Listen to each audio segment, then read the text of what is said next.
Raging loop. Yes, cool. Alright.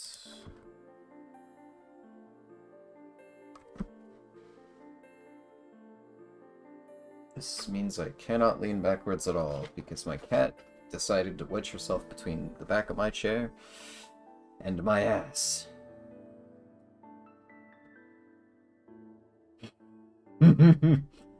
She won't learn. There's been a few times where I accidentally leaned back because I forgot that she was back there. And then I'm just like, oh yeah, this is nice. This is a nice chair. And then I feel something wriggling, and I'm like, wait, what the fuck? 子供のために死ぬ動物だっていますよ。 That is true. There are animals that do that. I'm trying to cut some weight, and I'm just hungry all the fucking time. I'm eating chili peppers. 人は時に望みもせぬ避けられる死を危機として受け取りなさろう。じゃからこそ愛おしゅう思いまする。のう、悪党殿、承知いたした。貴様が亡きにせられ、また落ちて、その時の我が再びお迎えするを。浮世の慰 Well, I'm glad I'm making your day, bitch. She was merely referencing my own preserved memories. It wasn't like she retained them the way I do. Then again, I wasn't confident if I preserved my own will, or rather the continuity of my soul, between loops. As long as Yasumizu, or Fujiyoshi, was around, she would continue to exist. No. Would even God disappear if I looked back? It was okay. My death wasn't set in stone. そうですな。そう思われるが一番じゃ。戻りますかの。Yeah. おや、あれは何じゃろう。Hmm? I instinctively looked away and felt a warm sensation on the back of my neck. 元気になられたか？ The pain in my body faded. これはあなたが。さあさあ、さあさあさあ、どうかな。不思議なこともあるものよ。明日の守備も心得たれば、楽しき酔いもしまうが良き頃合いじゃ。さあらばこれにて、町のお方。犬どもが来るまでに戻られよ。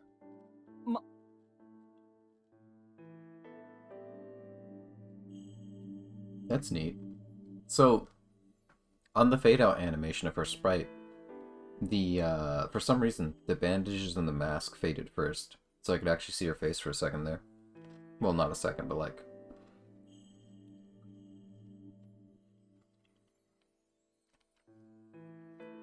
Yeah. I felt a slight stickiness on my neck. It was her tongue, or rather, her lips. 女の子にキスされて元気いっぱいって中高生か僕は。 Thus, I trivialized the situation, and returned to the prefab. Oh wait, hold on. What's that? Need to fix something real quick. Okay, there we go.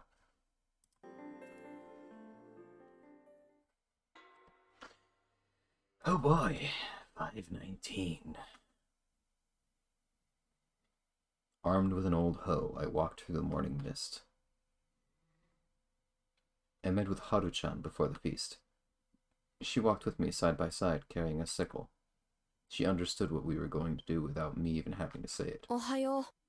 おはよ But by exchanging those words, we confirmed that we were human and evil. It was a declaration that we may have borrowed that impudent god's power to get this far. Yet we were traveling down the path of villainy, not the road God had provided us. これは。ねえ、縛ってたのに。そっか、やっぱ狼様っていたんだ。Those words clearly indicated not the wolves in the Feast of the Yomi Purge, but the paranormal entities who lent power to them. After all, we'd untied ourselves. After all, Yoshitsugu Oribe was dead. After all, we'd been heavily wounded. Yet here we were, wielding weapons. ご明察。 A declaration of parting. Meiko stared wide-eyed at us. Though she didn't understand, she could guess that on our side of the invisible boundary between us were blood-stained wolves. はるちゃん、どうぞ。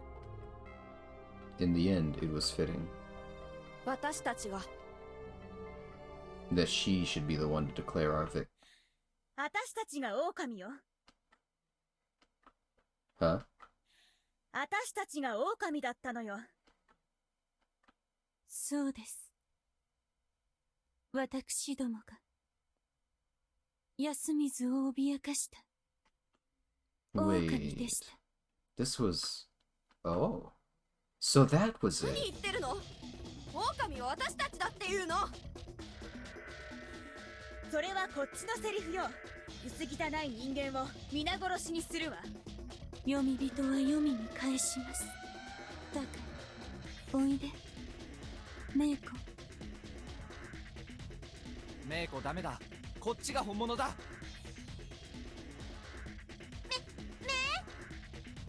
The humans declared themselves to be the wolves. I never expected this strategy. Humans don't lie, so there would be no point in declaring oneself a wolf. This was a blind spot born from that belief. It was clear as day who the badger was this time, so I thought we could always get an extra vote. But in hindsight, the same applied to humans as well. それならどうやって匠兄とか兄ちゃんとかヨシ君とか大きい人とかを殺したのか言ってごらんなさいよ。 Haru-chan, realizing the situation, tried to counterattack. Unlike all our efforts so far, we were seeking proof not that we were innocent, but guilty. そんなの興奮してて覚えてないわ。そんないい加減な。 Indeed, it was bullshit. Anyone could tell who the real wolves were here, so long as they were an adult.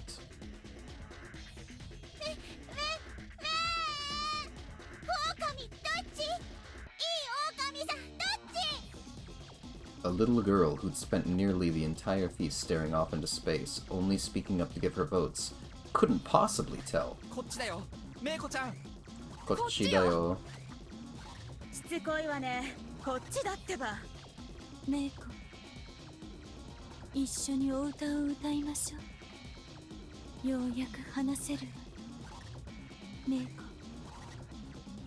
コ、ようやくあなたの本当の味方だって。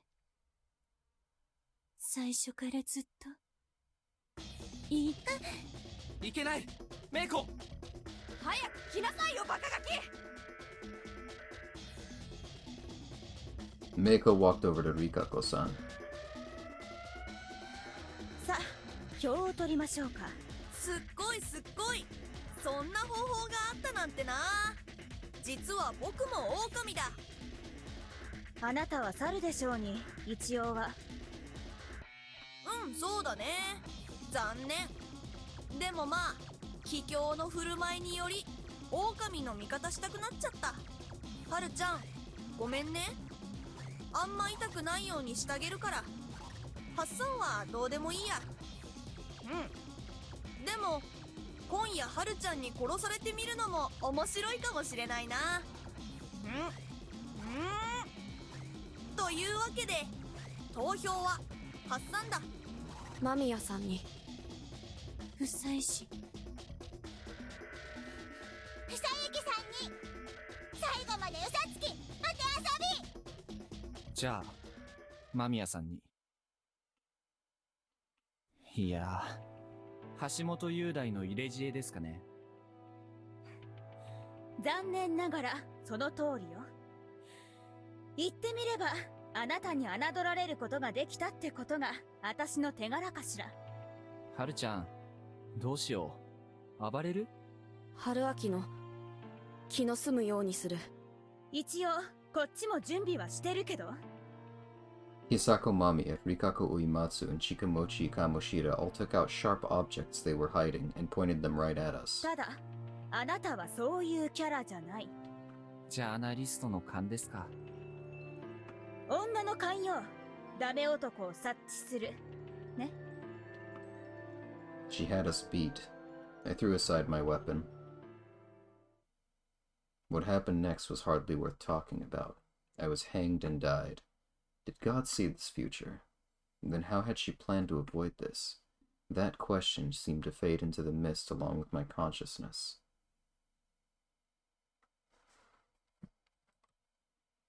Alright. Game over. Now for a different path. そう。さて、どうする？では、どうすればいいんですか。こうじゃ。 What? I thought I'd gotten used to pain by now, but I was oh so wrong. Where'd she get that branch? I wanted to ask that, but I wasn't in a state to do it, for I was already lying defenseless on the grass. I felt my limp body get dragged. Another thing. いいんだ。 Inda. これ This is fine. I heard her whisper that over and over again.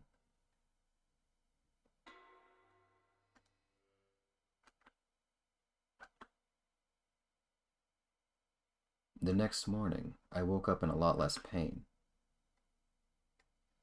Though I couldn't even tell if I'd actually woken up. My consciousness was far too vague. Last night I'd gotten beaten up so badly I couldn't even stand. None of my wounds were life-threatening, but that was why my body was sensitive to every injury, sending pain signals to my brain. I felt like I'd just recovered from paralysis. This was normal. The fact that I could walk around at night was the anomaly. My body had been bound once more. Had Great Lord Shinai actually tied me up again? Had he restored the torn ropes or something? No. It was tied differently and over a different spot. This was a different rope put on me sometime later. Also, the knot seemed kinda clumsy. It was Haru-chan. She was using me for something. 立てる不妻子春秋。 She'd entered like it was no big deal. They confiscated my key, apparently. 何？て。 I couldn't force my voice into words. いいわ。引きずっていくから。 She was curt with me. However, I could tell from her voice and actions that she was perplexed by something. She actually dragged me, still bound, down the hill and into the plaza, leaving me even more beat up. It was hard to get me up the steps to the hall, though. She kicked me in frustration and I somehow crawled up. Everyone was already there. Uematsu, Meiko, Kamoshida, and... ようおいでになったの。町のお方。 What? It was morning, and yet she was... これはどういうこと？何なのよこれは。 She directed that shout at me, but it was clear who the source of her confusion was. 何をわめいておられる町の奥方。お姉ちゃん変。梅松さん、説明してくれないかしら。牧島春様は以前にもこのようなことに。なんですって？狼月。は？そうじゃ。 What? やれやれ。やれやれやれ。黄泉があまりに退屈ゆえ。トトとカカトにせがんで霧に紛れ。落ちまいってみたが、トトは早速戻らされ、カカも先に戻ってしもうた。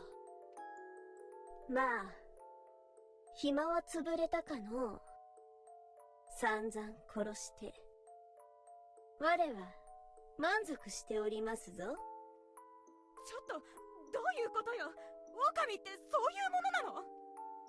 かつて人は狼を殺した。ストーリーのことじゃ。卑怯の振る舞い？そう、読み意味の宴ってそういうことじゃないはずでしょ。これは殺人事件のはずでしょ。私はこのようなことが起きても驚きはしても。 This route is the most I've ever seen Rikako あなた frowning. は鴨志田くん。僕にはわかんない。りっちゃん、はるちゃんの病 I 気 can't help it. 治っ It's た the んじゃな route. かったん It's だ not ね。 me. 本来ならば狼つきなどであれば I didn't kill that man. The 雲 route の did. 力で引き取るなど到底及ばぬ つきもので In す。 my defense, Your Honor, this was the genocide route. ネヤのはしためは神内明神の末のお守り、狩り場の主に正面から挑めようがありましょうか。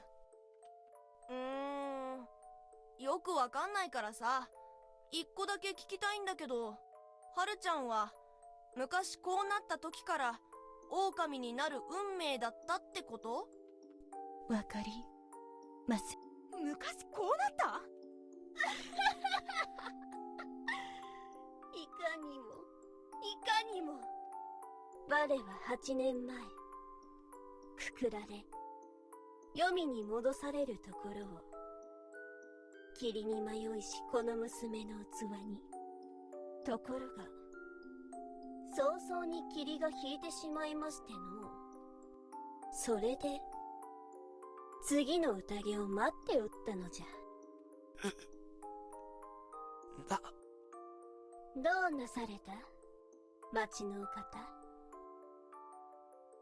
口で仰せずがわかりませぬぞ。 Lies.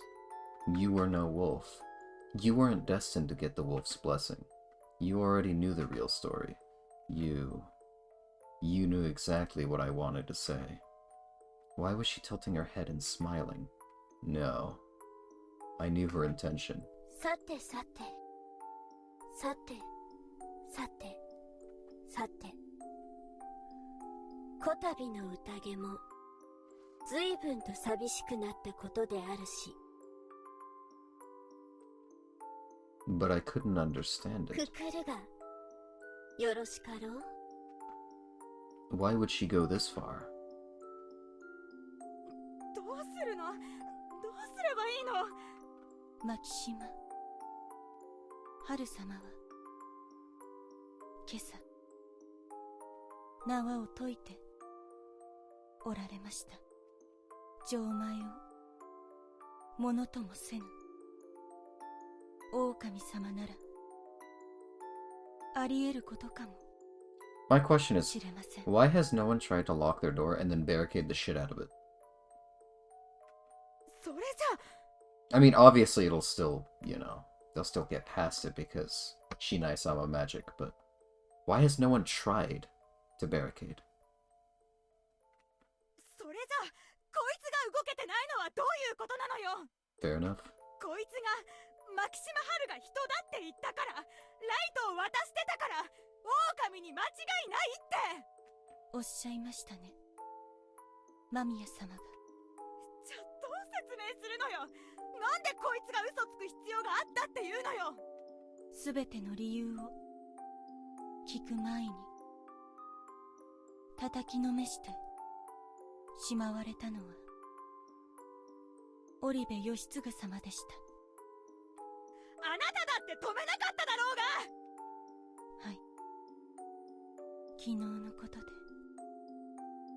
ええ、間宮様を非難するのはよしましょう。しかしどれほど恥でも間違いは自ら正さねばなりません。夫妻子様、おつらいでしょうがお願いいたします。本当のことをお話しください。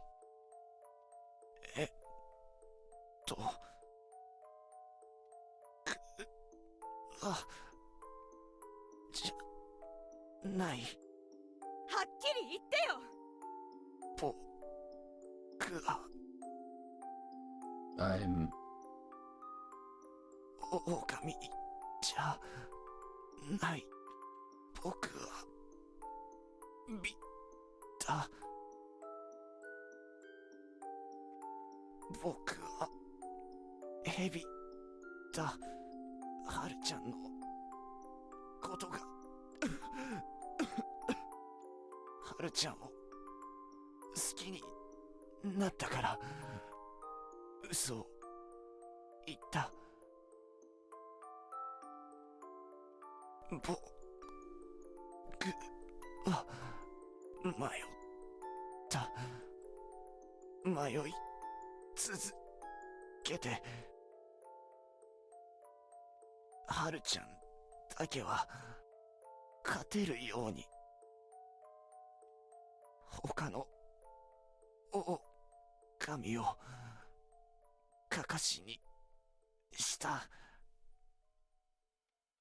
狼を二人まで見つけ、蛇としての信頼を得て、一人の狼をかくまい続けて、それで最後の二人になること。人を裏切って。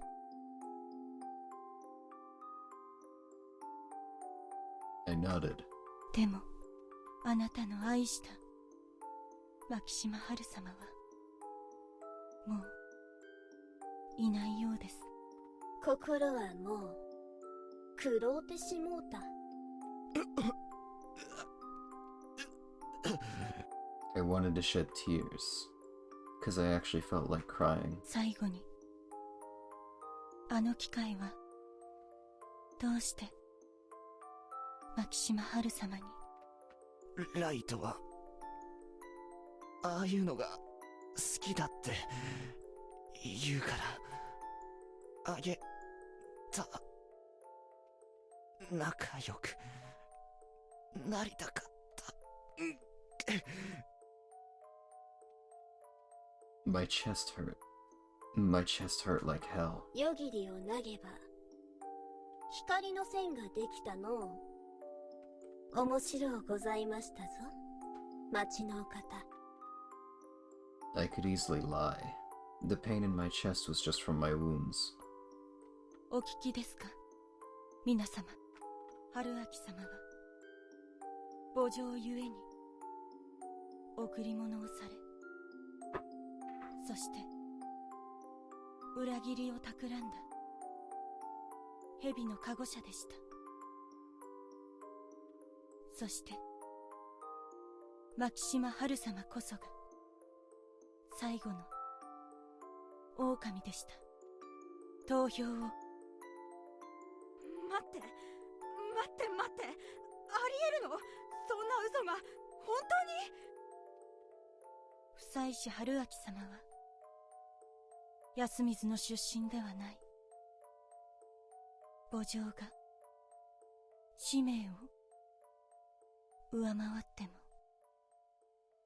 おかしくはありません。鴨志田様。はるちゃん、本当にそれでいいんだね。何のことかのう。じゃ、はるちゃんに。町の奥方に。牧島春様に。房幸さん。夫妻子様、投票はできますか？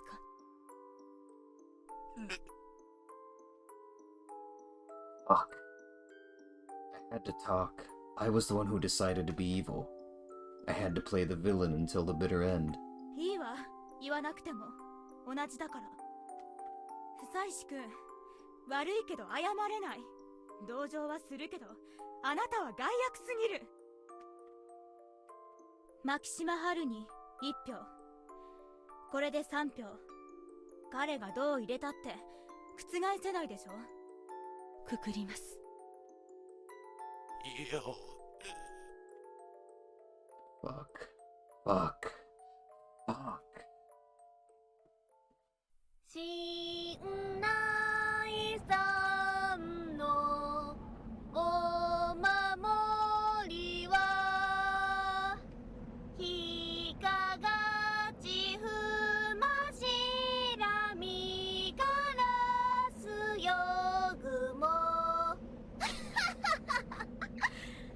しばらくここも見納めじゃのう。 The funeral was different. The wolf was cheerful. With a spring in her step, she went to the front of the group as if she was excited for what would happen at the hanging pine. I was walking at the very end, supported by Rikako-san. Clearly, it was an act of repentance. あやしおみびとけがらえり。あやしおみびとなきにせん。なんじゃ、歌うていただけぬのか。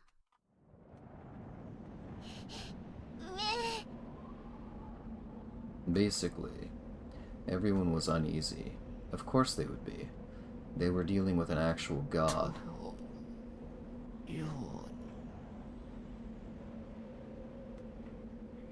にひとりきり Thus, たしないさの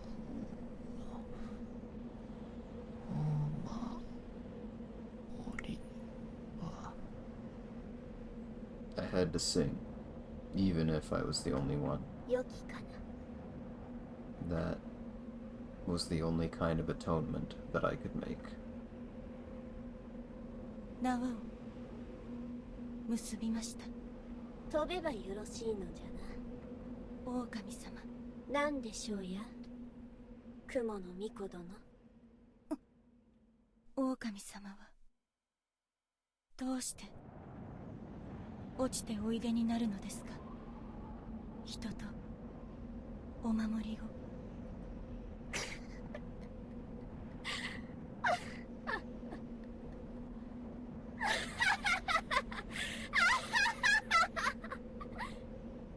そうか、そうか、そうか、そうか、そうか。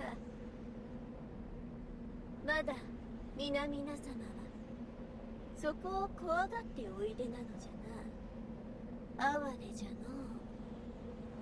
愛おしゅうあらせられる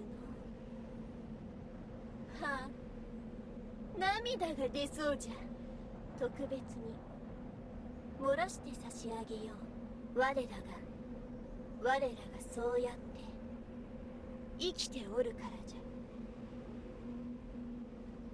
Losing her words, Rikako-san bowed a little and backed away. さて、ここまでか。 Everyone backed away. 皆々様はようお耐えになりましたな。 She was just too incomprehensible. さらばしまわん。 And more than that, her back actually looked divine. これにて失礼。 She took a step toward the cliff. はるちゃん。 Before I knew it, I was the one closest to her. My body and mind were so numb that I couldn't move forward or back. All I could do was call out to her. She'd stopped. I had nothing I could say. That was when the cloth on her face fell away. バレちゃった。 I knew it. かっこ悪い。 With that, she jumped toward me and kissed my ear.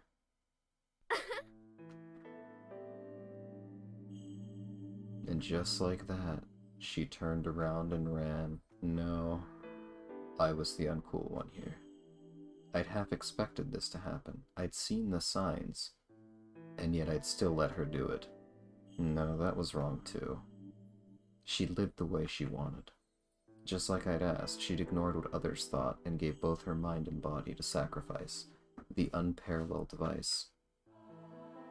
Was I supposed to be some sort of teacher, warning her against it, and setting her on the proper path? No. No, no. In the end, I was just regretful that I'd broken the rules I'd established. It should have been the other way around. It was supposed to be me. It should have been me! She should have been the villain among villains who betrayed and sacrificed her comrade to live on. She was consumed by the mist, and that was that.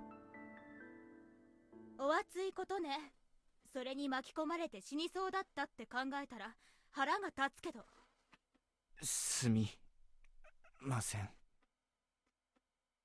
Mamiya-san closed in on the cliff. ちょっといい？ Everyone did as she said. Then she dragged the rope up. It was supposed to have Haru-chan's weight on it, yet she could reel it in without any trouble. 何？逃げたの？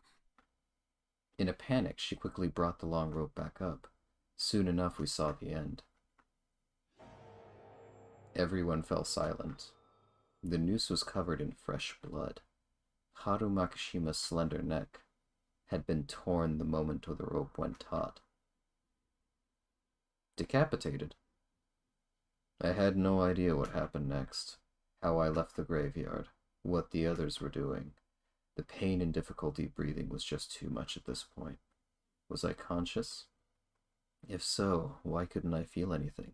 If not, was I asleep or had I fainted? I couldn't tell. My whole body felt heavy and was in pain. Feeling completely crushed, I had a nightmare where I was surrounded by countless smiling Haru-chan heads. A dream could only mean that I was sleeping. Before I knew it, the pain had vanished, leaving me to suffer only the regret and sadness. I opened my eyes. Where was I? It looked like a poorly made hut. Right next to me I saw Rikako-san. Huh? Rikako-san? Huh. My body was alright. Never mind. ご無理はなさらないで。 I only hurt because I've been lying on a hard floor. The wounds were gone, though. よかった。少しは聞いたようで。何かしていただけたんですか？傷と苦痛を引き取りました。 That had to be a joke.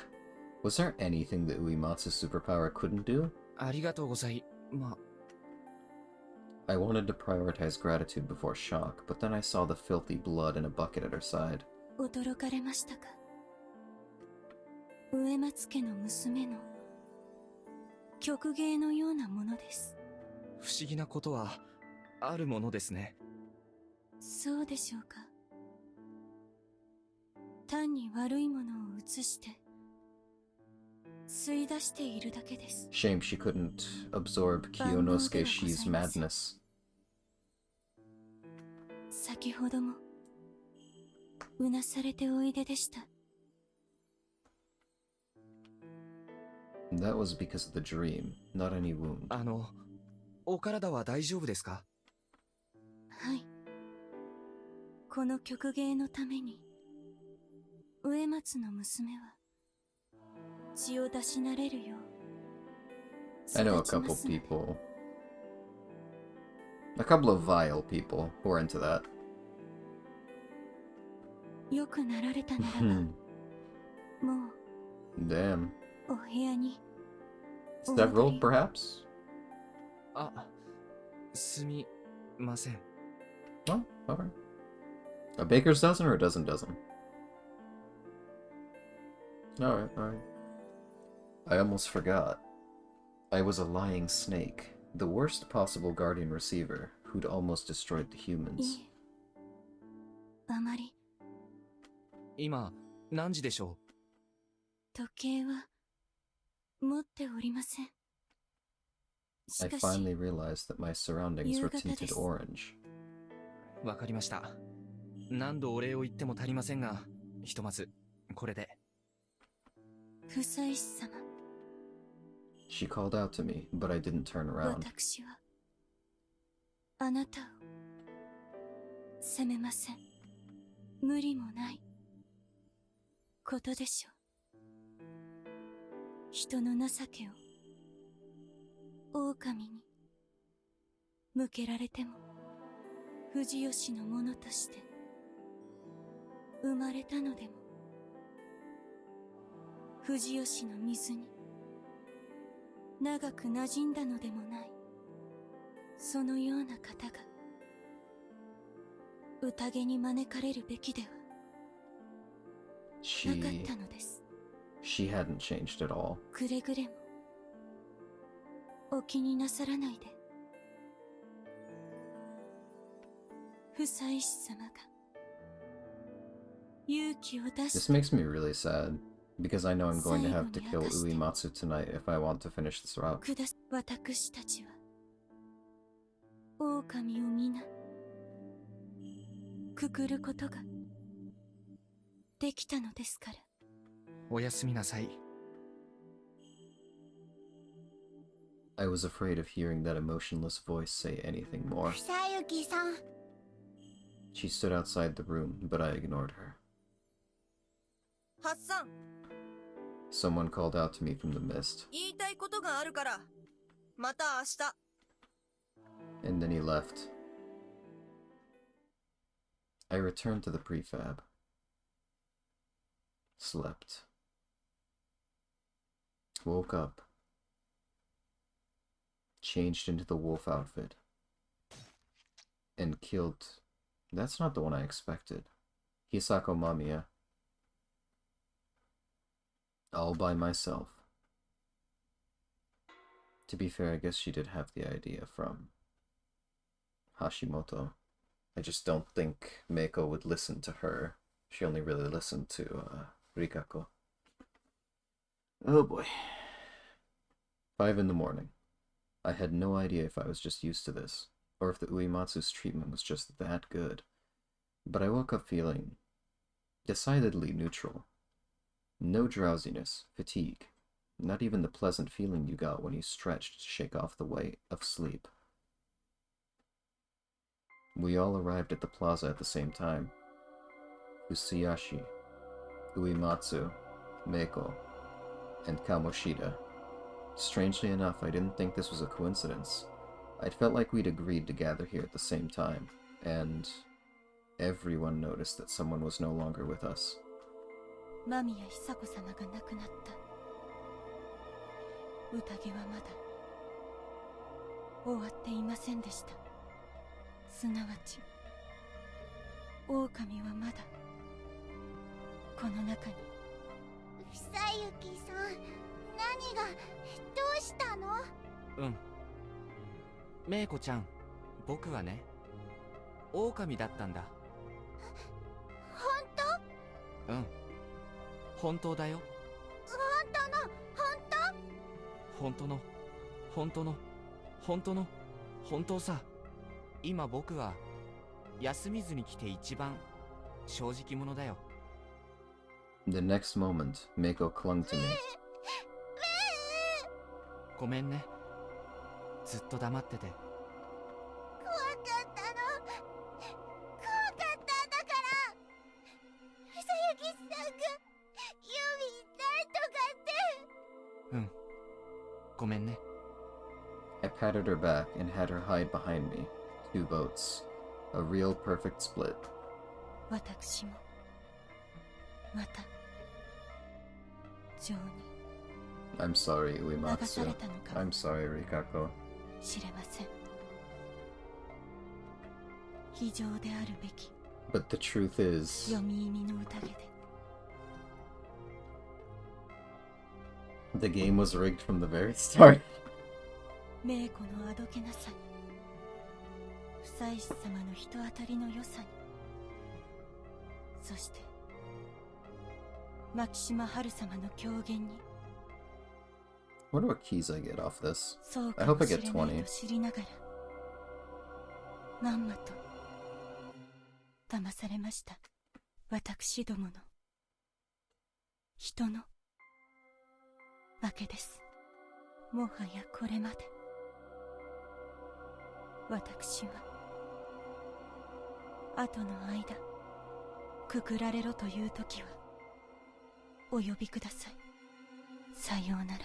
You know, it's a really good thing that nobody in this village is like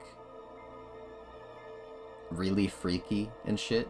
Like the closest we have to that is Chikamochi, and he kills small animals because he's fucking weird. But it could be worse, right?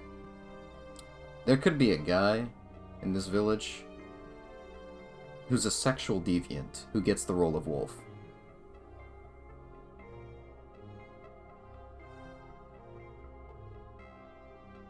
Because remember, Enchanted Sleep, the victims don't really get to do anything.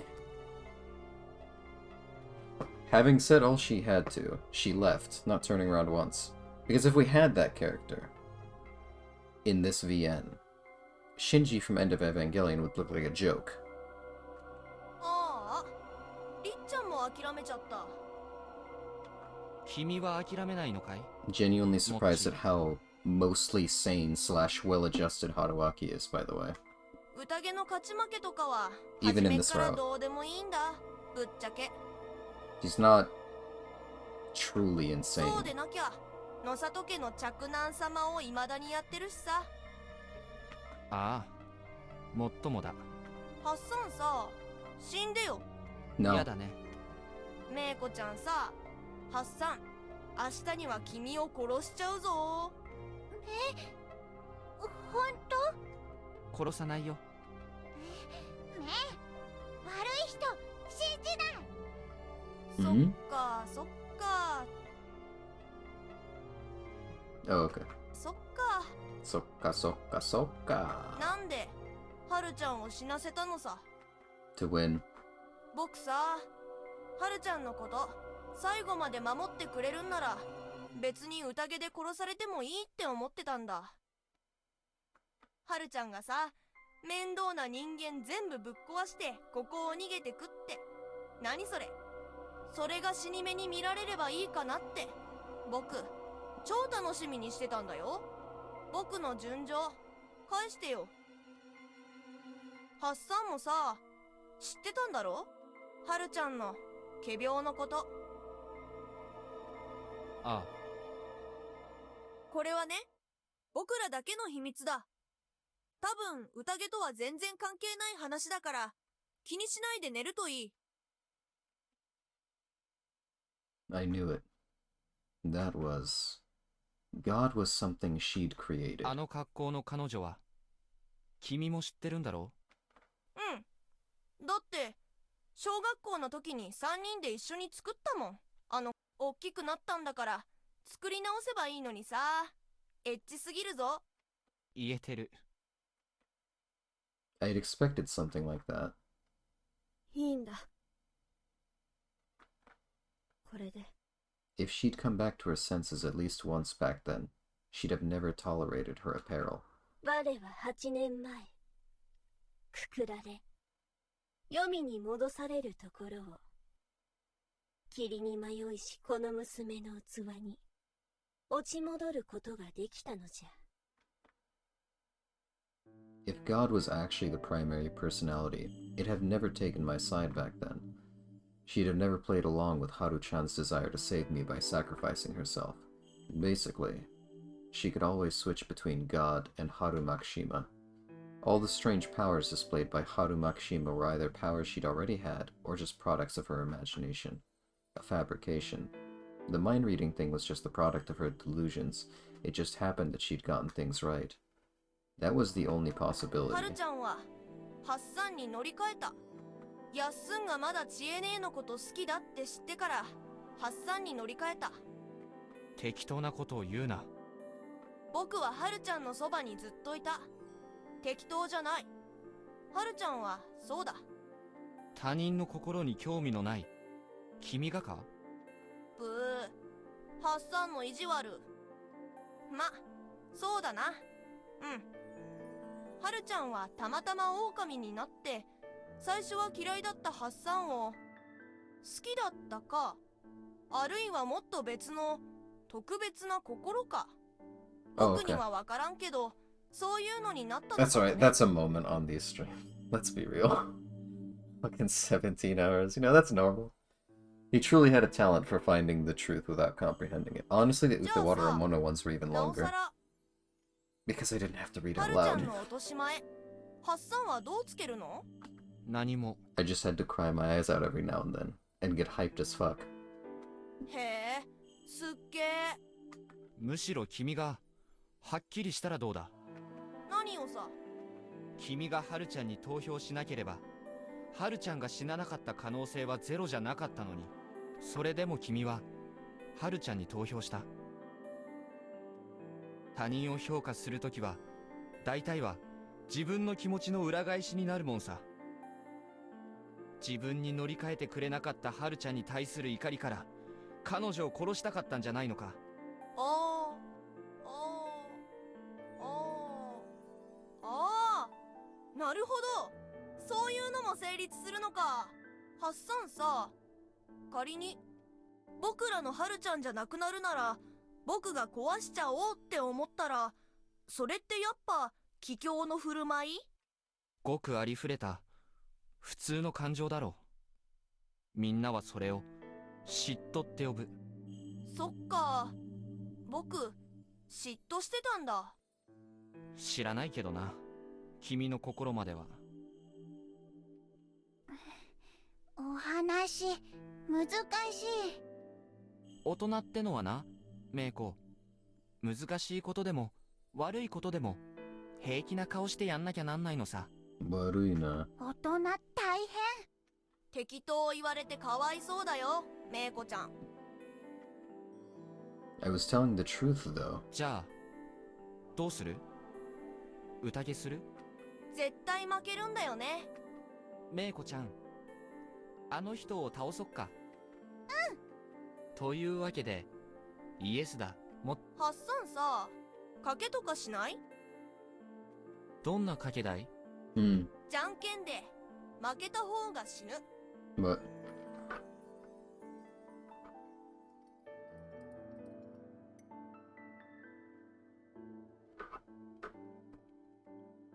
Yeah. Are they still there? Nice.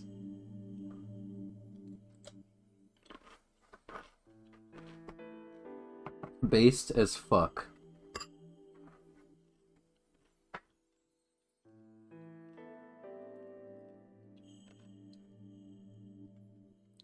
Nice. Genuinely a dub. スーパーシンプルだな。いいじゃん。 Mm-hmm. 乗った。 Oh god. せーの。じゃんけん。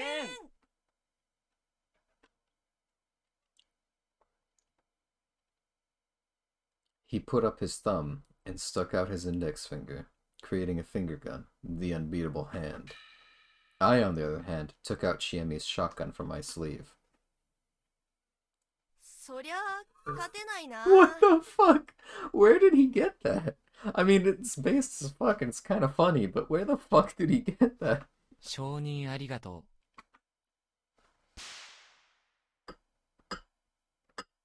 Mochi. Sketchy bets were my thing. Not even a genius like you could win against an adult villain. That's pretty funny. That's pretty fucking funny. What the fuck? う。びっくりした？ Rock, paper, haha, I've got a finger gun. Oh yeah, well I've got a shotgun. 悪い人やっつけた。 Yeah. I need to write this little idea I have to...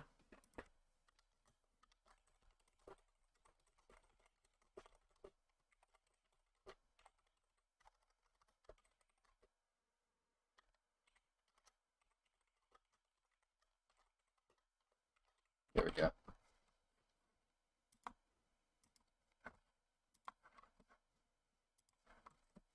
I kind of want to draw that since it doesn't have like a proper visualization. Oh, man. Just what kind of upbringing did she have? お姉ちゃんもするの？今日はしないよ。明日は？するよ。メイコは？ The necessity to kill Meiko. That case seemed likely. God had said that there were 3 gods. One was Great Lord Shinai, One was the old god who had the unfavorable name Mujina, Badger, forced on it. And the last one was my enemy. If God lived within man, then perhaps if I killed Meiko, who hadn't died once, I could escape this endless misty hell for all I knew. No, that's not true. She did die in the first route. Don't forget that. She got fucking snatched away into the fog, and then you heard tearing noises. But I didn't want to kill her. That'd be crossing a line, even for me. Even for me, this is a bit much. Subconsciously or not, I'd set a line for myself, and I didn't want anyone else to change it. ここへ来て Hmm? まだ見当違いをされるか悪党殿 Huh? I tried to turn around, but I couldn't.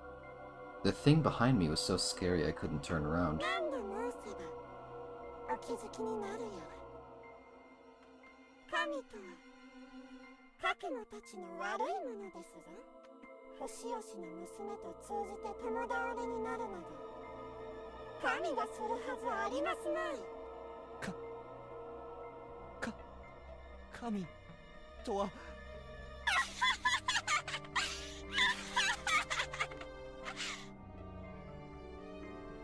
Maybe I should grab the sound...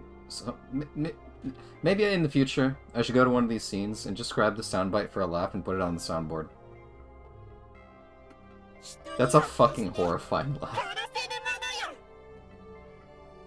I turned around.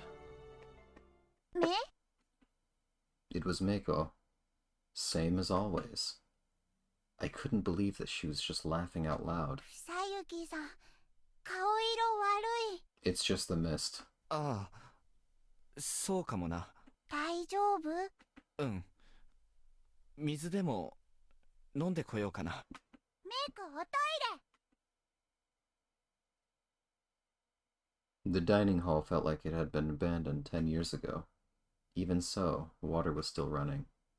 I wasn't all that thirsty, but it could make me feel better, so I cupped some water in my palms. 逃れる術はない Huh? I jumped back, getting water all around me.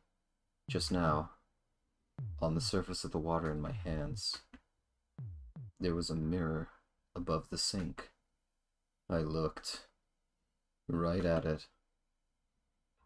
神からは逃れられませぬぞどうせなら我のもとに下ってみられぬか十里四方のケチな領地じゃが退屈はさせませぬぞ好きに殺し好きに欺き好きに犯し山は再び聖域になりましょう手頃な娘を捕らえたらば貴様のお子をはらみたいもの Well, you know, Rikako's still alive. 僕に何をした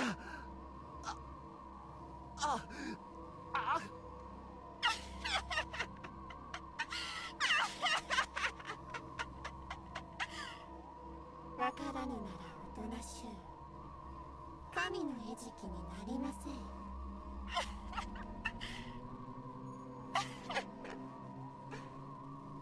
どうやら頃合いか悪党殿面白き世になりますぞ悪がいつまで持つのやら愉快が過ぎて仕方なしふさゆきさん I shook my head, chasing away the thing, the delusion, clinging to my head. どうしたの？ Her voice was shaking. Did she see a spider or something? I followed her outside. Yo, that takes a lot of fucking keys, Jesus. Okay. I was shocked. There was no better word for it. The first shock was caused by the fact that the mist had cleared. After all, the feast of the Omi Perch wasn't over yet. The next thing to surprise me was the fact that the sun had just recently come up, but the night had returned. It was dark, but it was a strange kind of darkness. I looked around for the sun, and it took me about 5 seconds to realize that it was the thing in the sky. A loop in the eastern sky. A total solar eclipse? No way. If there was such a celestial event today, I'd have heard about it on TV before Golden Week.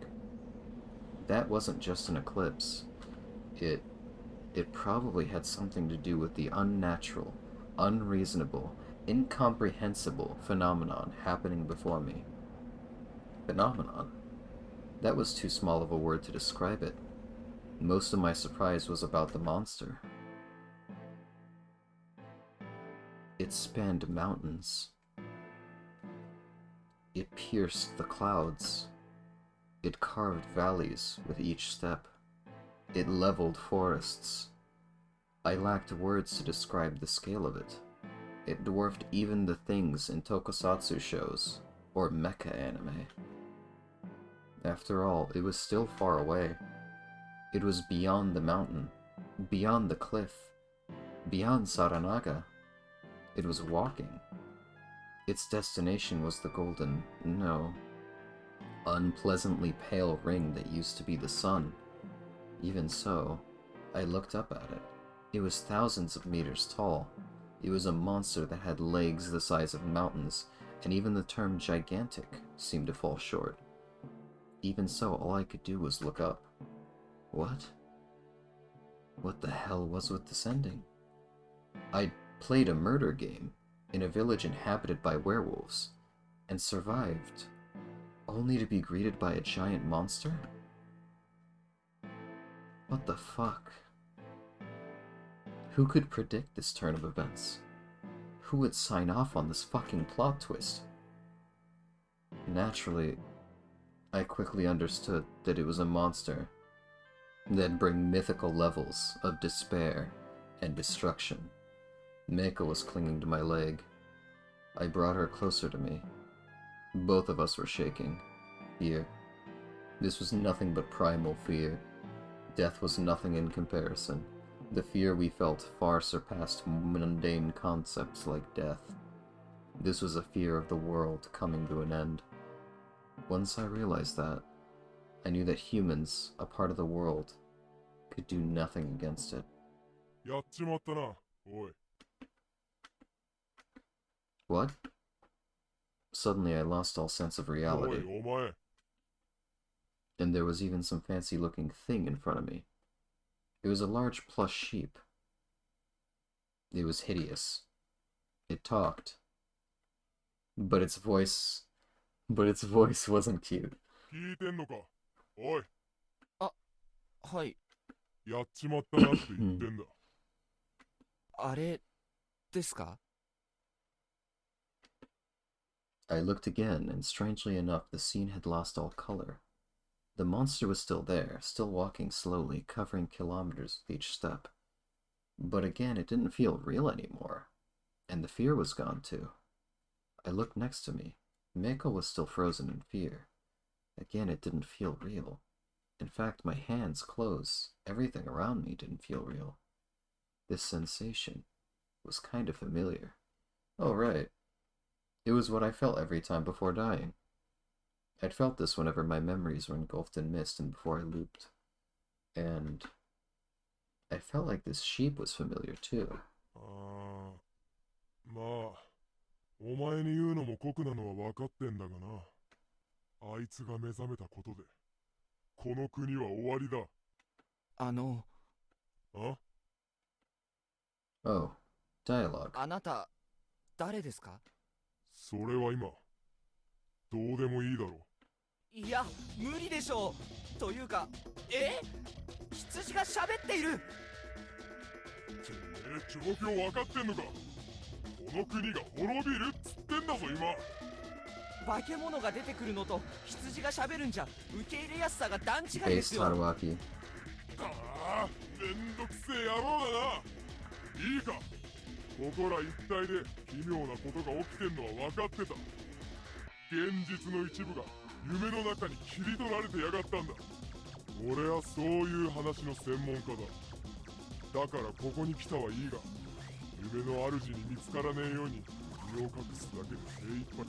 夢の中に直接干渉はできねえ。だが誰か一人の人間に力を貸すくらいはできた。それがてめえだ。ところがてめえはなるほど。いや、とりあえずいろいろすっ飛ばしてコッシーは理解しましたが、なんだそれは。理解できたのか。すげえな。つうか乗りツッコミする余裕があるとか、お前死にすぎて狂ったんじゃねえのか。あなたが死に戻りの原因か。そりゃ違う。死んで巻き戻るのは夢のせいだ。夢のせい？そうだ。俺はてめえが記憶を持っていけるように手伝ってやってるんだよ。Oh, so that was how it was. まずい。もう時間がない。おいてめえ。とりあえず続きは戻った後で考えろ。死ねってことかよ。ダメだ。まだ聞きたいことが腐るほどある。俺はほとんど何にも知らねえ。潜入後すぐ身動き取れなくなったかな。そこのガキが誰かも知らねえよ。てめえらが何をやってて、なんでお前がガンガン死にまくってんのかも知らねえ。そこはてめえが何とかするところだ。That was so unreasonable. But, so that's how it was. 富士吉一帯の時間が巻き戻っている。 Oh god. 基本、あなたはそれしか知らない。あなたは富士吉村の奇怪な事件や現象を知らない。しか What し、 kind of fucking 巻き戻り bullshit 現 is 象の this, 原 by the 因は way? だから僕に前回の記憶を与え、 God. 巻き戻り現象の原因を探るように仕向けた。ところが、いきなり巻き戻りが止んだ。僕は確信に至ら Can't ず、 wait for Raging Loop to get a spin-off Bakemono game where it's like just Raging Loop, but this time it's JRPG and mystery, turn-based mystery, kind of like fucking Persona. 異変は異変自身が望む結末を迎 Oh えた。 god. つまり、この国の終わり。理解力柔軟すぎんだろ。てめえの脳みそはあんころ餅か何かか。 Now that was uncalled for. 最初のうちは夢はずっと循環していた。しかし異分子が取り込まれ、夢は奇妙に変容し始めた。てめえが来てからはもうぐちゃぐちゃで、 You think there's some 結 boobs 果 in が that これ thing? だ。僕が動いたせい It で、 looks like a collection of human bodies. Most of them are masculine though. Do you think there's some feminine ones in there?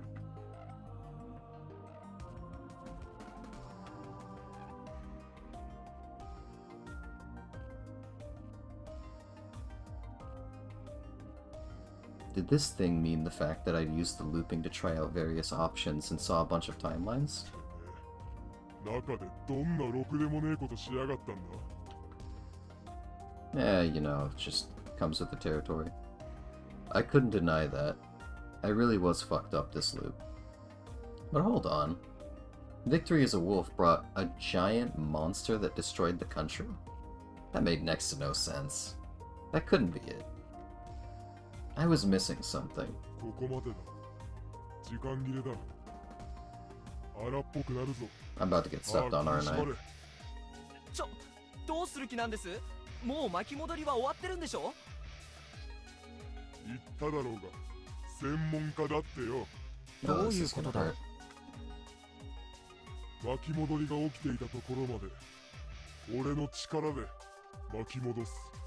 Eh? そんなバカなことが。できる。ただ、これ一回きりだ。ここまで大きな介入があれば、向こうは絶対異変に気づく。一度はバグだと思うかもしれんが、二度目はないぞ。絶対に、他の夢使いの介入を疑うはずだ。そうなったら本当に終わりだ。 Well, at least I don't have to kill Rikako. 俺は腕前じゃ奴より上だが、単純な力じゃ敵の方が億倍強い。 Or the child. 俺も夢に取り込まれて、 But Rikako's more important. You know, I would そう kill なりゃてめえ Mako を a 助けること thousand も times if it meant I could save Chiemi and Rikako. 相手の思い通りになる。そう I'll い even う get ことだ。 creative. じゃあいいな。ここ以外で解決策を探せ。 Basically, I had to prevent this outcome. Gather info from the loops. Arrive at the truth. And do something about the dreamer that created the loop and called this monster. Huh? What the hell? Wasn't this a story about taking care of some werewolves? What happened to that? よーし、来た来た。それじゃあ元気に。いや、ちょっと。羊が100万匹。 What? Seriously? And so, crushed under the weight of 1,000,000 sheep, I... Oh. Well, that should be instantaneous.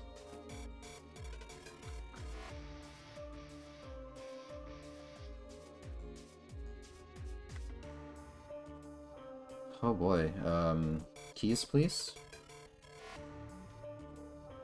Key or loop? I don't know, just give me something. Fucking give me something, man. Duang. Go.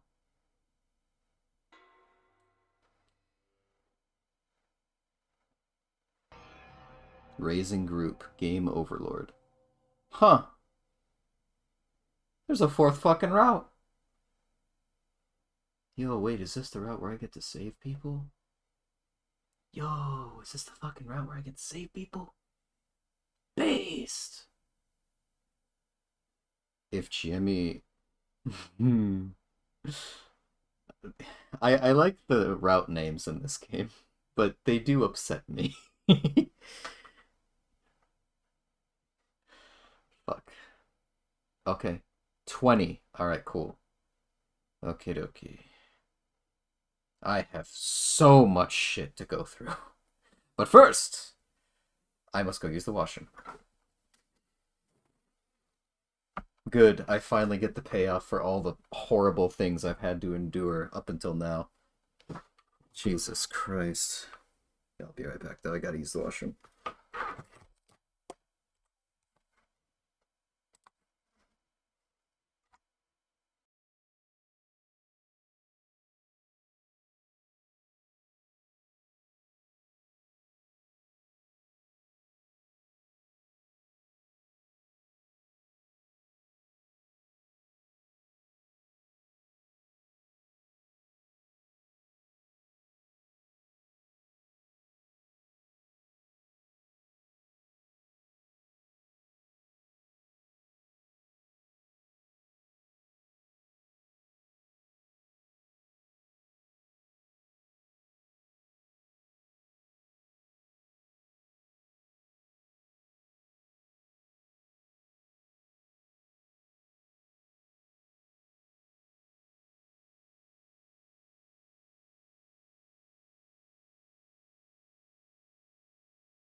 Alright, I'm back.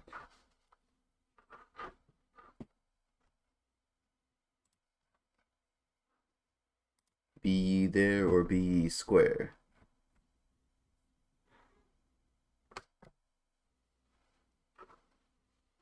Alright, you're not square.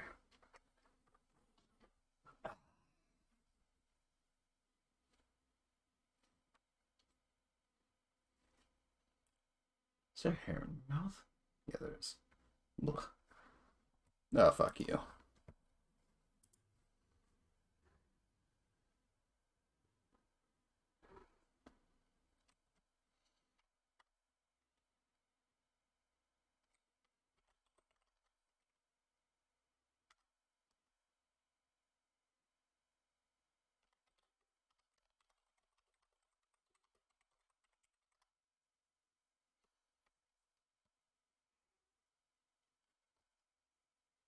People who don't know anything about fighting games confuse me.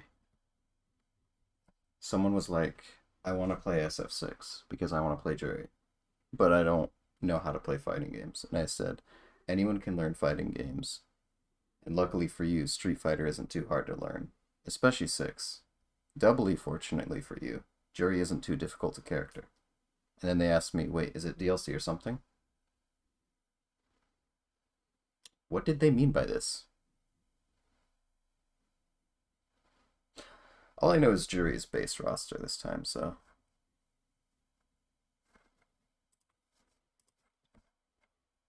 Very confused. Very confused. Anyway, time to loop. Alright, let's check all the fucking things we did here.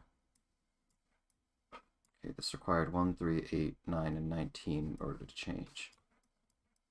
So, are there any question marks that I haven't properly finished? I think, yeah, I've done this one because it gives the 2. Alright, just scroll. Alright, who to brutalize 3.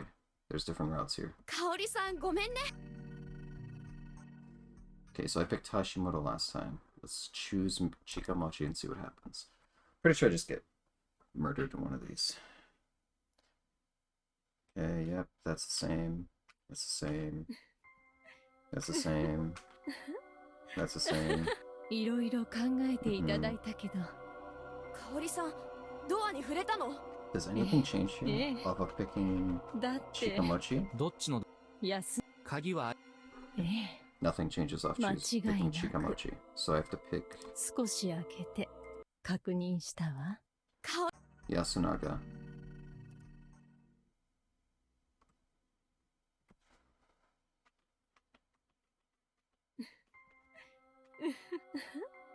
いろいろ考えていただいたけど、 Kaori-san, ドアに触れた Is の? there anything that actually changes? なんて、あ、善人ぶってて。どこまであなた、さあの、あな無論じゃ、悪人との子供であっそれ Thought も it did, yeah. 一興かと思いま Because し if て you look at の。 this, it shows this. Hold on. Am I mistaking how the branches? Yeah, but... Oh, okay. I see. Okay. So no matter what I choose, it all leads to the same thing. Okie dokie. Here, though, there's something. What did I pick last time? Oh, yeah, I picked Yasunaga and got cock-blocked by a spider, so picking Yoshitsugu. There we go. We would kill Yoshitsugu Oribe. Killing the crow was a very logical move for the wolves. Even if Kanzo-san were alive, I didn't think anyone could imagine Kaori-san was a wolf actively killing her sons. Still, it was important we had a consistent story. 吉次君でいいですね。義継。あ、義継。わかったわ。ようやく楽にしてあげられる。I was getting pissed off again. Was it because I was twisted and playing the part of the villain? Yet the two of them were supposed to be acting like they were the good guys. 香織さん、何？あなたが殺してくださいよ。 Otherwise, the story wouldn't make sense. If the murder was done out of motherly love, the crime needed to reflect that ideology. Because there was no way she could do it. And then she would suffer. Suffer. わかったわ。She shouldn't be alright with it. 私もするよ。昨日徹底的にやるんだよ。原型が残らないくらいにね。なんで？痕跡を万が一にも残さないためさ。とどめを刺した後なら相手を苦しめることもない。なるほど。わかった。香織さんもいいですね。ええ。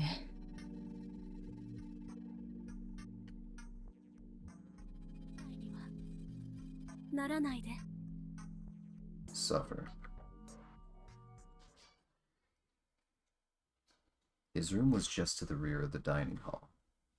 It was a small room used for storage that he'd started sleeping in since 2 years back. 安永が寮に入ったことをずっと気にしていたから。寂しいものね。男の子はずっと一緒には住めないから。どうぞ。I handed her a grass sickle laying せい nearby. ぜい頑張ってください。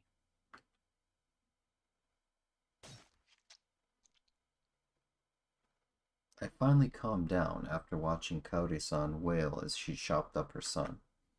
In the end, Haru-chan just mostly watched blankly from the sidelines the whole time. By the time we had to carry Kaori-san back to the dining hall, once she'd collapsed from exhaustion, my irritation had faded. Haru-chan took care of undressing her. It would have been hard to redress her, so it seemed she just removed the outfit and put her to bed.「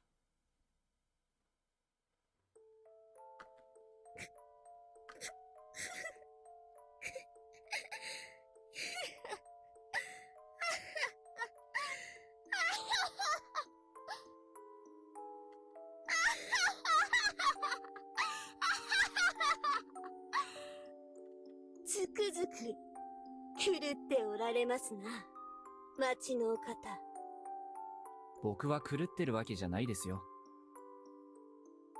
じゃあなんで香織さんをあんな風に追い詰めて薄笑いなんてできるの？安心したからだよ。は？僕は基本的にその場の常識や道徳観念に合わせて生きてるから。それらが狂ってると僕も狂わなきゃならない。僕は香織さんの中に息子殺しを拒もうという心があったことに安心したんだ。よかった。泣いてくれて。あれでノリノリでやられてたら腹立ち紛れに香織さんを殺してたかもしれない。そういうのを狂っておられるというのじゃ。なんでですか。最初に狂った方の責任は一つも取らずにずるいですよ。褒めておる。貴様のおかしさは我にもまだようわかりませぬゆえに惹かれる。僕はあなただけはお断りです。ほう、つれなきお答えじゃ。何故？だってあなたは何でもないです。おしゅうございましたな。うるさい。Just now, I felt like I was on the verge of realizing what God was. But that sensation vanished like mist, and I returned to the prefab with dissatisfaction lingering in my heart.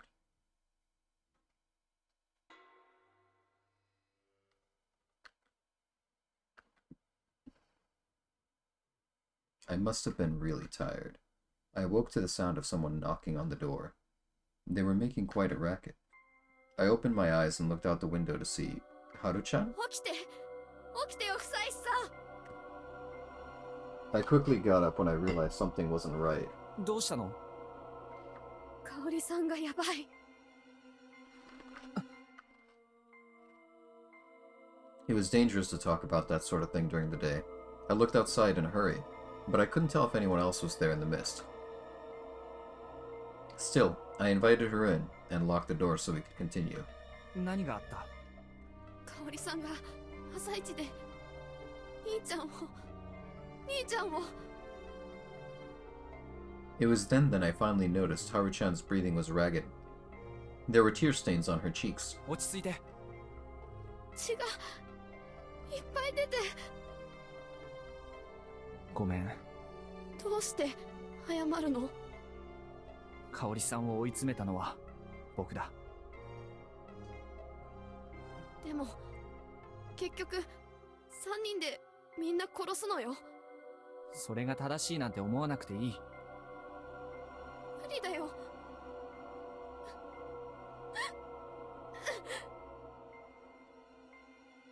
Now wasn't the time to persuade her. I left her behind in the prefab and went outside. I armed myself with a stick just to be safe, and headed for the plaza. But by the time I got there, everything had been resolved. The dining hall was a sea of blood. In the midst of it was a blood-stained corpse that apparently belonged to Yasunaga-kun. Behind the counter I saw the adults, or rather, Hashimoto-san, pinning Kaori-san down. Hashimoto-san leaned on Kaori-san, leaving her gasping for air and moaning in agony. She must have been hurt. スサイシ君、縄を持ってきて縛るのを手伝ってくれないかな。I couldn't believe he still had a poker face on in times like these. The spurt of blood on his chest only accentuated the oddity of it all. Not that I was in a position to say anything about it. わかりました。リカコさん。こちらです。I took Rikako-san out of the ring of people surrounding Kaori-san, and got what we needed. Kaori-san screamed and raged after being bound, but in the end could do nothing, as we locked her up in the dining hall. Though we were all present after I brought Haru-chan back, the oppressive atmosphere didn't fade. はるちゃん大丈夫だったハッサンになんかされなかったあるわけないでしょ話しかけないではるちゃん First she'd lost her grandfather, and now the boy who'd been like an older brother to her. There was nothing that could possibly cheer Haru-chan up. Still, we had to do the feast, as well as decide how to handle Kaori-san before that.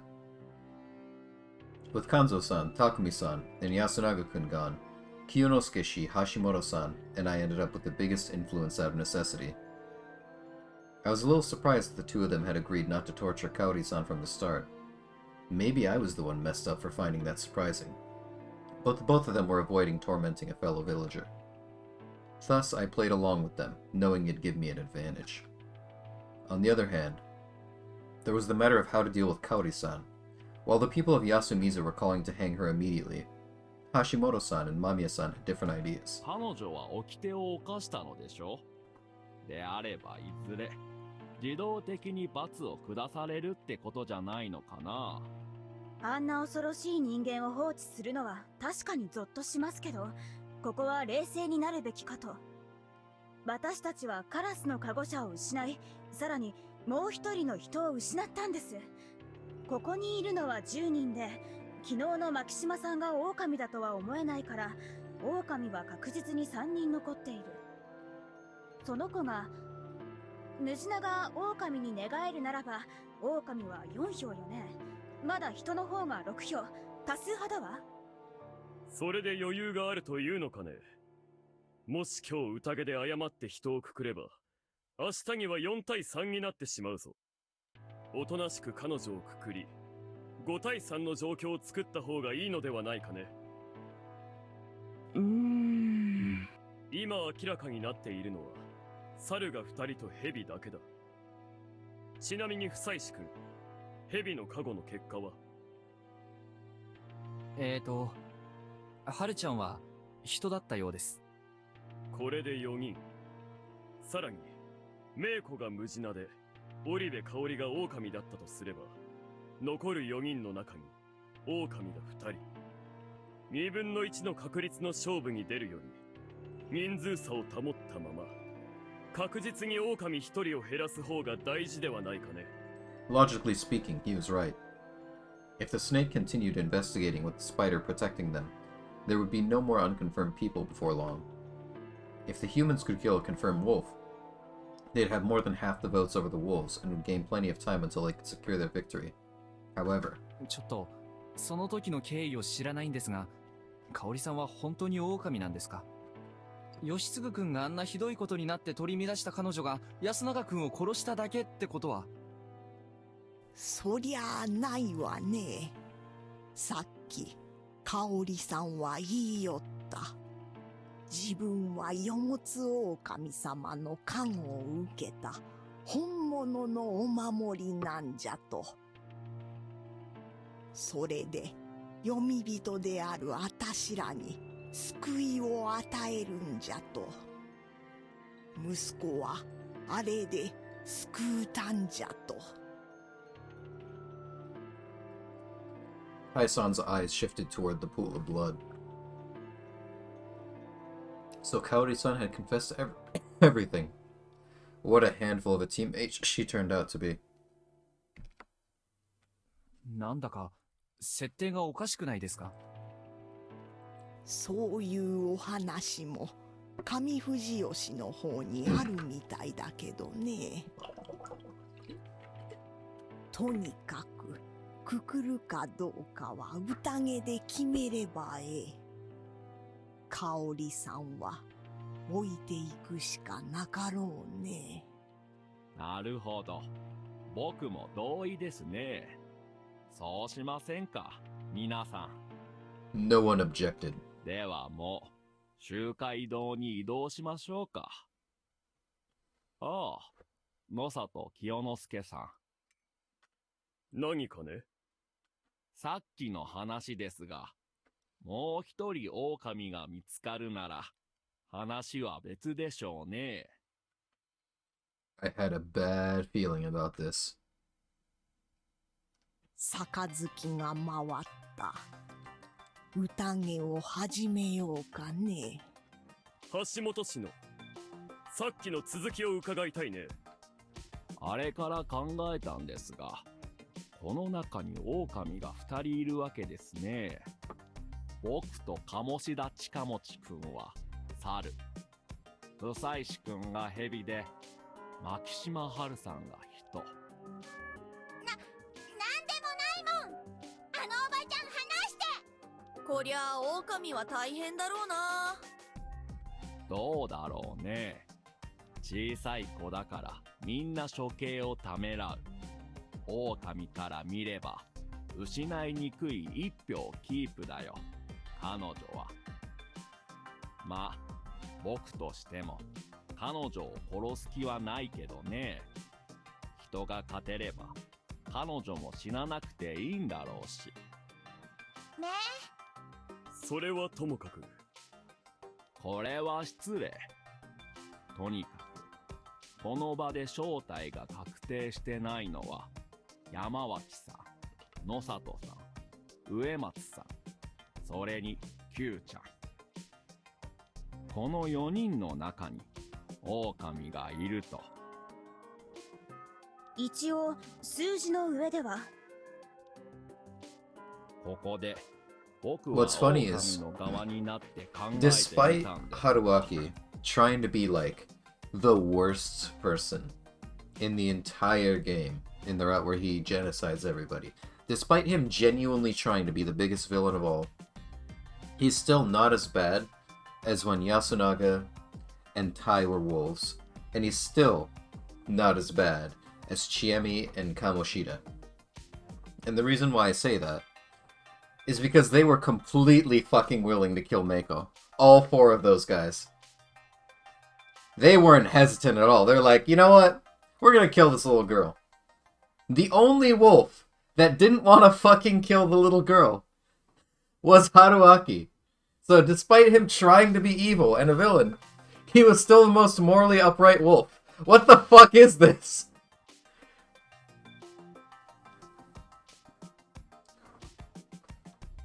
Oh, okay, how is it?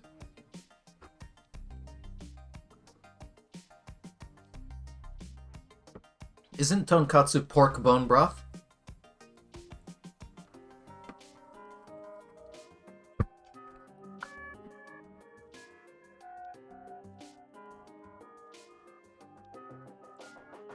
I just know tonka.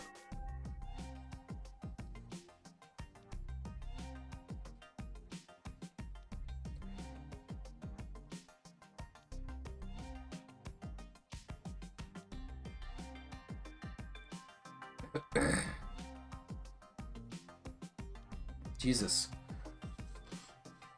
Tonkatsu is pork bones, and tonkatsu means pork bones. Yeah, it's pork bone broth. What the fuck? Yeah, that doesn't sound too good.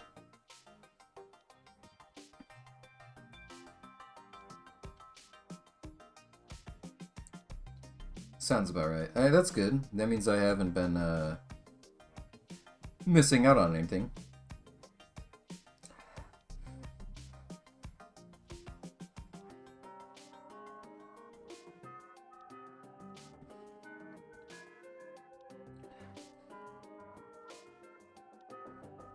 Garlic is based.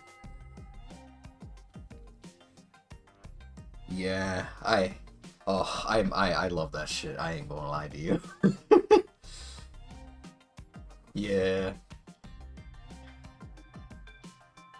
Yeah.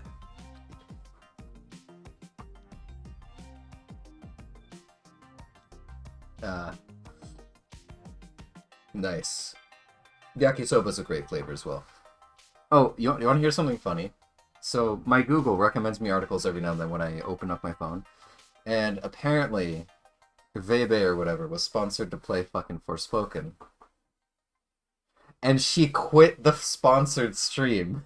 She was like, fuck this. I'm done.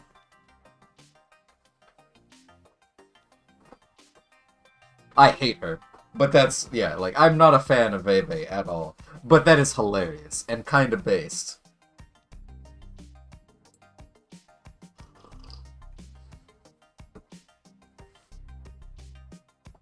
Yeah. Not a fan of her personality. Yeah. Not a fan of her personality. Not a fan of the whole, like, flip-flopping opinions based on a certain amount of time. Nothing changing, just going from one opinion to immediately the other when realizing after a certain amount of time that the opinion has changed. Literally just writing popularity, that sort of thing, not having morals. Well, I mean, maybe there's some morals there somewhere, but there's clearly some. Get some water. Get some milk. Don't get some milk. Don't do that. This is pretty cool. Damn, I'm seeing these Fate, Einherjar character designs, and they look fucking great. Saving all of these right now. Yeah, all of these look amazing. What the fuck? Is this a game? Is this an LN? What is this? Oh, damn, they got Percival. I don't know who that is. Is that Oberon? Female Oberon? No, that's Lemina. Damn, these are good though. Archer, Berserk. Wait, what? Oh, they're keeping Brynhilder's name. Okay, that's weird. So what is this? Physical and digital. Novels. Aha! As long as it's better than Apocrypha, I could care less.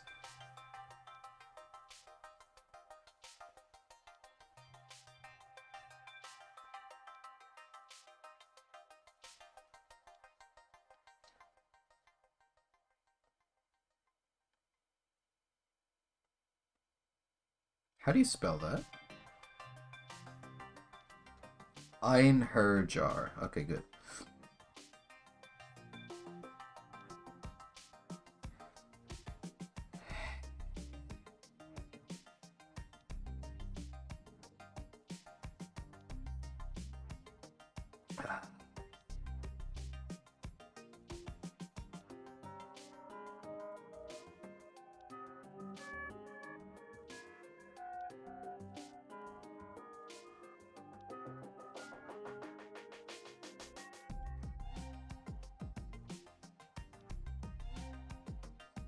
I'm very sorry to hear that.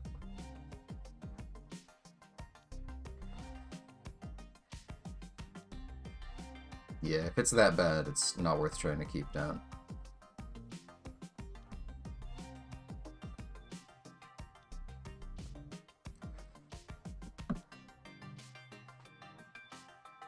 Yeah.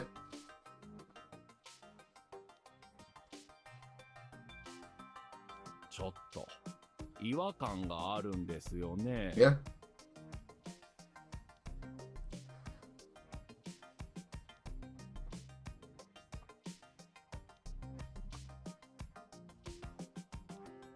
Interesting.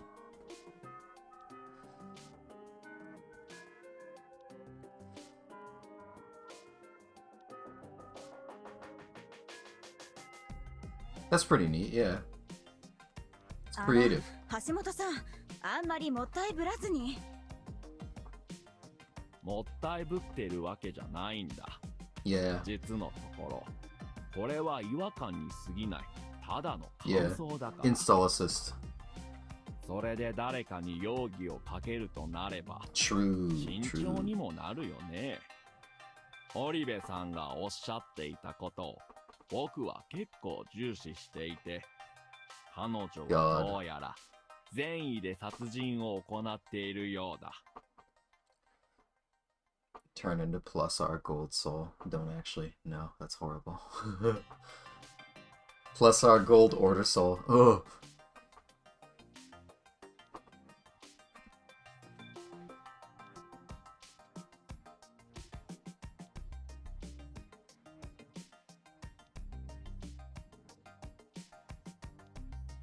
True.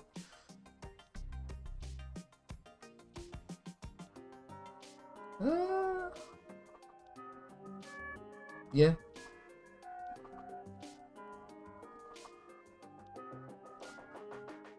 That'd be neat, yeah. Get a little charge off of it, I guess. I guess the best way to do it is,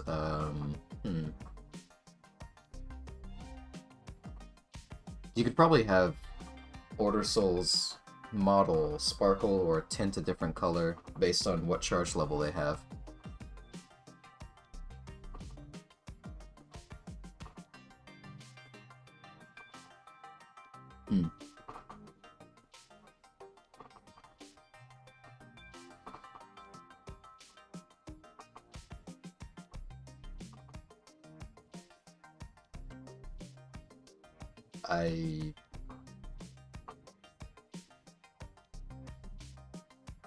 I don't know. I'm not much of a sprite ripper, I'm sorry. Oops. Yeah. Shouldn't be too bad. I imagine it's at least something you can do way easier than Heritage. Alright. バカなことを。 Nice. All sprites obtained. バカなことですか。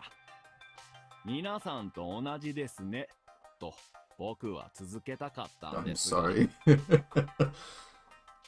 どこが同じなもんかいね。 That would work, yeah. 読み人の棟梁よ。 You wanna go look for him? 恨みで人を殺す。 Oh, okay. いやいや、そうじゃなくて、皆さんがくくると呼んでいる処刑のことです。あれをやったら救われるっていう考え方なんでしょ。狼に殺されるよりはあっちの方がマシと。そりゃあそうよね。そりゃそう。そうやってご自分の側の殺人行為をおためごかして正当化している点は同じなんですよ。狼も。よその方にはわからん。橋本さん、それ本来は私の役じゃないですか。いいんですか。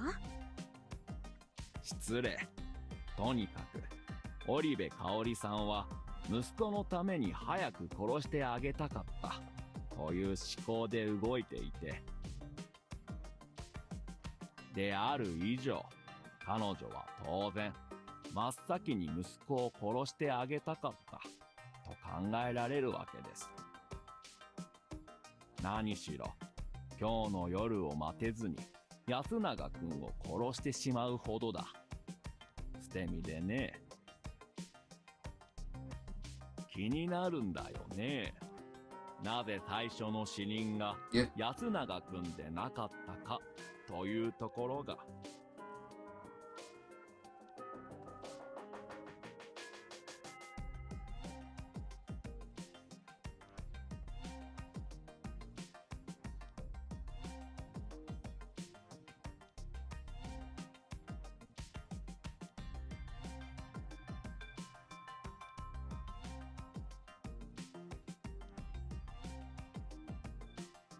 Yeah, I'd say so.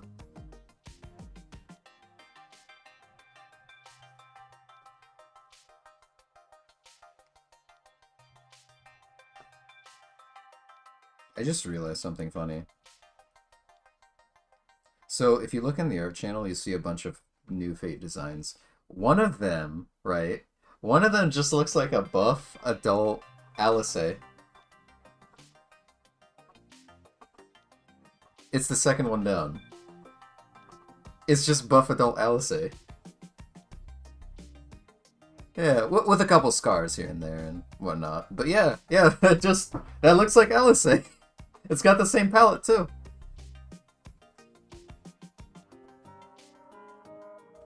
Not in that list, sadly, unless you count the guy who is closest to the bottom.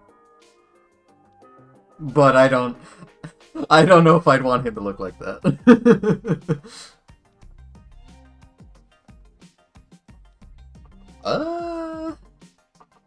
That's a good question. In 11, they could get way buffer than their 14 counterparts. But they're not Ellisons. Sorry? Yeah. Whereas the... they're called, like, Elifs or something like... They have a really stupid fucking name. Elven? I think it's Elven. The Elvan in 11 can get pretty buff. Pretty broad-shouldered, pretty muscular, I would say. They still have the lanky frame, but you could pack on a bit more muscle than the Ellison. But they are different races, so... 室匠さんです。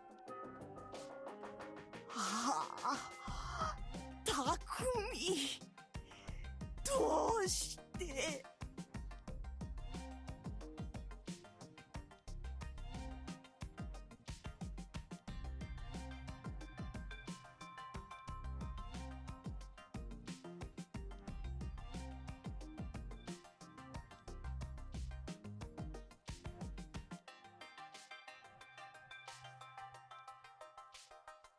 そんなに妙ですか？彼は常に話し合いの中心にいましたから、そこを崩そうとしたんじゃ。それも確かだけど、織部さんはとにかく息子2人を殺してあげたいという気持ちだったろうし、そう主張したと思うんだ。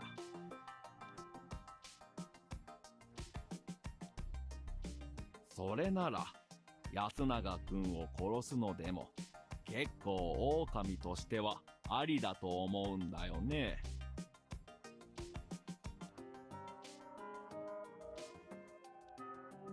He had a point.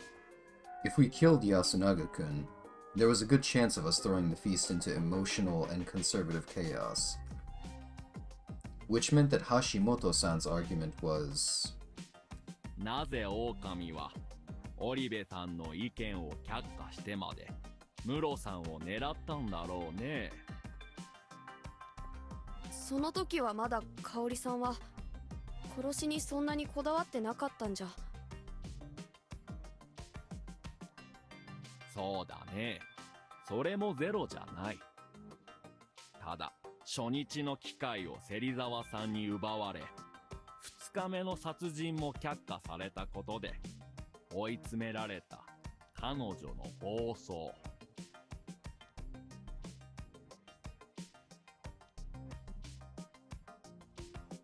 どう How し do て you それが know? よりありそうだと？彼女は自分が狼の加護者だと。要は狼だってことでいいんでしょうが、それを自ら口にしましたでしょ。もしこの騒ぎが他の狼の承諾のもと狙って起こされたものなら、これは絶対言わない方がいい。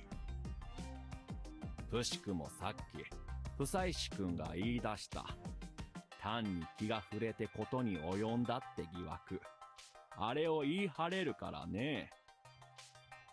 彼女がただの狂人のふりをしてれば、僕らは今頃もっと悩むことになっていたでしょうね。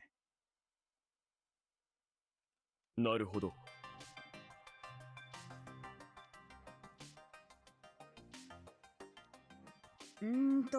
つまりムロさんの島では狼側の計画通りだったけど、オリベ計画香織さんは通り。承服していなかった。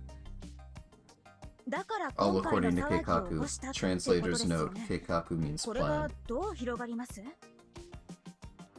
No! ムロさんを殺害することを主張し、昨日まではそれで狼を統制していたにもかかわらず、今日そんな狼がさっきの4人の中にいることになるんだけど、4人。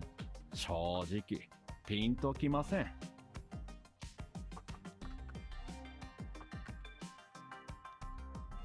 すみません。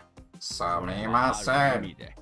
皆さんに人の上に立つ力がないように見えるという悪口になってしまう。しかし、まず女性だ。ここの奥ゆかしい女性がある程度妥当性もある織部さんの提案をわざわざ蹴る気がしない。山脇さんはご年配だから力関係は上かもしれないが、それであえて強権的に匠さんを一番に殺すかな。絶対にせんわよ、そんなこと。それは詭弁でしょう。香織さんが最愛の息子を早く殺すことにこだわった以上、同じことになってもおかしくない。どうしたのよ急に。この人は僕に疑いをかけようとしている。不妻子くんは黙っていてくれないかな。I had to stop him. I had to stop him from swaying everyone's hearts. 野里さんについては、おそらく安水住人との不仲からそういった連携はうまく取れないんじゃないかと。勝手な決めつけだ。香織さんは場の調和を重視する女性で、清之助さんに最初だけ従っただけかもしれない。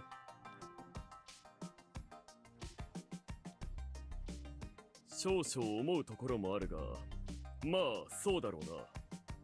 それに私ならば室より安永君を優先して排除する案に同意しただろう。そして Q ちゃんについては言うに及ばず、よそ者の主張をあなた方が聞くとは思えない。まあそうでしょうね。それに私リーダー気質じゃありませんから。ということは狼のリーダーはこの中にはいない。おかしいな。これまで確定扱いにしていたところに何か嘘があるんじゃないかな。そんな。必然的に自己申告に過ぎない蛇の加護者が狼。そういう想像、いや、妄想したってことですよね。It do be a little bit fucking silly. Okay. That should fix it. 気づいてるかい、不妻子くん。君は今日妙に発言が少ない。発言するときは全部僕に難癖をつけるときだけだ。自分に濡れ衣着せようとしている人に食ってかかるのは当然でしょう。やめようよ。言うならあなたも随分イライラして見えますけど、橋本さんだって不自然じゃない？橋本さん。うん。残念ながら僕はいくら不自然でも狼じゃないんだ。猿だからね。そして僕はイライラしてるね。イライイライ。特殊な背景のもと殺し合ってる人たちなら100歩譲ってそっとしておこうと思わなくもないが、よそから潜り込んだ誰かさんがここの事情に悪乗りして狡猾に殺人をしてるってのは胸くそが悪すぎるからね。だからそれはあんたの妄想だって言ってるんだ。僕が凶悪で狡猾な人間だという勝手な前提に基づいた。第一あんたは言ってるでしょうが、よそ者は狼を率いることはできないと。パートナーだか愛人だか知らないが、間宮さんをかばって僕を非難するダブルスタンダードもいいところだ。は？聞き捨てならないんだけど、あんたふざけてるの？最高のパートナー。まあその可能性もなくはないが。最高にはいってやつだ。違いますよ。私は橋本さんとは何もないです。レロレロという。Good. It was a huge risk, but now I'd cast doubt on Hashimoto's side. Now I just had to press some more and... 君はもうよそ者じゃない。ここの住人として迎えられている。そこからして君は狡猾さを発揮していたように思うね。強引に新住人となり、そうやって堂々と蛇を名乗る肝っ玉と口先があれば、織部さんを束の間言いくるめることもできたかもね。もっとも最後まで言いくるめることはできなかったようだけど、ああ、これは信頼感が足りなかったかな。ご愁傷様だ。きっと君ならばどこかで匠さんあたりが蛇だったと気づいて始末する決断も下せたことだろうね。そもそも君はどこの誰なんだい？なぜこの集落に潜り込んだ？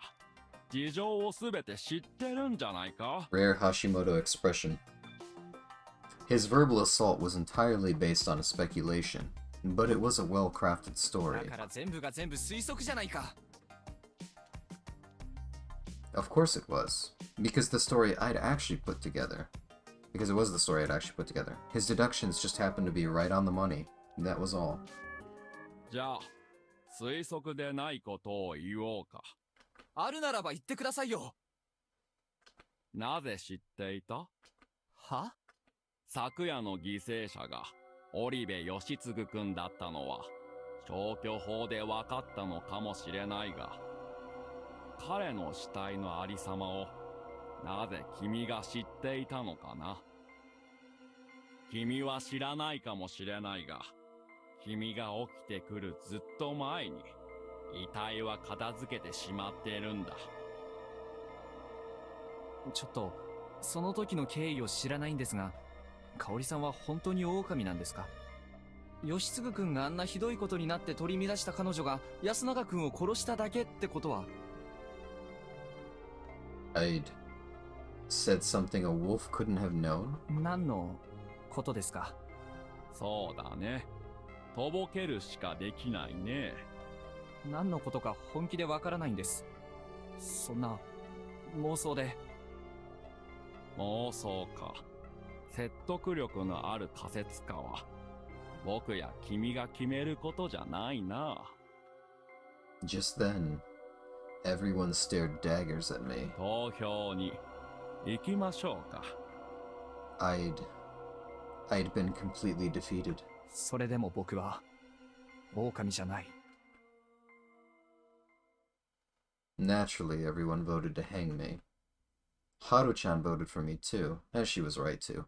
Cleaving off the lizard's tail was a good choice. She didn't need words to cover for me with. At any rate, 2 wolves had been eliminated in the same day. This was all Kaori Oribe's fault. Was that the way I should think? Or should I think that I'd handled her the wrong way? Seriously, was there a way for the wolves to achieve victory here? Was there a way to step over that brilliant cameraman's corpse and press onwards? I felt like I was playing a troll game designed to be impossible to win. I continued to lament the absurdity of my situation until the very moment my consciousness sunk into the mist. Game over. No, thank you. I don't need your hint corners. Alright, is there any more that I could do in this route? Raise hand. Aha! Okay, what did I choose? I chose to raise my hand because I thought it was silly. So don't raise hand this time, and then get sussed out and killed. I don't know how I managed to pick what I thought were the wrong things, and they turned out to be the right things in this path. I couldn't let myself be investigated before anyone else. Not when I was a wolf. It'd be bad if the snake discovered my identity, and having me become a topic of debate would be even worse. It was possible they wouldn't speak up about finding a wolf, but it didn't seem like silence was an option, given the situation. Not to sound cocky or anything, but if I were taken down, the rest of the wolves would instantly fall apart. I wasn't supposed to raise my hand, right? And after much hesitation, I didn't. On the other hand, 5 others raised their hands. Kanzo-san, Kyonosuke-shi, Yasunaga-kun, Mamiya-san, Yoshitsugu-kun. Shit. When I saw who'd stepped forward, I understood the nature of the trap. I unconsciously glanced at the one who'd set this up and found him looking right at me with a smile. Yet another damn blunder on my part. It'd be late, but maybe if I raised my hand now... ここまで。 Hashimoto-san totally had me beat.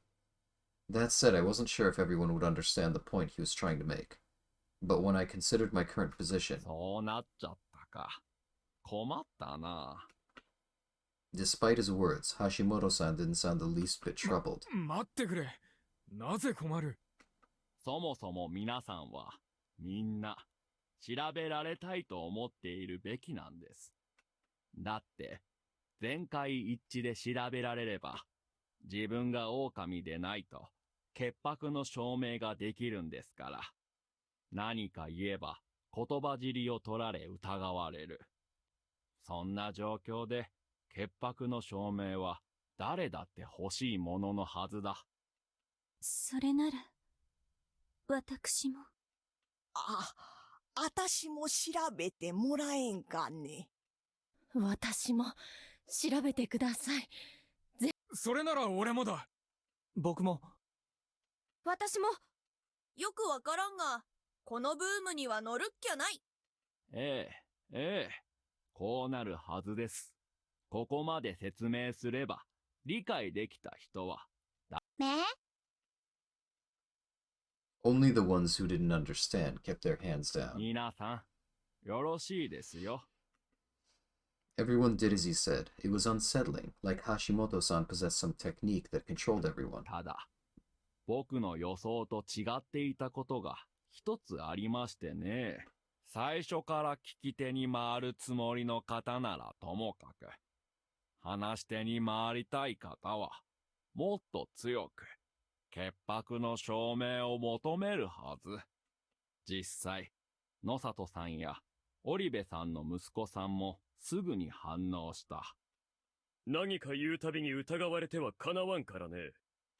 俺みてえな奴は、クソババアを疑っただけで怪しまれっからな。そういうね。Incidentally, those two were designated because they were the secondary wave of those who wanted a voice in the feast. But had they realized that? Naturally, Yasunaga-kun and Kanzo-san were the primary wave, and Mamiya-san could be right up there with them this time. However... しかし、この後どう考えても、たくさん喋るだろうはずの方が手を挙げなかったのは、どうにも不思議で。俺は蛇のカゴ車だ。 Oh. Shit. What horrible timing. I'd been forced to out myself as a snake, and with Takumi-san at that. I just barely managed to avoid falling behind his declaration, but that could hardly be called a silver lining right now. 祭司てめえ。あなたこそ狼だったのか。ああ、ちょっと落ち着いて。ちょっと待ってください。何ですかこの状況は。俺が手を挙げなかったのは自分で自分を調べる発想が出なかったからだよ。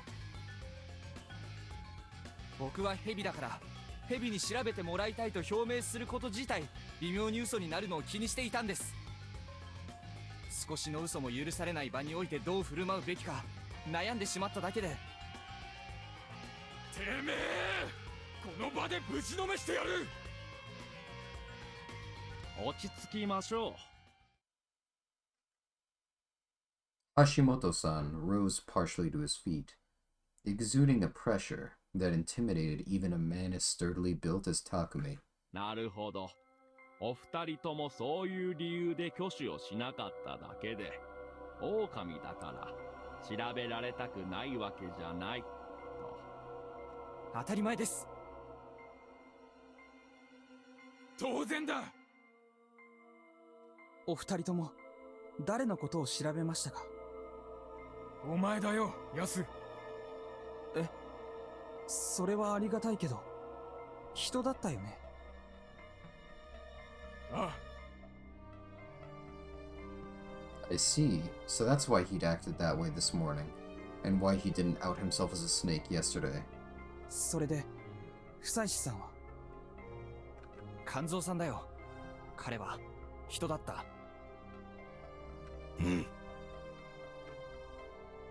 It may have sounded a bit too good to be true, but he was the only one I could see possibly backing me up.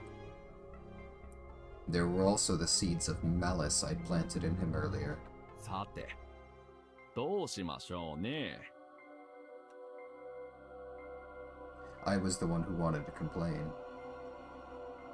The snake had revealed themselves early, but this was a totally different situation from the previous loop where Takumi-san had done so on the first day.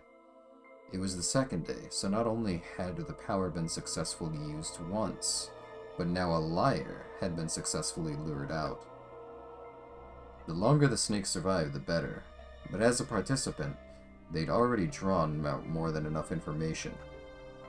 So long as he was acknowledged as the real deal, that is. 俺が本物の蛇だ。僕が本物の蛇です。お二方とも条件は同じ。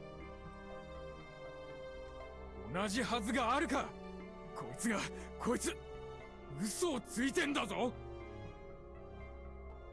あなたの方が嘘つきだ。Indeed, without any contradictions between us, neither could be selected. これは二人とも生かして様子を見るべきでは。Yasunaga-san reached that conclusion, but... いや、両方くくる。Yeah, of course this guy would say that. Guess trying to get him on my side was a bust. ああ、それでも構わね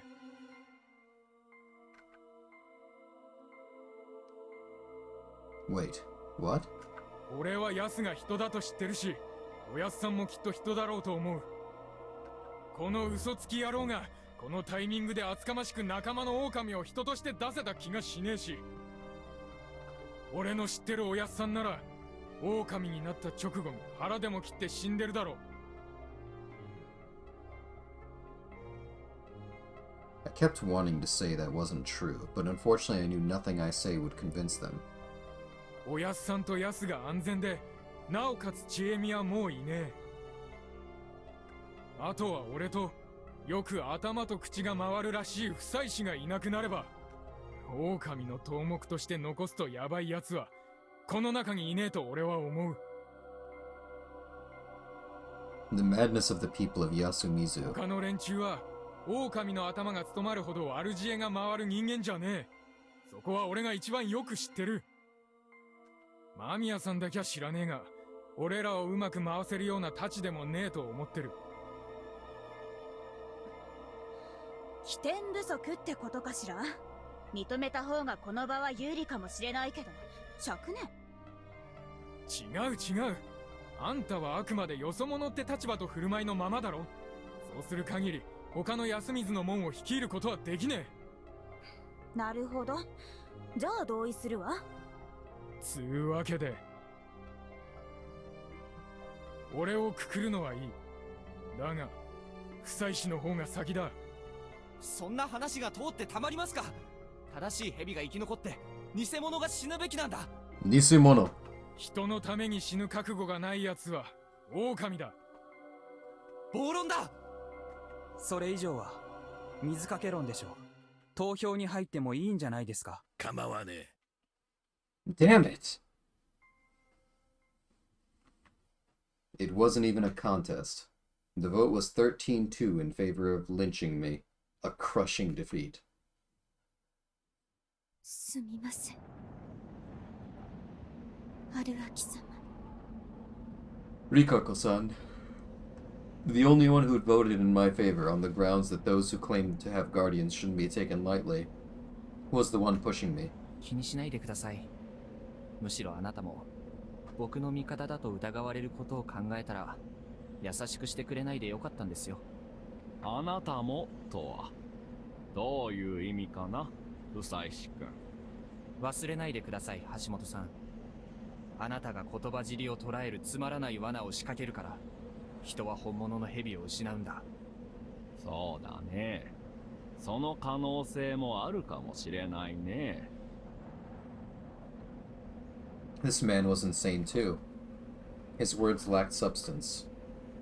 Perhaps he'd gotten too used to insane situations, and taken up a relaxed attitude to handle any gruesome circumstances.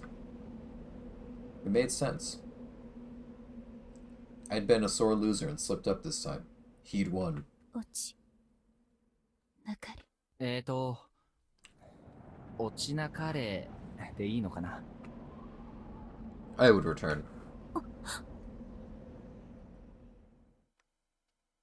I was hanged and died. I swore I'd return. And when I did, I wouldn't let these people kill me. That thought repeated in mind until my consciousness swiftly faded into the mist. Game over.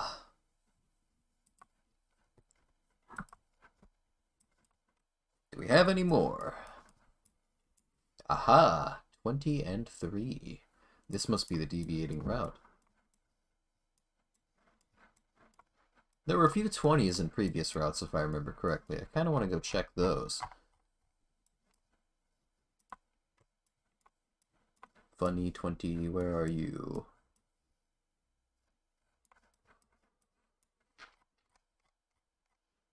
$23. Oh, that's the same one. Okay, so we were at 4. I don't think 5 has anything, right? Might as well check. I wish there was a quicker way to scroll. I guess I can do this, yeah. Thought I saw a 20. I did see a 20, but it's how to pass time. That's from 5. May have gone a bit too far. No, I didn't. There's a lot of 20s here, huh? Recall, yeah, I did that. Okay, what about the original route? Are there any... There's a lot of these, huh? Okay, well, I guess I'll do this one. これって単なるバカ話じゃないの? It's been a while since I've seen this, so I'll let it play out instead of fast forwarding. 素敵なプレゼント。不正解者はブッシュブッシュ殺します。Bushy bushy. All of them. What does that do? At that moment, my head was flooded with information.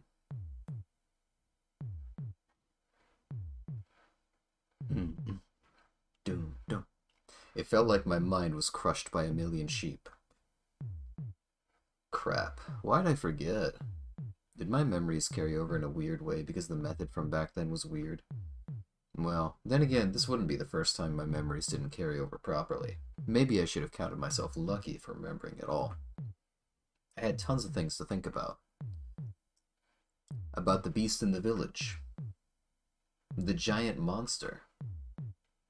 The dream enveloping Fujiyoshi, as well as the looping the sheep had told me about.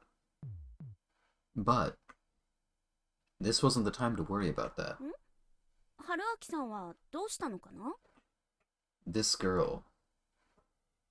One time she, fearful of God, faced the wolves with me, and eventually met an awful end in Saranaga. Another time, she was a cold-blooded wolf that silenced one of her own, then, when cornered, tried to kill everyone. And last time, she interfered with us wolves by, for whatever reason, killing herself on the first day of the feast. Her smile that night had been burned into my mind, continuing to torment me. What did she mean by this? Chiemi Serizawa. Hold on. I knew the reason why she'd done that. It was simple. She'd been dropping hints ever since the very start. They were more like slips of the tongue, small, and almost impossible to notice. おーい、気分悪くなったですか？こういうの嫌いだった？ごめん、ちょっと浮かれちゃったかな。全部だ。え？君が今挙げた選択肢は全部正解だ。確かに藤吉村には狼がいた。Wait, what the fuck, bro? 確かに君は殺人鬼だったし、これは確かじゃないが、多分君はついさっき皿長で散弾銃の重心を切り詰めようとしてたんだ。殺人の準備は後ろぐらいことだ。だからアリバイは欲しかった。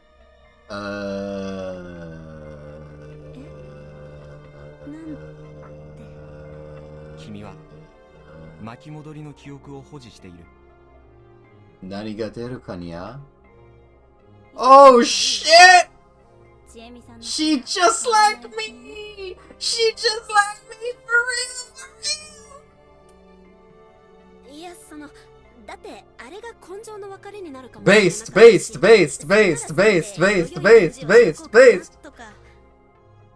おかしいんだ。We love Chiemi! We love Chiemi! We love Chiemi! リングの誘いを受けたと言ったが、誘った時に霧は出てなかったんだから。あの後霧が出ることを君は知ってたことになる。Oh, Chiemi. She'd lost track of what she was supposed to know and not know. It had happened to me too. 春明さんって絶対女のトラブルで逃げてきたんでしょ。僕が彼女に振られてこっちに来たことを見破られたのは単に君が鋭いだけかと思ってた。Haruaki, I need you to do something for me right now. I need you to lean forward, pull her into a hug, and give her a kiss. A big old kiss. しかし、君が巻き戻りの記憶を保っているなら、僕が前の時に振られ話をしたことも知ってて当然だ。一緒に遊んでよ。手を握ってよ。タンデムでずっと遠くまで連れてってよ。布団の中でちりちり。極めつけはあれだ。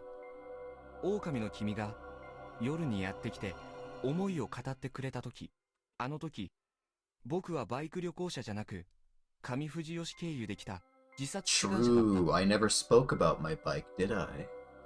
タンデムがどうのって発想はどこから来たのって話になる。One second, I need to untangle my headset. It's getting... This is what I get for buying a long cord, but also I wanted a long cord so I could at least move over to the curtains every now and then. Alright, there we go. 君は本当に異常なのは読み意味の宴じゃなくて巻き戻りなんだって理解している。そうじゃなきゃ説明が。Chiemi-chan! Fuck. Fuck. Shit. Yappe! She suddenly screamed. In her hand, she held a familiar hunting knife. It didn't work. Dropping it all on her so suddenly was too much for her to handle. Though regret dulled my mind, my vision sharpened and I saw her slowly charge at me. I might have been used to death by now, but I didn't want it to be slow and painful. I used the time I was given to just close my eyes. An impact. I collapsed on my back. A sharp pain assaulted me. At least I thought it was going to, but it didn't. There was just a warm weight against my body. I slowly opened my eyes. Her face was brimming with intense emotion. As her eyes filled with tears, the hand with the knife went limp. The blade fell free. Yatta! Yatta! 私だけじゃなかったって。そんなのどうせ夢かなんかだ。 Nah, this ain't a dream. Sorry. ぬか喜びして Well, I mean, kind of is, but... また宴が始まるんだ。そうだよね。ぬか喜びで。しかも春明さんの顔でさ。嘘とか夢、いや正確に言えばいずれ夢になるとしてもこの瞬間は夢じゃない。そして夢でやり合った記憶を共有できる以上、僕と君との間のやりとりはいつまでも絶対に夢じゃない。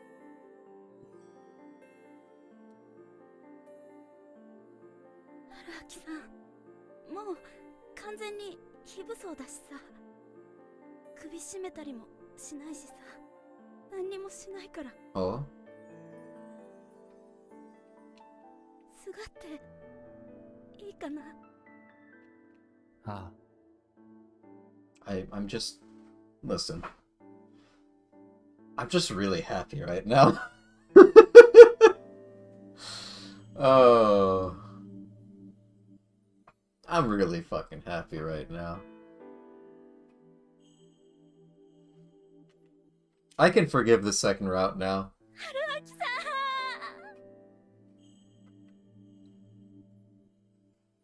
Aw, this is nice CG. Look at it. Look at it. The only problem with this CG is that her hair is black. Like actual black. It's not the weird tint they use. Don't care though. Nice CG. Very happy. Look at her tiny little hands. Emotion, tears. None of it was restrained.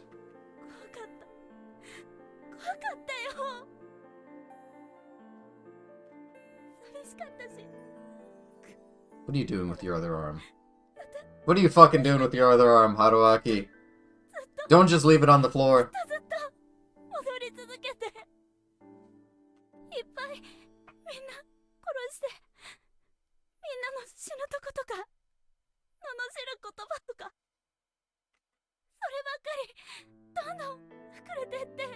Damn, she's got really long hair.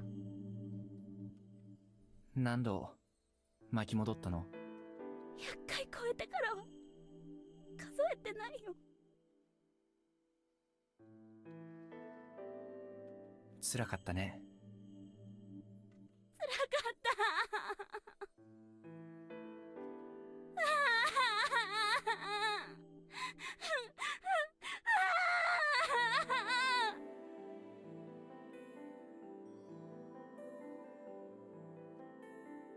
As I embraced her, crying without end, I felt something myself as well. This was a hell from which not even death could save you. Wandering through it all alone, one couldn't help feeling frail and helpless.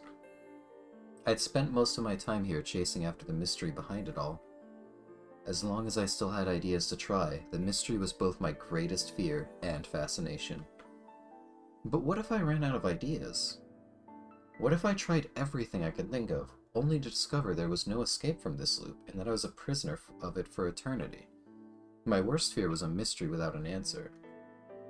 As one faced with that very real possibility, I could relate to her. The alcohol must have made her more emotional too. She was crying unceasingly, and as someone who cared about appearances, I had to hold back from getting emotional myself. It took her almost an hour to calm down. She began talking. I wouldn't have minded if she had just went to sleep, but the joy and excitement from finally finding someone who shared her experience probably wouldn't have let her. It was time to check some answers. さっきの、よくわかったね。確かにさっき、バレルを切ってた。この流れのまま、僕が部外者として宴が進行していったとき、君は銃を持ち出さなかったでしょ。あれは、僕が邪魔をして、作業が中断して、君は銃を皿長に置きっぱなしにしたんじゃないかって。なんだよ、もう。やっぱ探偵か何かか、春秋さんは。探偵だったら、こんな予想や憶測ばっかで喋っちゃダメさ。ありゃ証拠商売だ。だから、僕も聞かなきゃわからない。次の答え合わせ。君は、殺人鬼なのか？違うよ。今回はまだ。少なくとも、休みずに帰省するまでに人は殺してないよ。でも、銃を2丁も持って帰ってきたんだよね。それは純粋に、肝臓じいちゃんの狩りに付き合いたかったから。最初は、ね。She continued to talk. It was May of her third year in college. Time to go job hunting. With the job market in the state it was, most of the leads she found on work sounded more like horror stories. Jesus Christ, it's just... This game was made in 2019. It's fucking... 2023? Still the same place. Still the same job market. Some couldn't find a job despite checking 100 places. Some went straight to exploitative businesses. Some had all the credit in the world, yet ended up working at the docks or something. Yo. Nothing has changed. Chiemi had no particular profession in mind, nor did she find any ideas at her seminars, so she was at a loss. Her situation was made even worse when her boyfriend left her. は？じゃあ僕と同じようなもんじゃないか。You're just like me! うるさいな。Oh, is that a little bit of a blush I see? なんで別れたの？その芹沢千恵美史上2人目の彼氏と。Haruaki. Why?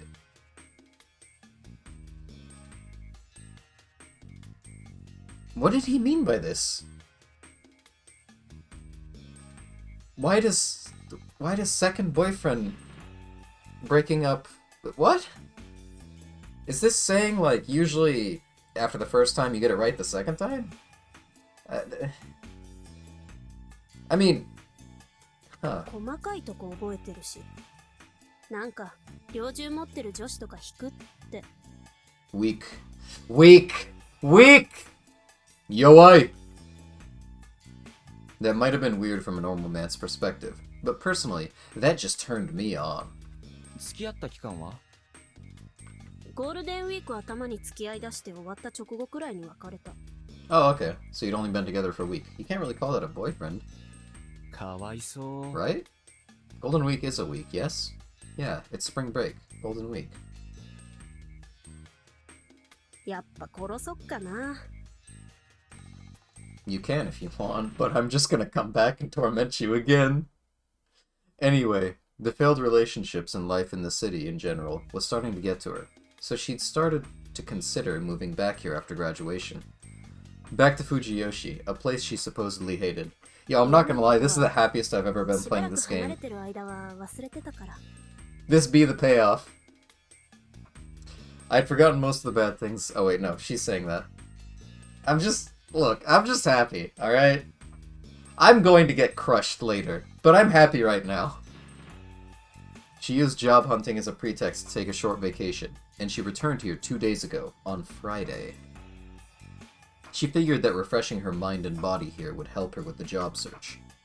The locals neither celebrated nor disliked the fact that she came back. They just gave her a normal welcome.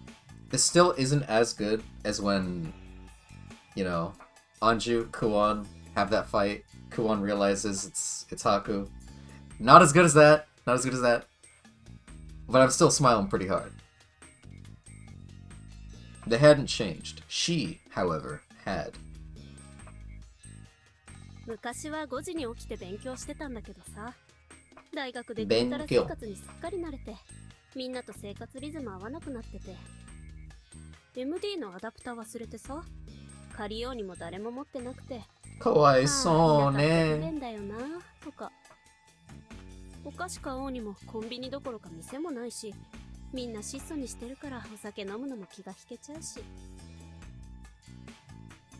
なんか期待してたんだろうね。やっぱ自分の居場所はここだったんだみたいな。キュッピないよね。半分捨てたような故郷に自分の都合でそんなん求めたって、なんかやっぱここも居場所じゃないんだなって思いながら寝て、起きたのが5月10日、昨日の朝。最初はそこに戻ってきてたんだ。That was unexpected. I asked him.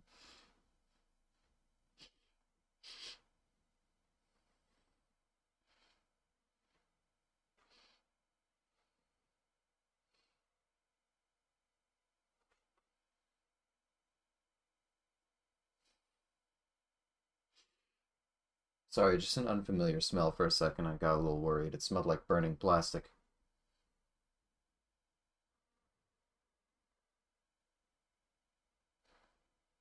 I think it's gone.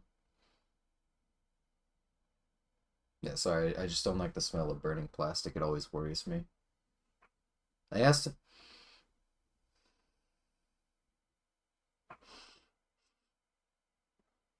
I don't know what that is.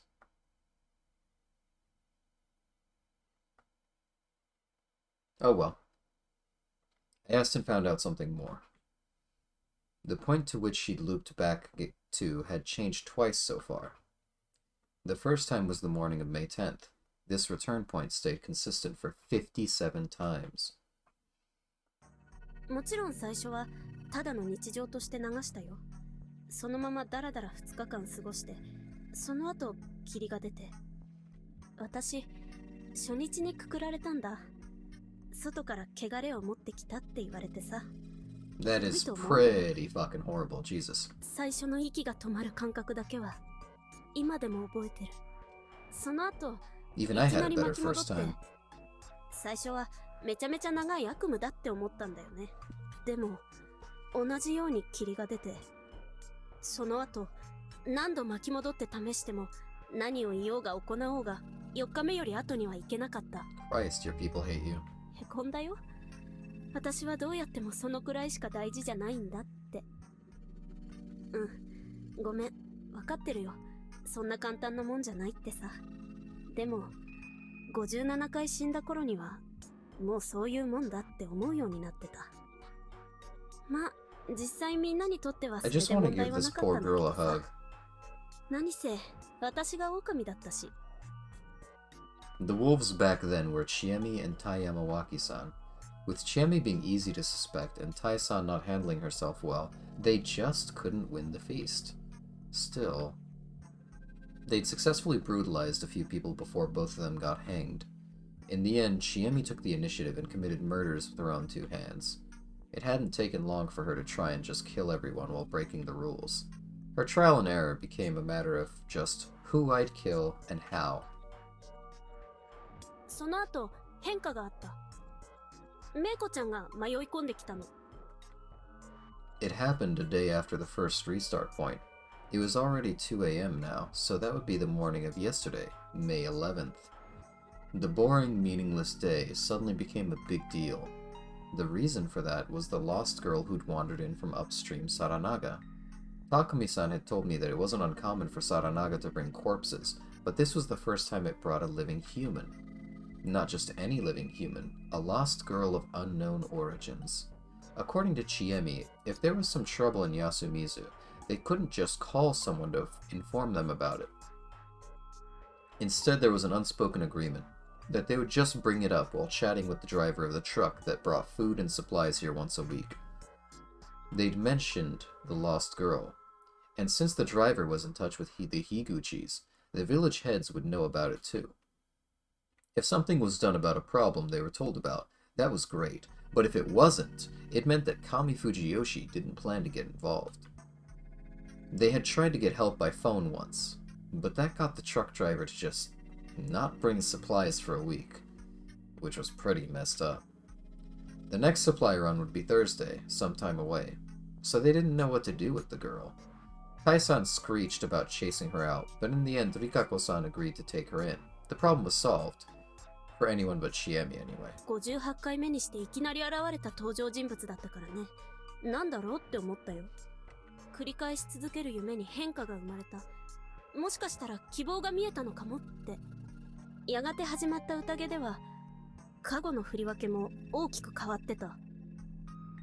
Immersive, raging loop playthrough idea. Every single time you loop, you're not allowed to save, like reload a save or reload a point. You have to play all the way through the fucking game again, every single time. How to turn a game that's normally, I don't know, 60 to 70 hours into 300. You're not allowed to use the skip button either. Enjoy. This is the fate you chose. You'll go just as mad. 匠兄ちゃんがヘビで、最初に明かそうとする流れが一緒だから、多分、春明さんが知ってる流れと一緒。Imagine spending 6 hours getting to the same point to make a different choice. And then you make the same choice. That would suck, wouldn't it? Oh. So basically, the timeline where I was alive but didn't participate was similar to the one where I just wasn't there at all. Still, she was human in the new timeline, and that change gave her hope, so she started experimenting again. It didn't take long for her to despair again. 匠兄ちゃんは大体早死にしたし、私は大体早めにくくられるか、狼にやられることになった。一度だけおかしくなった香織さんが料理に毒を入れて、たまたま狼が死んで勝ったけど。Based. Except for the fact that it doesn't fucking 休 matter. みずを出て、帰る深夜バスが霧に巻かれて、あんま覚えてないけど、多分事故ってそのまま後戻り。戻り先は日曜の朝。メイコちゃんが迷ってくるところが新たなルーチンになっただけ。結局、糸口も見えなかった。The morning of May 11th, it was the restarting point that she'd went back to more often than any other. Overcome by despair, she'd started trying to challenge the feast's rules. She tried escaping the mist, surviving the corruption after killing more than one in a day, etc. After dozens of tries, she'd concluded there was no way to escape these laws. By that point, she'd killed each of the locals dozens of times. もうさ、みんなの顔見るたびに、あの時どんな死体になったとか、あの時どんな断末魔だったとか、そんな映像がバンバン脳内に出てくるようになっちゃって。別に苦しかったわけじゃない。むしろ平気すぎた。むしろそれが現実なんじゃないかって思うようになってた。もうとっくにみんな死んでて読み人なんだって。狼の時に聞いた話が本当なんだって。そこからは投げやりプレイだったな。宴が始まった直後に全員を撃ち殺してみるとか、そういう絶対にクリアには繋がりそうにないことを試したり。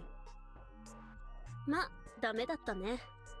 どんなに頑張ってもくくられるか殺されるか、霧に巻かれてどうにかなって死ぬ。そうなるともう死に飽きちゃってさ。死ぬのはもちろん苦しいけど退屈で。退屈しのぎって言ったら、もうどんな新しい殺し方や死に方ができるかってことくらいになっちゃって。The many impossible deaths happening on repeat had warped her heart and mind. そんなわけで、私はもう立派な殺人鬼だよ。That wasn't a thing to say with such a smile. 春明さん。みたいにはならないで。I finally realized what that meant. 私みたいにはならないで。君はそう言いたかったんだな。That's what she meant by this. うん。It was a well-placed warning indeed. Unfortunately, back then, I not only missed it, but went on to become the absolute worst murderer I could think of. 春明さんが来たのは、メイコちゃんに次いで2度目の変化だった。振り出しも12時間くらい進んだし。The night of May 11th, the day before the feast, as well as the day I got lost on my bike ride and Chiemi went out prepare to kill. That was the newest starting point, and the one she and I actually shared. 初めは何の期待もしてなかった。面白い人来たけど、かわいそうに。間宮さんたちみたいに死ぬだけだって。けど、なぜか春明さんが来てから変化が加速した。ずっと死ぬばかりだった間宮さんが生き残ったり、それでまた私が狼になったり、それに、何？とにかく、そうこうしてたら橋本さんが生き残って、また配役が変わった。春ちゃんが狼の格好して工事現場に行くので大体わかった。Oh yeah. Since the wolves did their jobs when everyone was sheltering, anyone who stayed outside and watched would quickly know who they were. 春明さんはそれまでずっと人だったけど、狼になったら私みたいに狂っちゃうかもだから。だからあんなこと言ったんだ。I didn't really want to remember that. Once I'd become a wolf, I'd intended not to be bound by Yasumizu's rules, but in the end I'd become an utter madman. And to make it worse, I ended up dancing on the palm of God's hand. Chiemi's words might have become a subconscious brake for the madness racing within me. That was why her face came to mind whenever I was partaking in something really messed up. Anyway, this reminded me of another mystery. 待ってくれ。あの時どうして君は外に出てられたんだ？単純に寮の2階で張りながら上がってくるワンコを全部殺してただけ。は？そんなやり方で夜は攻略できるの？銃があれば最強って？いや、ただの時間稼ぎだよ。そうやってると、そのうち本物が出てくるから。本物？狼の頭と人間の体の。あれは人間のはずだ。狼が着る狼装束と同じ感じの。Haruaki, she's experienced more loops than you. Are you really gonna argue this? 人狼、人狼は、新内さんの手下で、狼さん You の also 使 got いか torn なんかだ apart と by 思う。 3 of them, you fucking dipshit. 狼やったならあったでしょ？首吊り松の墓所でさ。あれが新内さん。で、実際に罰を下す怪物が人狼。あいつらは、人狼はいっぱいいる。Shinai was Okami. Great Lord Shinai and Okami-sama were the same thing. Mamiya-san said that too. 3 creatures who came to you in a dream. Besides them, there were lots of monsters who carried out their will. God had implied that the dogs, the bringers of corruption, were the servants of the badger, Mujina-sama. Using those werewolves as underlings might have been the power of Great Lord Shinai as Okami-sama. あの汚れの運び手をしのいでも、そいつが出てきて確実に殺されると。Chiemi nodded. Didn't look like I could go anywhere from here, so just leave it at that. 話を戻すけど、じゃあどうして外で狼を待とうなんて思ったのさ。もうやめようと思ってさ。え？私、宴ではずっと一人ぼっちだったけど、ある人には何度も助けられてるんだ。僕だな。どっちかっていうと色々かき乱されて、いやぶっちゃけ春明さん絡みは死んでばっかだしな。ごめん。気にしないでいいよ。私も何回か春明さん殺してるし。そうか。じゃあ気にしない。春明さん、大概切り替え早いよね。さっきも別に落ち込んでなかったでしょ。君が気にしてたら僕も気にするさ。ともかく、じゃあ誰さ？あるリカ子さんだよ。植松リカ子さん。彼女に？あの人は本当に心の底から藤吉村の人間なんだけど、藤吉村で一番いい人だよ。迷信に忠実で保守的で、でも奥ゆかしくて献身的で、そしてよそ者や私みたいな外れ者とも対等に接してくれる。嫌悪せずに受け入れてくれる。 The bedroom woman servant who took in anything, huh? Don't fucking say it like that, Haruaki. 藤吉の古き良きものなんてのがあったら、多分彼女がそれ。過去のいいところだけ寄せ集めたようなっていうか。春明さんも惚れたでしょ？いや、そんなことは。Haruaki? 嘘ばっかり。ま、魅力的なのはわかるけどね。上藤吉でも？ええ。植松家は落ち目だったし、昔からその、ちょっと特殊な家だってことはみんな知ってるわけでさ。Oh. 見た目だって美人だけど変わってるし、性格も一見とっつきにくいからね。野里のボンクラくらいよ、彼女のファン。Chiemi grinned cruelly. She was pretty hard on him, huh? なるほど。で、彼女の恩って？いろいろだよ。宴の時にかばってくれたり、誰かが暴れて殺されそうになった時に盾になってくれたり、汚れを引き取ってくれたりね。どういうこと？覚えてるかな？このままの流れで、そのうち安水のおじいちゃんとモッチーが殺されるの。それで次の日、彼女は読み人になる。ああ、覚えてる。あれの真相を君は知ってるのか？モッチーを殺したのはおじいちゃん。おじいちゃんを殺したのはちえみだよ。あ？君が殺したってのは今さら驚かないとして、狼じじい氏がモッチーを殺したって？腹立つ。私も驚いたんだよ。二人が帰ってこないから手分けして探してたら、もうモッチーはやられてて。おじいちゃんは笑いながら私にも襲ってこようとした。だから、その、反射的に。時間が欲しい。彼は投票で負けた場合、最初から逃げる気だったんだな。うん。肝臓じいちゃんはそうなることを恐れてたのかも。だから。しかし妙だな。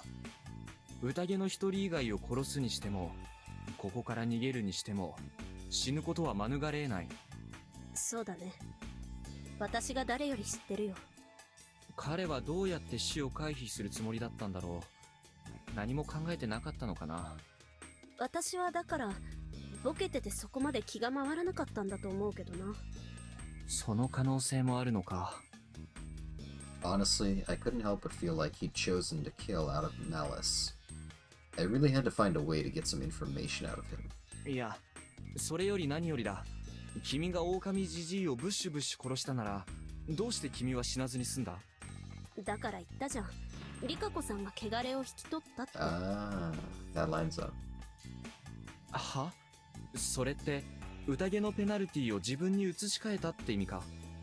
うん。あの時、おじいちゃんをブッシュブッシュ殺した後で、ああ、やっちゃった。今回もダメかって思ってたら、霧の中からリカ子さんが出てきてね。こっち見てびっくりしてたけど、あなたは死にません。あなたの罪も、汚れも、私が引き取ります。似てるでしょ？こんなノリでいいの？この話。The sullen mood had vanished, and we were now talking about this stuff over a few beers. いいんじゃないの？僕らはまだこの時は人殺しじゃない。過去のことまで気に病んでたら、速攻気が狂うよ。ちえみが死ぬほど悩んだことをめっささらっと片付けたね。まあオッケー、軽妙に行こう。とにかく、その時はリカ子さんがかばってくれたから、私は服を買いに戻って、そこで春明さんと話したよね。誰だ？あ、春明さん。またちえみ落ちか。何それ？悪いけど今じっとしてて。ひょっとしたらヤバいかも。ちょっと開けてよ。ああ、あの時の。君はあの時血まみれの服を交換してたのか。そうそう。あの私服お気になんで替えはあるしね。Now that she mentioned it, I did feel like she said that. ともあれ、君は確かに一日に一人の掟には反していた。うん。私の経験じゃ例外なく、その日犯したルール違反はその夜に汚れとして与えられてきた。その流れ以外ではね。しかしその時だけはリカ子さんが引き取ると言った通り、最悪は彼女に降りかかったということか。しかしそうなると彼女は例のぐちゃぐちゃになって死ぬ形になるんじゃないのか。あれは黄泉の汚れだよ。黄泉の汚れ？最強の最悪の汚れ。触れれば黄泉人になってしまう。Chiemi was now acting afraid of something. 君がリカ子さんに恩義を感じて宴を放棄した経緯は分かった。君のこれまでのいきさつもね。今から本質的なことを聞きたい。君にとって嫌かもしれないことを聞くが、すべての確信に迫るためには必須の情報だ。どうか協力してくれないか。もちろん君が我慢できなくなるような話になったらやめてくれていい。Chiemi lightly nodded. 君は何か超常的なものに対して他の住人とも違う特別な思い入れを持ってるね。その一つが汚れ、もう一つが神様だ。どっちも教えてくれ。春明さんはさ、死んでも記憶がある。だから嫌だよ。これから先ずっと嫌われる、気持ち悪がられるのは。ようやく見つかった理解者なのに。大丈夫。君が殺人鬼だってのを聞いても僕は別に引かなかっただろう。でも大丈夫。絶対に嫌わない。約束する。After a few seconds of hesitation, she finally gathered her resolve. She then put her hand inside the collar and took something out, a metallic trinket on a metal chain, showing 3 symbols, a whirl and a diamond. It was the sign of the Yomotsu Ukami. I remembered the time I picked it up in Saranaga after I'd won against Chiemi as the snake. So it belonged to her, huh? これは見ないで。芹沢様、申し訳ありません。その汚れは私にも引き取れない。 It came back to me. Rikako-san had discovered something pendant-like that Chiemi was wearing. After that, Chiemi went nuts and ran off into the mist. That means that from what I'd found in the Saranaga on the other timeline had been dropped by her after she jumped off the cliff. And I finally realized another thing. Here, the talisman with the sign of the Okami, Yomi itself, was the worst of omens, and actually wearing it couldn't have been a good thing. It could only represent the worst, most fearful, and maddening of things. これは私が小さい頃から肌身離さずつけていたもの。もうこの意味は知ってるよね。渦と爪、汚れた狩り場の主を意味する四物狼のお印。君がなぜそれを？私が汚れているから。私の元の名前は三車千恵美って言うんだ。Miguruma. The tower lookouts. The top of the 4 head families in Kami Fujiyoshi, the snake. 三車千恵美は蛇の息女だった。兄弟はいない。だから養子を迎えて当主の奥方様になる予定だった。5つになったあの時まで。Chiemi's eyes turned dry and empty. あの日、私はいたずら心で三の蔵の地下の扉を開けた。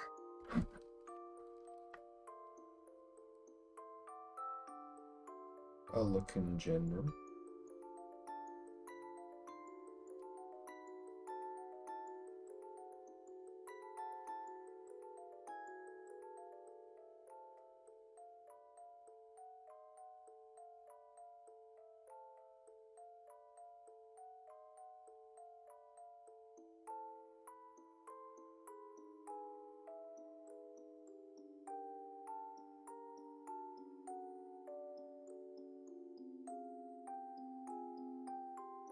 I like it.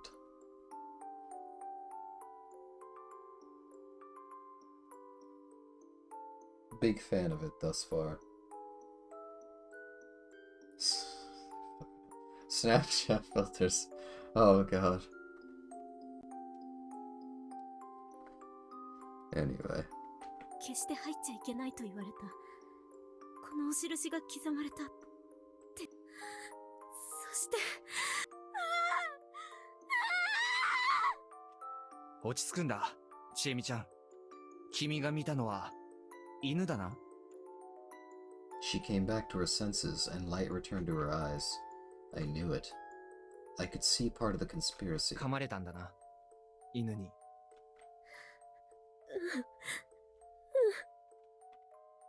As it became harder for her to speak, she pulled up her sleeves and showed me her wrists. They were old, but clearly visible scars on them. 黄泉の汚れは、その身に受ければ、いずれ人を狂わせ、殺す。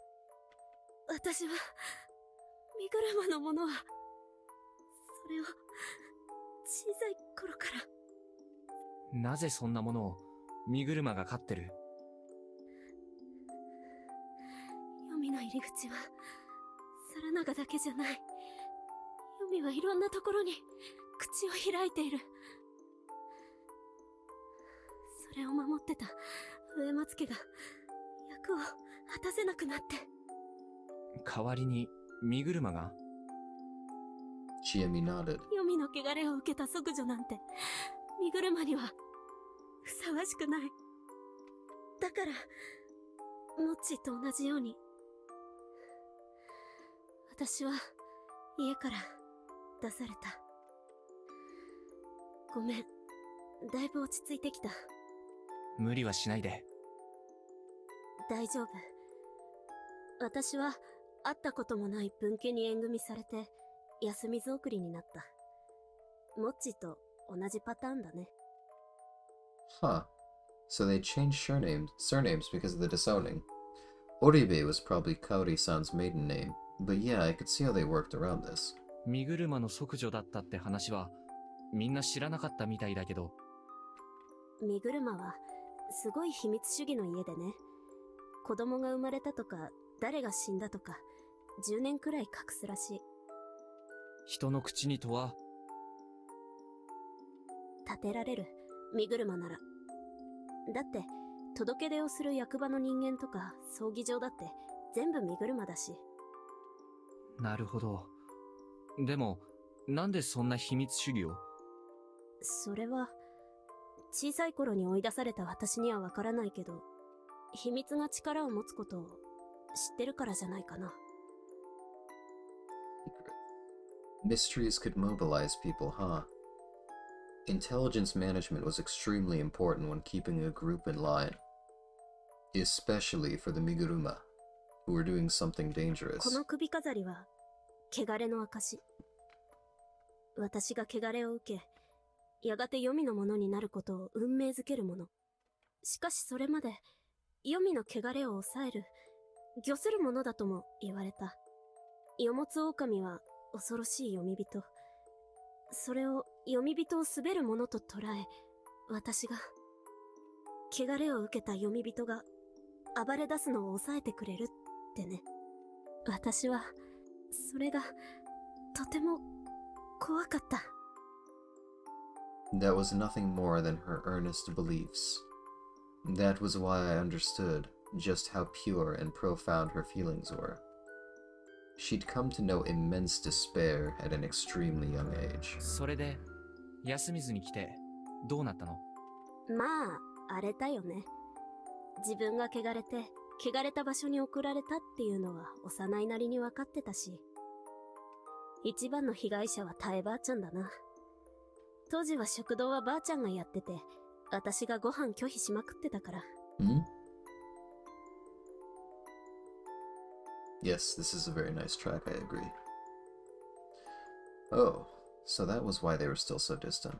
芹沢として小学校に入ったけど、ちょうどその頃、休みずの学生は私だけだったから、きつかったな。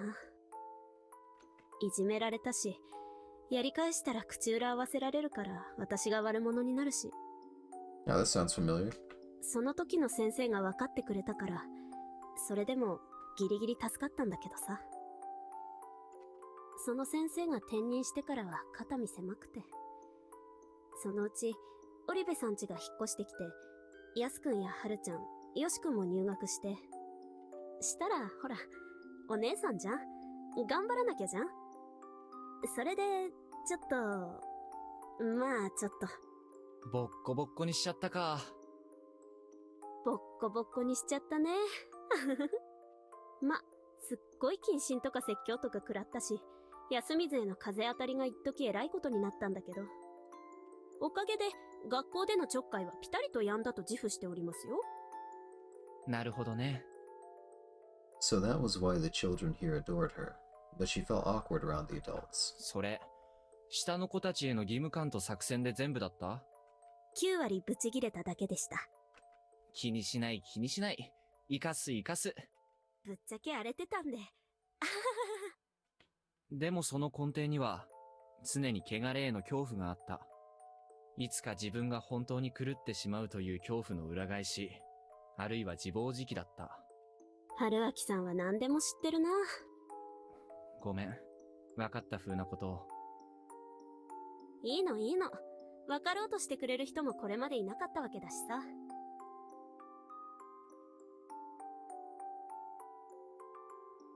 Jimmy giggled. She could laugh at it now, but probably only because she'd grown up and realized a few things. 外に出て、いろいろ調べた？その、犬のこととか。そりゃね。ということは、君はもうそっちは怖くないはずじゃないか。私が怖いのは神様で、神様が与える汚れだから。それが科学的にどういう病気かとかは、あんまり関係ない。じゃあ、それについて話そう。僕は、巻き戻りを繰り返す中で、神様に会った。え？今は、神様というものの意味も、大体わかってるつもりだ。それにしても、君が恐れている神様というものとはちょっと実像がずれてる気がしてならない。ちえみちゃん、君には神様が目に見えたりしてるんじゃないのか？ Oh, okay. Yeah. I don't know what that is.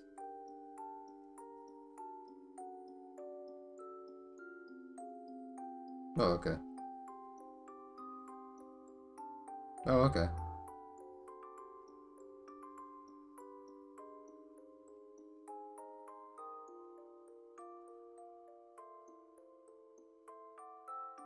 Yeah.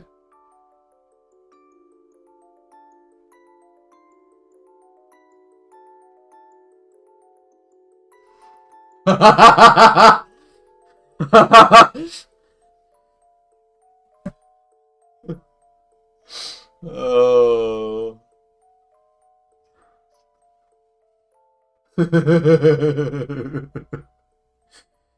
Oh, that's beautiful. That's beautiful. You know, bed sheets to cover the windows, not using the curtains. That's God. That's something. That's something. Something aren't girls the cutest when they're almost retarded. God. It's so fucking dumb. みんな神様には合ってるよ。見えていないのかもしれないけど。狂ってるって思うよね。それ言ったら死に戻りとか、神様そのものがすでに荒唐無稽だから、受け入れるモードに入ってるよ。柔軟すぎる。あなたはタコか。Why did everyone like comparing me to weird stuff so much? そうだね。私にはそれが見える。狼の加護を受けた時の3人組のあれとはまた違うもの？神様はほとんどの人にくっついているよ。メイコみたいな小さい子にも？メイコちゃんのはよく見えないな。何かいるけど大きいのが。安水には神様が3種類いるって聞いたんだけど。どこの誰から聞いたの？それは秘密。私は安水の神様は神内様と神様しか知らない。神内さんは神様だろ？神内さんは神様だけど、神様は別のものだよ。はるちゃんについてるのは神様だよな？うん。多分理解できた。本当に？教えてよ。それはまだもうちょっと後だ。もったいぶりっ子はいいから。No. At this point, I was now able to split up and think about the problems I was involved with right now individually. One problem was the prevention of the Feast of the Yomi Purge. Another problem was the prevention of the giant monster's resurrection. And the third problem was the ending of the loop. They were all related, but they'd all need different solutions. And to fix the first one, the feast, I'd have to use the looping to do something about God. Specifically, the god that had Chiemi, as well as everyone else in Yasumizu, completely imprisoned. Weak, powerless god, my ass. This one was a pain to deal with because they were powerless. I had to be careful about how I dealt with it, as well as Chiemi, God's prisoner. もう少し秘密だ。なんで？秘密が力を持つことを知ってるからさ。We continued exchanging info. I couldn't keep the sheep hidden, so I started with that. 僕は巻き戻る瞬間に羊さんの姿を見ていて、多分そのおかげで記憶を保持できていたんだけど、君は？いや、全然覚えがない。That meant that the reason she kept her memories was different from mine. Also, her memory retention was less consistent than mine. Some memories actually felt like a dream for her, and often lacked clarity. She said that, for all she knew, she might have looped a lot more times than she realized. I was curious why she kept her memories, but I set it aside for now. Anyway, according to the sheep, the loops were happening because of the dream. I thought over in my own way the things it quickly shared with me. Something had absorbed Fujiyoshi and its general area into a dream. It was absurd, but I had to accept it. An area of some square kilometers had been detached from the real world, meaning that this was like a virtual reality. This space could be restarted, and it probably had a different flow of time. I'd spent a lot of loops here, but I'd bet not even a second had passed in reality. This dream could happen over and over without wasting any time. That gave the mastermind behind it countless chances to create the ending they wanted, and once that happened, the dream would stop being a dream. It would become prophetic, basically, or rather stop being reset just as a dream, and turn everything that happened into reality. That meant that I could be going about my business still thinking that I could retry it all, when the master of the dream could just yank the rug out from under me and be like, nope. This was as if reality had an intrusive editor who told the author to turn anything he didn't like into a dream. Man, was that messed up. According to the sheep and Chiemi's info, the range of the dreams had changed. 最初のうちは夢はずっと循環していた。しかし、異分子が取り込まれ、夢は奇妙に変容し始めた。てめえが来てからはもうぐちゃぐちゃで、結果がこれだ。僕が動いたせいで夢が変わった？その後、変化があった。メイコちゃんが迷い込んできたの。春明さんが来たのは、メイコちゃんに次いで2度目の変化だった。振り出しも12時間くらい進んだし。I had no idea how many loops the sheep had been through since starting, but it did mention that things didn't change much at the start.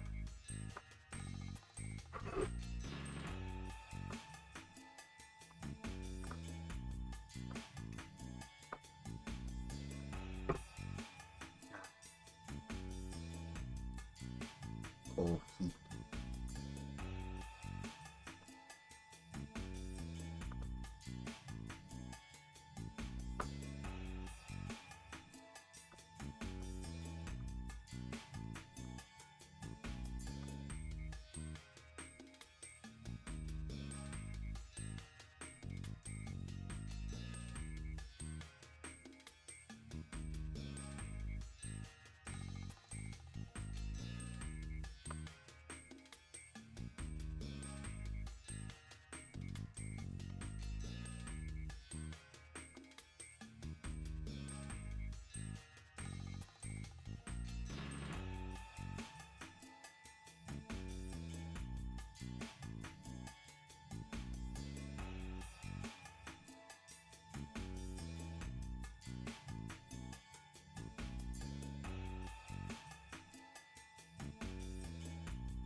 Welcome back.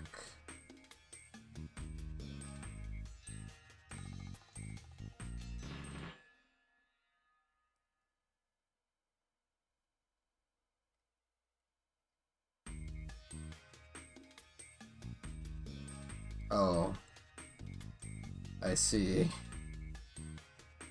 Yeah. Okay, yep. That sounds about right.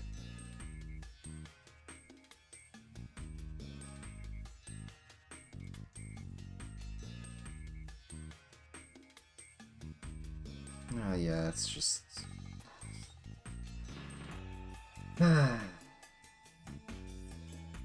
yeah, that does suck.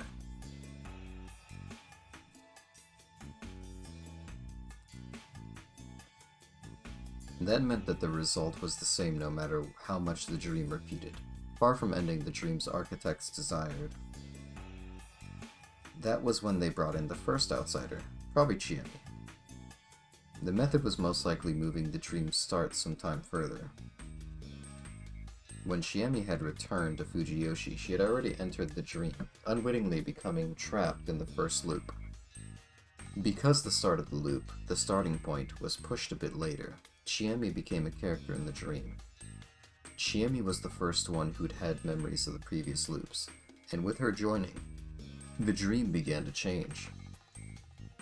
However, these changes didn't satisfy the mastermind, especially with Chiemi not really doing anything constructive. Thus, they moved the start a bit later again, this time taking in Meiko, who from what it seemed didn't have memories of the previous loops. It wasn't hard to guess that nothing was changed by her joining. The third one to enter was me. And I, unaware of the mastermind's plot, tried out various things and ended up fulfilling their wishes. The sheep said that the mastermind still didn't know about its involvement. However, they must have known that Chiemi and I often did unexpected things, so I wasn't sure if they were aware that we had our memories. They either didn't know about it, or just didn't know the cause. だとすると、これからも気づいてるってことは公言しない方がいいの？そうだね。特に安水住人たちには。え、嘘。みんなの中にその黒幕っていうのがいるの？そう考えるべきだと思う。少なくとも巻き戻りに関しては荷車家は関わってないんじゃないか。なんで？神内明神の目的と違うから。しかし誰なんだ？もう一つの神様を隠してるやつっていうのは。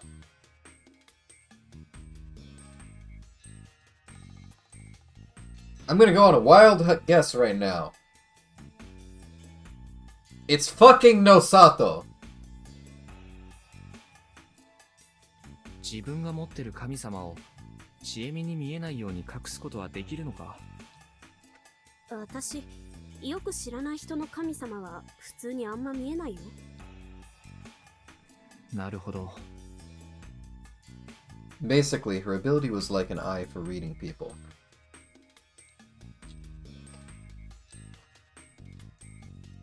Even though you couldn't know for sure based on just faces, some people could intuitively figure out certain things about others by just finding out more about them. In her case, such info was just more visual. It might have been a kind of synesthesia.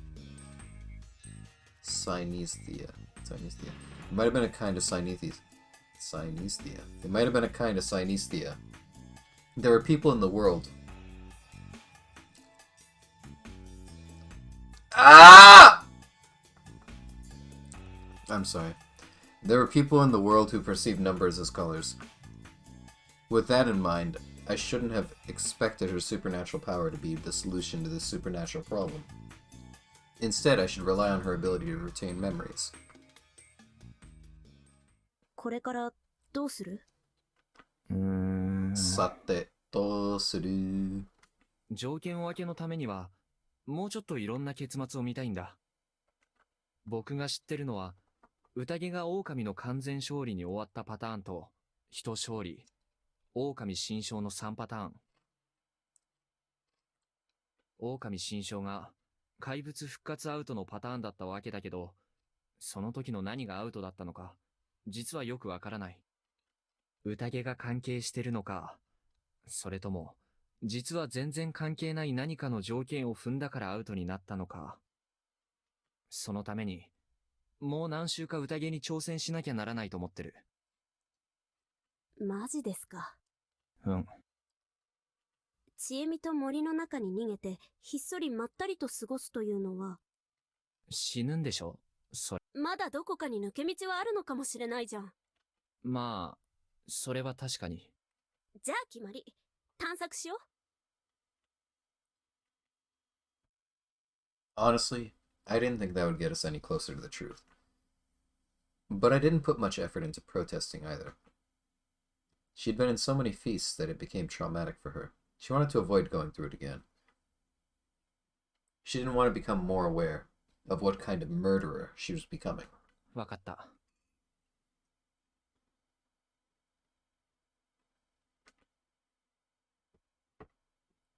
I would do this with her until she was satisfied. Even if this was a challenge without a real end, it was worth it. As long as she could find peace. We tried using our memories to quickly fix the bike and leave. We tried going out through Saranaga before the mists came. We waited until the mist came and tried to leave through the forest in full hiking gear I got from the convenience store. No idea why they were selling that. In the end, we either were engulfed in mist and died before even realizing it, or were engulfed in mist and died without getting anywhere.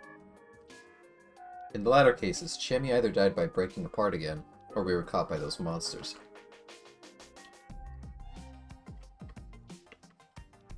After trying it enough times, we both became used to it. "Oh, I'm crumbling again," she'd say. "Then let's stop," I'd reply, as we aimed our guns at one another and killed each other. Taking advantage of shortcuts like that, we came back over and over and tried again. Nothing seemed to work, so we tried spending a night outside after the mists came. We got rid of the dogs with water and guns. I quickly found out that this was a mistake since Chiemi couldn't keep her presence of mind. Unable to bear the tension and fear, she would mumble something about God and either run off or kill herself. Then, no matter what happened afterwards, I would end up getting killed by the monster-looking thing. Whether the monster was actually real or not wasn't a problem anymore. I'd already known that any rule breakers would be punished. The problem here was that Chiemi still wanted to continue these pointless loops. Let's go there this time. Let's hide here this time. I patiently played along. Being certain that there was no point in this, I played along with her attempts to escape about 50 times. We continued to do this for a while before I told her to let me try something, and somewhat forcefully took the lead. What I wanted to try was a feast victory with minimal casualties, and how many days could be passed without murder. For that we had to figure out what sort of rules governed the Guardian assignments. I actually had an idea for how it worked. The first time, the time I was a snake, the time I was a wolf, and the time Chiemi had first become a wolf. Over them all, I noticed that there were trends, such as Chiemi's tendency to become a wolf, or Mochi's tendency to become a monkey. To find out the nature of these trends, I wrote down the Guardian distributions I knew on a table. First, I tried putting the names in order, then writing down their guardians, but didn't find any patterns there. Then I had the idea to try basing it on their dwelling locations, and bingo. The monkey was obviously dependent on where the people lived, and they didn't change much across loops. It was clear that Takumi-san tended to get the snake, and I'd gotten it instead of him that time because our houses were close together. The same could be said about Kaori-san and Yoshitsugu-kun getting the crow. Basically, the guardians were given out to the houses rather than people. I was familiar of a way of allocating data that changed slightly, but not by a lot. I knew a means to bring about such results. A Ghost Lake lottery. It wasn't a completely random method. Even if you used tons of lines, the results wouldn't split up properly without intent. And even if there were new possible options, the results wouldn't change without removing or adding new lines. Even if you added 2 or 3 new options to a Ghost Lake lottery, you would add them to the right and add a few branches, and that would leave the left side mostly unaffected. 2 or 3 lines would just shift the result a bit to the side, but not much farther than that. That had to be it, right? As in, someone held a Ghost Lake lottery to determine who got what guardian. That theory in mind, I sought out a particular person. なあモッチおお、なぜ僕のあだ名を知っている？いいからちょっと見てくれ。今流行りのパズルなんだ。こういう結果が出る網だくじを君は書けるか？ちなみにこの枝を減らすとこんな感じになって、ここに枝を足すとこうなるような枝を書いてほしいんだが。なんだと？そんなん全然わからんぞ。むしろ勘とノリでいいよ。ほう。ふむ？こんな感じじゃない？ He actually met the conditions perfectly. How like him. Like hell a puzzle like this could be popular. His talent for getting the answer right without proof actually scared me. It was a talent that could turn society on its head, but that wasn't important at the moment. To see whether the Ghost Lake lottery was usable, I attacked the Nosato mansion once. Specifically, I broke the windows the day before the mists came, and he was so scared that he just returned to Kami Fujiyoshi the next morning. My theory was that the lottery began with the settlement's upper region. That was why adding new people to the empty houses affect the guardian assignments, while Kyonosuke-shi continued to be human. Thus, without him, the roles would have to change drastically. With those conditions, I tried a case in which Mamiya-san and Hashimoto-san both died while I took the Gen-san dude's place. I ended up being the snake, while Chiemi was the badger. The wolves ended up being Yoshitsugu-kun and Mochi. The Ghost Lake lottery was completely accurate. I also tried looking into how the distribution worked before Meiko came, and apparently there's a human missing in the middle. That confirmed that the Guardians weren't handed out by a supernatural force, but through this Ghost Lake lottery. Using this, I could also create lots of patterns. By changing my residence, I could get whatever Guardian I wanted.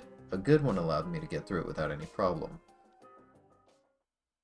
At that moment, I excitedly told Chiemi that the feast was as good as ours. I'd never forget the dead eyes she looked at me with.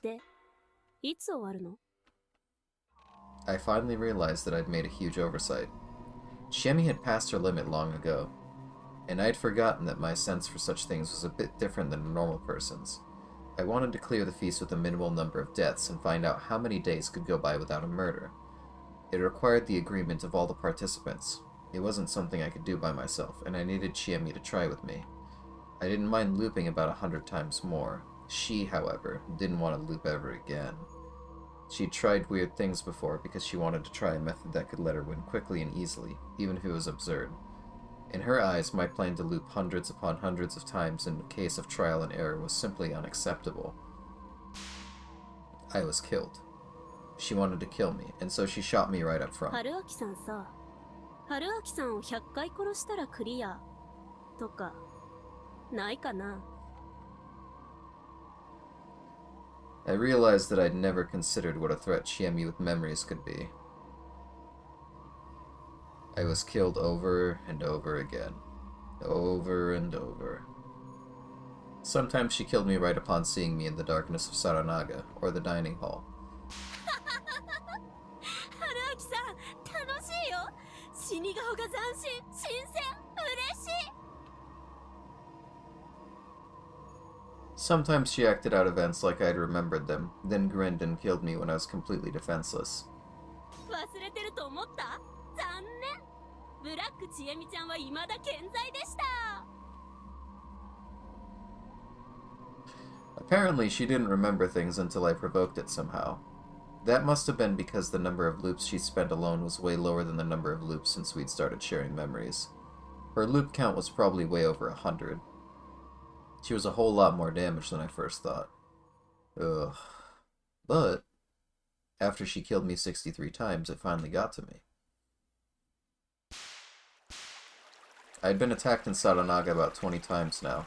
Half of those times she just blasted me with both shotguns at the same time, just like this time. Otherwise she used traps or feints to corner me, then finished me off. So, she had no idea how to handle a situation in which I survived her first shotgun blasts.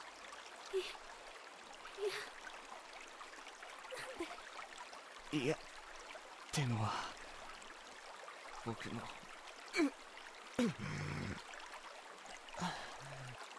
僕の方がずっと嫌だよ。何度も殺されてさ。Honestly, not even I'd expected to find a bulletproof vest in that convenience store. Based convenience store. It didn't protect me completely, though. It just kept my torso from being blown to pieces. My ribcage was shattered, and the internal injuries were undoubtedly fatal. Still, I had enough life in me to catch her off guard and fight back. ちえみちゃん、どうやって死にたい？ Oh man, this was so satisfying. What'll I do next time, though? What would she do to me after this? Would this just continue forever? This might have been an actual dead end. まったく邪魔くさいな。 End of the line for me this time. She could still breathe? My consciousness faded about the same time as I delivered the final attack. The next loop came. I entered Yasumizu through Saranaga and encountered Chiemi just like always. This time was different though. She didn't have any weapons. Chiemi didn't attack me or run. She just vacantly looked at nothing in particular. はじめまして、芹沢千恵美さん。 I sat down next to her. はじめまして、久石春明さん。 What a mechanical response. Saying each other's names on our first encounter had become common practice since we'd started sharing memories of the loops. However, neither of us said anything more this time. It was awkward. It felt like we'd just had a fight. Well, not like we hadn't. 何怒ってるの？怒る筋合いなんてないし。だよね。でも怒ってる。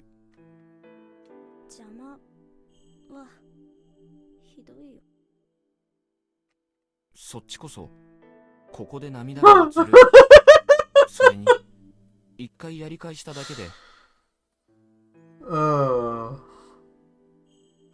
殺し方に愛がなかった。すごいこと言うな。まあ愛を込めて殺したつもりはないし、君がそうしてたって言われてもちょっと困るけど。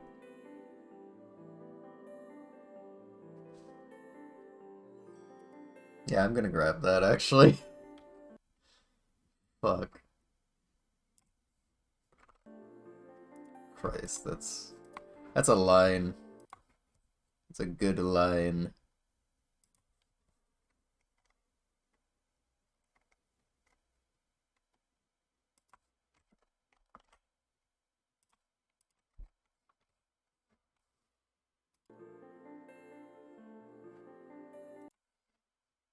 There we go. 分かってる。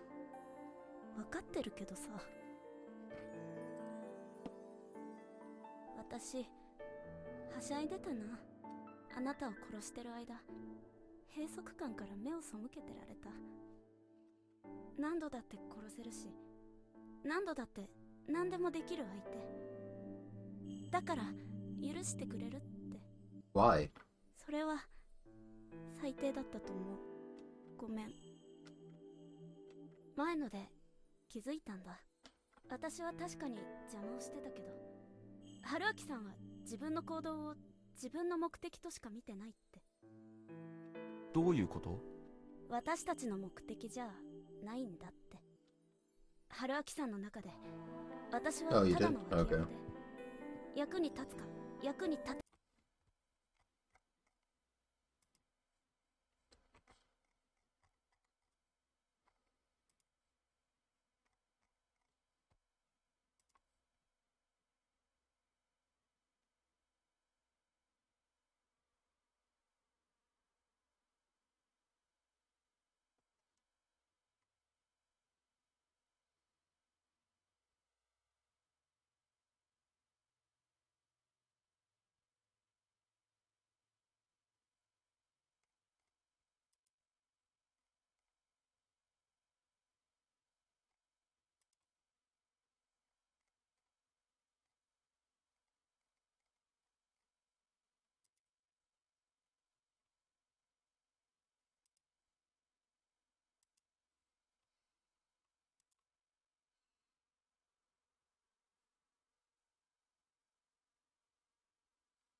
Welcome back.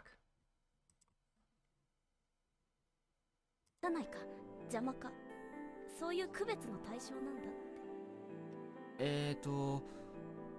あれはちょっとイライラして言っただけだよ。嘘だ。春明さんは嘘ばっかりだ。ようやく分かったんだよ。私はあなたが怖い。神様よりあなたが怖い。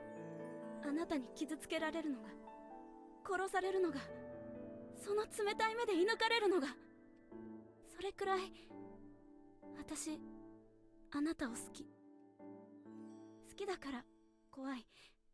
怖いから好き。好きだから殺したい。殺したいほど好き。私がおかしいのは分かってるけど、その中で分かったのは、やっぱり私はあなたのことが好き。でもその思いはきっと一方通行で、殺しがなくてもそれは同じだった。そうで。はやめて。あなたは嘘をつくとき必ずをつける。召し上がらないの？結構アレルギーあるんで。僕がもうやったから。口から出任せですよ。不思議系の物言いって結構言いくるめやすいんです。名前は久石春明。東京で大学院生やってます。ねえ、あなたは誰なの？学生？医者？探偵？それとも本物の殺人鬼？もう何もわからない。あなたを好きだし、殺したいし、怖いし、もっと近づきたいし、逃げたいし、一つになりたいし、あなたの全てが欲しいけど、あなたはそれを望んでないことだけは分かってる。でもその先も分からない。ただあなたと殺し合ってれば怖いけど幸せかもしれない。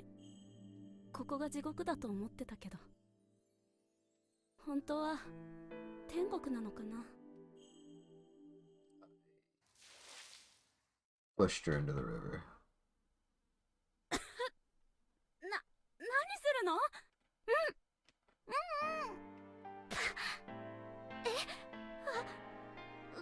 何するの？キスですが？その前の突き飛ばしたことを言ってる。いや、とりあえず僕を数十回ぶち殺しておいて何言ってんだこいつと思ったので、一度かましておかないとって。とりあえず復唱。人の嫌がることをしない。人の嫌がることをしない。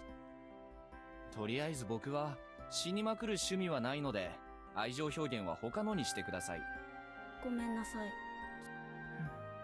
い。で、一応あれを愛情表現として振り返ってみましたが、僕も君のことは嫌いじゃない。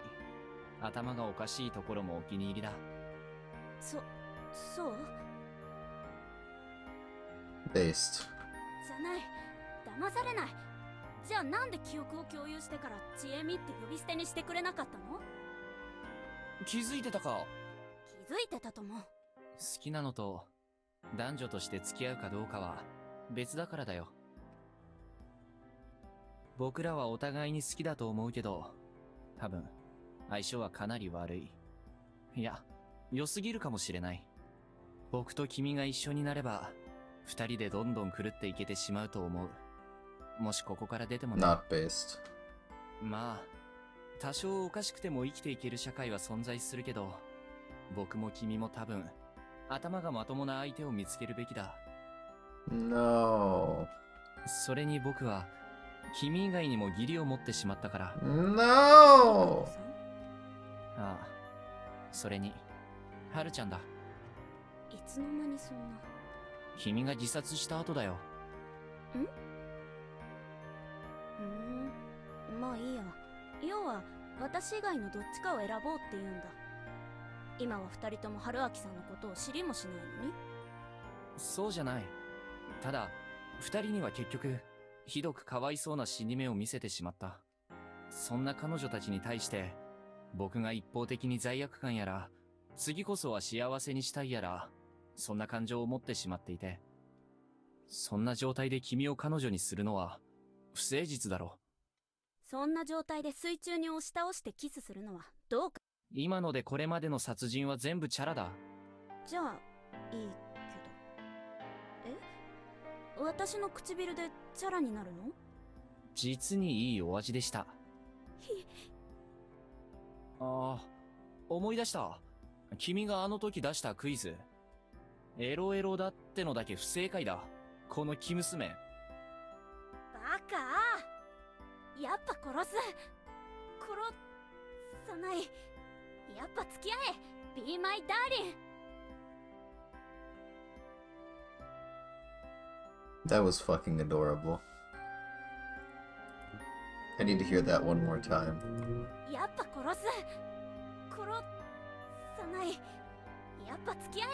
Be my darling。This game likes its threes, and so do I. やっぱ殺す。殺さない。やっぱ付き合え。Be my darling。Alright, good enough. でもって、初めてになってよ。Hmm? ああ、これだこれ。求めてたのは、なんて嬉し恥ずかしなんだ。癒される。だったら。ダメだよ。出ないと君は、このループ地獄の中で幸せになってしまう。私はそれでもいい。いいもんか。君は最初は、そんなじゃなかったはずだ。巻き戻りの連続は、人間を歪める。必要のために我慢はできても、死ぬのは痛いし苦しいし、嫌だ。これから永遠にここを回り続けて、僕らは永遠に死に続ける。時には前みたく殺し合うことだってあるはずだ。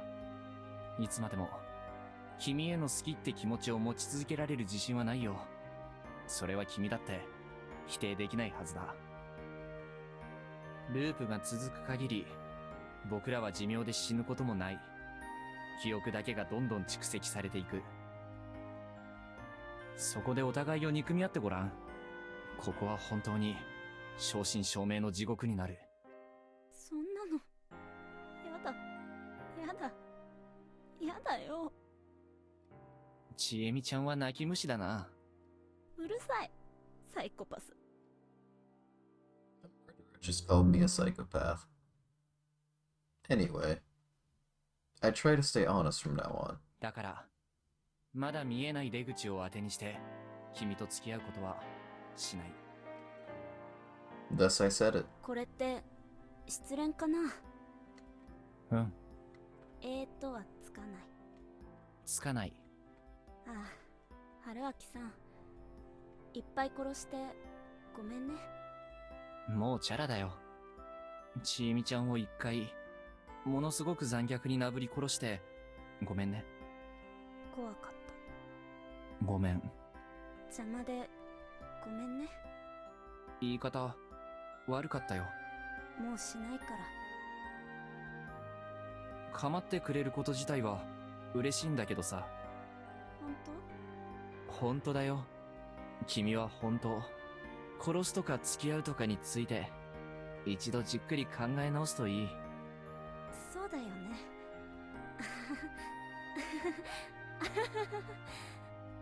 殺しの夢を見すぎて何が何だかわからなくなってきちゃった。全部忘れたいな。二人して首吊り松のところから皿長に飛び込もうか。逆落としにこう。なぜそんな。頭打って嫌なこと全部忘れられるかも。いいかも。心中みたいで。Yeah. They really are. We really might have been insane. Or maybe that could be said about everyone who's in love. 下、見えないね。そうだね。落ちたら、ちゃんと死ねるかな。さすがに死ねるんじゃないかな。岩の出っ張ったとことかに引っかかったら、ずっと死ねずに苦しむんじゃないかな。じゃあ、どうすればいいと思いますか、ちえみさんは。しっかり抱き合って落ちれば大体同じところに落ちるんじゃないかな。ロマンチシストめ。あれ？どうしたの？ At this inappropriate moment, I realized something. いや、今こう思ったんだ。落ちるとき、最悪僕が下になって、確実に地面に激突して、死ねるようにしようって。わお、かばってくれるって？でもそれ頭ぶつけて全部忘れる計画的には逆効果じゃないかな。いや、そうじゃなくて。そうじゃないのか。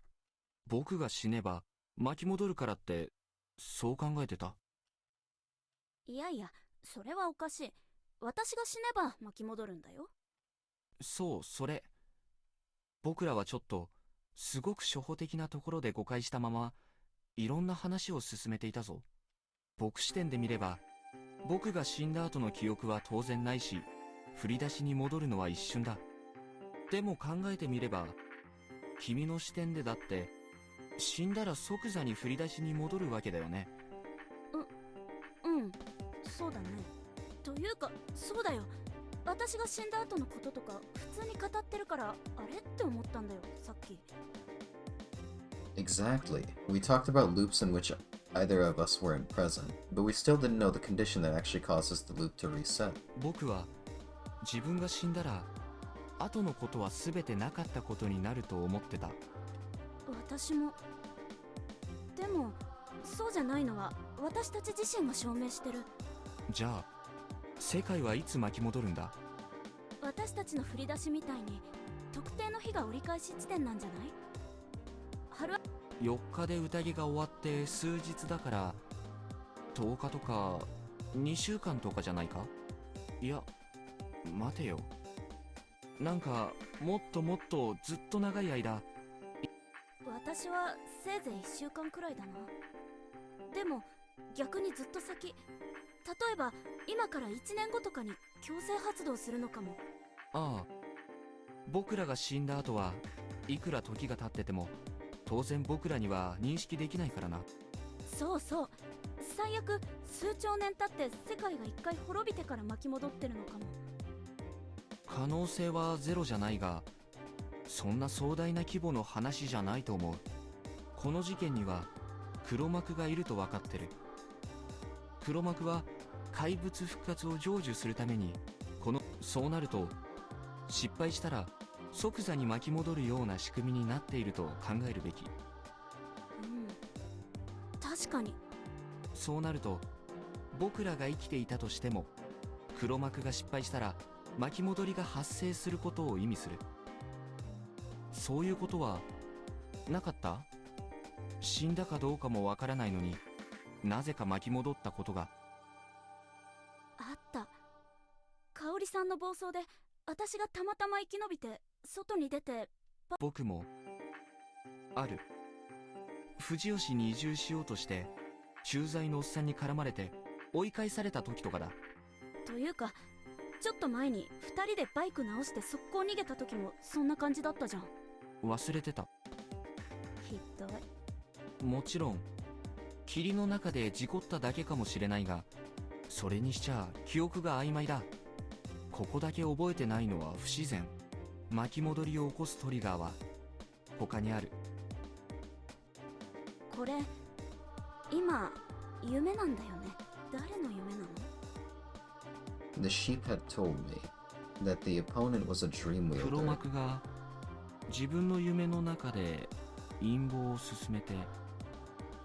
失敗して死んじゃったらまた最初から夢を見直してるとか？手がかりだ。出られる？そう甘くはないよね。I fell silent, and after looking at the void before ど me, うする？頑張ってみる？でもやっぱ一回は落ちたいな。このマゾ。やっぱ殺しすぎた記憶はヘビーだし、これ以上繰り返すのは辛いから、忘れられなくてもちょっとくらい気分転換できたらなって。気分転換で脳みそクラッシュか。大事な記憶を振り落とすかもよ。それはきっと大丈夫。今の超重要な発見とかも春明さんと千恵美なら再び思いつけるはずさ。互いが記憶を共有してることも忘れるかも。そこまで忘れちゃったら逆にいいな。何も知らない春明さんとやり直せるチャンスかも。まぞい千恵美はここから抱き合って落ちるってシチュに結構ハマっているのです。どうせこれがそういうのの最後かもしれないしさ。 After all, I'd rejected her. 心中のお戦地を味わえてその次やり直せるってのは不謹慎だけど結構うまい話だなって。君のそういう頭の働かせ方、本当？本当？好き？好きだよ。心の底から愛してる？Right before I was about to talk, my mouth was closed shut. Her lips cut my words short. やるじゃん。しっかりしてよ春明さん。どうせ忘れるならサービスして。 There was no guarantee we'd forget it. Oh well. 愛してる。千恵美のことが愛しくてたまらない。嘘くさ。悪かったな、詐欺師っぽくて。ほんとほんと。でも私も好きだよ春明さん。では。With the hope of starting anew, forgetting all the nonsense, pain, hatred, and sadness, we innocently smiled at each other, and with shared hope, we jumped off the cliff.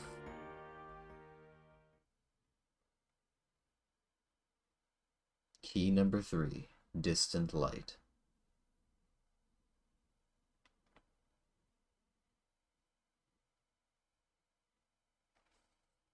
Game over.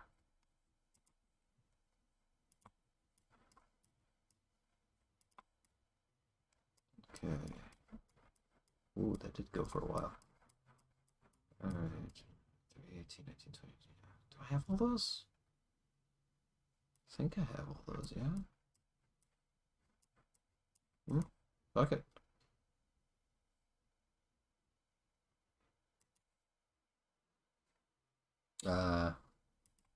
Which was a clear indicator.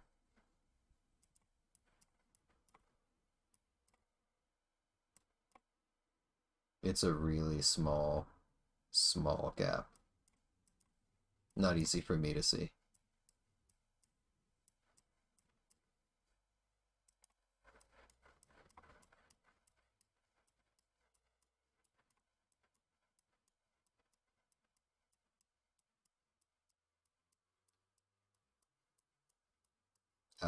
Off topic. Yeah, that will suck. Where? Is there nothing in this at all?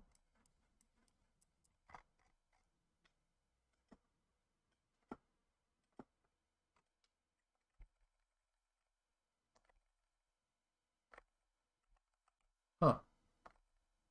This route just straight up has nothing.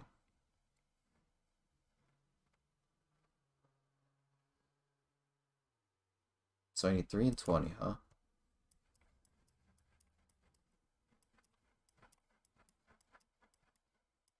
$17 and 18. Yeah. 20 and 3 here.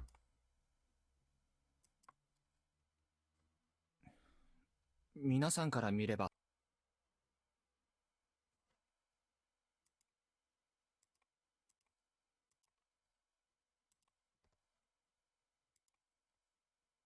Ask Kanzo about Haru. Oh boy.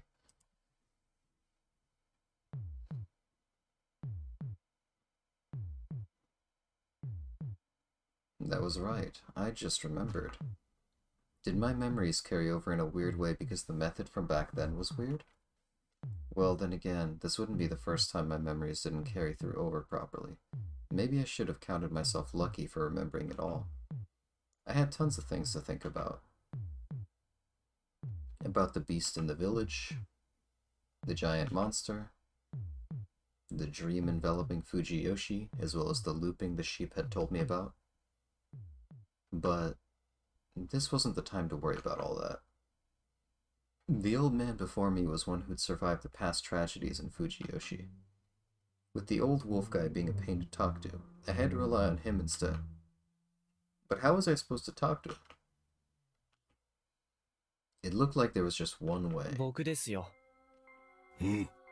狼は僕です。 Upon hearing that, てめえが狼だと。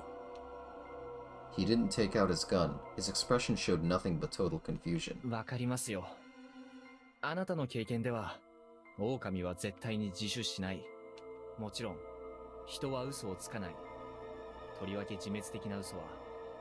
だからあなたは僕の真意が読めないんだ。黙れ。 He finally pointed his gun at me, but his latentness told me just how hesitant he was. I controlled the pace of the conversation. 僕がこれを明かしたのは、僕がこの村の外で育ったものだからですよ。僕は、神様の呪縛にはかかっていませんから。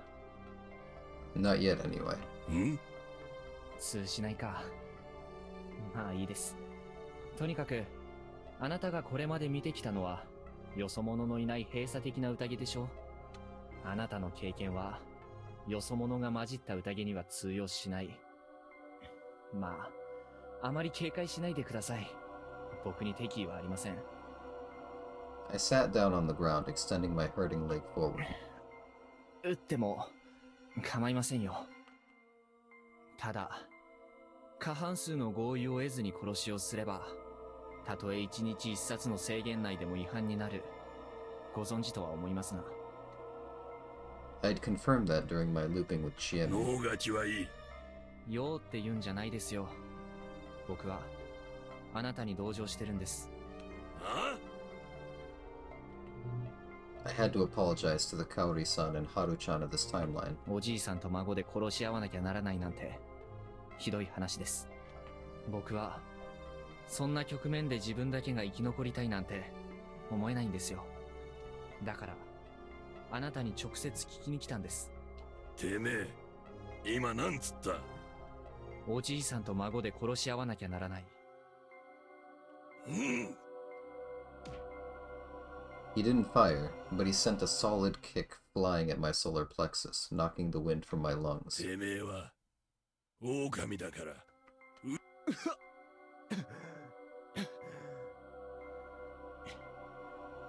もし、そうなら、僕はそもそも正体を明かさない。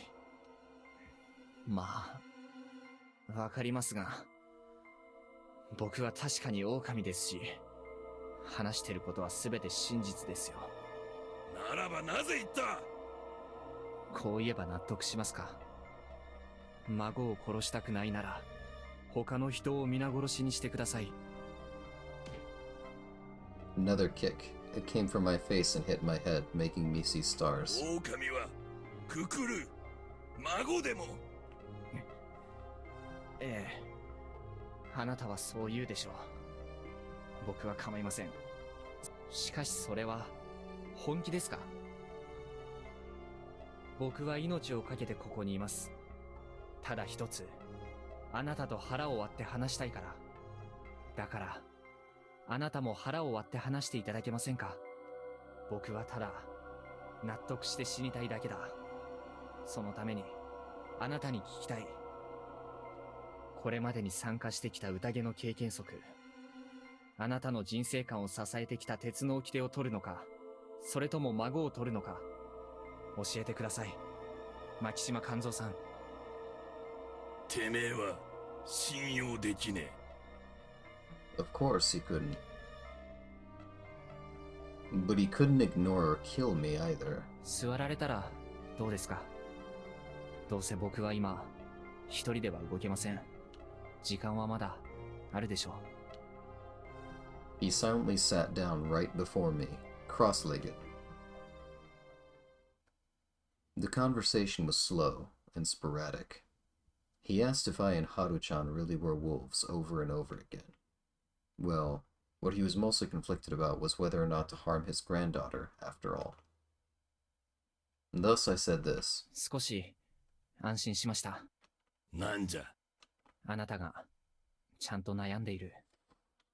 狼になった途端、殺人をためらわなくなったハルちゃんと違って。ハルが。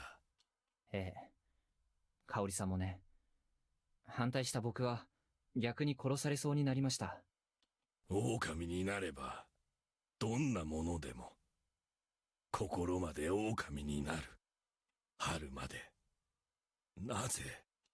あなたは、これまでの宴では、ずっと人側だったんですね。前のことを教えてくれませんか？ Thus he started talking. He'd participated in 2 feasts in the past. This was his 3rd. But as far as he knew, there was another feast before that. It had happened about 60 years ago, shortly after he was born.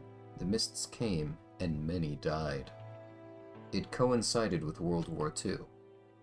Youths from both Kami Fujiyoshi and Yasumizu were drafted to the battlefield, so most of the ones who died in the feast were the elderly, women, and children. After that, Yasumizu, which once had dozens of people, quickly deteriorated. Deaths weren't the only cause. Some just fled. その時のことはよくわからん。ただの。どういう意味でしょうか？知らん。狼が本当に出るとは誰も思うておらんかったと。His explanation was so full of holes that I didn't really understand. However, it seemed like, until the event during the war, the Feast of the Yomi Perch wasn't considered a paranormal event. Most couldn't believe that the Okami had actually appeared. It shocked everyone. They began to think that they'd angered the mountain. Some of the elderly believed that the Fujiyoshi blood spilled in the war had awakened the wolves. It happened just 60 years ago, but it greatly spread the darkness of the local superstition. Apparently, something that had happened in Yasumizu at that time helped too. Kanzo-san just said that people were killed, and I couldn't tell whether Kanzo-san didn't know the details or if he found it so detestable he didn't want to say it. Whatever the case, the main topic of conversation happened a while after that. It was the other 2 feasts, the ones he'd participated in. He said that there were no mists for a whole 40 years after the feast in the war. The war ended during this time, and though some tried to fix it, Yasumizu was in an awful state. People died, the workforce was lost, poverty became worse. Some still living went to work away from home, causing the place to deteriorate even further. However, Kanzo-san felt that the main cause of this awful state was the darkness of superstition clouding the locals' hearts. Kanzo-san could remember how, when he was young, everyone just worked the fields with cloth over their faces, constantly afraid of something. Those cloths were an item used in the mountain festival. Their purpose was to prevent eye contact with Yomibito, though Kanzo-san himself used it to keep the sun out of his eyes and to prevent his game from sensing his vision. But at the core, it was an unreasonable tool born of superstition. Anyway, as the village became more and more unreasonable, the mists came. It happened about 15 years ago.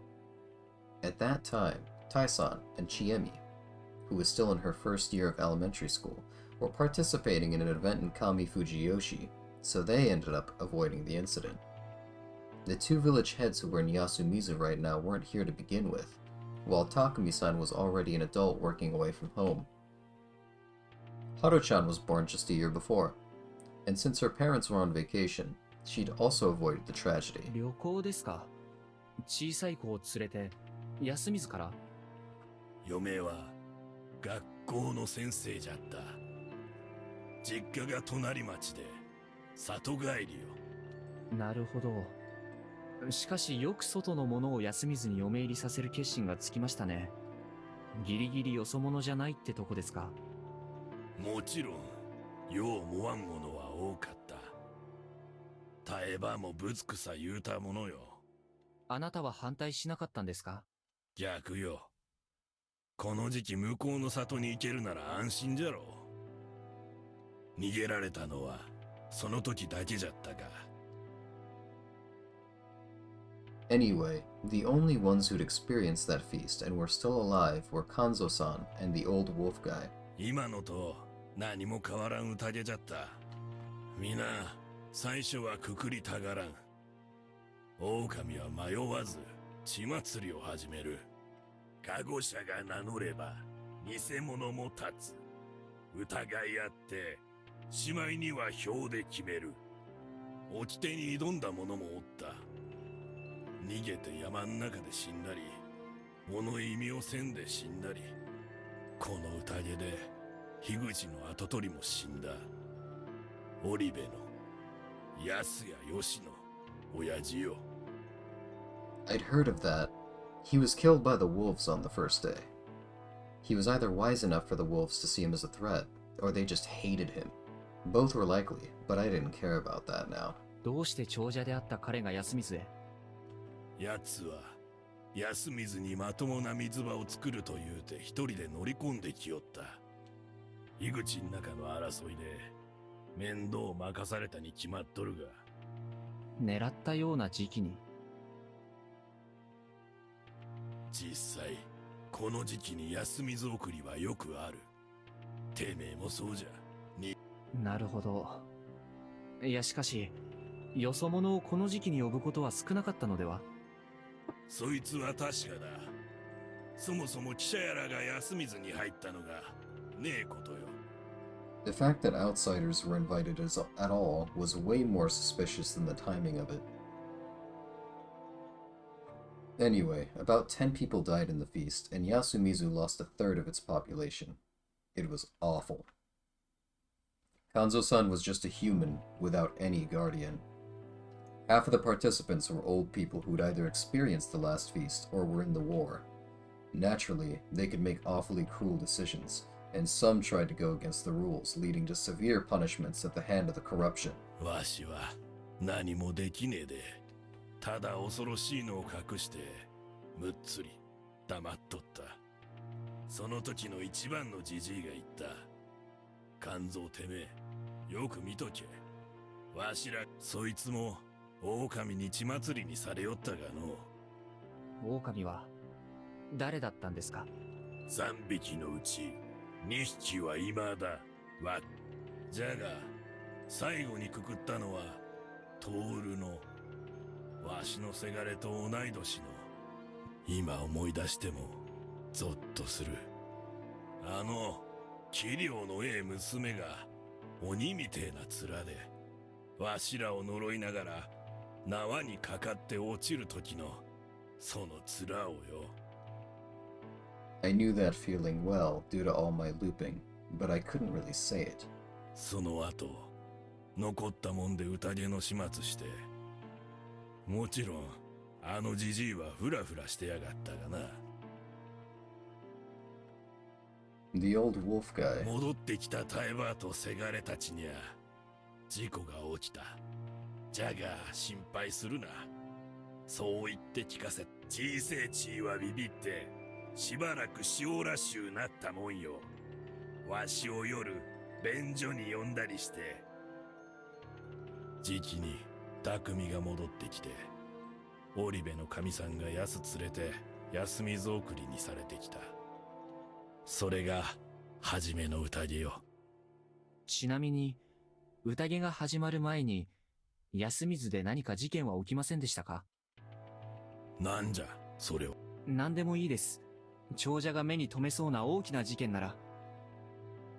その何年か前、ここら中で病が流行った。ありゃひどかった。何十人かは死によった。わしも死ぬ寸前よ。それは何の病気でしたか？知らん。ひでえ腹下しの病だ。Was that relevant? じゃあその次の宴というのは？8年前、大雨の後、霧が出た。野里の工事現場が崩れて、何人だか埋まってから宴が始まった。I already knew some things about that feast. During it, the children, Tai-san and Kaori-san, were in Kami Fujiyoshi, and it killed Haru-chan's parents. Gen-san, one of the survivors, mentioned something about the badger, and Haru-chan somehow survived the mist. Kanzo-san added more information to that. Takumi-san had been working away from home again, and Kanzo-san was the crow. He was absolutely certain that his son, Toru Makishimashi, was a wolf. せがれもカラスだと名乗りやがった。嫁が富子が泣きおる前で、わしとせがれは罵り合い、てめえが狼だと。それでしまいにはあいつと並んで投票させられた。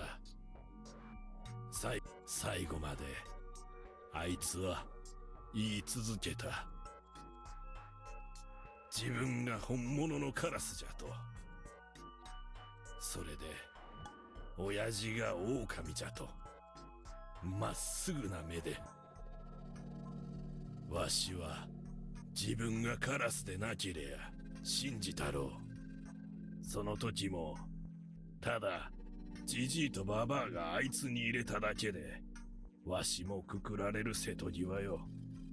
それでその晩に一人血祭りになって、あとはわしを狼じゃと思って殺そうとしたが、物意味を破った嫁の富子が汚れを受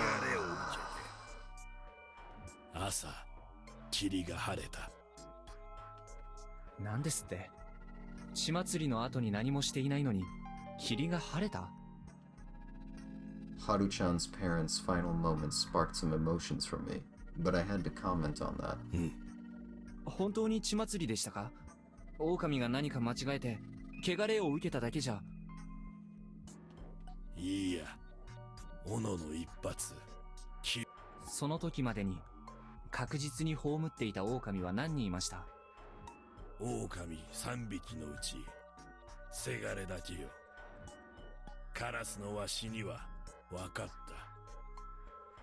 た。 The mist cleared with 2 wolves still alive? That was supposed to be impossible. The feast's rules did not allow that.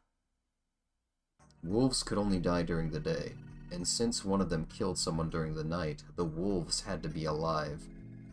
Yet the mist cleared despite that.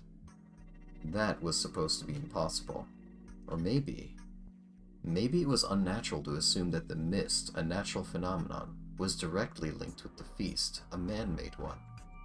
If the mist was actually somehow controlled by humans, then maybe it wasn't unlikely for it to clear due to some mistake. It would make sense if that happened this time. It would also explain the Gen-san thing. If he'd been a wolf and accidentally survived, it would solve the contradiction of Kanzo-san, a human, still being alive, while a wolf was able to leave that crucial bit of info. If there was a way to control the mist, it probably wasn't linked to the control of the loop. Still, maybe it'd be useful. I'd keep this in mind. ハルちゃんのことは？わしは聞いただけじゃ。春はせがれがくくられた晩に休みずに入ったかもしれんが、誰も会うちゃおらん。その次の日、霧が晴れたんですよね。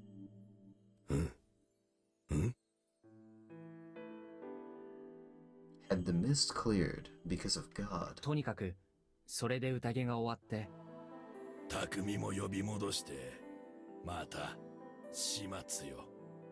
それでハルちゃんがおかしくなって、わしはただ事故じゃと言った。お前の父ちゃんと母ちゃんは霧に巻かれて崖から落ちて死んだと言えるわけがねえ。父ちゃんが狼になって母ちゃんが細切れになったなんぞ言えるわけがねえ。違うか。Yeah, that would be a bit too cruel. Kanzo-san was unusually talkative. The strange wolf before him made him the rough, silent old man reveal things that he'd wanted to take to his grave. あなたは正しい。それでも春にとっちゃ親が亡くなったことは変わらん。春はおかしゅうなった。狼付きですか。それもよ。じゃが素直なええ子じゃったのがすねたわがままな子になってしもうた。あんな格好をしてあの時に持っとった水筒を未だに下げておる。それはどうかな。ん？狼付きの件はともかく、彼女の態度や趣味が変わったように感じられるのはあなたの気のせいかもしれません。あるいはあなたがハルちゃんに対して壁を作っていたから彼女も同じようにしただけかもしれない。てめえに何がわかる？わかります。同じ狼ですよ。あなたが知れない彼女の内面を。彼女はびっくりするくらい素直です。いや、貪欲と言ってもいい。言われたこと、与えられたものをどんどん取り込んで、したたかに成長する。才覚と呼べるほど、素直でいい子だ。嫌味なしに、いい子、いい人間です。こんなことがなければ交際を申し込みたいほど、魅力のある少女です。事件の後、彼女に真相を蹴取られることを恐れて、距離を取って、何も与えることをしなくなったのは。Isn't Haru like 15, 16? It's not that I care, I'm just trying to verify the ages in my head real quick. Okay, yeah, that sounds about right. It's only a 10-year gap. Could be worse. あなたじゃないんですか、カンゾーさん。Listen, did I ever tell you how much of a gap my parents had? 17. 17 years. Or at least that's what they said, so I don't know. He didn't get mad at me. Getting any straight answers at all out of my parents is fucking impossible. He just cast his eyes down. This wasn't the energetic, strong hunter I knew, but an old man caught in the throes of regret. What a shame. It was so sad that this would become nothing more than a dream.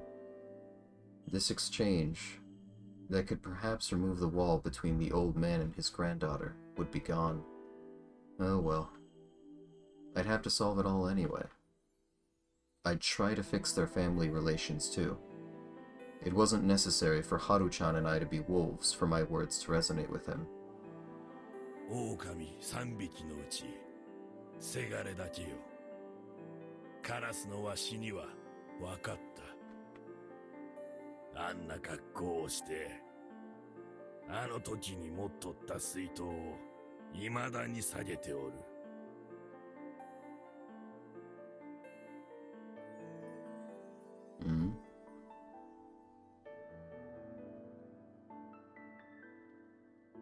Yeah.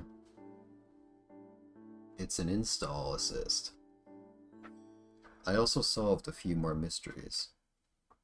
Also glad someone finally decided to pick up on that. This was a good time to end it. さて、カンゾーさん、そろそろ戻らなきゃ。みんなが心配します。肩貸せ。連れて行く。何を寝ぼけてるんですか？ん？あなたには、狼を殺すか、人を裏切って人を皆殺しにするか、その二択しかないんだ。だったら、今僕を殺すか、僕をここに置いて、皆を殺しに行くか。そのどちらかでいいはずでしょう。あなたが、ハルちゃんを大事に思っていることは、十分わかりました。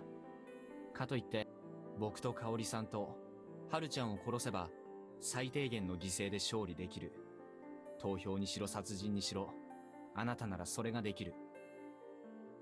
織部兄弟や匠さんや、ご老人たちや長者たち、彼らにも罪はないんです。あなたはそれを決められる立場にある。宴でやらなきゃとか眠いことを言わないでください。まあ宴で同意を経て殺さないと汚れを受けるんですけどね。ただあなたはきっと汚れ覚悟で人か狼かを皆殺しにかかることを選ぶでしょう。ハルちゃんのために死ぬなら命はなくなるし、ハルちゃんを殺して自分が生き残る選択はあなたはしないはずだ。わしにはわからん。てめえ、一体何を考えてる？ Would the sheep get mad at me if I said I just wanted to die quickly and naturally and move on to the next time? That was the absolute truth. But the thing I really wanted to say now was... 牧島勘三さん、あなたが善人でないと困るんです。正しいと思う選択をしてください。With that done, I closed my eyes. After a long, long period of hesitation, I hear a metallic sound come from his rifle. His breathing was already steady. He'd made his decision. It'd be bad for me if I just died here and there was no loop. However, I did find it sad that this man's resolve would be nothing but a dream.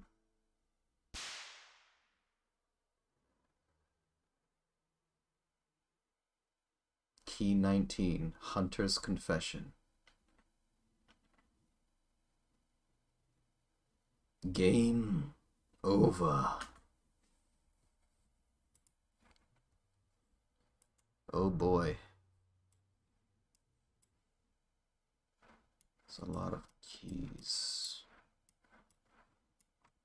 If you think about it, this is Kizu Monogatari. Ha ha ha. It's a story of keys.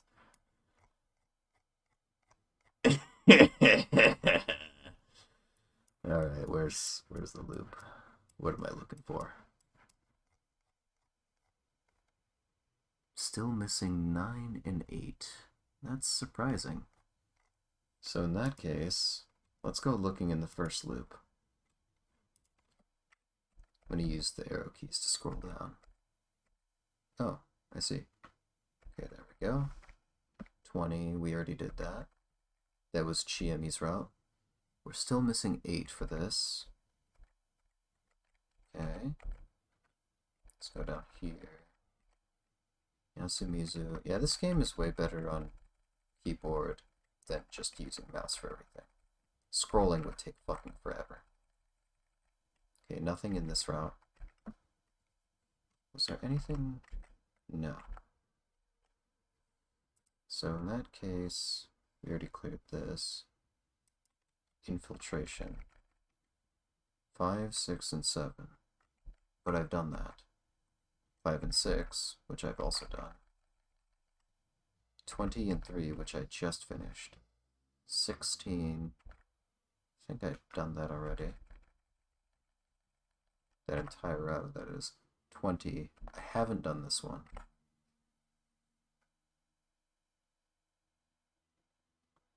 Really? Oh yeah, this was the first one I saw, but I decided not to do it because I wanted to see if Chiemi's route had anything.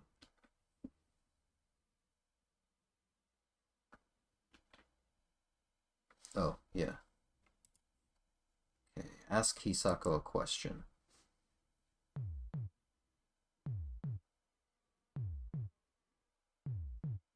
Hmm?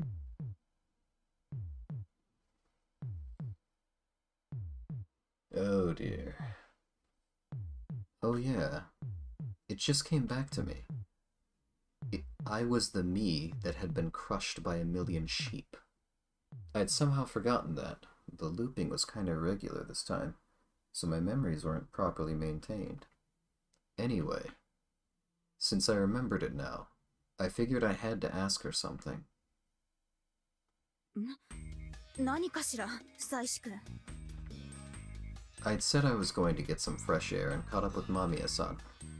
Okay. Ooh, I need to use the washroom real quick. I've been drinking a lot of water. That and I decided to drink a decent amount of coffee to wash the taste of chili peppers out of my mouth. So I'll be right back.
Alright.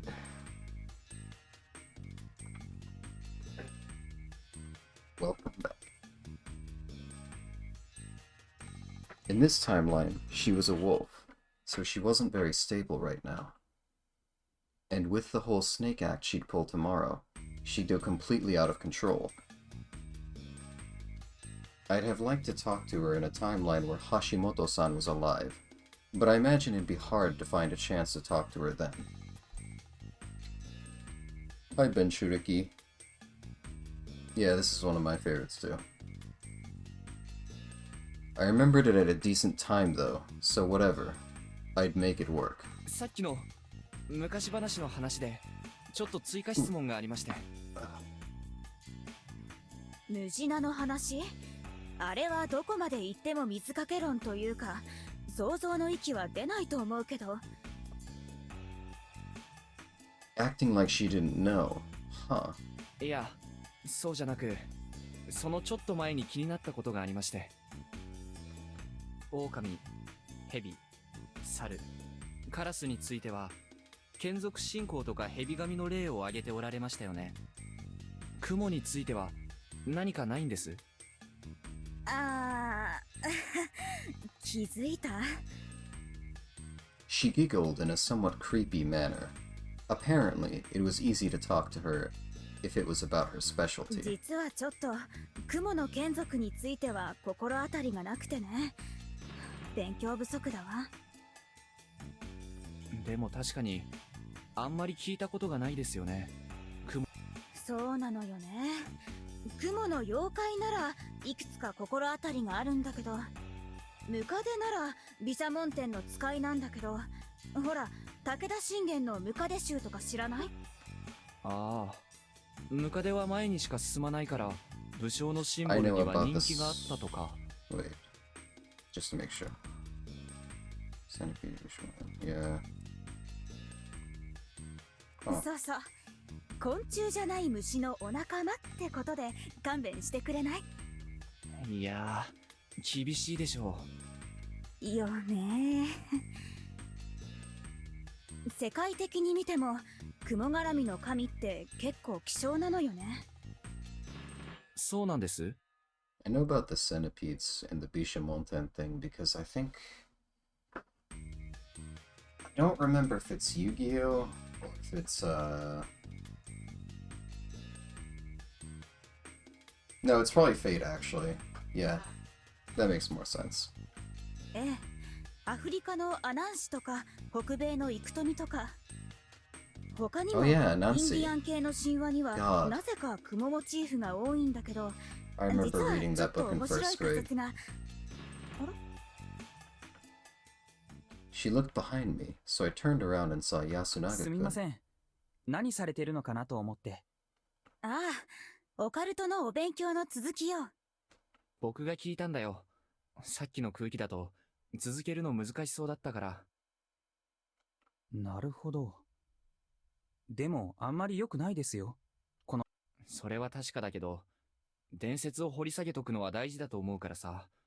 あと、単純に興味深いし。それは同意見です。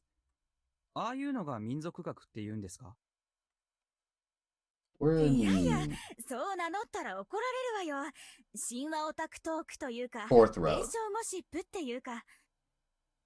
The world has already ended 興 due 味ある to なら、 big 君も聞いていけ monsters, so we're ば。trying to prevent そ that の方 and が also 僕ら break も the 疑わ loop. れずに済むし。そうだな。ちょっとなら。We weren't saying anything that was worth hiding anyway. 雲の話をされてたんです。ええ。雲について、間宮久子のとんでも仮説。実は上松家は、オブジワインディアンの末裔だったんだよ。なんだって？どういうことなんです？どういうことなんでしょネタが通じないと見るや、即座に見捨てたわね。まあいいけど、ドリームキャッチャーって知ってる？アトラクションか何かです。Dream catchers. う？はい先生、僕知ってます。木と紐で作った網みたいなモビールっぽい吊り飾りですよね。正解。あれ、オブジワ族っていうインディアン部族の民芸品なんだけど、あれ実は雲の巣を模してるの。It's funny, I think I have one of those actually. 悪い夢を雲の巣に捕まえて、いい夢だけが子供 Obviously に not 届くって crafted いうの by がドリームキャッチャーの Native 名の由来。 Americans, but I have one of those. さらにこのドリームキャッチャーの起源に関する話には、アシビカアシっていうキャラクターが出てくる。なんか似てない？上松家の話と。ほんとだ。黄泉の夢から人を守ったっていう雲と似てる。すごい。じゃあ、上松家は本当に何百年だか前に日本にやってきたインディアンが。安永くん、騙されてはいけない。え？まあ 0.01% くらいの確率で当たってるかもしれないけど、多分これは偶然の一致。似たような伝説なんて世界中にあるし、その全てが単純に同一物だっていうのはちょっと苦しい。あれだ、日本人は実はユダヤ人だったとか、源義経はチンギスカンだったとか、そういう説もあるんだよ。え？チンギスハン？ I've actually never heard of these before. 信じちゃダメだってば。こういう珍説奇説は T と長の字は形が似てるから元は同じだ。Minamoto no Yoshitsune is never described to look like Genghis Khan, so that's a bit different. そういうものなんですか。世の中には道楽やら妄想やら支援やらで学問してる人も多いし、往々にしてそういう人の方が声が大きいの。人の妄想が夢を生むことは認めるけどね。それはあくまで害のない範囲で分別を持って楽しまないと。話がずれたけど、さっきの話についてはさすがにインディアンの血筋なんて話はなかった。すっごい大昔に口伝で伝わった伝承がたまたま残ってたとか、関連性が見つかる可能性もゼロじゃない。なるほど。ところで2人はユングって知ってる？心理学の基礎を作った一人で、いろいろ夢のある概念も提唱してる人なんだけど。倫理の参考書にちらっと載ってたような。集合無意識の話ですか？それにはつながるけど、難しい話はとりあえず置いといて。ユングはさっき言ったみたいな神話や伝承の類似性は人類が共通で持ってるイメージから生まれると考えた。人種も時代も関係ない人間という種に普遍的なイメージ。似た神話が離れた国や文明で生まれるのはそのせいだって。随分思い切った推論ですね。それよりはさっきみたいに歴史のいつかに伝わったって方がありそうな。異論は当然でしょう。でも彼はそう考えて、そういった人類共通のイメージを原型と名付けたの。そしていくつかの原型を定義した。トリックスターとかアニマとか。その中で雲はグレートマザーという原型を象徴するものとされてるの。Yeah. グレートマザー。そう、大いなる母、すべてを生み慈しみ愛し、束縛し執着し貪り食って生み直す大いなる地母神のイメージ。雲は人類に共通的にそういうイメージを抱かせる、またはそういう行為や感情を想起させるってこと。もしそういう原型があるとすれば、遠く離れたアメリカ大陸と日本の全く接点がない2つの集団の間で、この眠りを守るために糸を紡ぐ雲みたいな原型に基づく信仰が生まれることはあり得るかもね。なるほど。そういうのを調べるには。いや、まあ私はあくまでそんな夢物語を提案するだけの無責任な立場だから本気にはしないでね。でも夢物語に対していろんな学問上のアプローチがあるっていうのは新鮮です。でしょ。だから私はこの集落の信仰をちゃんとした方法で調べることができれば相当面白いと思っちゃうの。面白いって言うとまた怒られるかしら。でも本当、それでお金が出るなら自分で調べたいくらい。そういうのどこで勉強できるんです？間宮さんは大学で学ばれたんですか？あれ、安永君は放送志望じゃないの？ええ、もちろんですよ。大学は自分が勉強したいことを学ぶところだっていうのが私の先生の口癖だったけどね。もし気が変わったら紹介するわよ。大学の文化人類学部の先生。Alright, fair enough. ありがとうございます。Mamiya-san left him a business card and said he could contact her at any time. He continued to ask her about folkloristics, looking really passionate about it. I really appreciated how people could bond over academic subjects in the most unexpected of places. Well, I actually had another question myself. 兄ちゃん、さっきから何やってるの？ごめん。もう戻るよ。すみません、いろいろ。またよかったら。ええ、いつでも聞いて。兄ちゃんってば、気が多くない？ちょっと待って。一体何の話？ Perfect timing from Haru-chan. もしかして一人の未来ある若者を泥沼に引きずり込んでしまったかな。泥沼ってことはないでしょう。いや、オカルトライターとか言ったら若干人生の泥沼じみてるかもしれませんが。ひど。でも否定できないな。彼が学者さんを目指したいと思うなら、それは誰からも後ろ指刺されるようなことにはならないような。不採志くん、理系ね。まあ。文系の金にならなさっぷりを舐めたらあかんぜよと言わせてもらおうかしら。I don't know what he actually is. そうでした。ムカつくわ。ともかく、私たちも戻る？その前に、さっき、雲の妖怪なら思い当たるっておっしゃいましたよね。一応、どんなのがいるか教えてもらえませんか？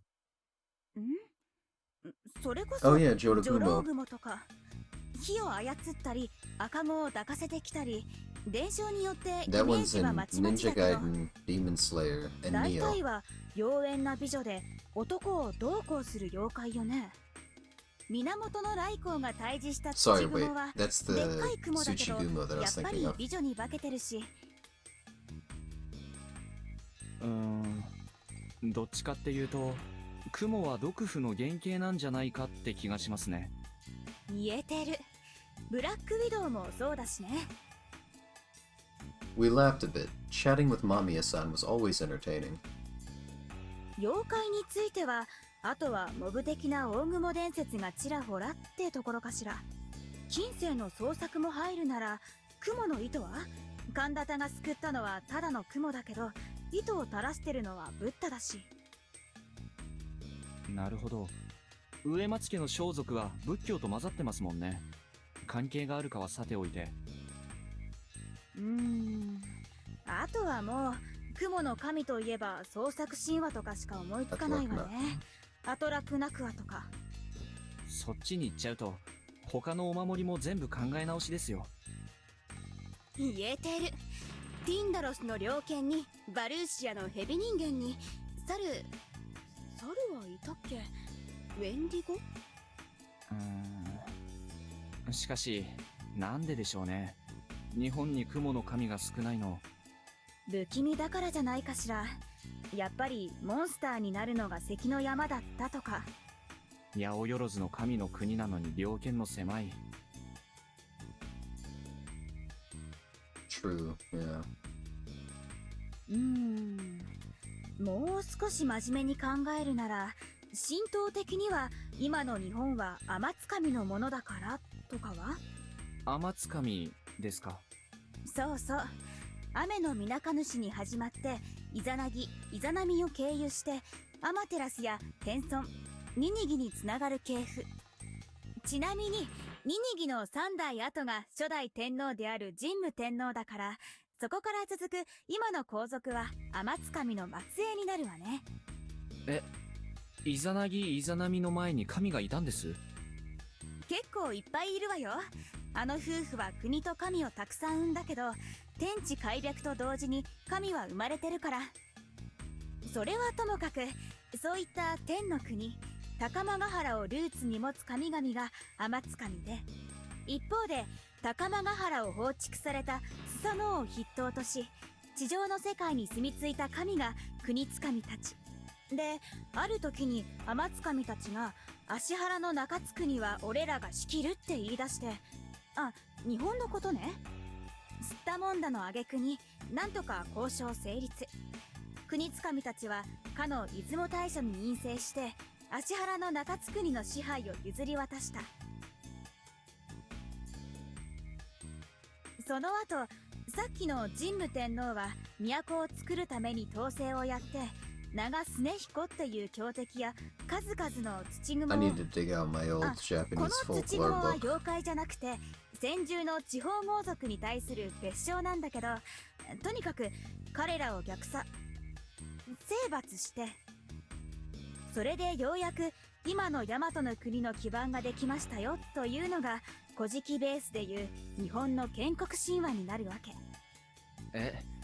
そんな難しい話だったんです。僕はイザナギイザナミと天の岩戸とオロチ退治ぐらいしか知らなかったな。まあ I didn't これだ know け much 権威 more 主義 than 的 you. な国だから神話もごついのが必要だったんでしょう。っていうと不敬になるかな。ともかく話を戻すと、国津神はしばしば天津神に嫁入りしたりして血脈は継いでるけど、主流として語られることは少ない。日本神話の世界では男系相続が基本だから必然、この国は天津神の末裔の国ってことになるかな。それこそさっき言った蛇の神大物主なんかは国津神だけど、天津神の方がやっぱりメジャーでしょ。久石くんの口からさっき出たお話もスサノオはちょっと微妙だけど、まあ大体天津神の物語と言えるし。そうですね。 This is all really cool だから and very interesting 実は for me 雲の神 personally. とかもいるけど、そういう地を這う虫や But 動 I'm 物 very の神 confused as to 々 where って this fits 国 in. 津神にカテゴライズされちゃってて、大国主や大物主みたいな一部を除けばみんなドマイナーとして忘れられたのかもってね。なるほど、なるほど。いや、非常に興味深い話でした。なるほど、なるほど。ごめんね。 If you ちゃ can んと somehow 答えを出せ remember な all くて。 that, Haruaki. まあ、 I どっ kneel. ちにしろ時間つぶしですから、むしろ付き合わせちゃって申し訳ないです。いえいえ、こっちも気が紛れたわ。ちえみちゃんとモッチーにも教えてあげようかな。その二人も神話に興味が？そうみたいですね。しかし戻るのやだな。食堂はどうしても息が詰まります。Anyway, I left a line that pretty much implied that I knew who the wolves were. Maybe she'd start panicking and kill me. That'd make things easier for me. Nothing? I turned around and saw no one. So she ignored it. Or maybe she broke things off for her own safety. I might have underestimated her. She clearly wasn't the type of person to panic and kill someone in daytime and suffer the corruption. I had no choice then. I considered trying something or another in this timeline again, but in the end, I decided to just jump into Saranaga. The things I'd learned today made it impossible for me to sit still. It was such a major key to this mystery. I had to bring it to the me in the next loop as soon as possible. After gathering my resolve, I took a step forward. Gravity vanished. Right before I died, I thought about my one regret. It was the chat from before. Talking about history and the occult alongside Mamiya-san and Yasunaga-kun was a lot of fun. Yasunaga-kun seemed to be enjoying himself a lot too. What a waste. I got to talk about this settlement's interesting history, had a lot of fun doing it, and shared this pleasure with Yasunaga-kun. Yet it'd all be gone now. I felt like I'd just gained another reason to end this nightmare. I'd love to chat with them about the occult as normal people, not just as potential wolves or humans. Maybe we'd drink over it too. Oh, right. Yasunaga-kun's underaged. I crashed into the ground. Key number 9. Myth and Archetype. Game over. Nah, no hint corner for me. Alright, let's see. 9, huh? My memory isn't too great with remembering where 9 is, so... 20 and 3, I've already done that though. Yep. Oh yeah, that's jamming.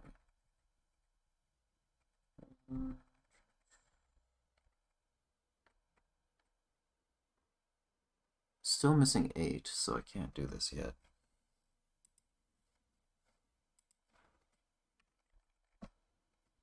This is by far the most non-linear route.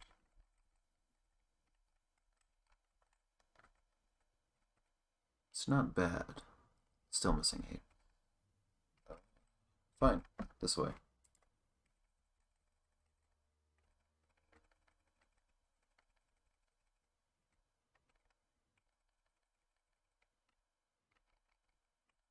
That's wrong.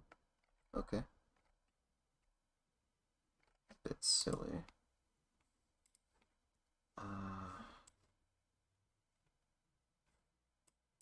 Did I check this one? Darkness. 17, 18, yeah, got 23. Oh yeah, didn't I just... No, that was something else.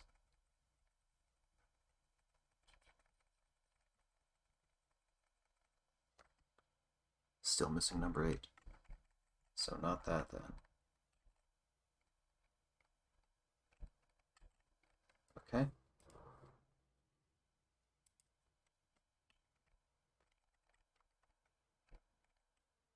Five, 6, 7, done that.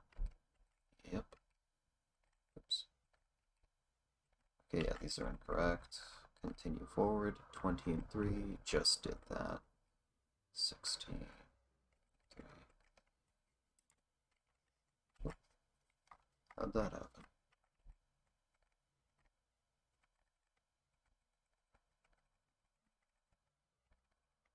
Ten. 10, 13, 11. 15.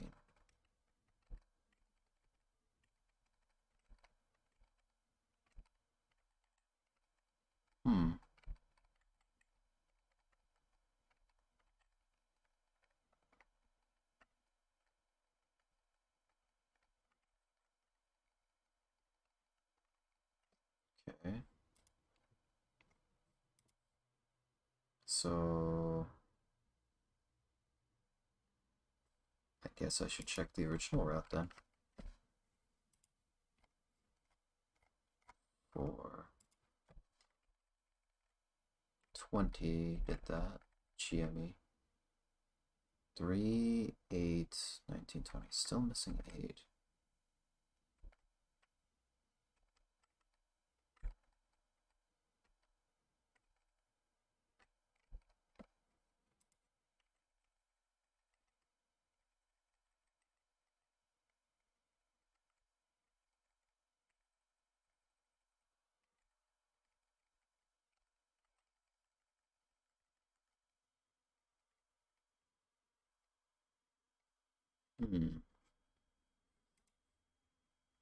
What could I be missing?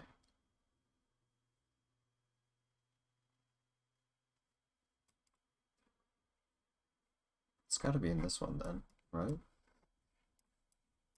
5 6 7 5 6 20 and 3. But I thought I just did this. It was another 20 and 3, huh?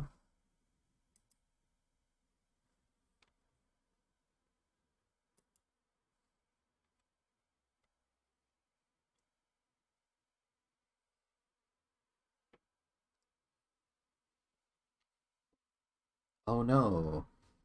Oh no, a square instead of a rectangle. Oh, pity, pity. I'm so sorry you couldn't get the long square.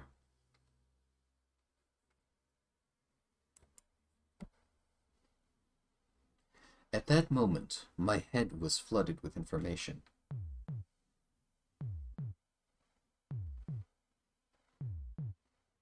It felt like my mind was crushed by a million sheep. How many times am I gonna have to read that line? Crap, why'd I forget? Did my memories carry over in a weird way because the method from back then was weird? Well, then again, this wouldn't be the first time my memories didn't carry over properly. Maybe I should have counted myself lucky for remembering it all. I had tons of things to think about. About the beast in the village. The giant monster. The dream enveloping Fujiyoshi, as well as the looping the sheep had told me about. But this wasn't the time to worry about that. I went back to the Nosato mansion. Doorbell. ごめんください。 Doorbell. ごめんください。 Doorbell. Doorbell, doorbell, doorbell. ティアイ空虚の草むらに豚のムクロがシャウトする。 I love this. He's doing it again. 人んちでピンポンラッシュしながらぶっしゃりロック歌ってるのは誰だ Wait. Wait a minute. Fellow nerd! 僕でした。君か頭おかしいのは君かなんだ君はさっきまで普通の青年じゃなかったかね君はいいえ、正気です。ご存知なんですね。ぶっしゃりロック。何かねたまたまどこかの店 Yeah, I'm sure that's why. Yeah, yeah.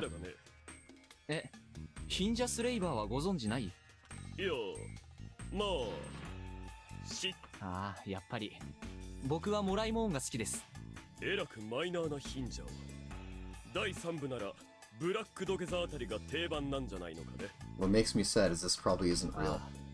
ブラックドゲザが5体集まってブラックドゲザリアンになるところは圧巻でしたね。I have no fucking clue what they're talking about, but this sounds sick. オタクですね。君もだろ。へえ。いや、マイナーな話題で親睦を深めている場合か。もう用はないだろう。忙しいんだがね。野里さんを分かってくださる方だと見込んで相談があるんです。Otakus are a lot like stand users. 一体何だというのかね。僕は今から突拍子もないことを言います。一般的には正気じゃないと思われるようなことを。いや、現実と虚構の区別がつかないと言ってるわけじゃないんですよ。むしろ一般人よりつく方でしょう。ただ虚構じみたことが現実に起きた時、それを受け入れる素養があなたにはあると見た。待ちたまえ。何が何だか。劇場版作品をご存知ですか？ Oh yeah. 同じ日を、Well, 学園祭の前日を繰り I 返し don't know that one. 繰り返し体験し続ける。ああ、あれか。まあ傑作だからね。教養としては知っているが、僕は同じことを体験しています。待ちたまえ。もう数時間で皿長に霧が立つ。読み意味の宴が始まり、多くの死者が出る。君は何を？いや、その前に、なぜそんな言葉を知っている？そしてあなたも死ぬ。質問に答えたまえ。めったなことを言ってるんじゃないぞ。そうは言っても信じられないのはわかります。僕は何十回かこの数日間を繰り返し体験しています。そして死亡し、また巻き戻っている。そのためこの集落の事情はほとんど知っています。たった今ここに来たよそ者なら知り得ないようなことを。あなたが大卒の医師、医学博士で鴨志田近持の叔父にあたる禁煙者で、植松里香子に思いを寄せておられるとか。しかしそれを言っても納得してはもらえないでしょう。どこかで調べたことかもしれませんしね。しかも僕はあなたを助けるとかの目的で来たんじゃない。おそらくあなたは今回も死ぬ。しかし話を聞いていただきたい。今回ではないいつか、読み意味の宴を止めるために。本気なのか？ええ。なぜ私にそれを？僕はこれまで何度も宴に参加し、あなたの人となりを見てきました。まあ素養についてもそうですが、あなたは話せばわかる方だと踏んでいます。上がりたまえ。Oh? There. He let me into the well-furnished reception room. The inside was as fancy as the outside. The village heads had to be a really wealthy bunch. 物珍しいかね。He returned from the kitchen carrying a set of black tea. すみません。じろじろ見ちゃって。時代錯誤なのは私も感ずるところだ。気にしないでくれたまえ。ああ、すみません。お構いなく。育ちが悪いもので、何か無作法があったらご指摘ください。やかましく飲まなければ結構だ。承知です。しかし、この部屋も先々先代とやらが用意なさったものなのですか？どこでそれを聞いた？ヨシンバ、君が言うように、ループ旅行者だとかだとしても、あれだ、他の長者の事情を知る者が君に吹き込んだのだな。目的はなんだかよくわからんが、詐欺とか。あなたですよ。何が？あなた自身の口から聞きました。鴨志田近持君との関係性が悪化を極めた時、あなたは彼へ言い捨てていました。お前は先々先代にそっくりの狂人だと。He closed his eyes and groaned, then laid back on his sofa. 興味深いから話だけは聞いてやろう。と、そこまで踏み込んだことを知っていると、信じたい気さえしてくるがね。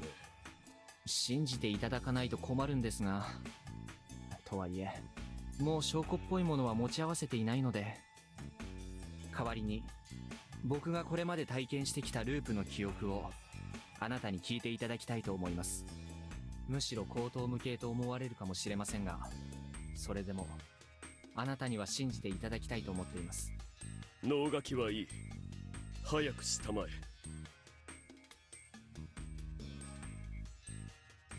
I drank the fragrant tea and spoke. About the time Yasunaga Oribe won as a wolf. About the time Chiemi tried to kill everyone and the time she failed. And even how at the end of that time, Kiyonosuke-shi had, for some reason, killed Rikako-san, and then I killed him. Finally, I told him about the time I became a wolf and sacrificed my companions to win. Though, I kept quiet about the sheep and the giant monster for now. It was hard to think that he was the main culprit behind the loop, but there was no guarantee that it wouldn't leak out somehow. Thus, I only told him that I was hanged because Mamiya-san found the flashlight. I'd also mentioned that Kiyonosuke-shi died too, and that I'd heard the thing about his great-grandfather back then. After about an hour of talk, he stood up to get more tea. He poured it, and I would gladly drink it. Unlike before, it was herb tea. Tired from talking, I let the pleasant scent of the tea wash away my fatigue and eyed him. He was hanging his head, looking down at the tea leaves floating in his tea. He then took the cup in hand, drank some of it, and looked at me. 確かに口頭無形だがね。しかし、この口頭無形な場所で起きそうなことでは確かにある。信じていただけるんですか？極めて強く興味を持ったとは言っておこう。しかしながら聞くほどに思うことがある。君は私に何を求めている？そこまでその読み耳の宴を見てきた君ならば、私はそんな苦境において何かをなせるような器ではないと。無関係なところから話すようですが、あなたのそのスタンスが僕は未だによくわからないのです。当初、あなたはただの傲慢で尊大な人物にしか見えなかった。後に、問題は長者と安水の対立にあるのかと思った。あなたは実際のところ、少々地元との折り合いが悪いというだけの人物で、分別も才覚も備えておいでと見えます。時々無茶をなさってはいるものの、おそらくご自分の評判について、客観的な評価もなさっているはずです。となると、能ある鷹が爪を隠しているとも思えてくる。実際のところ、長者が読み意味の宴に一枚噛んでいることは、ほぼ明白だと僕は考えています。となると、あなたは何かを知りながら、それを隠しているのではないか、そうも思えてしまうんです。なので、まずお願いしたいのは、あなたが知る安水の、藤吉の裏を語っていただきたいということです。なお、先ほどの話の中でも触れましたが、植松家のことのようにデリケートなこともあると思います。ただ、それでも、知りたいです。私が話し下手で、場の仕切りもうまくないのは、単に私が、そういう人間だからだよ。知っているかと思うが、今の野里の当主は、私の実兄だ。よくできた男だよ。知性と品性を兼ね備えた、好人物だ。Did you say something? Oh, okay. 私は幼少の頃から彼についてばかりいた。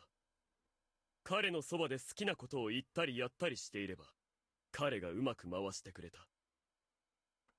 それで全てがうまくいっていたものだから、私は自分が才覚に恵まれた秀才なのだと思い込むに至っていた。20歳になるまでには、自分は凡才で、筋道だったものの考え方をするのが苦手な、顔面な人間なのだと自覚したがね。だから、ここを出たのだよ。かといって、あまり馴染めなかったがね。唯一馴染めたのが、大学の SF 研究会でね。まあ、煮詰めたようなどぎつい人間の吹き溜まりめいた場所ではあったが、それでも頭は抜群に良い連中ばかりで、留年を重ねた会長は、極まったダメさとともに、リーダーシップを備えていて、副会長となった私が、彼の横でただ危惧や憶測や辛辣なことを言っていれば、彼がすべてうまく回してくれたものだよ。私には、自分で場を仕切る力はない。おそらく、君が見てきた私は、牧島王や織部安永君、あるいは室のやつに、役立とうとしたのだろう。一方で私はそんな状況でも自尊心を捨てられなかったのだろうね。自分は長者として場を仕切るべきだ。これもまた私の非合理性だ。まったくろくでもない人間だよ、私は。ここまで言ってきてなんですが、あまり卑下なさらないでください。僕にはあなたが十分に分別ある人間に思える。それは君があまりにも突拍子もないことを言うものだから、逆に胸の内を素直に話す気になっているだけだ。ついさっき君に応対した私のことを思い出したまえ。いかにも尊大で横暴なつまらん人間だよ。まあたとえ君の語ったのが全くの作り話だったとしても、自制のいい機会にはなったと思うべきかもしれんな。君が授業料をよこせなどと言い出さない限りは。だがね。My heart ached a bit. そんなこと言いませんよ。もちろん。But I was exposing the current him to danger. さて、少し話がそれたか。君が残念ながら、私は本当に家から見限られているようだね。それは、つまり。ああ、長者として知るべきところ、過去のあらましなどは教わっているがね、裏の計画など全く聞いておらんよ。ああ、ただかつて安水と上藤吉がどういった形の対立関係にあったかと。それはぜひ聞きたいです。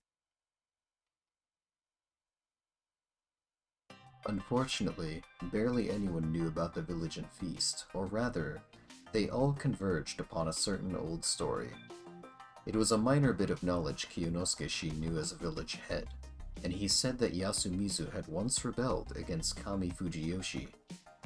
They didn't know what prompted it, but apparently it had something to do with the water used for growing crops.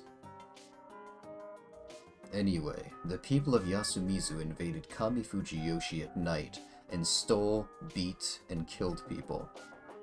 They were all covered in Saranaga's mud to keep them from being identified.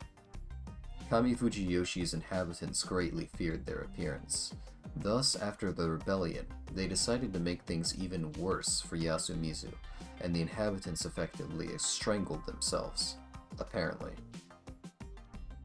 ちなみに皿長の泥がうんぬんという件は藤吉村の独特な死生観、黄泉がうんぬんという話にもつながると思われるがね。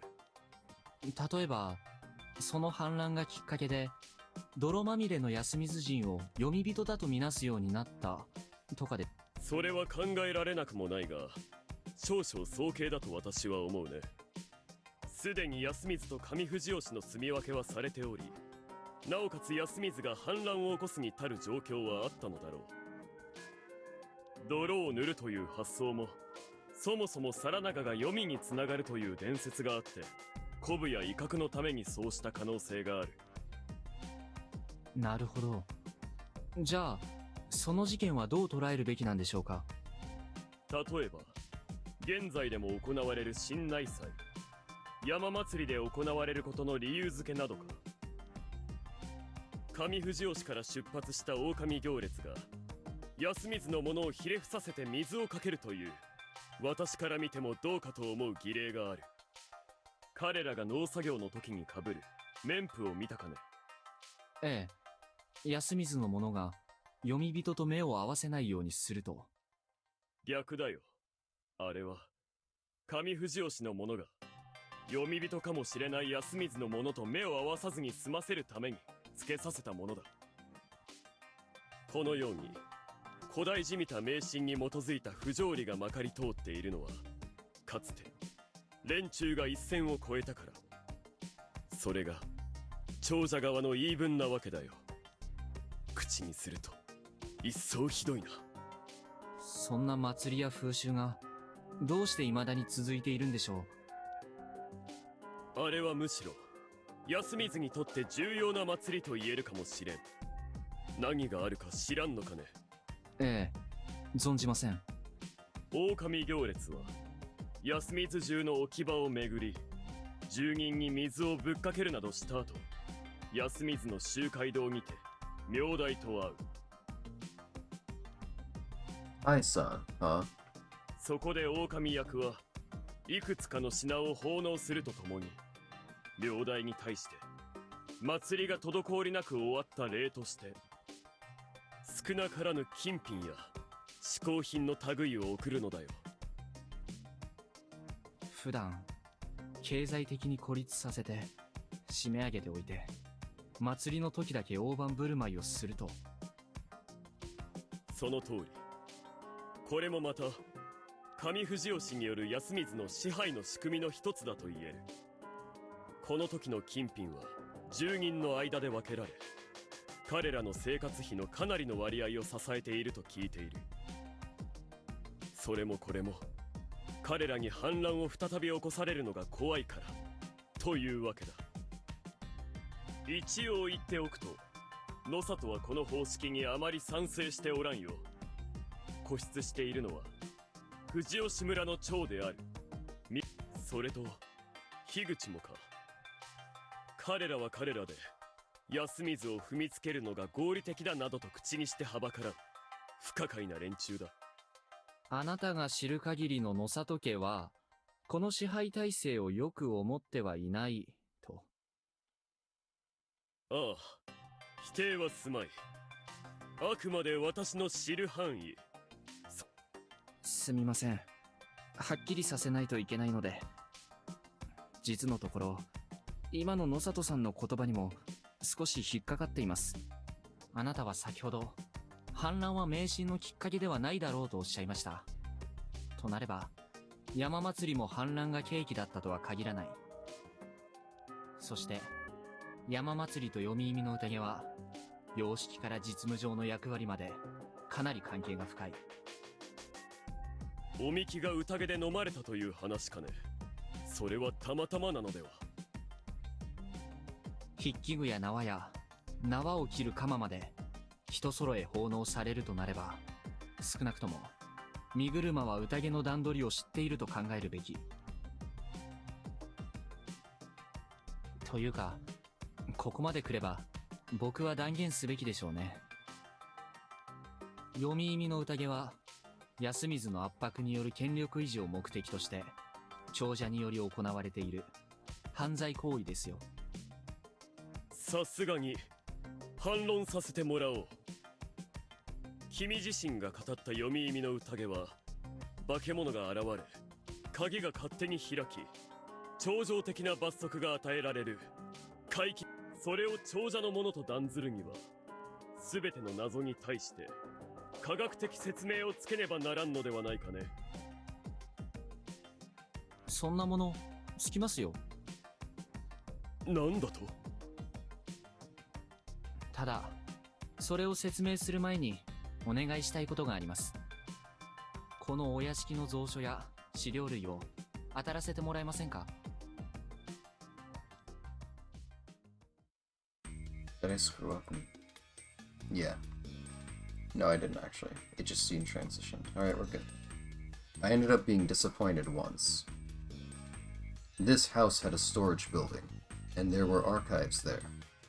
There had been a lot of documents left by Kiyonosuke Shi's great-grandfather, but they'd been sorted after he died. Thus, there was barely anything left, and the record storage was more than just general storage. Even so, I insisted on taking a look, and now I was here. It really was just a place stuffed with various things. この建物はそもそも現状はただの物置として使われているということで間違いないのでしょうか？ああ、しかしたまに人が住んだこともある。例えばどんな方が？先代の当主は隠居した後、野里屋敷にこもっていたようだがね。つまりあなたのお父様も？ああ、移住後急に老け込んで猛録した挙句服毒して死んだがね。それは本当ですか？いつ頃の話ですか一体。8年前だよ。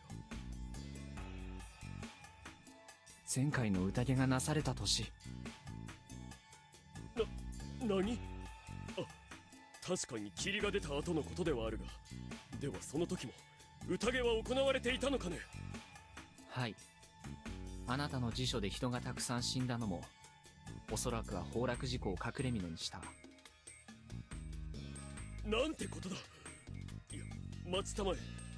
とすると君は私の父が何かを知っていて、そのために死んだとでも言うのかね？可能性はあります。加えて野里屋敷が先々先代以降の野里家当主の隠居場所として使われていたという事実。僕はここにまだ隠された何かがあると思います。あなたが言う藤吉村の支配形式に反感を持っていた野里家というのが本当ならば、なおさらその可能性は高い。探そう。残されているとすれば隠されているはずですね。しかし屋敷は蔵も含めると広すぎる。まして、いや、ある程度大きなものですよ。探すべきは歴代のご当主が隠れて書き物や調べ物ができるほどの、おそらくは隠し部屋のような。図面があったはずだ。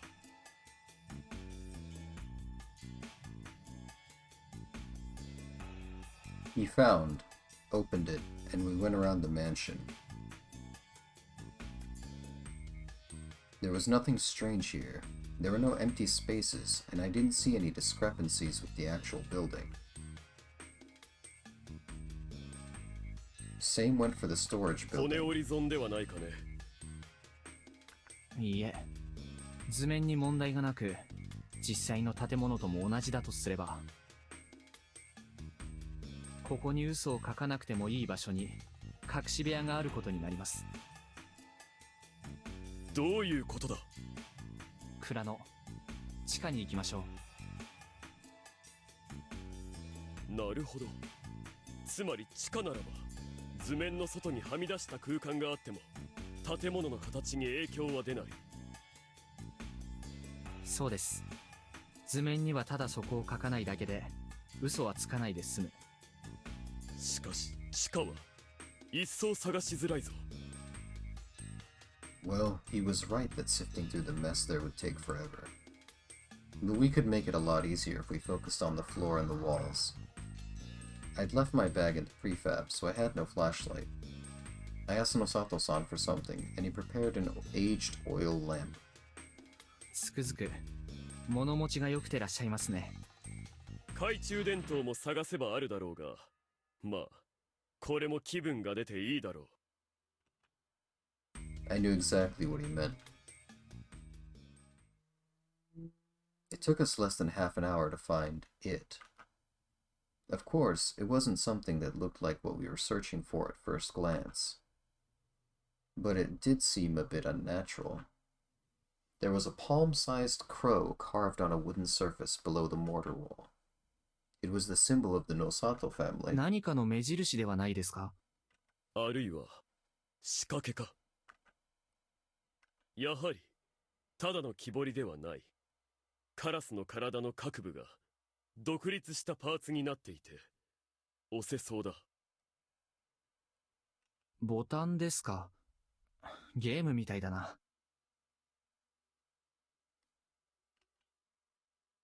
So he wasn't the only Nosato with strange hobbies, huh? おそらく特定の順で操作をすれば仕掛けが作動するのだろうが。心当たりはありますか？カラスの志か。そう不死吉に捧ぐるがカラスの志なり。That had to be it. 野里家のものならば開けられるってわけですか？ああ、他言無用の家訓だからな。しかし失敗した時どうなるだろうね。先々先代が作らせた仕掛けなら、罠の一つや二つ、仕込んであってもおかしくない。本気ですか？いや、しかし、野里さんは問題なく開けられるはずですよね。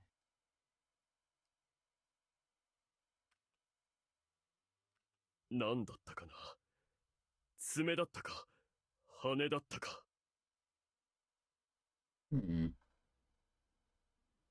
This is gonna be ま worrying. ずい。自信がない。君は覚えていないか？ Hey!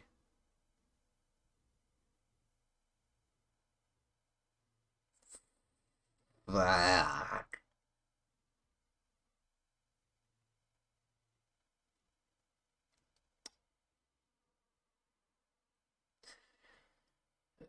This game likes its threes.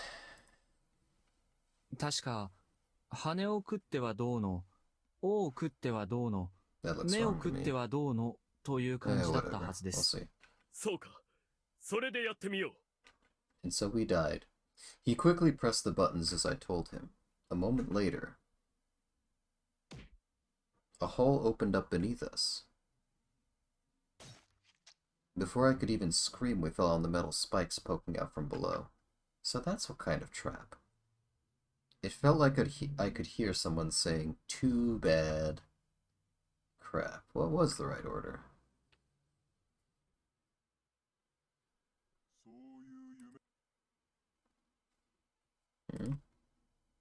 Anyway, I looped back and came here the exact same way as before. The answer to the mystery was really close, so I wasn't going to give up because of a crappy trap like this. そう不死よしに捧ぐるが、カラスの志なり。That had to be it. 野里家のものならば開けられるってわけですか。ああ。他言無用の家訓だからな。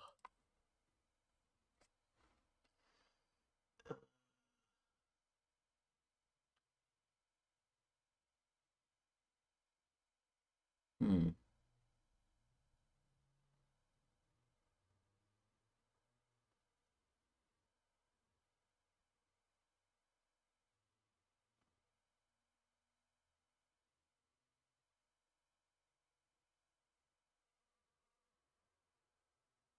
I'm gonna be honest, I completely forgot what Mochi said already, but that's what the log is for. Offering those up to Fujiyoshi shall be as the will of the crow.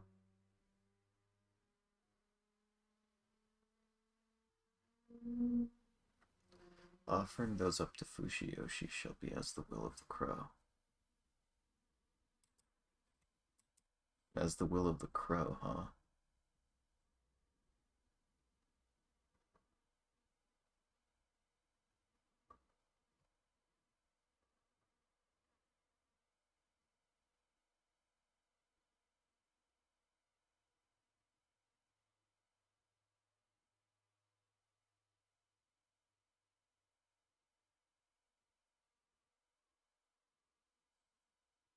Honestly, doesn't make much sense to me, but we're gonna go with that one. 爪を食ってはどうの、目を食ってはどうの、くちばしを食ってはどうのという感じだったはずです。そうか。それでやってみよう。He pressed the buttons as I told him. A moment later, a part of the wall turned 90 degrees. It opened up a space through which an adult, though probably not Hashimoto-san, could pass. お好きだったんでしょうね。こういう仕掛け。いやはや、なんとも恥ずかしい。しかし、その血がなせる技か。私も少々、興奮してきたことを否めんがね。大丈夫です。僕もです。We bantered nonchalantly, despite the dire situation. Once we made it inside, we had to pass through some hanging dried herbs. なんだこれ。音切り草かなんかですか？君もディープだな。虫除けになる草が束ねてあるだけだ。気にしたもうな。なるほど。君の言うように、書庫のようになっているようだ。狭苦しいが、奥行きはかなりあるか。めぼしいところから見ていきましょう。代々の当主の記述あたりが出るといいんだが。ありましたよ、日記。早速かね。ちょっと貸してくれたまえ。We started looking around. Like we expected, the thick diary had writings left by all the previous heads of the Nosato family. It began with his great-grandfather, and the others added more after their retirements. All of them had strange handwriting, and according to what Kiyonosuke could make out, it was a highly detailed document and had references to other texts here. You could really tell it belonged to a family of scholars. The index on the diary referenced the documents all over the room, and the diary itself was like a description of what went on behind the scenes in Fujiyoshi. Kiyonosuke-shi's great-grandfather was a genius who gathered immense wealth, but also a madman who threw it all away. His writings were especially difficult to read, analyze, and understand. However, the feeling behind it couldn't be more obvious. It was anguish. Anguish at the fact that he'd found a rational solution and began to doubt the superstitions. The preamble went like this. Why do we submit to Great Lord Shinai? Outsiders would see our beliefs as pure madness. Even so, we take the passion we should direct to our parents and children, and instead dedicate it to our faith. That alone would not mean much, but when you see the shadow of Great Lord Shinai over our daily lives, we become fearful and absolutely loyal to him, like well-trained dogs. This slavery of the mind will still shackle us when the era of enlightenment reaches our home. This is why I have decided to take up the will of the crow I so neglected and begin my research. I hope that it bears fruit, and mankind, not God, benefits from it, breaking free of the centuries of ignorance. This was written by Kiyonosuke-shi's great-grandfather, shortly after his role as head was passed down, when he was still in his healthy 40s. Upon reading this, Kiyonosuke-shi looked conflicted. The great-grandfather he thought to be a madman was actually both reasonable and intelligent. I also had something to think about. He challenged God. That absurd endeavor might have been the reason why he'd gone mad. The diary had 3 sections. In the first one, the great-grandfather tried to pinpoint the origin of Fujiyoshi. He wanted to find the invisible chains binding him by looking at where they started and where they were going. However, that was difficult. Trying to find documents in Fujiyoshi would have attracted the attention of the other families, particularly the Miguruma, who'd then obstruct his work. Our legends say that we were protected by Shinai-sama. By looking for proof claiming otherwise, we would be betraying his compassion, and that was the height of disrespect. It was also a time when not everyone went to schools, and literacy levels were really low. Thus, most of the records were held by the head families. However, there was no record of one of them trying to check another family's records, and that would obviously be met with opposition. Thus, he looked at the historical documents from outside Fujiyoshi. With the settlement being such a strange place, he figured that there would be many records about it made by outsiders. He was completely right.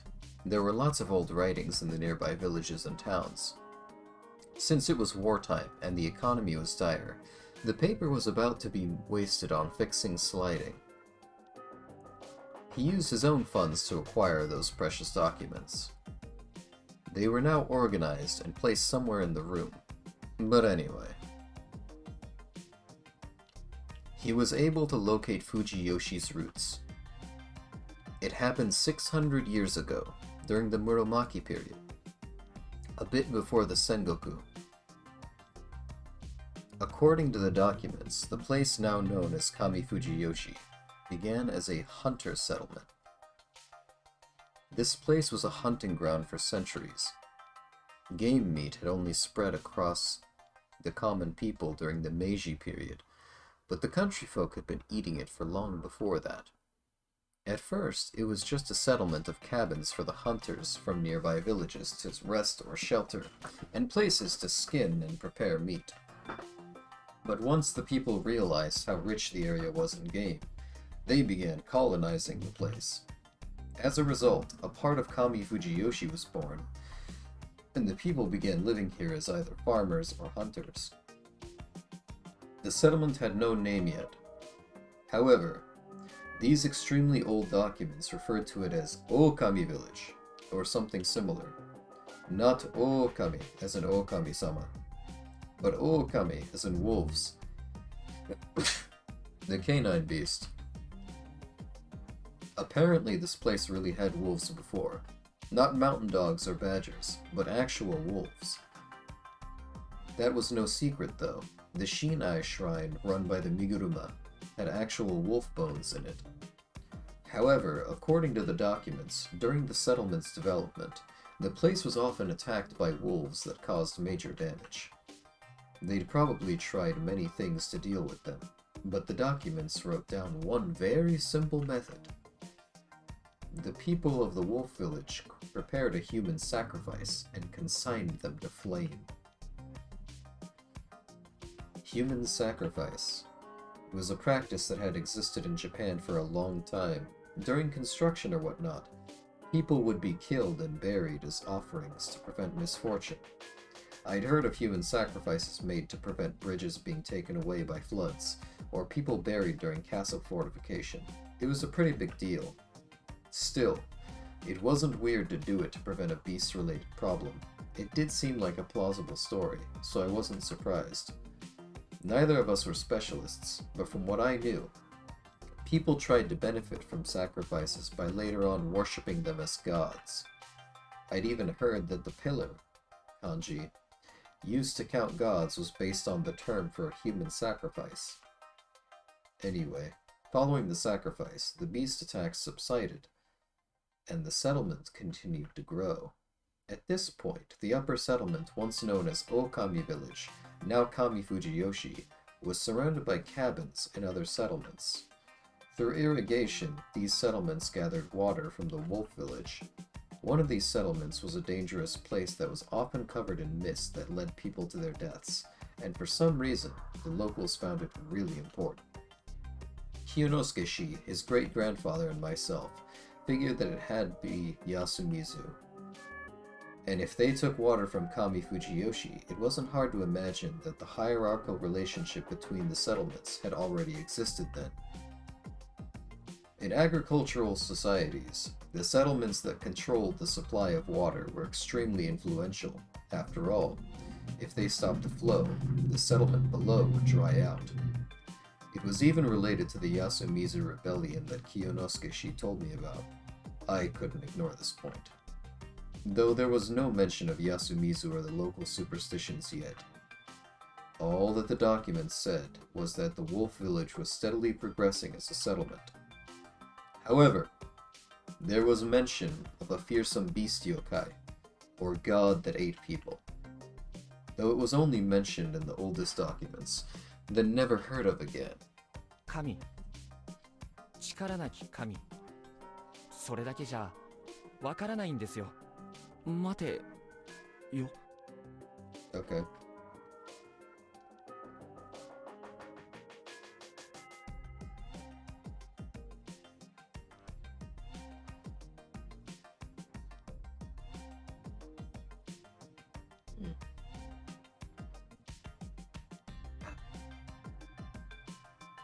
I had prepared some matcha milk tea earlier, and it seems to have come out nicely.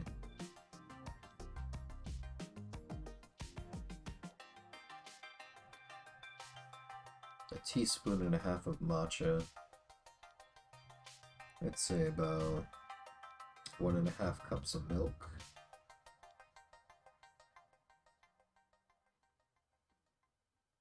Six teaspoons of monk fruit extract.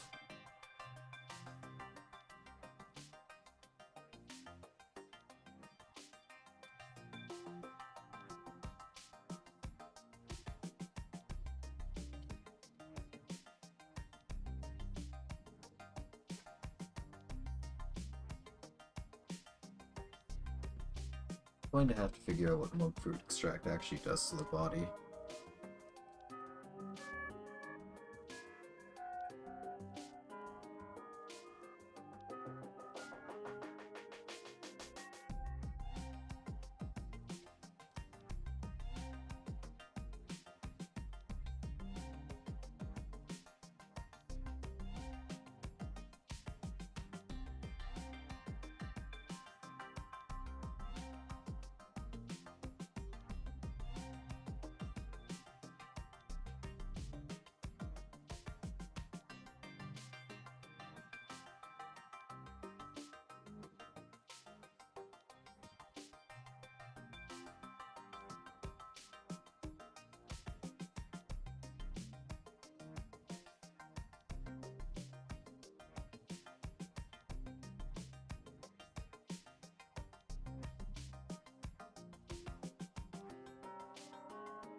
Hey, monk fruit. Right.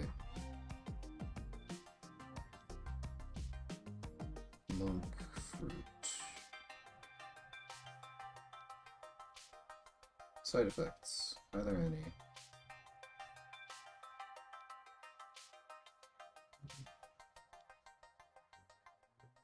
There are no known side effects. Really?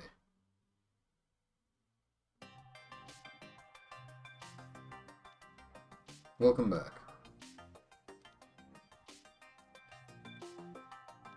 無事な不快な呼び名なのでしょうか。別に正しいことじゃ。こうして信頼明神の印をつけて畜生どもの頭目として振る舞っておる我にこそふさわしい呼び名であろう。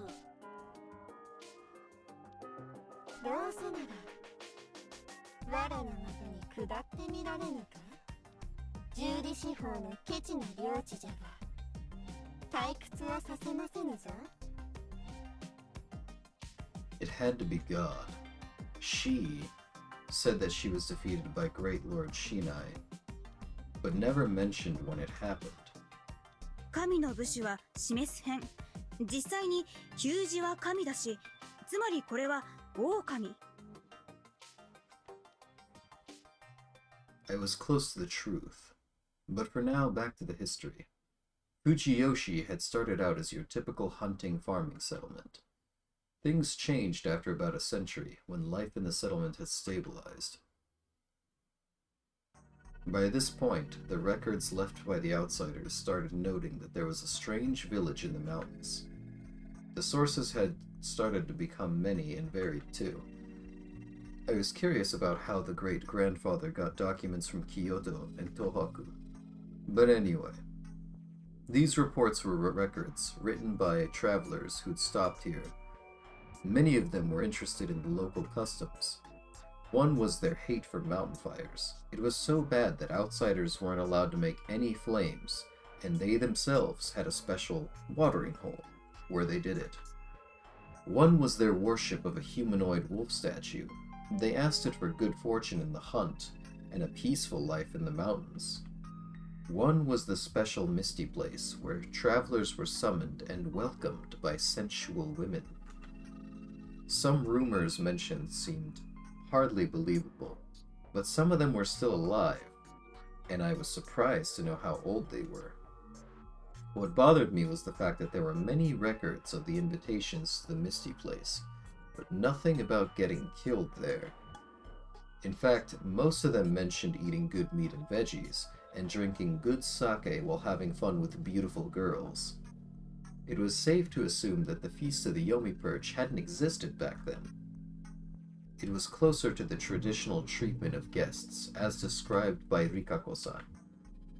ちなみに、マロードっていうのは何か来訪者をもてなす文化みたいなものがあるのですか？はい。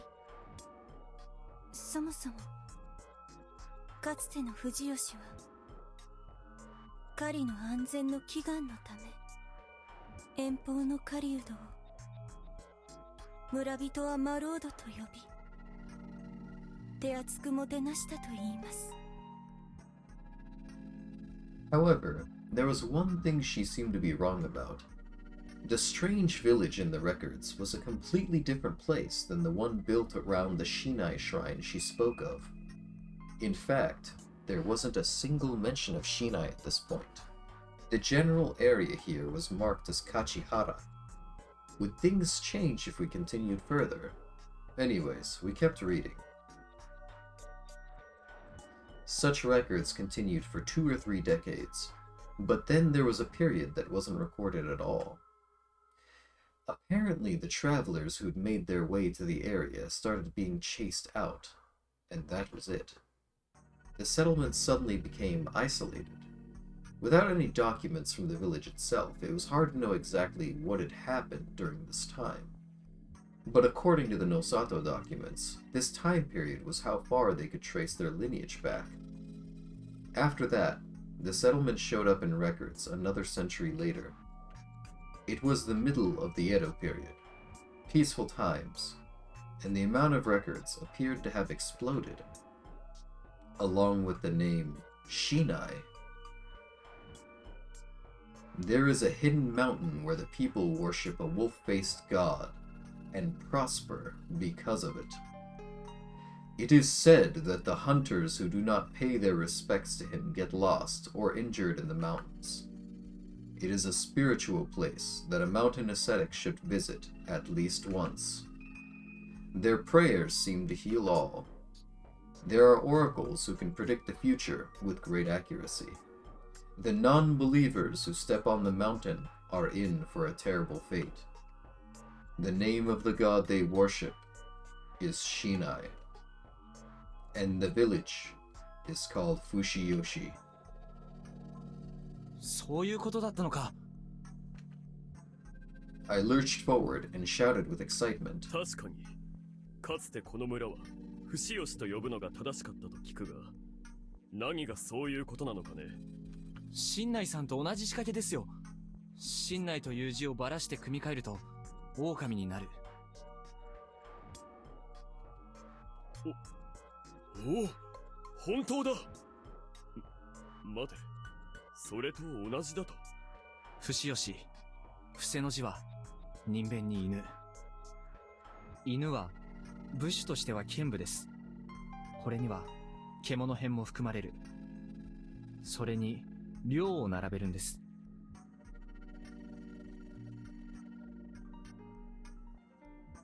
Fushiyoshi. If you broke apart the first kanji, you'd get person, dog, and good. Then by combining the latter 2 kanji into one and putting the whole thing together again, you got Hitokami, or werewolf. 人狼。人狼。人狼。それは狼様のことか、それとも神内明神のことか。その2つは基本的には同じものです。ある神様の穏やかな層が神内明神で、憤怒層が狼様という程度のもの。3人組の人狼という形があって、やっていることが違うだけ。同一視する方が自然ですよ。そもそも、人狼、人狼を信仰する文脈自体は、この100年前からすでに文献に出ていたわけです。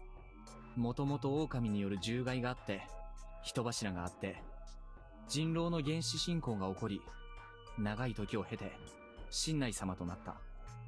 狼様はこのどこかの段階で生まれた信仰対象なのでしょう。そして当初彼らはそれらが同じものだと自覚していた。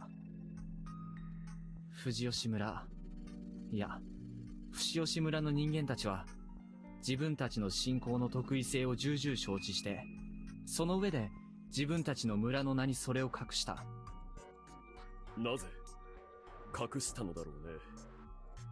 きっとその考察も先にあるはずだが。ですね。進みましょう。The great-grandfather seemed to have noticed these hidden words too. The reports that followed generally described Fushiyoshi as it was, though their strange practices were now considered rituals, and it seemed to prosper as a cult village. It was a mountain village far from the rest of civilization, yet it prospered through the money left behind by guests who made the trip regardless. There were now two types of guests here: the ones who visited the place to hunt, and the ones that came for religious reasons. The writings from the later dates included lots of those left by monks who'd come here to study the culture. All of them were surprised by the strange faith and legends of Fujiyoshi, and praised the strength of their belief. Some wrote about the faith in detail. Many of them clearly named the four head families and the legend about the five guardians. The hunters, however, didn't leave many writings. Or rather, it wasn't even their writings. Besides a couple of reports by local lords of someone hunting down large beasts on Mount Shinai, there were also those that simply mentioned men who went hunting in Fushiyoshi and never returned. One of them clearly stated, "Do not hunt in Fushiyoshi in the summer. The people of Fushiyoshi speak of the curse of Yasumizu." なるほど。明らかに100年の沈黙の間に伏吉という村は変貌している。ですね。現在残る地名や用語、そして物語の類は全部この時代に創作されたと考えるべきでしょう。Those two are so lucky that they read around the same pace and speed. Let me tell you, I have tried simultaneously reading something with somebody, and every single time I have to be really slow about turning the page.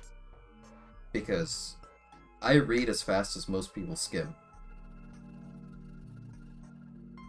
安水の意味合いも変わっている。 And when I tried reading at that pace, I learned pretty quickly that people do not read at that pace.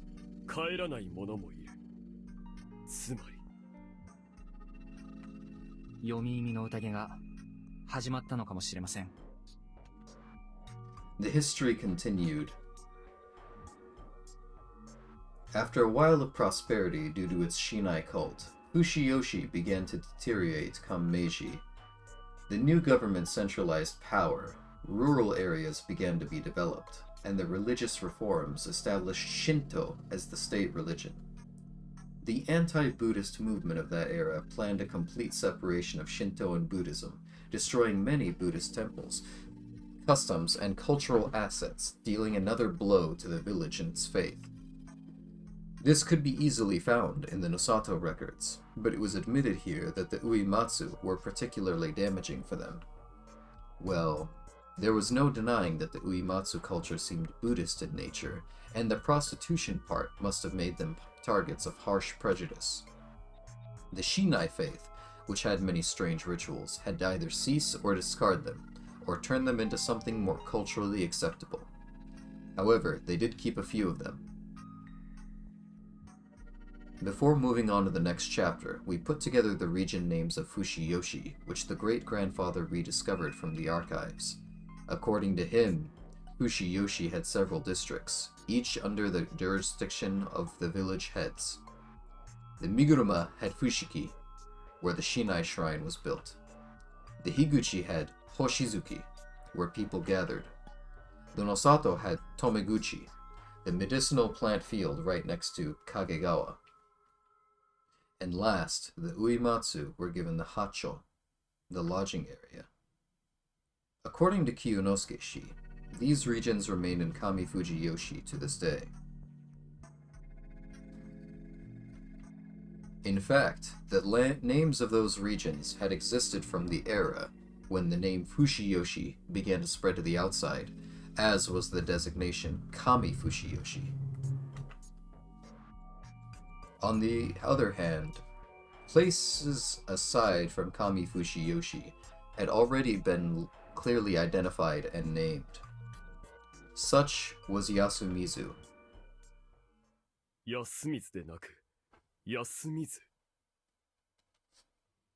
なるほど。ここへ来て、先々先代も我々と同じ結論に至ったのだな。不識は、櫛。つまり、髪の毛を。星月は、肝。肝臓か。影川の旧表記。影。骨。留め口は、わかりやすいな。足。そして八丁は、爪。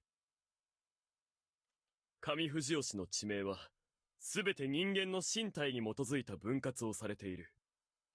そして、安水は、人、木、主に分割して組み合わせれば、人柱。His great-grandfather seemed to have no clue about the purpose of the names. However, he did guess that the oldest one was either Fushiyoshi or Yasumizu, while the other names were new. He concluded that link between the names and the words werewolf and human sacrifice were related. There was another thing here. He guessed that Kami Fushiyoshi was named after body parts to represent a single human as a way of responding to or opposing Yasumizu. Another guess was that by burying the sentiment in the name instead of burying people in the ground, they'd avoided killing their own. Honestly, it seemed to me like we didn't have enough to understand the true intention behind this. Though, the fact that they hid the words human sacrifice in Yasumizu was pretty shady. You could assume that it was named that because it was a human sacrifice meant to help the area, including Kami Fushiyoshi proper. Or perhaps it was related to the human sacrifice from the origin of the village. Regardless, there were definitely ulterior motives behind the names. As one who knew Yasumizu's future, I was certain of that. Fushiyoshi in Yasumizu had become Fujiyoshi in Yasumizu during the Meiji period, and became part of a single area. The great-grandfather concluded that the naming was based on local conventions, and that it was meant to hide the village's past. He had nowhere to continue from here, and his writing in the diary ended. The next section was started out by Kiyonosuke-shi's great-grandfather, but after his writing grew worse and finally stopped, his son took over. According to Kiyonosuke-shi, his great-grandfather had gotten a mental illness and began acting eccentric. He'd seen it with his own eyes. The final reasonable bits of writing left behind by him cursed his deteriorating mind, and hoped that his descendants would take over his research. His wish was fulfilled when Kiyonosuke-shi's grandfather found this room and took over. This section was primarily made to give detailed descriptions to the outdated rites and customs of Fushiyoshi. Naturally, the lack of historical accounts was a hindrance. However, the documents owned by the Nosato family and the knowledge he gained as the head made it possible to do it. He was also married to someone with ties to the Miguruma, so he also gained access to some Miguruma records. Having gathered info from various sources, he reached some reliable conclusions. Though his efforts to gather information had made him the target of other family heads. His mind also seemed to deteriorate during his twilight years. The final bits of the writing in the diary seemed to scream his fear of death. He died on May 1st, 15 years ago. The text here made it evident that he died in the feast of the Yomi Purge. As the hand of the supernatural looms over us and takes our lives, I realize I am losing control of my mind. Now that I have seen the might of the god I was to venerate, what duty do I have to continue the previous head's research into our homeland of Fushiyoshi? I will probably be hanged tomorrow, and in all honesty, it seems like a favorable outcome at this point. What if the irresistible urge to sleep faded, and I opened my eyes to see the wolf-faced god? I would be unable to bear the fear. The wolf's bane I shall use to end my life lies in my hand. And that was it. Kiyonosuke-shi's voice was shaking.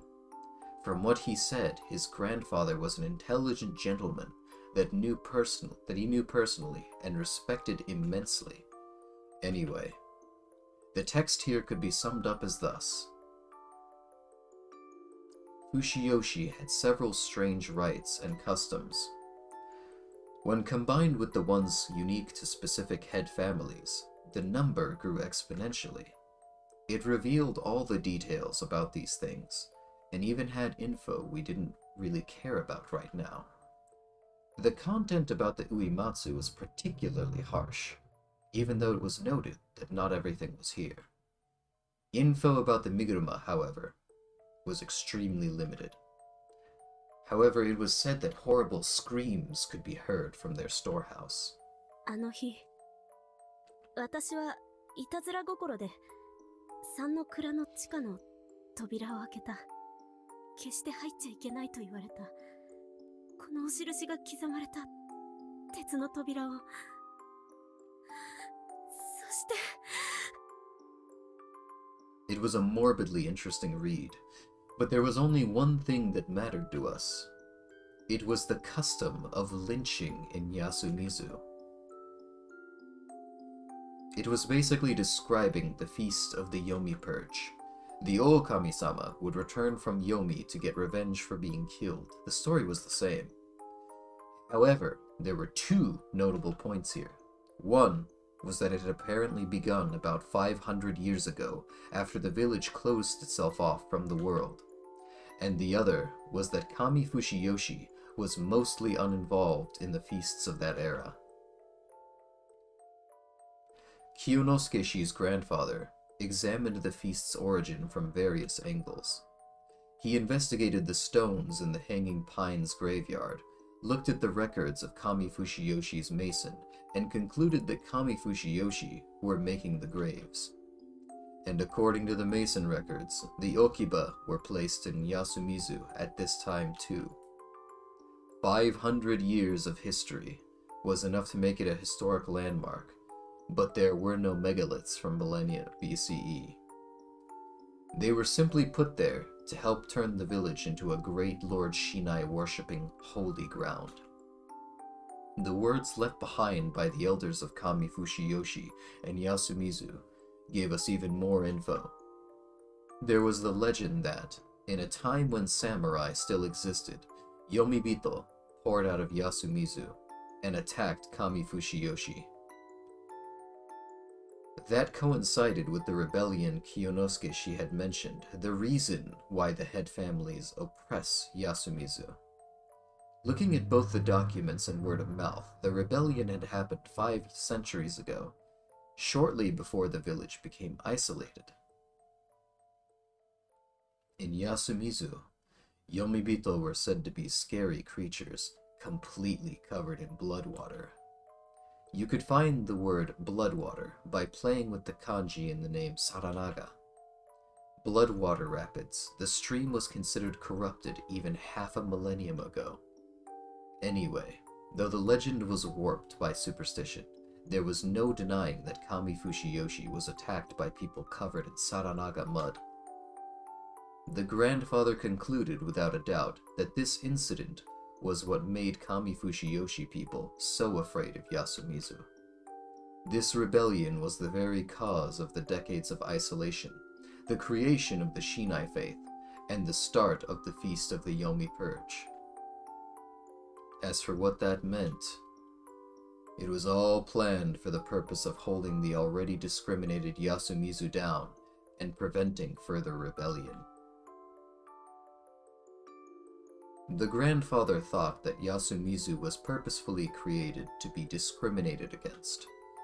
It was a bad, dangerous place to live in. The reason why it wasn't abandoned wasn't mentioned here, but anyway. People continued calling it home.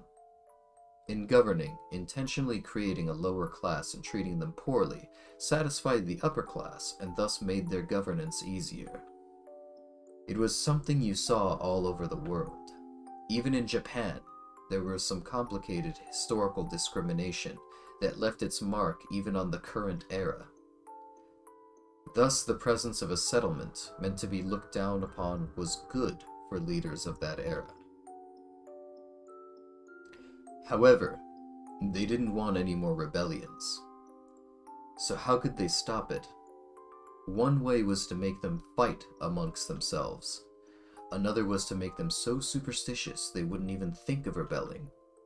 Basically, they had to make them believe the lie that there were wolves among them who were killing people, causing them to kill each other. By doing that, they would sap any strength Yasumizu needed to rebel. They also prepared a background story to make them believe that the anomaly was actually real. The grandfather guessed that this was the true purpose of the 5-century-old religion. His sources for that were the documents gathered by his predecessor, which claimed that the people from the local temples and shrines were called into the village. He assumed that the incomplete or intentionally destroyed records were those regarding the scholars they summoned to help create the religion. That seemed absurd at first, but after thinking about it, was entirely reasonable. The settlement they'd looked down upon had bared their fangs at them, so what did they do? Call the smart people for help. That was natural. And so, those scholars teamed up, created a new religion, and made the settlement fight itself. And if they'd given the head families roles in their legends to ensure proper control, man, it sounded messed up, but it didn't seem impossible. 逆だよ。あれは上藤吉の者が読み人かもしれない安水の者と目を合わさずに済ませるためにつけさせたものだ。They wanted to avoid eye contact, not only because they thought they were corrupted, but also because they were afraid. Kami Fushiyoshi was afraid of Yasumizu. It was a possibility I wouldn't have considered before, but it also seemed likely. It'd be pretty scary if the people they looked down upon finally let their grudge take over and become fearful marauders ready to enact their revenge. And because they were aware of how badly they treated the settlement, the guilt grew even larger, and they started controlling and discriminating against them even further. When you looked at it that way, they'd made a whole religion just to protect themselves. And boy, was that insane. Now, with the feast's origin revealed, what was that about the head families not being involved in it so much? Apparently the first feasts were a lot simpler than the current one. There was the purification, shelter, dreaming, and the limit of 1 per day. But there was no actual punishment for breaking these laws. They'd probably set it up to prevent indiscriminate massacres. Also, there was no wolf selection, and there were no guardians. The heads, or Fushiyoshi leaders of that time, only circulated the Yasumizu legend that the wolves came back. By spreading the local legend along with a lie, they motivated the people to kill each other whenever the mists appeared. It was successful, and the people started killing suspected wolves every time the mists show up. In response to that, those who spread the suspicions were brutalized at night. This weakened Yasumizu left the place a breeding ground for future problems, and too weak to rebel. 待て、そんなバカな!おかしいだろう。そんなことで殺し合いが起きるはずがない。実際の脅威がないのに殺し合いが起きるというのか。昔は今とは違います。迷信が殺し合いに発展してもおかしくない。先々代さんは初めから死刑という言葉を使ってます。僕はこれが重要だと思う。おそらく読み意味の宴は安水の住人たちにとって役立つものだったんです。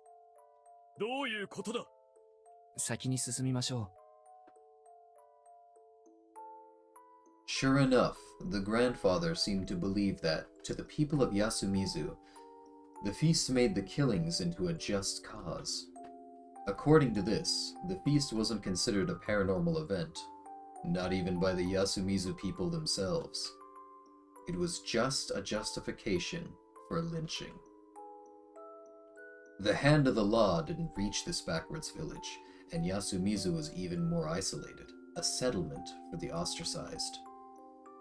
Of course, there had to be conflicts and wrongings, and the social system to solve them was limited. Thus, there was demand for solutions beyond the law, and the feast fit the bill perfectly.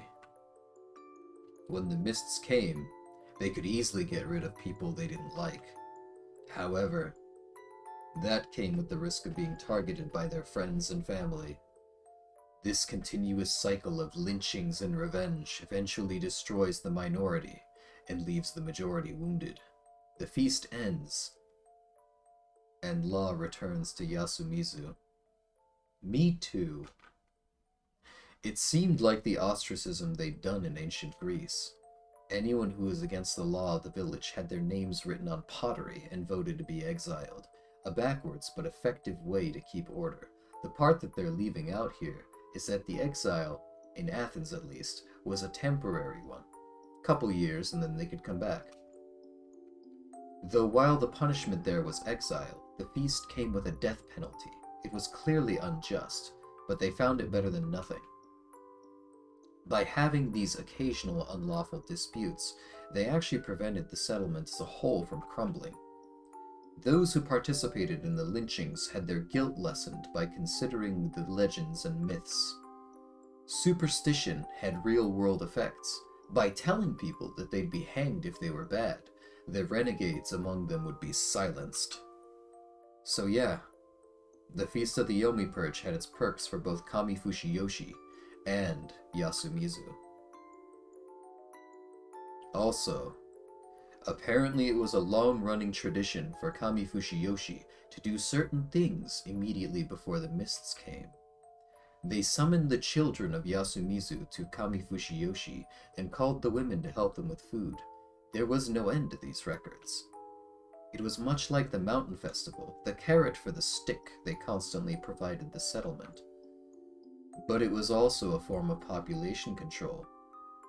They didn't want Yasumizu to be completely depopulated, so they protected the children. This tradition was alive to this day. Even 8 years ago, Tai-san, Kaori-san, and the children had been saved from the feast when they were called. So while it had its roots in superstition, the Feast of the Yomi Purge became a kind of social tool. なるほど。統制されたリンチ。いいな。これはもう合議による死刑制度と言っていいだろう。我々、上藤吉の人間に都合のいい形で安水の中で完結する。これでは室たちが言うように、完全に長者は悪者ではないか。それはどうでしょう。当時の統治者たちは、当時なりの良識感覚で、良い統治を目指しただけかもしれない。問題は、現代に至るまでその統治が続いてしまっていることですが。そうだ。今の安水なら、こんなことが起きるはずがないのだ。そう書いてありますか？戦中戦後に、宴は3度あったとされているな。The feast meant to manage society had ended with the one that began at the start of World War II. When Kiyonosuke Shi's grandfather wrote this, he called it the previous feast. The ones who survived it said that an actual wolf had appeared.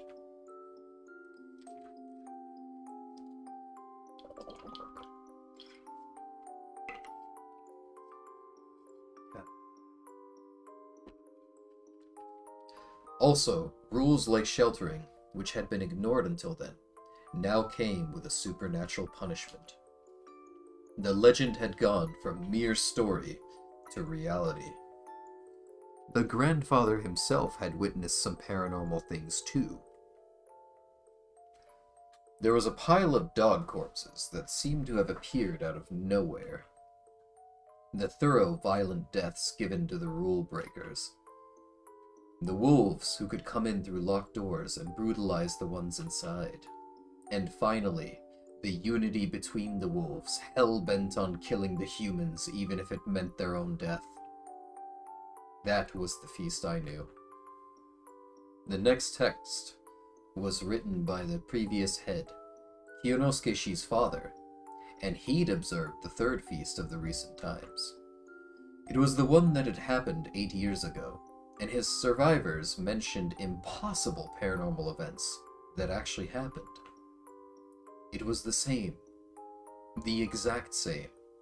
The feast had been supernatural 3 times in a row. And this was the 4th one.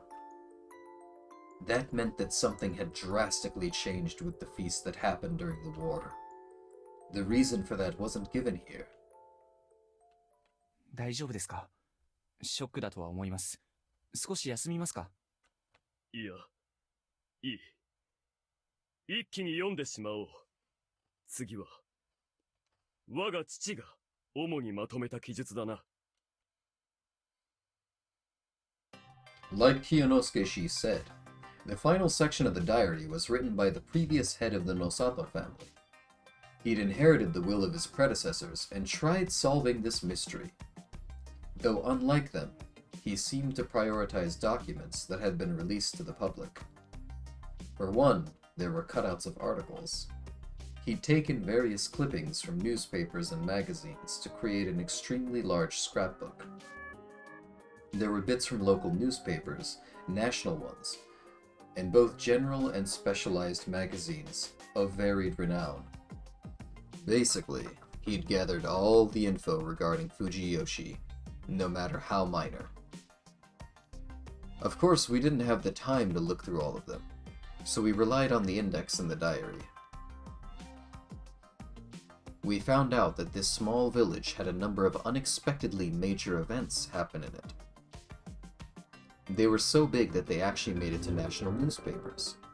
Some of the oldest and most notable ones were the articles about the serial murders here that had happened over 60 years ago. There were a number of articles with titles like 20 Deadly Break-ins in Fujiyoshi, and Murders in 20 Houses in Mountain Village. And I found that number to be significant. Though the number of places that had been attacked was 20, the number of casualties was 17. 8 more were injured. Regardless, it was definitely big enough to make a mark on Japanese history. This event was well covered for something that had happened on the eve of World War II, and it ended with the culprit being sent to Tokyo and quickly executed. The incident was reported for 2 years, from when it came to light right up to the capital punishment. It could be summed up like this. On December 27th, 1940 in Fujiyoshi Village, Kami Fujiyoshi, Hochizuki, a man covered in mud, invaded a private dwelling. He quickly used the kitchen knife he had to attack 2 of the people inside, destroy property, then escape. One of the victims went on to die. The culprit went on to invade houses in Hochizuki, murder, and destroy property. After 30 minutes of this, he escaped Fujimura by foot. The crime was so sudden that the inhabitants and local police couldn't do anything about it before it was over. The incident came to light when the local police reported it to the Metropolitan Police. Since cars weren't widespread in the area yet, the doctors from the surrounding villages hurried over with their horse-drawn carriages. That was how much of a big deal it was. The police had gathered a number of officers and established a perimeter to surround the culprit, but in the end, they'd failed to arrest him. The witnesses, bloodstains, and the lost items made them conclude that the culprit had changed his clothes somewhere up by the mountain, then escaped by going down the river. They followed after him, but since it was the end of the year and it was hard to get around, it took them time to find proper footprints. On January 3rd of the following year, the prefecture police noted that the perimeter was broken, but this wasn't reported. The investigations that followed bore no fruit, and the newspapers and magazines wrote a lot about the escaped or hidden murderer. But then, at one afternoon at the end of January, a man showed up in a police station in Magetsubashi, Tokyo, and said that he was the murderer who'd escaped Fujiyoshi. There had been much speculation about where the culprit was from, but it turned out that he was actually a local, which raised a few questions. One of them was, why couldn't the locals figure out who it was? This question was left unanswered, and the man who'd turned himself in, Kihei Tochitani, 30 years old, became a subject of significant controversy. From this point on, the major newspapers simply reported how the trial was going, while the magazines just had a ton of opinion pieces. Kiyonosuke-shi's father commented that the Miguruma were actively keeping journalists from entering Yasumizu. At the same time, they didn't resist the police, and in fact, were highly cooperative. But in the end, Yasumizu wasn't really mentioned in the trial reports. It could have been the weak legislative system of the time, or the result of the Miguruma's efforts. Under such circumstances, they held Kihei Tochitani's trial. He insisted on several things. That he was too drunk to remember the details. However, he was certain that he was the murderer. He'd lived in that area, and was on bad terms with his neighbors to the point of holding a serious grudge. When he sobered up, he became scared and ran away, and since he knew he couldn't keep running forever, he just turned himself in. He was too afraid to return to Fujiyoshi. Some had found his statement that he'd attacked 20 households in 30 minutes questionable, but it was a trial under significant public scrutiny. And since Kihei Tochitani admitted to the crime, he was executed based solely on that. It happened 2 years after his arrest. The capital punishment was carried out, and he departed this world without further comment of note. The news agencies were now all covering World War II, so these serial murders ended up being forgotten. Also, Kiyonosuke-shi's father noted something about him. 3 years before the incident, Kihei Tochitani had been sent to Yasumizu because of trouble with his neighbors. 気になりますね。そうだな。おそらくこれは土地谷喜兵衛が読み人伝説を模倣し起こした事件だ。安水での暮らしがそう長いわけでもないのに、そんな事件を。富士吉村民に共通の読み人を恐れる気持ちが裏返しとなり、恐ろしき読み人と同一化を試みたのかもしれんな。あるいは長者が地質する大昔の反乱のことをどこかで聞いていたか。そして僕が気にしているのはこの時期のことです。この事件が起きてからおよそ2年後に例の戦中の本物の宴が発生している。まるで同じではないか。そうです。500年前、反乱を起こした連中を抑え込むために侵内侵攻なんてものをでっち上げたあのことと。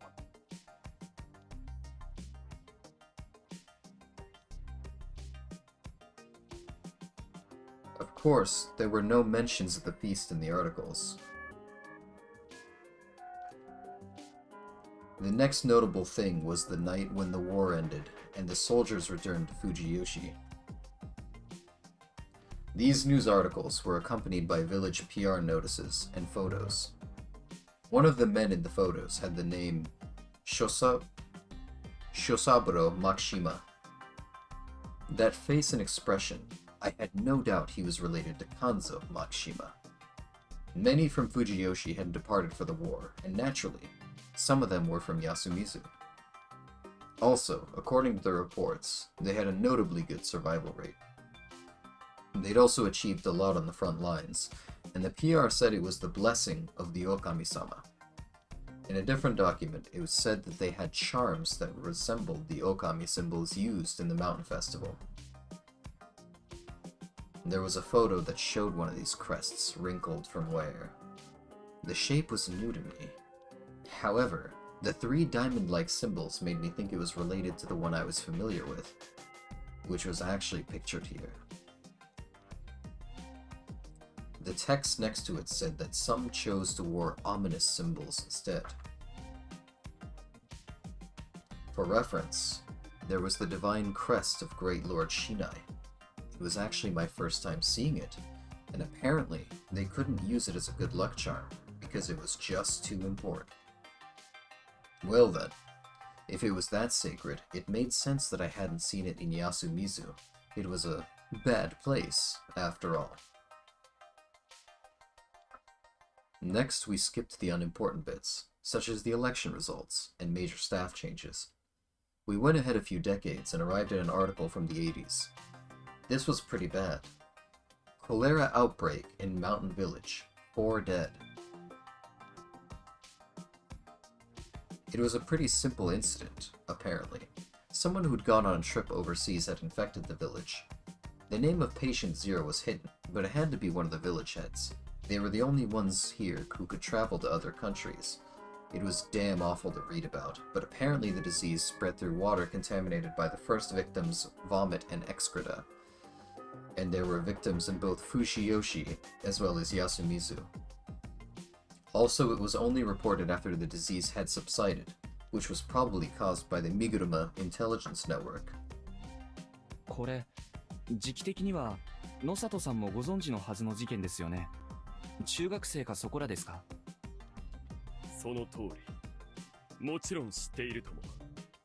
何しろ私もかかったからね。え、コレラにですか？ああ、そうだ。というか、あれには相当の人数がやられたからな。なんですって？今おられる方も？確か、そうだな。牧島王やら、山脇さんやら。あとはそうだ。室もかかっていたはずだぞ。大事だったんですね。その通りだ。後で知ったところによれば、野里は早々にコレラだということを看破していたのに、荷車の連中が。一体何が？コレラにこそ親内様の過去が効くとか言って、わけのわからん気候を行って、野里の措置を妨害したのだよ。おかげで状況は悪化し、遅れて発症した私は、身内が後回しだと言ってかなり捨て置かれたのだ。医者の鏡みたいな家ですね。鏡の顔か。単に、身車が示す順に治療していただけだ。もちろん、安水は長く捨て置かれ、結果に12人目が、関東部屋に当たる上松の2名目死んだ。なんで上松の2名？あの頃、上松にはまだ数人間が残っていたが、そのほとんど、民間療法を行って、逆に病気に感染してしまっていた。それが起きた時は、すでにの手のことを知らないなど悪化して2名が、そのまま亡くなった。あれが、上松をつらつらく形成させたとでも過言ではなかろう。リグが適切な指示をしていれば。いや、違うな。福祉の家が連中の名となど聞かず、正しく動いていればよかったのだ。ちなみに、上松里香子さんは病気にはかからなかったんですか？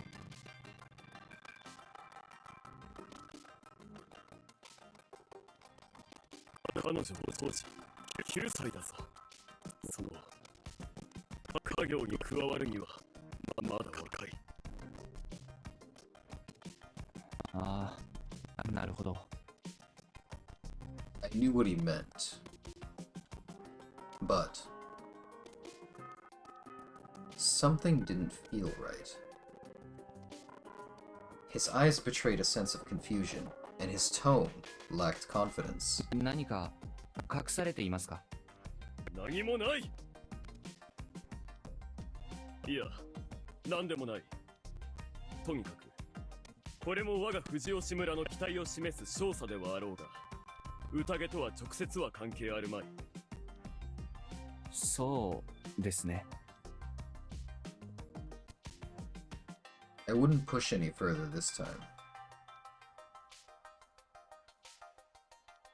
Another major article was one about a corpse that had washed up in the local part of Saranaga, officially known as Saranagawa, apparently. It was a woman from Chiba, and she'd had a search party out for her. It is said that she simply committed suicide. これは読み意味の宴と関係あります？いや、これまでの宴とは日付が合わない。おそらく関係のない自殺者だろう。バカな町の奴らが山ん中で首吊って獣に食われることもある。俺やおやっさんが苦労して片付ける羽目になる。皿長に死体が流れることも珍しくねえ。渓流釣りだかなんだか知らねえが、上流は危ねえっつうのによ。首都圏からの遠征自殺者ですか？まあ、うがってみるなら、長者の誰かが関わって殺したのかもしれんが、その場合は皿長には流さんだろうよ。では、これはいいとして、この8年前の大雨災害がどうのっていうのは、藤吉とは関係…逆に、藤吉が乗っていないことが重要なのだろうよ。各地の土砂崩れは報道されているのに、藤吉のはないと。ああ。I see. So even the ones who'd supposedly died in the landslide were hidden from the public. あとは、めぼしいものはないか？これは港区連続火災、放火の疑い。なんでこんな事件が？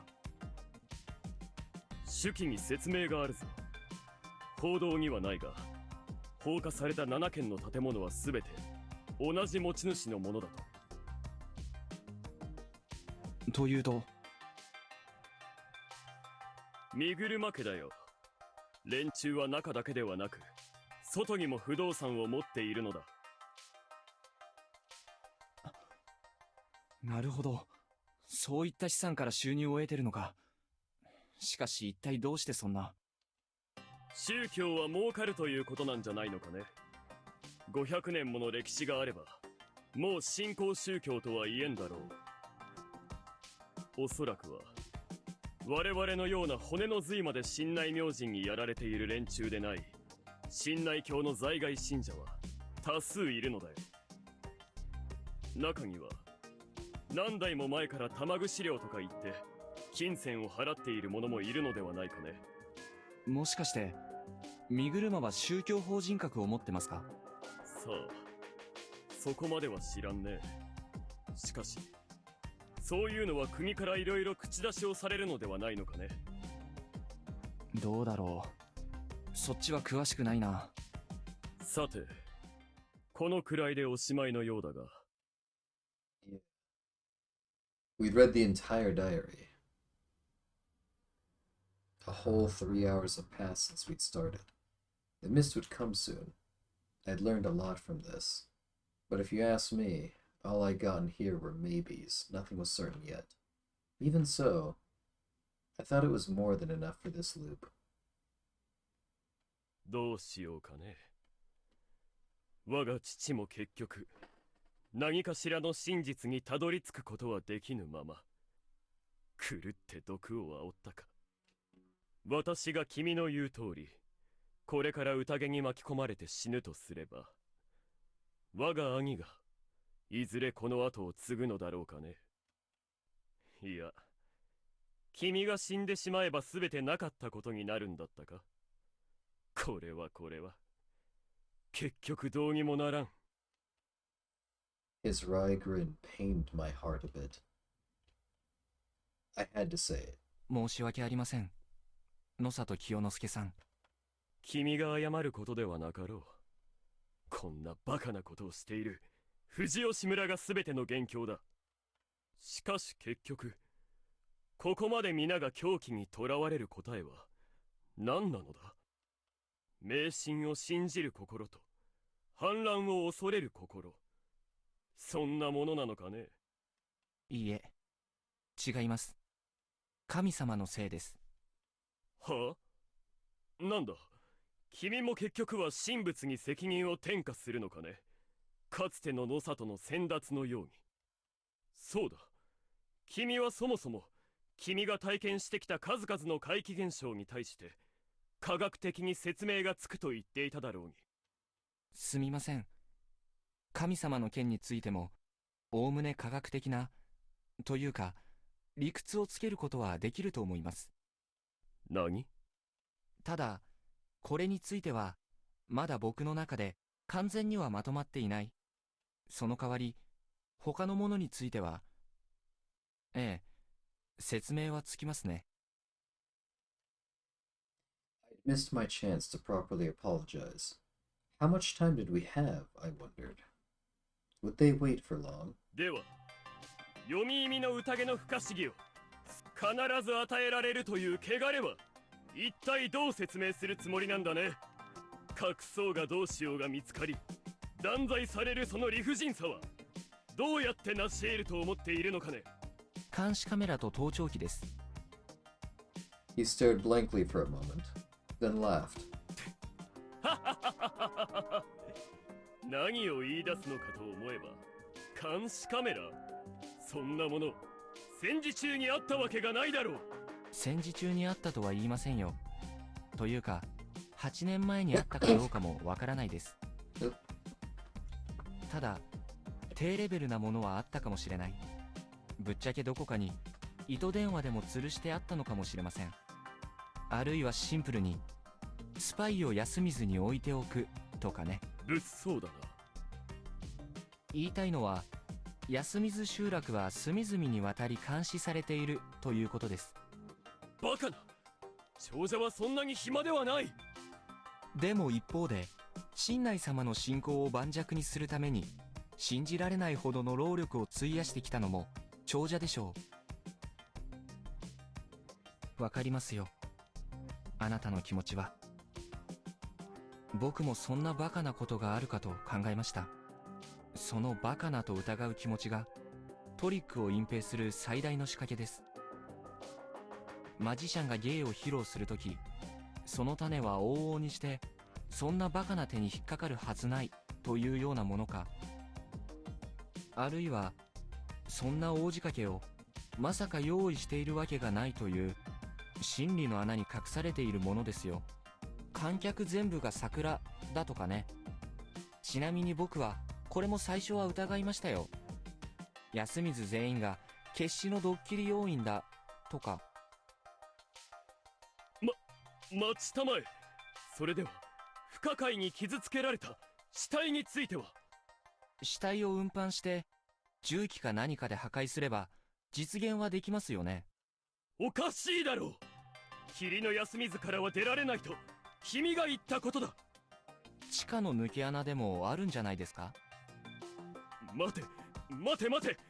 じゃあ本気で犬をけしかけて殺した死体をわざわざ抜け穴を通って上藤吉まで持ち帰って、それを手間暇かけて損壊して安水まで持ち帰っていると、そんな馬鹿げているからみんな信じる。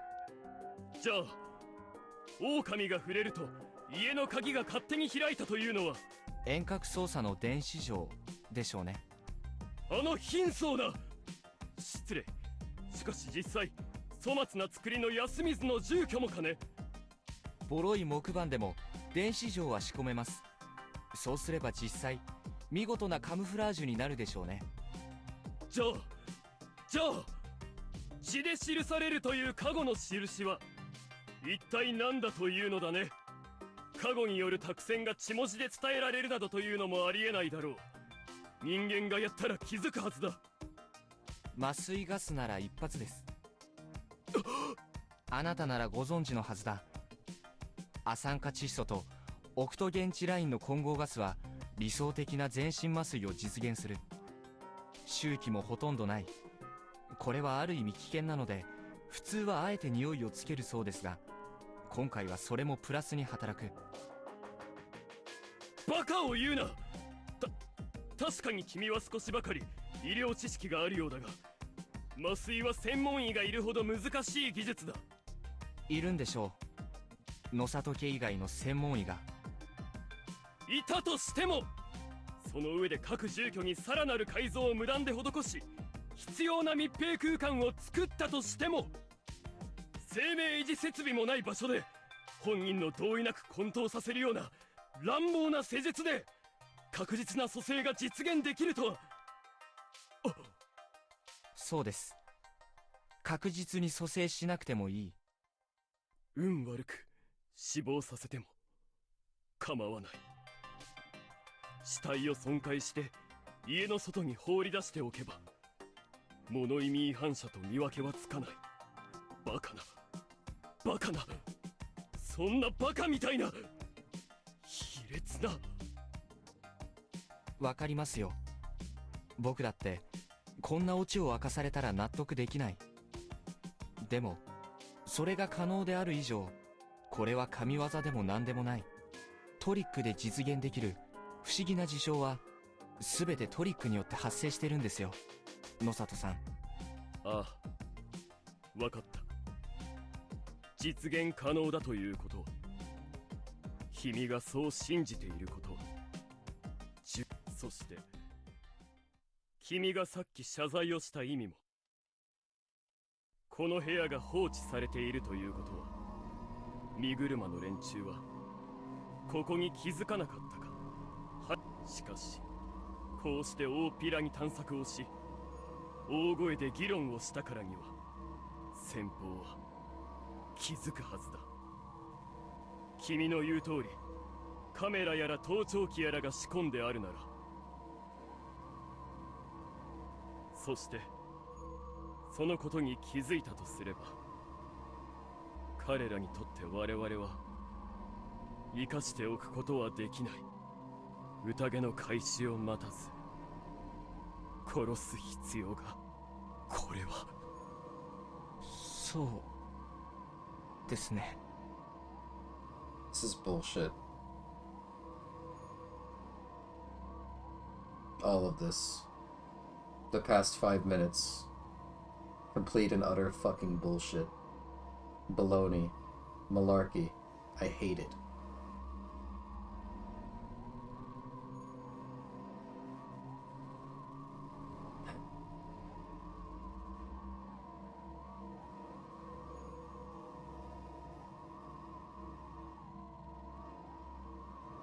Something I said very early on when playing this game was, if this ends up like The Village, I'm going to be very upset. The Village's plot twist is exactly what Haruaki just described. But it's set up very poorly. Well, I'll keep playing the game. Oh, The Village. I'll keep playing the game because I'm sure that this is just a misdirection considering that monster at the end. My consciousness began to fade. The irresistible drowsiness took over my body. 勝ちだな。ほらね。だが、もっとうまい方法はな。すみません。 Unable to stand, I fell to my knees. I hit my forehead on the desk, but the pain was minimal. It didn't kill me, huh? どうせ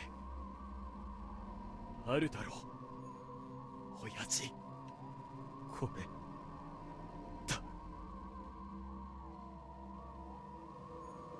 He could still move. Crawling on his hands and knees, he opened a drawer and took out a small glass bottle. 君が死ねば全ては戻るのだよな。ならばこれをトリカブト捕まって拷問でもされたら厄介だろう。 I appreciated that. I reached out, took it, and put it in my mouth. 私も飲もう。たとえなかったことに先祖の積み重ねてきたものを無駄にする。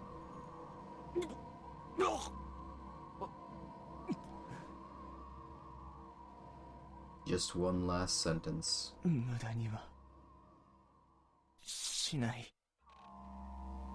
絶対。I just had to say that much. I now had a duty to fulfill for this awkward man. With every loop, I gained not only memories, but one-sided responsibilities as well. That meant that I really had to save everyone, right? Death came quick. Key number 8, Will of the Crow. Game over. Scenario, huh? I'm going to assume that's just the chart then. That's unfortunate.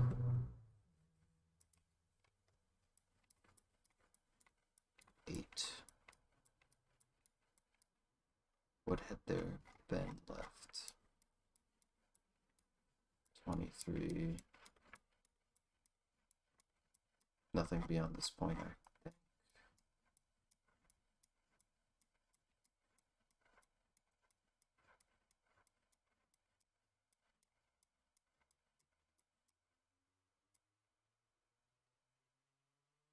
Huh. I'm missing one.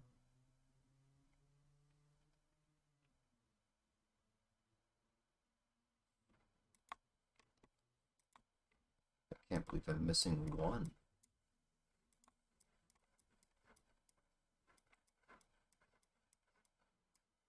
Three, 8, 19, and 20. Finally.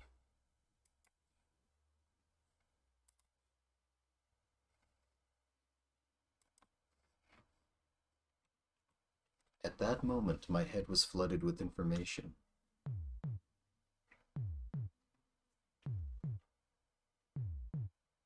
It felt like my... I'm not reading that anymore. Crap, again? With this timing? At such a chaotic moment? I had lots of things to think about, but that'd be a waste of this loop. Well, I would start by calming down. ちえみちゃん、ちえみちゃん。何？まだ思い出せないか。はじめまして、ちえみちゃん。あ、そっか。そうだった。遅ればせながら、はじめまして、春明さん。絶対に、物音一つ立てないで。やめろ！本気だったんだから。Since we'd started sharing memories every loop, one of us, mostly Chiemi, always forgot something, leaving it to the other to remember. 今回なんか試すの？夜は、私なんだかんだ苦手なんだけど。ああ、うん。無理しないでいいよ。僕はちょっと思いついたことがあるから。戻ってこれる？多分無理、かな。君はどうする？さっさと自殺しよっかな。なんかそういうの、全部解決した後に癖になってそうで嫌だな。そうだね。良くない傾向だ。とりあえず、試せること試すよ。悪いね。何試す？ヤスくんにモーションかけてみるとか。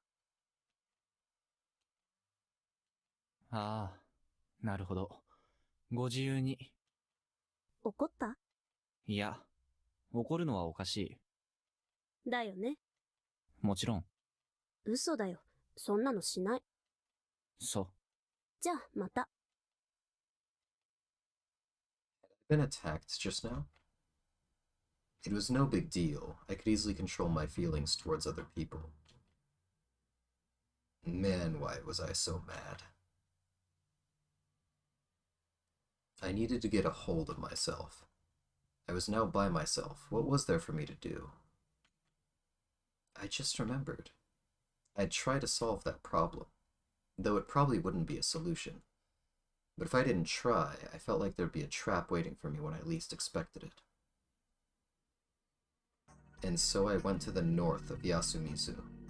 This thicket near the graveyard was where that person supposedly lived.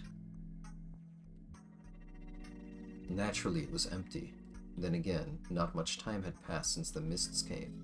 I hid in a bush not far away and watched the dwelling as the mists covered it. Just as I expected the corruption to come after me.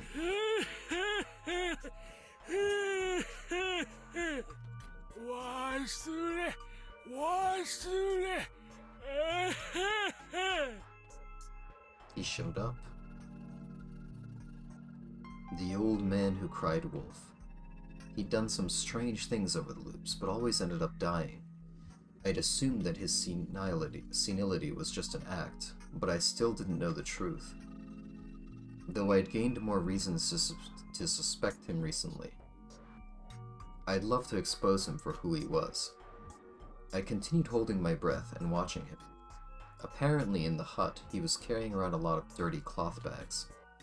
I saw it from behind the shabby wall here. The state of the place was one of the reasons I suspected him. Could this place, which had more holes in it than the outhouse, really be used for sheltering? Over the many loops, I realized there were two primary dangers here in Yasumizu. One was the bringer of corruption, as God said, the rabid dogs. And then there was the werewolf-like creatures that were probably Great Lord Shinai's servants. You could beat the former, but not the latter. Normally the dogs upheld the order of the night. But if the rule breakers dealt with dogs, that thing appeared, killed the rule breakers, and set things straight. I hadn't escaped that thing once so far. The dogs would definitely kill you if you slept in a place so damaged, and that was another thing I found suspicious about him. As it turned out, he really didn't have any intention of staying in his house. Yasumizu was deathly quiet, so it wasn't a good situation to try and tail him in. I had a feeling any rustling I made by moving around would tip him off. Still, I couldn't just watch him leave. Whatever. I just trust that he couldn't hear that far. Even so, I got on all fours and followed him, careful not to step on any leaves or loose twigs. I climbed over a collapsed okiba too, and I could only hope that wouldn't mean I was cursed or something. Well, if I was, I felt like God would have punished me by now. Weren't we outside of Yasumizu by now? The Yasumizu area was like a scar cut out from the land, surrounded by cliffs. Was it okay as long as we didn't cross a cliff? In that case, I really should have looked into this overgrown area a bit more. There were still many things I could try. It wasn't the time for despair.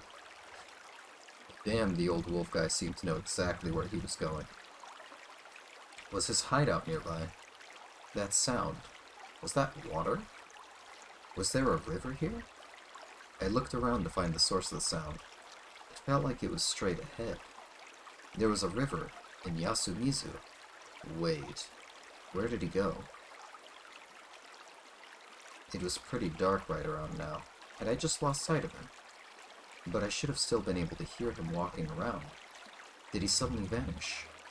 Though, if he could actually do that, it'd explain a lot of things about him. I had to find him. Carefully, though. I couldn't forget that he'd killed Mochi once. What if he'd already noticed me and I was walking into an ambush? That wasn't the case. He just wasn't here. I had to find him.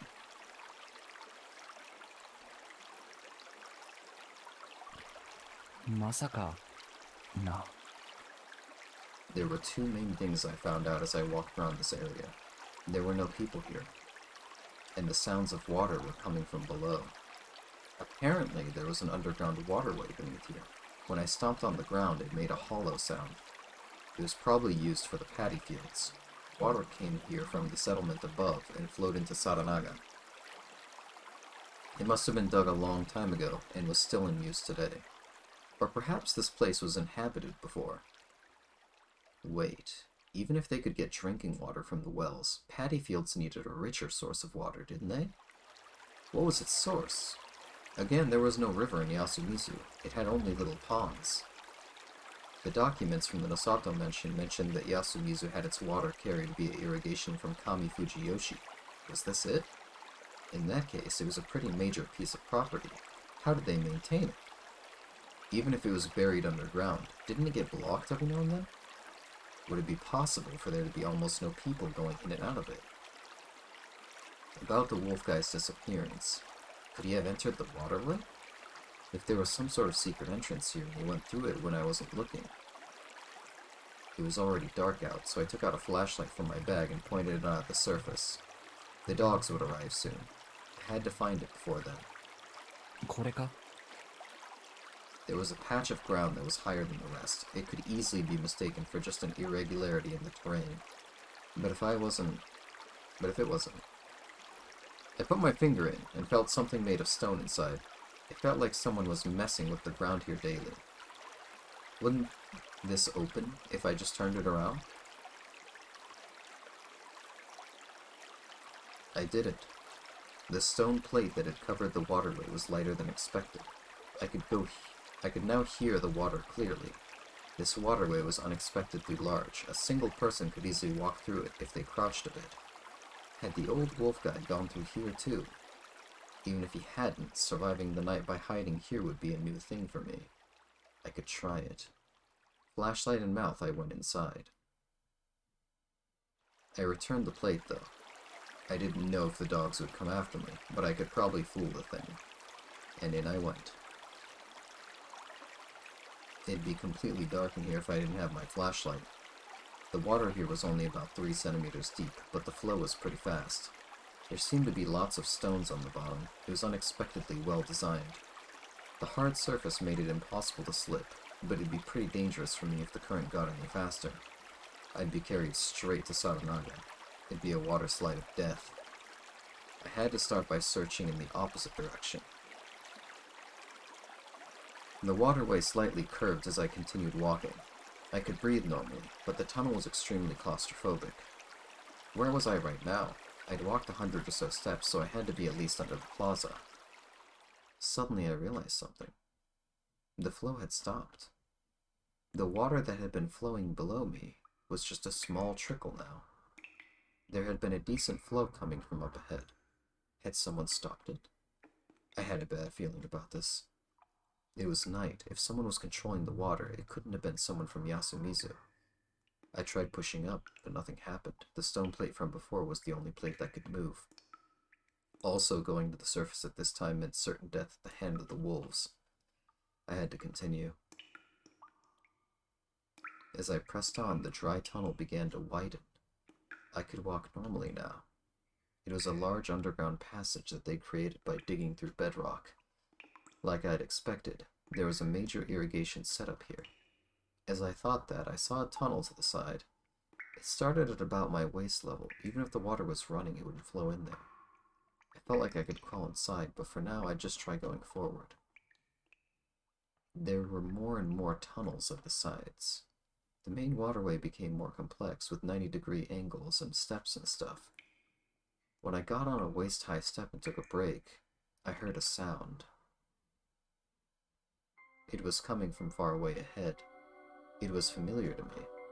The sound of claws on heavy floor, ragged breathing, growls full of uncontainable bloodlust, the feeling that there was a pack nearby. Dogs! Crap, what could I do here? Enter a tunnel? I looked inside a tunnel and lit it up with my flashlight. I couldn't see anything inside. No. There were dogs in there too. There was no safe space here. I had no choice but to turn back. That was when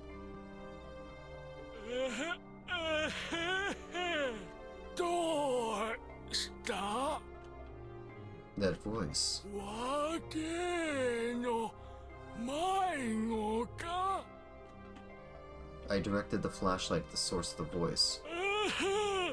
眩しい In one of the tunnels about as high as my waist, the old wolf guy looked at me as the light made him cover his eyes.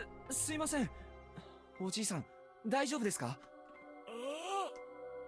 ここは安全じゃここは安全じゃはい？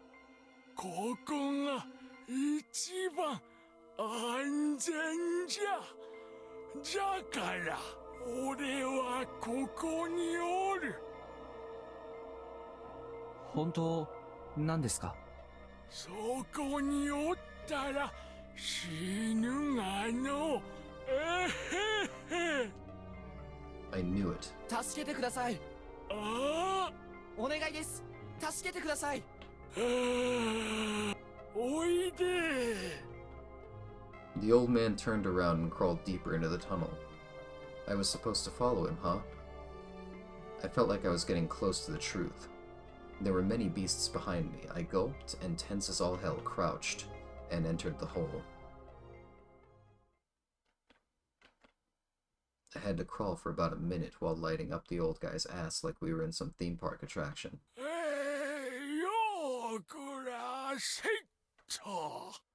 With those words, he entered a larger space. I followed after him. It was a room. Neither large nor small. It was about the size of a 4.5 tatami mats. It seemed to be made of wood. The humidity in here had made everything moldy. It looked like antique workmanship to me. I crawled inside. Once I stepped in, I felt something other than rock under my feet. It was really unstable. Confused, I tried to use my flashlight to see, but that was when the wolf man lit a match. A match? He used it to light up a lamp. That made the place bright. I finally realized this place was like a literal dump. There were pieces of cloth, vinyl bags, and plastic bottles filled with liquids I didn't want to know about. The entire floor was covered in such things, and we were walking on them. This had to be the place where he slept. As I looked around, the wolfman pushed me away from the entrance.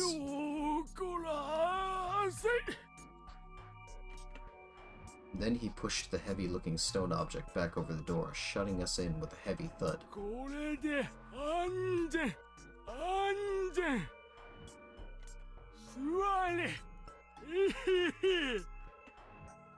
I didn't want to, but I had no choice. He went deeper in and sat down on a pile of garbage, so I did the same. I felt myself sink into the floor.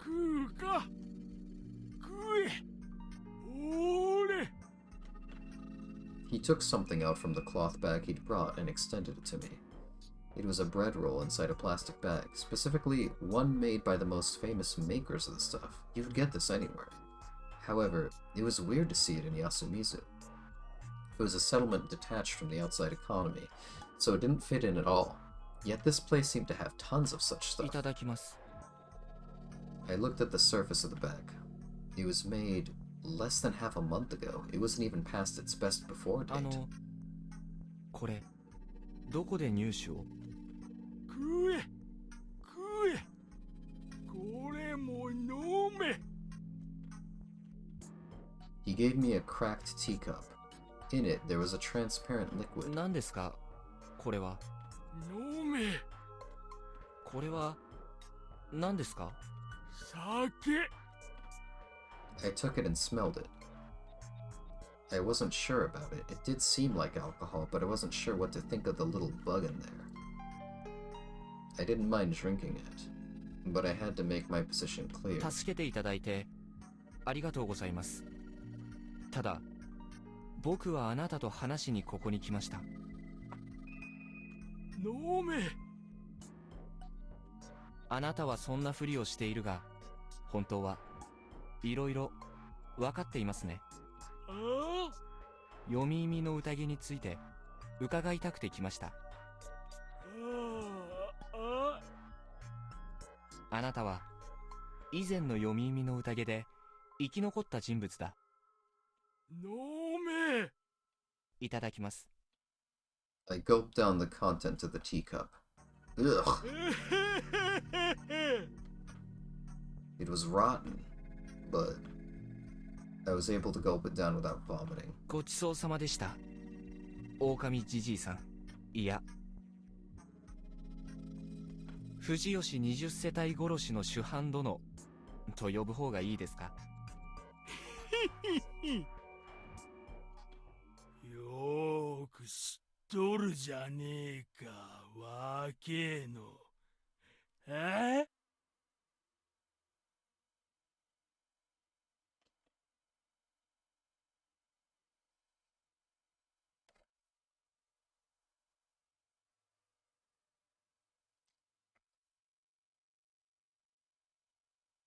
Well, the moment that he has a malicious expression, the moment that his face changes from the generic derpy sprite,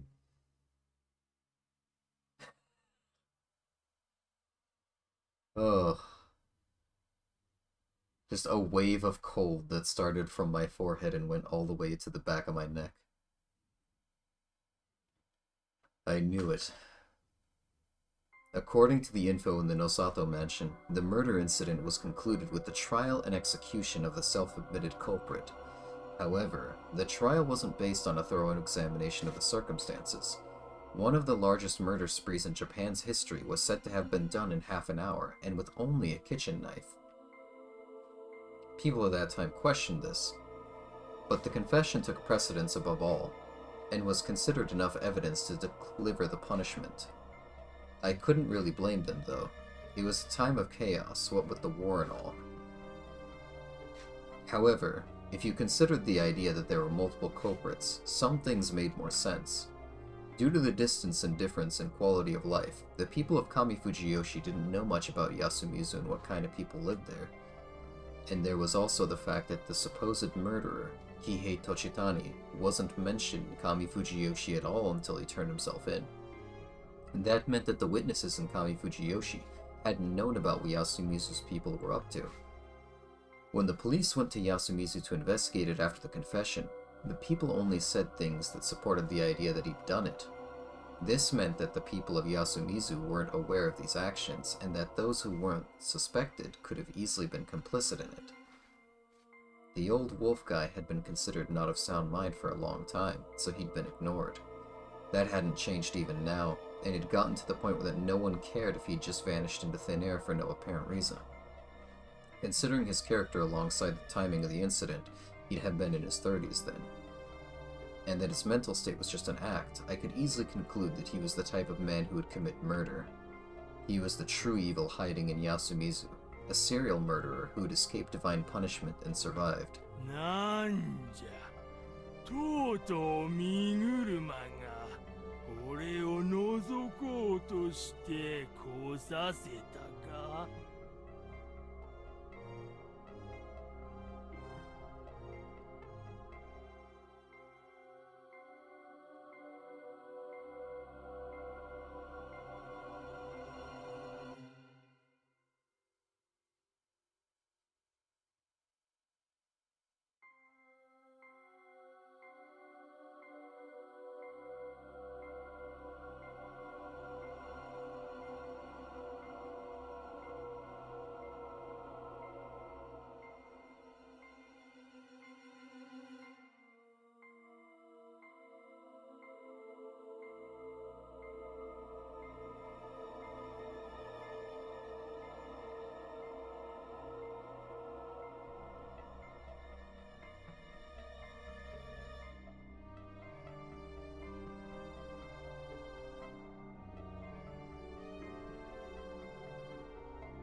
Welcome back.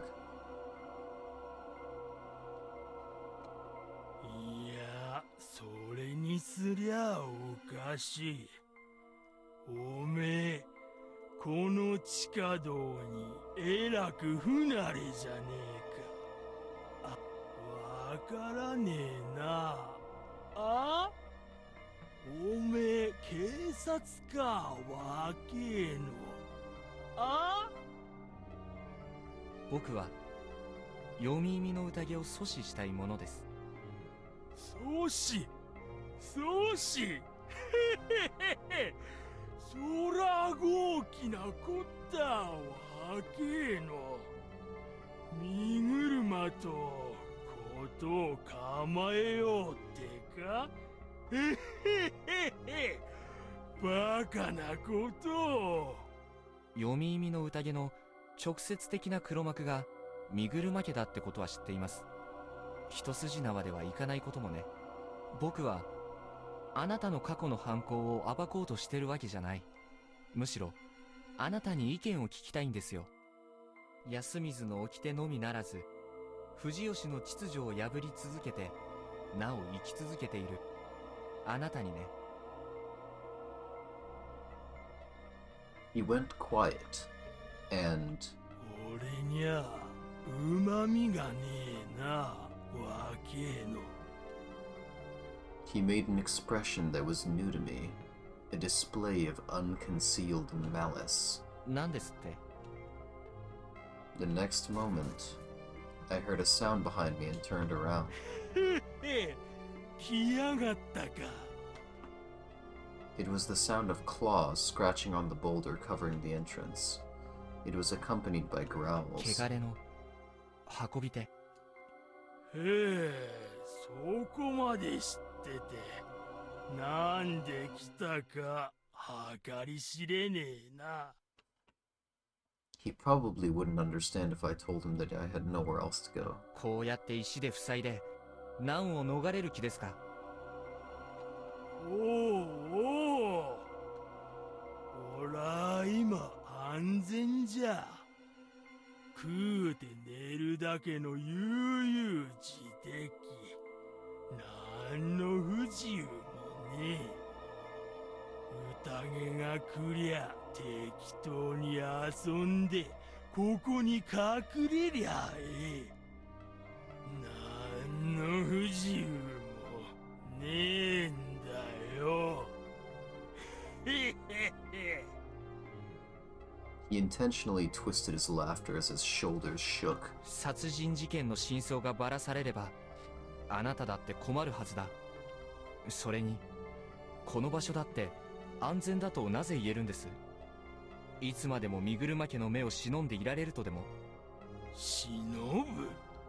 なんか勘違いしとるかわけの。身車は俺のことなぞとっくに知っておるぞ。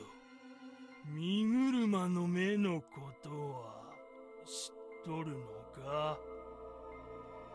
ならなぜ聞いて。はは、おめえ俺を引っ掛けようとしたな。He was right. This guy was even sharper than I imagined. I'd already confirmed that the Miguruma had a surveillance network spanning all of Yasumizu. There were these tunnels too. The scratching dogs behind me made it clear that they were commencing the feast. In that case, there was no way they didn't see this place. That meant that they knew about this man who was hiding underground. Hell, the fact that he'd been given the role of the Badger made it clear that he was involved in the feast. His situation wasn't like mine from the first time when the Miguruma simply didn't see me and didn't put me in the feast.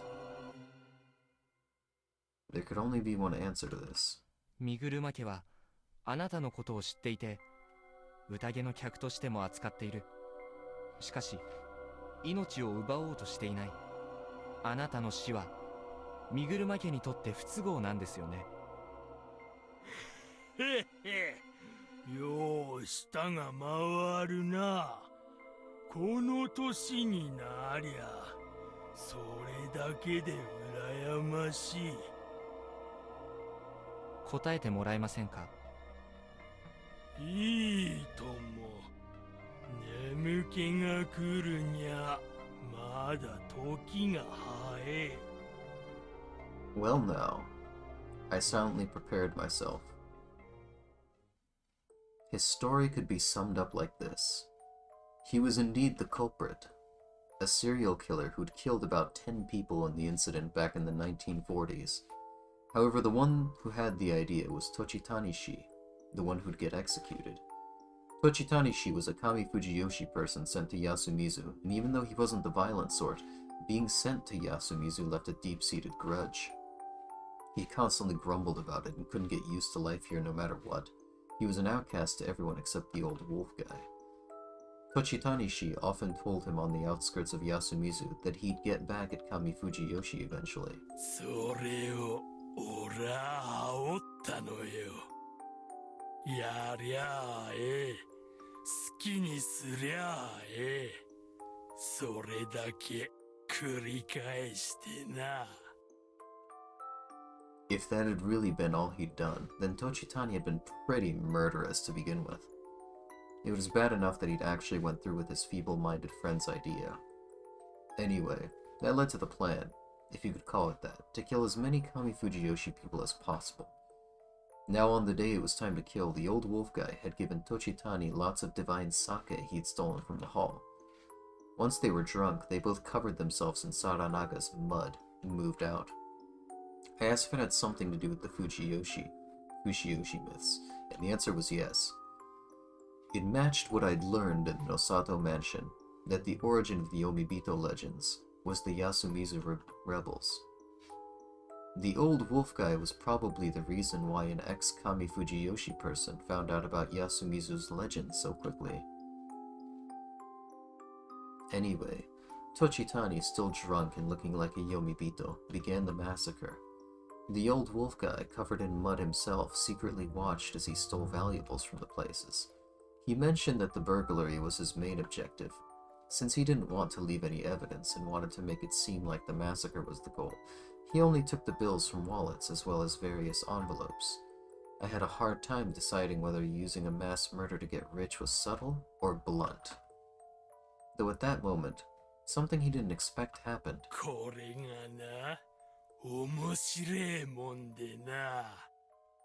俺らの姿見たやつら、みんなビビって、小便垂れて、腰抜かしやがる。誰も抵抗なんざしねえ。なら、やってみようか。どうせみんなあいつのせいになるならよ。そう思うが人ってもんだろうが。あら、面白かったぞ、わけえの。No commento. The fact that no one resisted was related to the absolute loyalty and the faith that the Nosato looked into, the god problem. Anyway, he went on to kill over a dozen people, steal lots of valuables, and escape before things escalated. As he washed off the mud, returned to his place, and looked through his spoils, he found something really noteworthy. It was a piece of paper he'd found inside an envelope with money. He quickly understood what it meant, and it was huge. Tochitashi escaped, turned himself into the police in Tokyo, claimed it was all his own doing, and the story ended with the execution. やつは昇進のケチでの。よっちゃが逃げる根性だけは座っとったな。However, while the national reports on the serial killing subsided, things had started to change within Fujiyoshi. The village heads and their associates had begun visiting Yasumizu more and more often, and for unknown reasons, more and more people were sent to Yasumizu. And for a while later, a real Feast of the Yomi Perch began. The old wolf guy hadn't participated in many conversations in Yasumizu, so he only found this out during the first feast. Apparently the Miguruma had been acting shady, and it was because they were searching for something. The something was stolen from one of the murder scenes. They talked that it might have been necessary for their rituals, like a talisman or something. They'd even speculated that the Okami returned because it was lost. As the rumor mill churned, the old wolf guy was the only one who knew the truth. It was the thing he'd found, and it was something that'd be bad for the Miguruma. 何だったんです、それは。人飼いの証文の写しよ。人身売買、それは当時は。おうとも、珍しくもねえこった。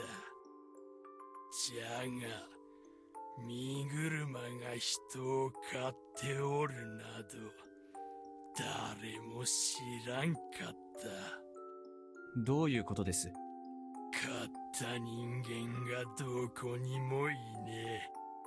そもそもやらす仕事もねえ。どこで何をしとる？ろくでもない儀式だか実験だかで消費したってことですか？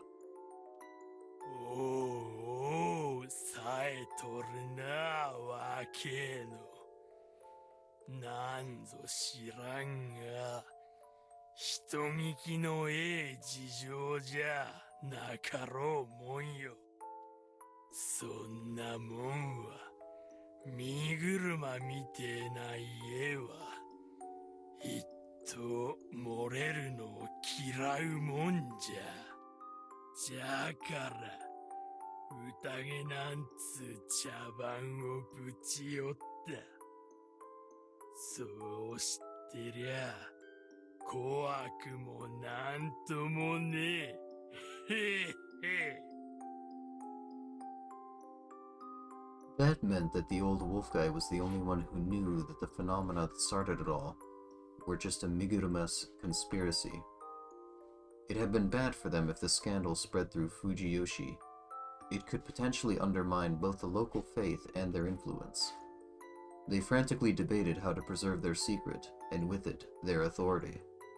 If you looked at it from a certain angle, it was to prevent another Yomibito rebellion, so the main cause of this was basically God again. I saw how it was now.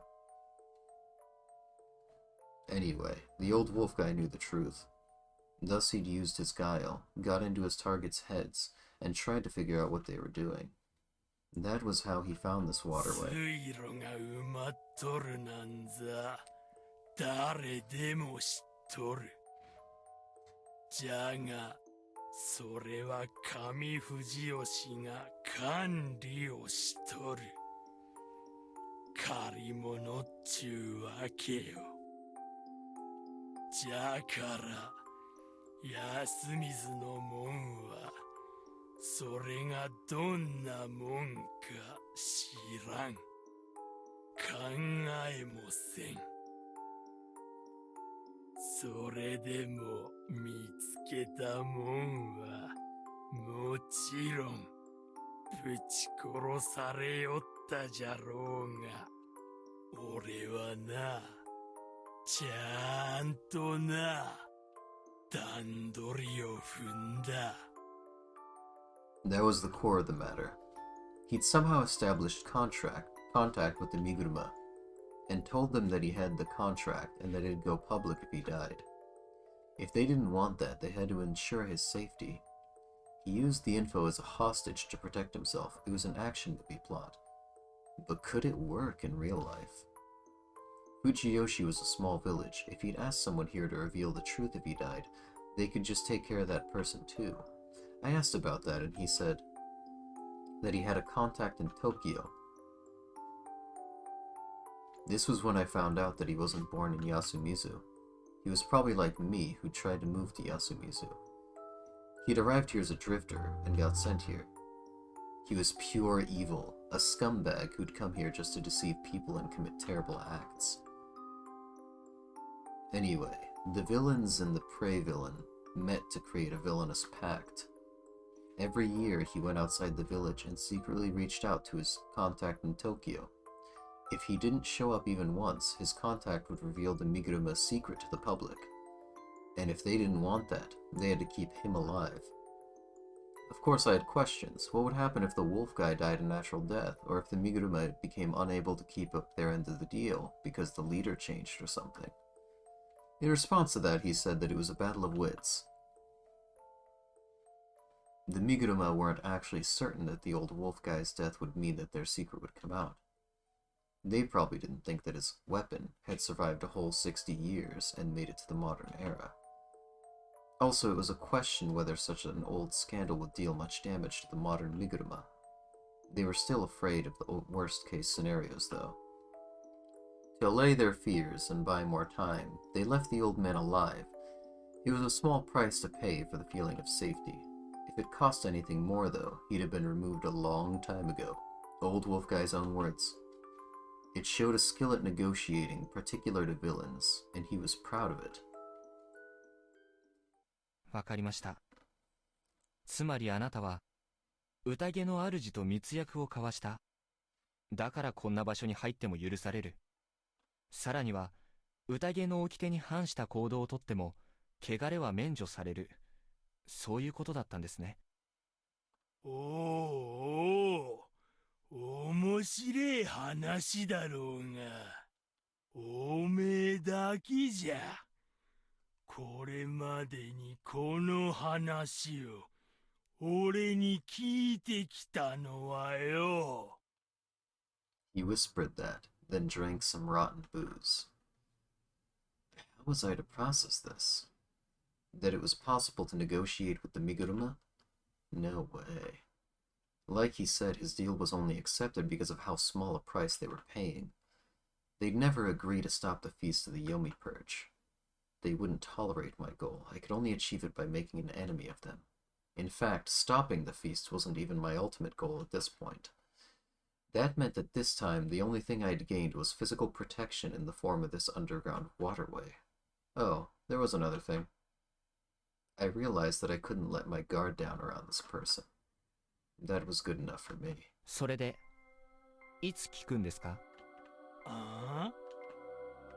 どうせ、僕に飲ませた酒には毒でも盛ったんでしょ？何を言うとる？とぼけないでくださいよ。あなたの保身が安い？そんなわけないじゃないですか。いつ約束を破るかわからないイカれた悪人を生かしておくなんて、まともな悪人ならやるわけがない。どうせその辺のやりとりはまともな仲介者でも立てて。What's going on?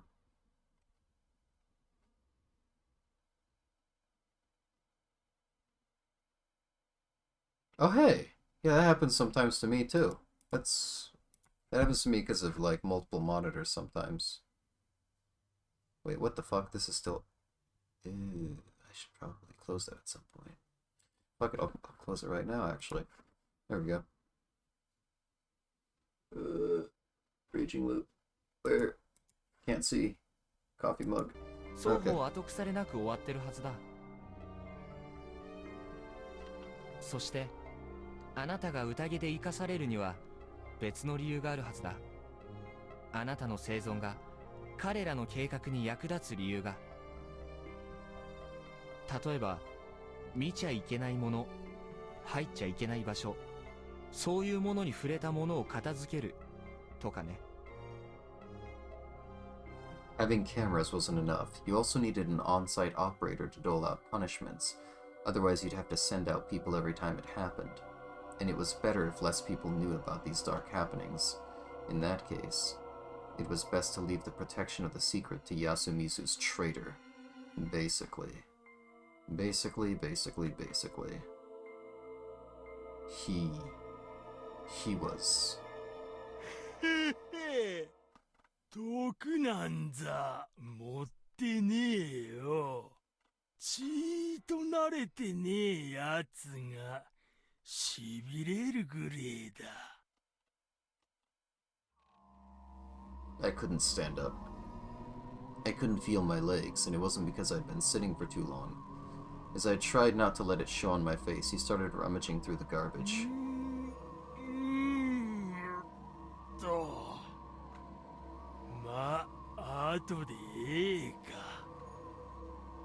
He got out something I could never forget. It was the mask piece of the wolf outfit. After tossing it aside, he put his hand in another mountain of trash, and took out something else. It was a dagger.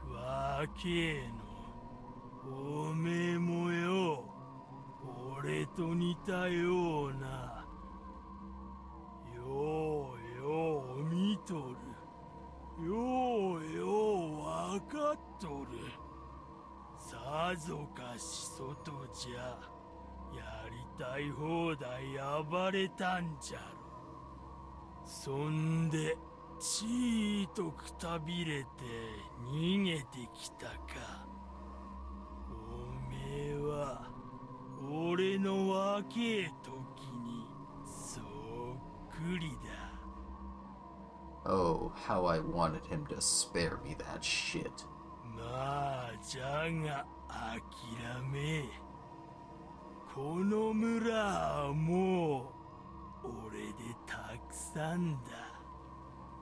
He was right. 8年ぶりの人殺しじゃ。あなた、8年前、狼だったな。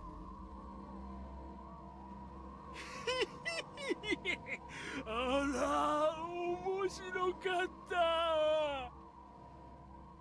その時までに確実に葬っていた狼は何人いました？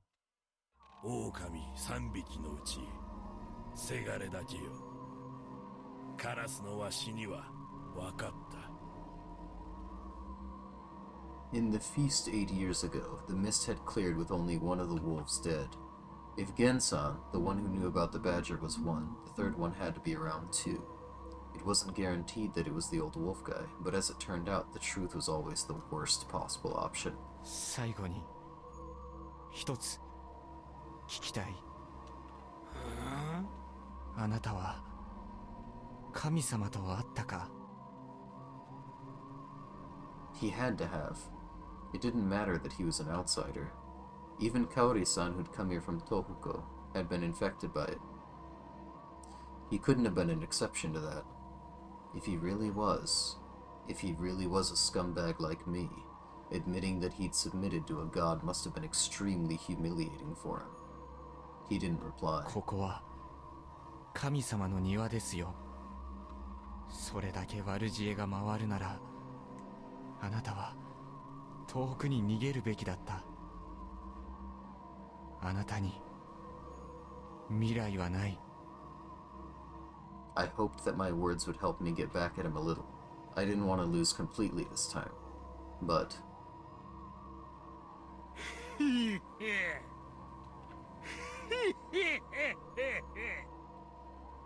He laughed. わけのいいか。ここは神の庭なんかじゃねえ。お、どこへ逃げようがよ。てめえの砦より安全な場所はねえんだよ。守るには砦がいる。侍の頃と何にも変わらねえ。そんなことも知らねえもんが神なんざ形のねえもんにすがって怯えんだよ。それじゃあ The numbness was starting to get to my lips. あなたは一度も神様に怯えたことなどなかったとでも。神なんざ怖くねえ。There was no fakery in his words. 人が作ったもんなら殺せる。He said that and swung down the blade. 未来はねえと言ったな、わけの。俺はもう95じゃ。未来がどうと今死ぬもんに言われても笑うしかねえわな。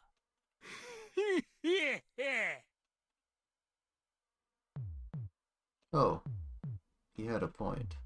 I'd really underestimated it. He was right. You needed a place for protection, and there was his idea that you could kill God.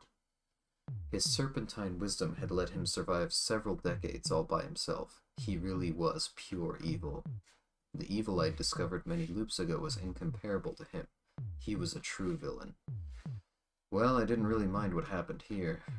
His fate was to die at the hands of Chiemir Kanzo-san, one of the foolish Yasumizu people he so looked down upon. I had no reason to tell him that, but it really was humiliating to die at the hands of such a cartoonish villain.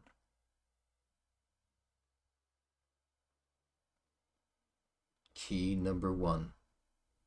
True evil. Game over.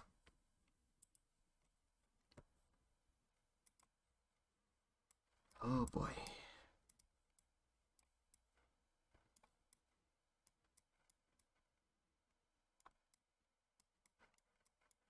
Let's make sure there's nothing down here that I haven't gone down. Okay, cool.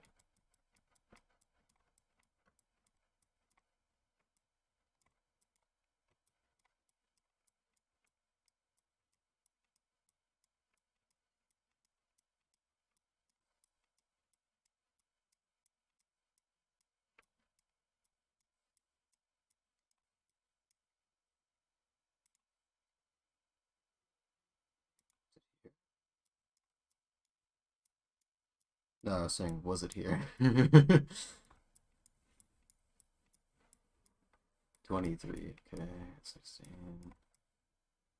Oh, yeah, we already did that. Yep. Okay, so it's gonna be one of these then.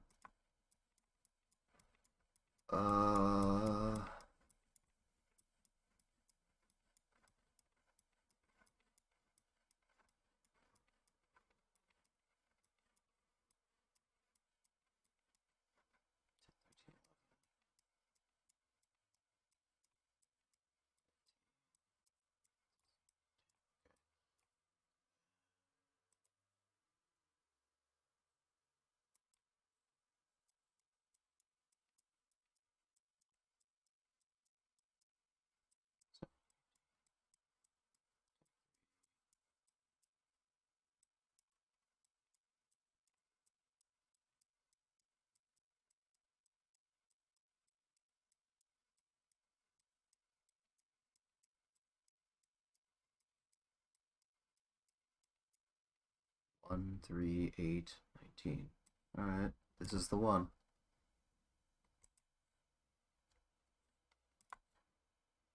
Call for that person.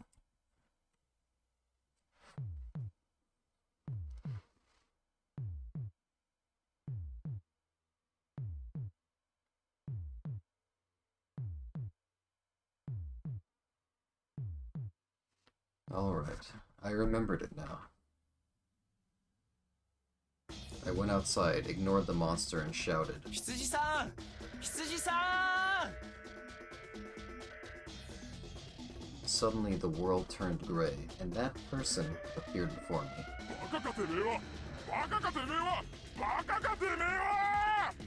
出たな、羊さん。いきなりバカの三聖将とはひどいじゃないか。空気を読め。俺は黄金じゃねえ。あと、てめえここに絶対戻ってくんなっつったよな。3回それぞれに意味があったのか。なるほど、なるほど。どうすんだ？どうすんだよ。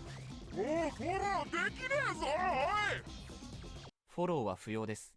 は？全部謎は解けました。I said that with a serious tone. いや、そう言われても、ほら見ろバケモン。なんかビーム的なやつを発射してんじゃねえか。ありゃ街一つは吹き飛びましたね。なんなのお前のその感じ。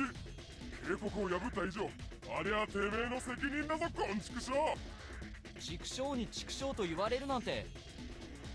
絶対殺す。てめえだけは俺が手ずからぶっ殺す。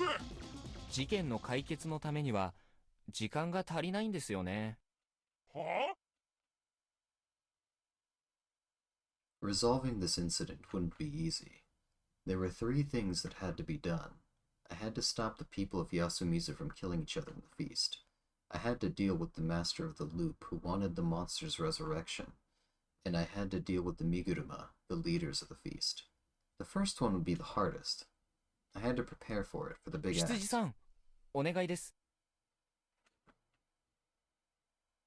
巻き戻りが始まるよりできるだけ前に巻き戻してくれませんか？だからもう二度はねえって言っただろうが。絶対気づかれるから戻すのは一度きりだってよ。気づかれてもいいです。は？気づかれた場合のリスクってあなたがもう夢を操れなくなるってことですよね。つまりあなたも僕も巻き戻りに飲み込まれて記憶も維持できず、ただ延々同じことを繰り返す。そうだが。つまり今回また羊さんの力で巻き戻る。羊さんが気づかれて夢に巻き込まれる。そこから死なずに全部解決すれば問題なくないですか？問題は3つある。まず今のスターティングポイントから何日前まで戻せるかはわからねえ。下手すりゃ数時間が関の山かもしれねえ。次にその時にお前と俺の記憶を保持できるかは賭けになる。夢、最後にマジで全部解決できるんだろうな。ざけんな。ノーダメージクリアについて自信が揺らいだだけです。やってみせますよ。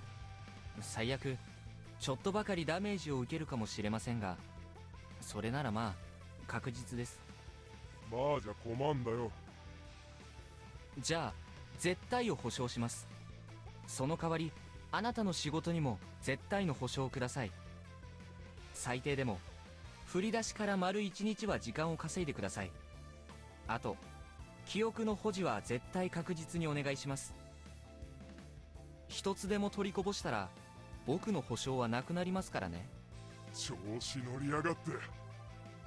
どうにしたって巻き戻さねえとこの国が終わる。てめえ分かってて逃げ場をなくしただろ。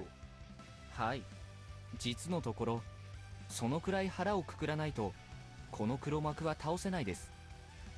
失敗したらお前何がどうなっても殺すからな。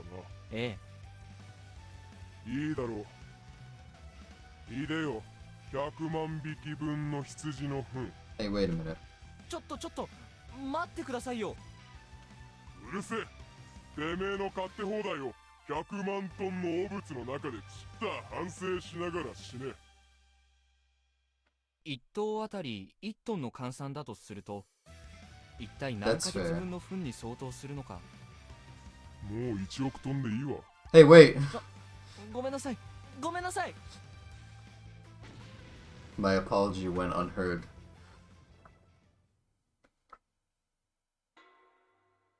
$5:10 Saturday.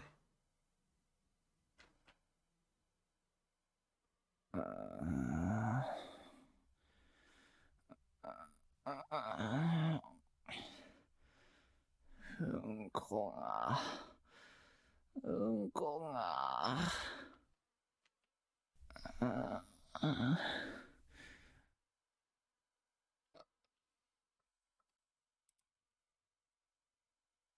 Ah. I hope there weren't any that I left that I haven't done. Okay, cool.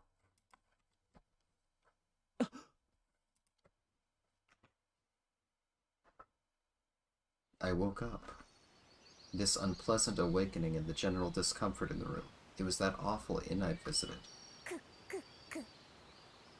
お目覚めですか？うわ、また中井が勝手に入ってきた。At least it wasn't that needlessly energetic proprietress.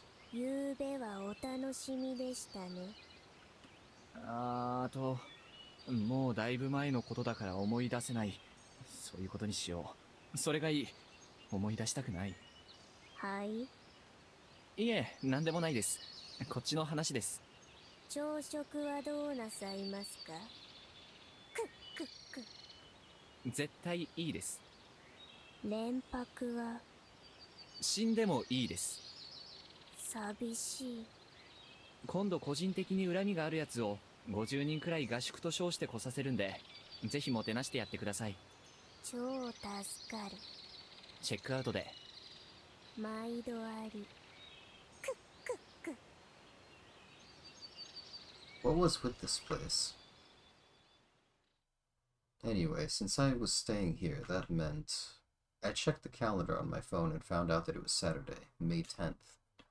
I'd get lost at the mountain on the night of the 11th, and the mist would come at the evening of the 12th.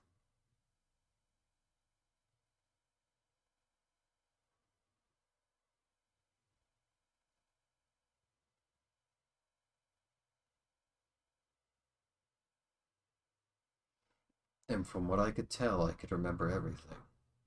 From what I recalled, this was Chiemi's first restarting point.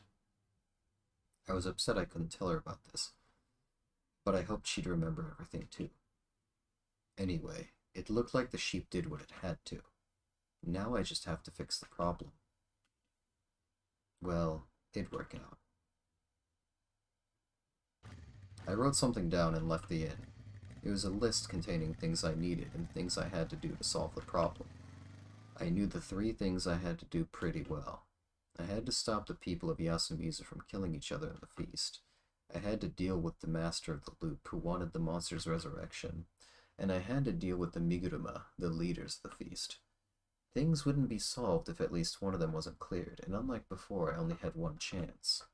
It'd be pretty boring if I messed up after all this resolution. I'd just take it easy. Humming the song of the same name, I slowly parked my bike. After filling up the tank at the nearest place, I looked at the map again. The main road was packed right now. I had to pick the quickest route while avoiding it. I didn't know the lay of the land, but I knew my destination, so it wouldn't be hard to get there.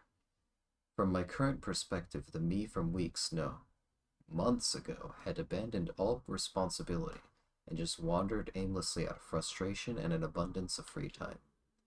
I was different now. I had a goal, a place I had to go to, and people that needed me. Thus, I didn't have to hesitate anymore. I had to hurry. To Fujiyoshi, the misty place once called the Werewolf Village, the Misty Garden of God. All right. I went without any breaks, stopping only to refuel, and finally arrived. Honestly, I could barely stand, but my thirst and hunger were way worse. I had to rest at least once, seriously. My thoughts were dulled. I needed to raise my blood sugar. But there was something I had to do before that. シャーセー。無事戻りましたよ、羊さん。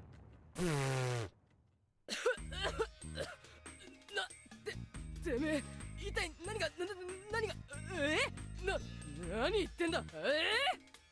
いや、バレないと思ったんですか？あなたでしょ、羊さんの正体。I did guess that she was a god of some sort. It also makes sense. 知らねえよ、帰れよ。今の反応で言い逃れようって根性がすごいですが、まあいいんですけど。なんでわかったんだよ。あなたみたいに切れたファッションの女性はこの辺にいませんよ。せいぜい100円均一ファッションが限度です。あと、何の腹積もりもない人間だったら最初にあんな道を進めないでしょうよ。そんなことかよ。ほとんど釣りじゃねえか。すみません。それはともかく、何か食べるものをください。廃棄前の弁当だったらタダで食わせてやるよ。設定に忠実なんですね。うるせえな。おごりはありがたくいただくとして、少々面倒な仕入れを頼みたいんですが。ここはコンビニだぞと一応は言うけど、今更でしょう。たく手のかかるやつだな。これがメモです。なんだこれ。ざけんな。いくらかかんだこんなもん。無理ですか？待ってろ。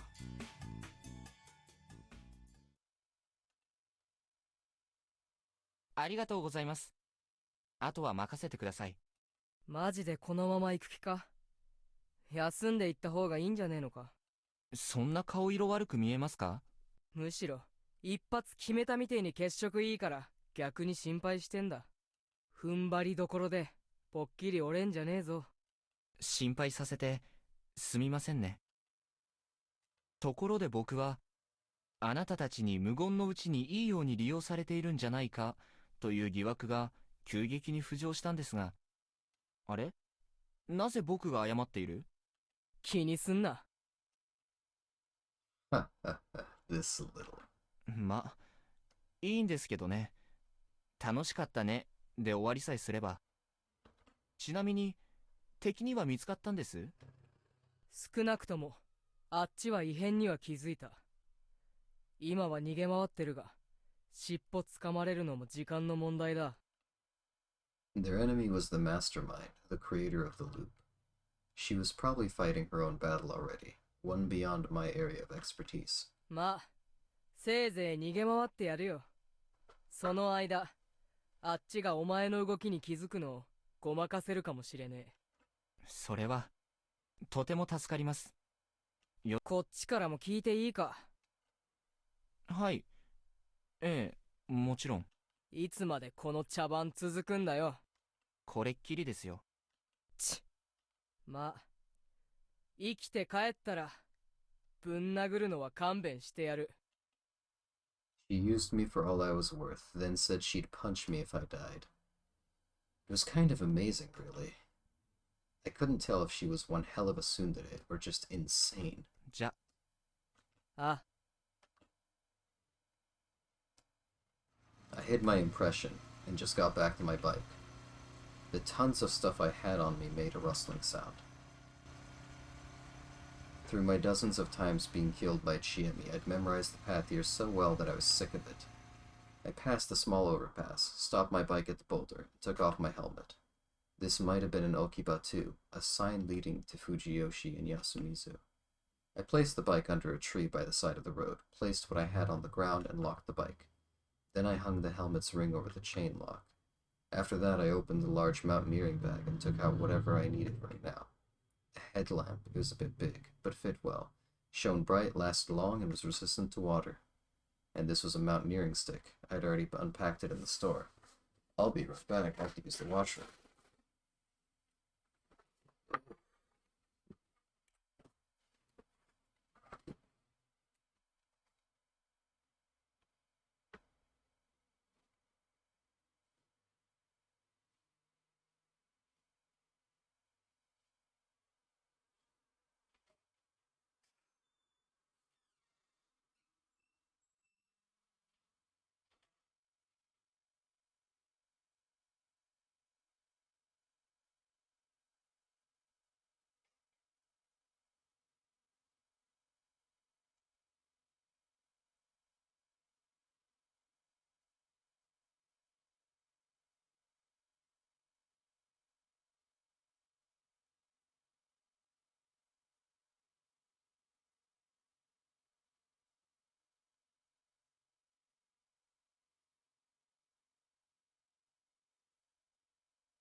had to make sure I didn't get hurt. With my time becoming limited, I had to buy safety with money. I put on the backpack, putting the weight of all this stuff in it on my shoulders. I had to hurry. I'd waste an entire hour just getting there.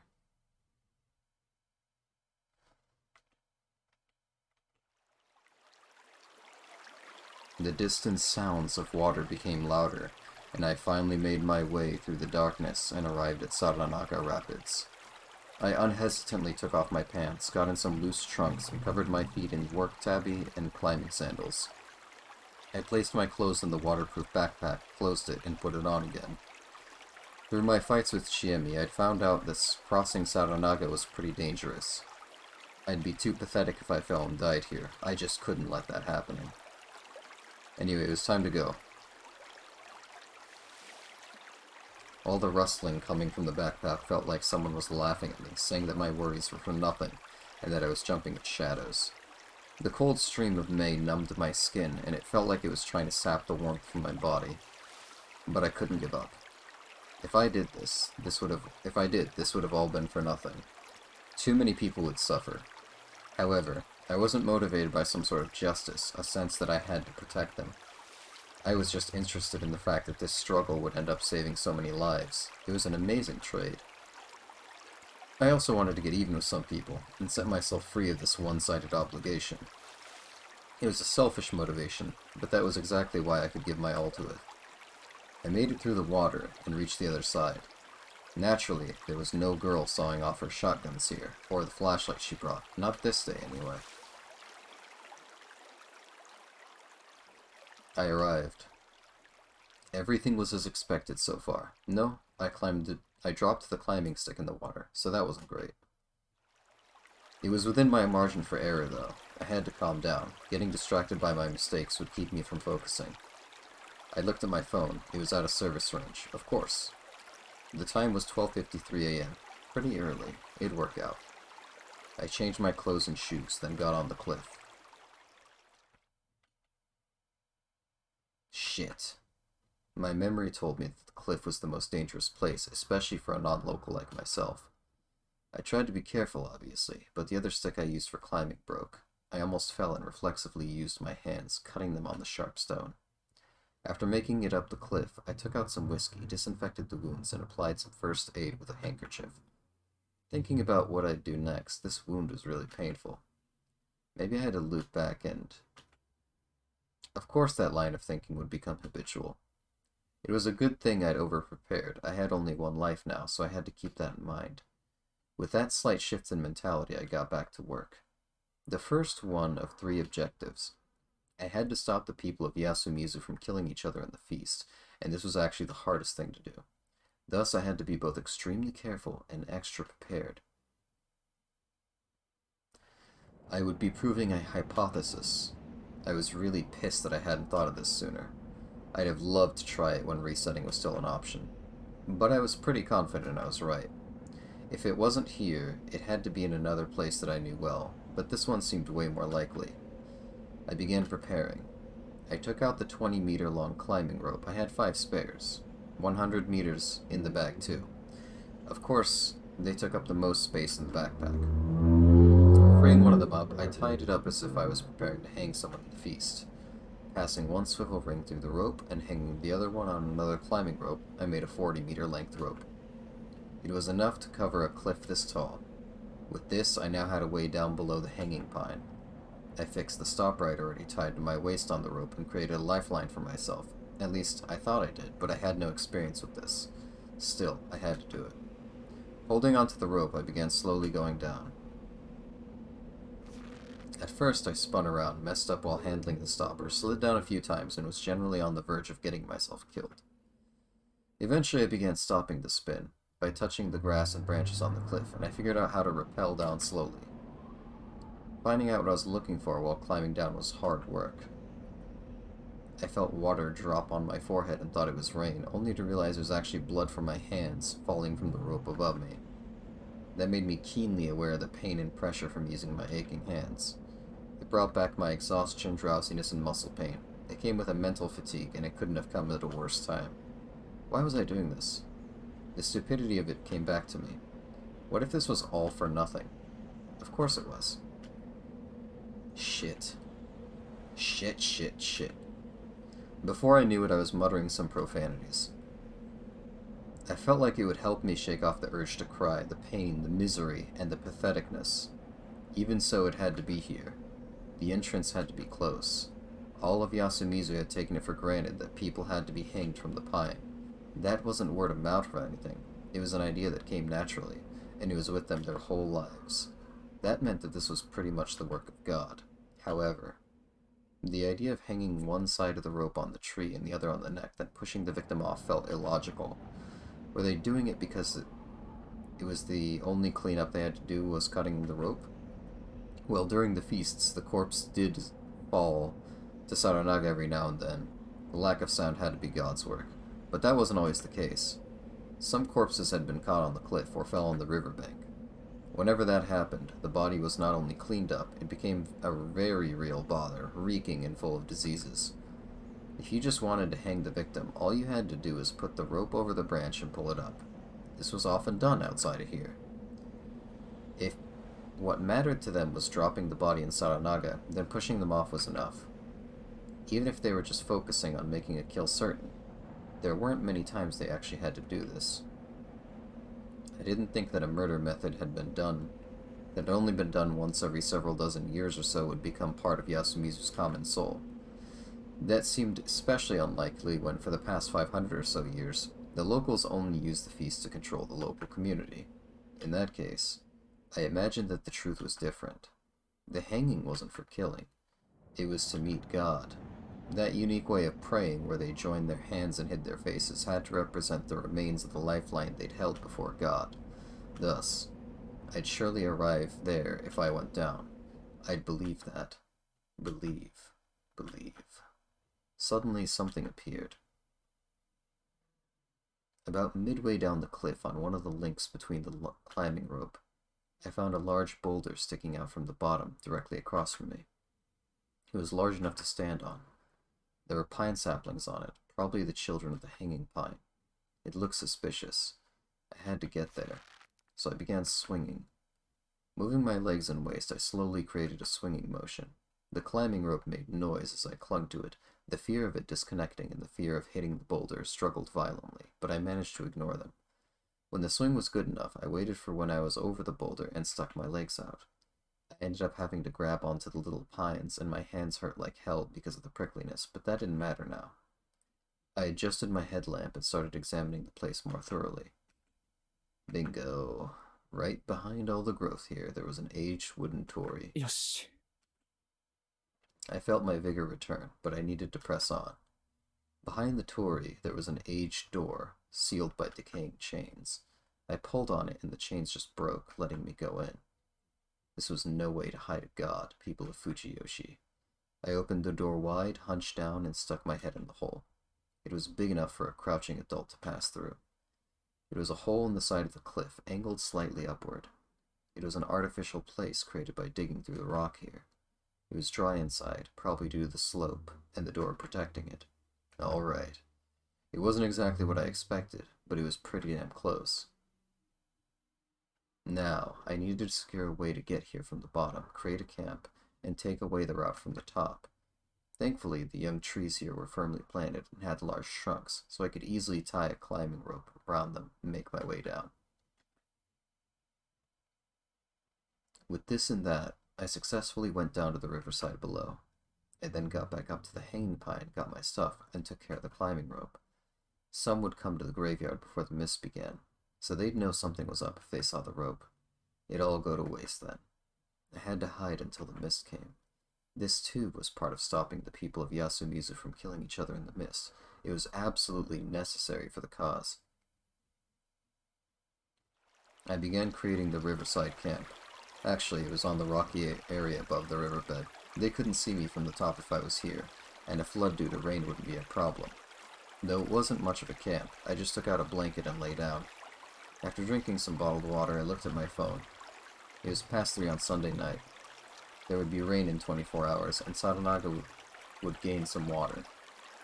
I had to get everything done in the hole until then and prepare for the great act. But, well, It was enough for today. 疲れた。 I had arrived at Yasumizu a day earlier than normal and confirmed a theory of mine. All that was left now was to enhance the proof and prepare the fakery. I could just go to sleep for now.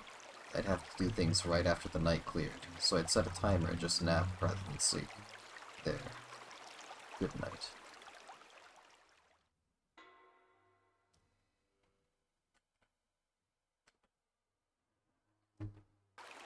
I easily woke up to the sound of my alarm. Honestly, the hard sensation on my back made it nearly impossible to sleep. Even so, though I thought I'd wake up with the morning sun, it just didn't come here. The settlement was right between the two mountains, so of course it wouldn't get much sunlight. I was still sleepy, but this was the fated day. I drank down the rest of the bottle and got some calories out of some sweet bread. Firstly, I had to take care of my wounds. Surrounded by a dim light, I took off the handkerchief on my right hand and treated the festering wound.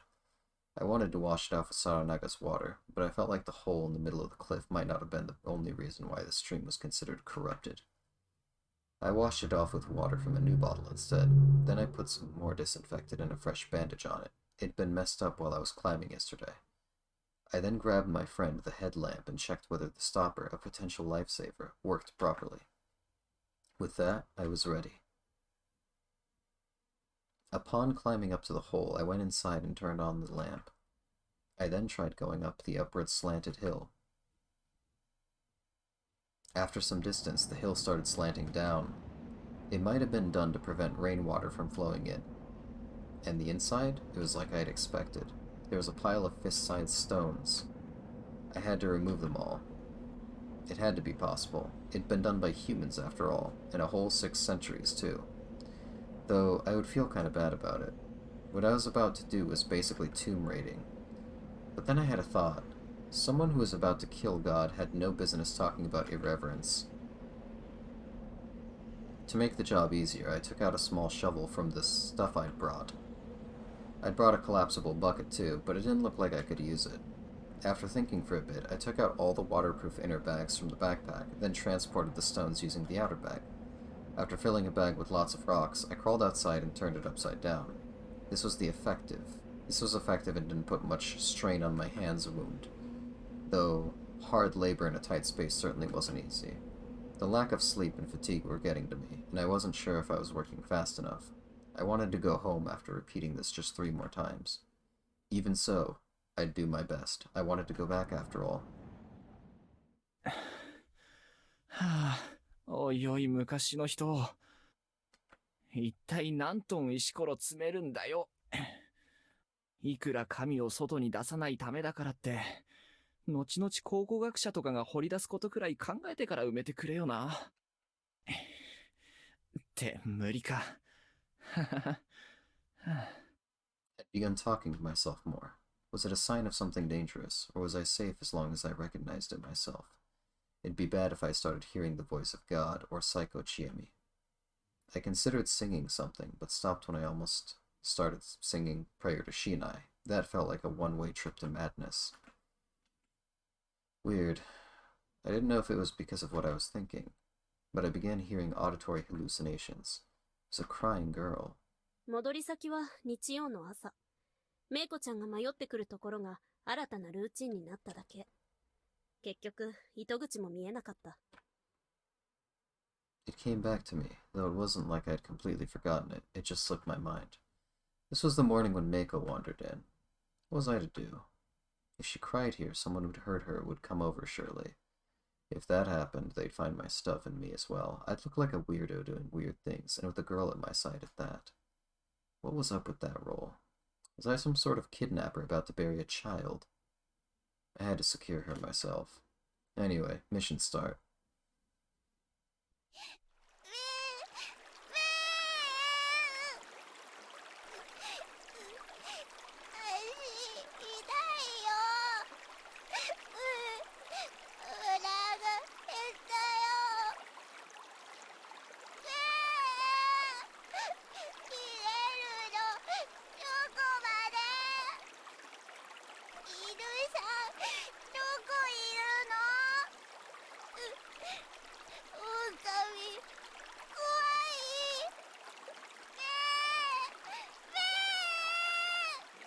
おーい。声をかけてみたはいいが、一体どうすればいいんだろう。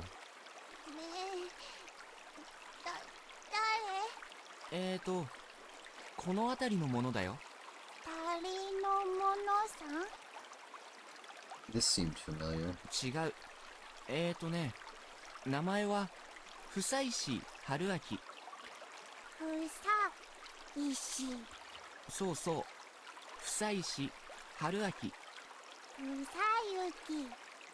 違う。ふさゆきさん。いいや、もうそれで。Where'd she get that U from anyway? Usayuki felt like some sort of anonymous message board mascot's name. お腹が空いたの？僕の顔をお食べよ。ね？ Huh? Did that joke not work on modern children? 人、食べない。おいしくない。With my joke missing the mark so badly, I myself became flustered. オーケー。食べ物を持ってるよ。こっちおいで。ふさゆきさん。狼？ That reminded me that she was afraid of wolves that were completely unrelated to the ones in Fujiyoshi. Well, I wasn't one of those wolves either. But if I said that, it would make things more complicated later. 僕がね、君が怖がってる狼じゃないんだ。本当？うん。僕はいい狼なんだ。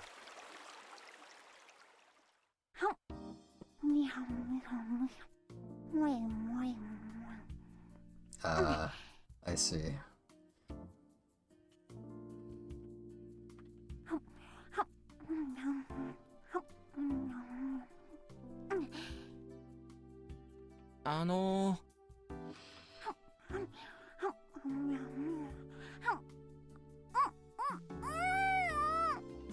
Ah, 慌てて食べるから、ゆっくり食べな、メイコちゃん。ほら、スポドリ。それ、私？おっと、ごめん。君の名前は？わからない。Oh yeah, she didn't know her name or where she lived. 迷子の子猫ちゃんか。猫さん？いやいや、迷子といえば猫だなって。私、猫さんじゃない。そうだね。めいめい言うから羊さんかな？羊さんは成功例よ。Successes? What? And talking of sheep reminded me of her. What the hell was up with her? 名前わからないなら困ったな。メイコでいいよ。じゃあそう呼ぼうかな。ふさゆきさんはいい狼さん。そうそう、いい狼さん。悪い狼さんを殺す。そうだ。いや違う。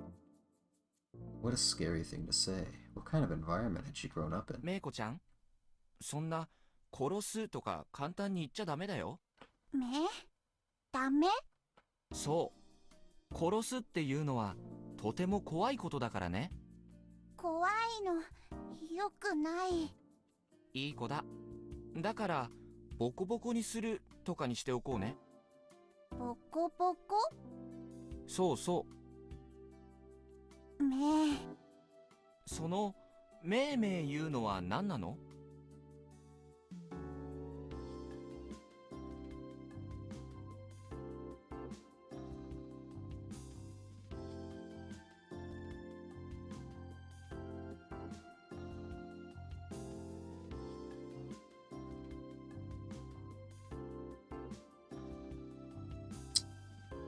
I just thought of something. Everything in this game, every character likes to be a subversion. Every scene is a subversion later. What if Nosato wasn't the one who killed everybody? What if it was Rikako who killed everybody and then hanged herself And Nosato just happened to find her.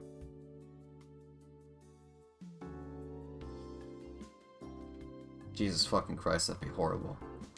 家畜よくわかんないな。変変というか、なんだろう。珍しい。珍しい迷子といえば子猫ちゃんだからね。 But then why would she do that? Oh, maybe... Nah, that's stupid. 私迷子そうそう。迷子の子猫ちゃんとくれば大概の男はメロメロさ。にゃーにゃーにゃーにゃ猫といえばそうだね。ーめGod, that would make me feel really bad for killing Kiyonosuke after that. いいんだよ。無理しなくても。十分強ければ好きな自分でいられるさ。難しいごめんごめん。 The conversation sure went off the rails. I probably shouldn't have brought that up to a child. Would I also become a father to someone someday? What a scary thought. お腹はいっぱいになったかい？よかった。ちょうどパンは全部なくなったところだった。って全部かよ。ふさゆきさんの分ああ、大丈夫。僕はもう食べたから。ごめんなさいメイコちゃんはいい子だな。いい子そうそう。いい子だね。いい子は得だよ。いろんな悪いことをしても最後には許してもらえるからね。めでもあんまりいい子すぎてもダメだぞ。神様に目をつけられちゃうからね。良い子すぎてもダメそうそう。ちょっぴり悪いいい子を目指しなさい。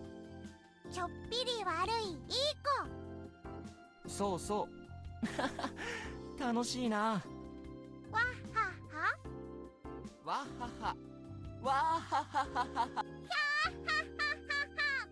うわ、え Yemi popped out from nowhere, sneaked in here basically. She slipped on some rocks and was all wet. In her hand there was a knife. Hold on. ひょっとして絶望の果てに僕をぶっ殺しにかかってる状態のちえみちゃんですか？うん。今回は思考を変えてブシブシ殺そうかなって。殺すのよくないそうだぞ。よくないぞ。何これ。というかなんで春明さんが今いんの？というかなんでメイコちゃんと？というかいきなり振り出しがまた戻ってちえみちゃん、落ち着いて。あれ？そういえばそっか、楽しい時は終わってたんだった。 She disinterestedly threw the knife into Saranaga. 危ないでしょ。どうせ今回も無駄になるんだろうし。無駄にはならないね。どうして？これが最後のループだから。 Her eyebrows furrowed in confusion and worry. ループあー、ごめんね。ちょっと難しいお話があるんだ。お姉ちゃんと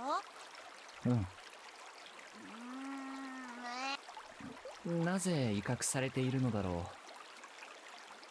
女心の理解不足。う。いや、そう言われて、いい、あっちで遊ぶ。流されないように気をつけてね。I really wanted to keep watch over her, but this was probably my last chance to meet up with Chiemi. A good act needed some hired hands, after all. で、何故メイコちゃんに春明さんのどす黒い部分を危機として教え込んでたの？あんまり楽しくて。いや、引く。あまりに引いて正気に戻った。それはともかく相談があるんだ。相変わらずの軽やかさだね、春明さん。とりあえずこっちの疑問に答えてよ。最後のループって。諸事情あってこれで最後。ただし正確に言うと最後のチャンス。これしくじったら僕は多分君以外のみんな同様巻き戻るたびに記憶がリセットされるようになる。君のことも忘れた。ただのバイク事故車の久石春明になるだろう。待ってよ。それって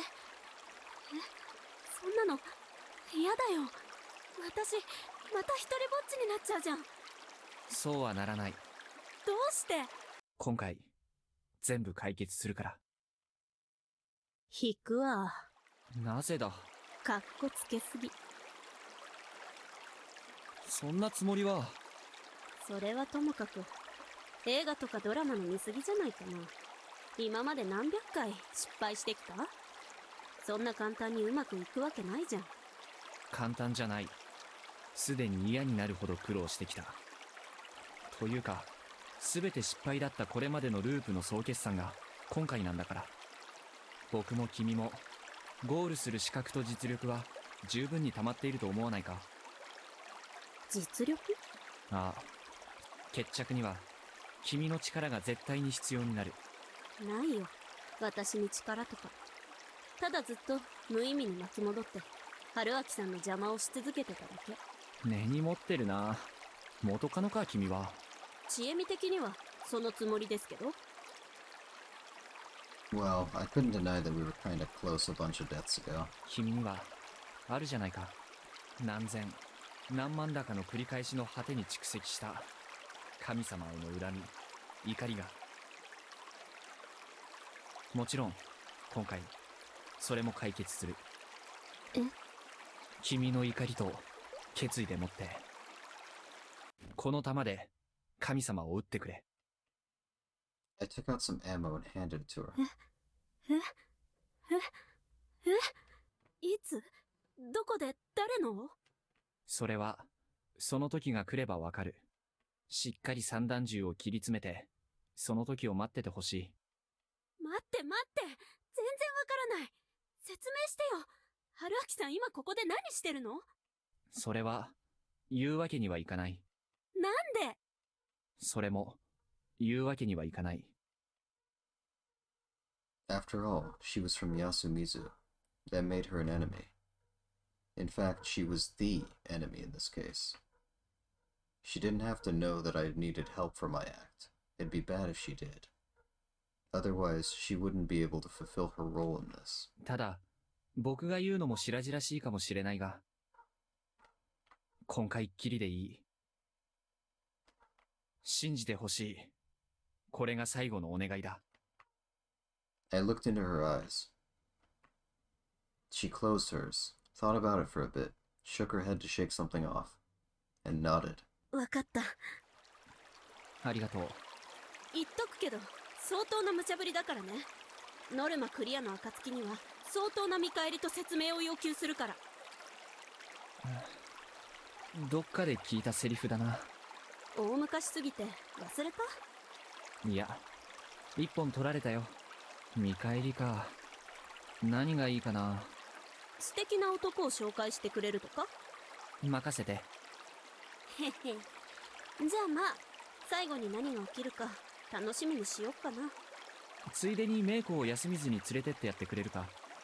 最後のお願いじゃないじゃん。いや、これはついでのつもりですよ。まあいいよ。前の時もメイコちゃん見つけたの私だし。なんでサラナガに来たの？居場所がなくて。って言わせないでよ。ごめん。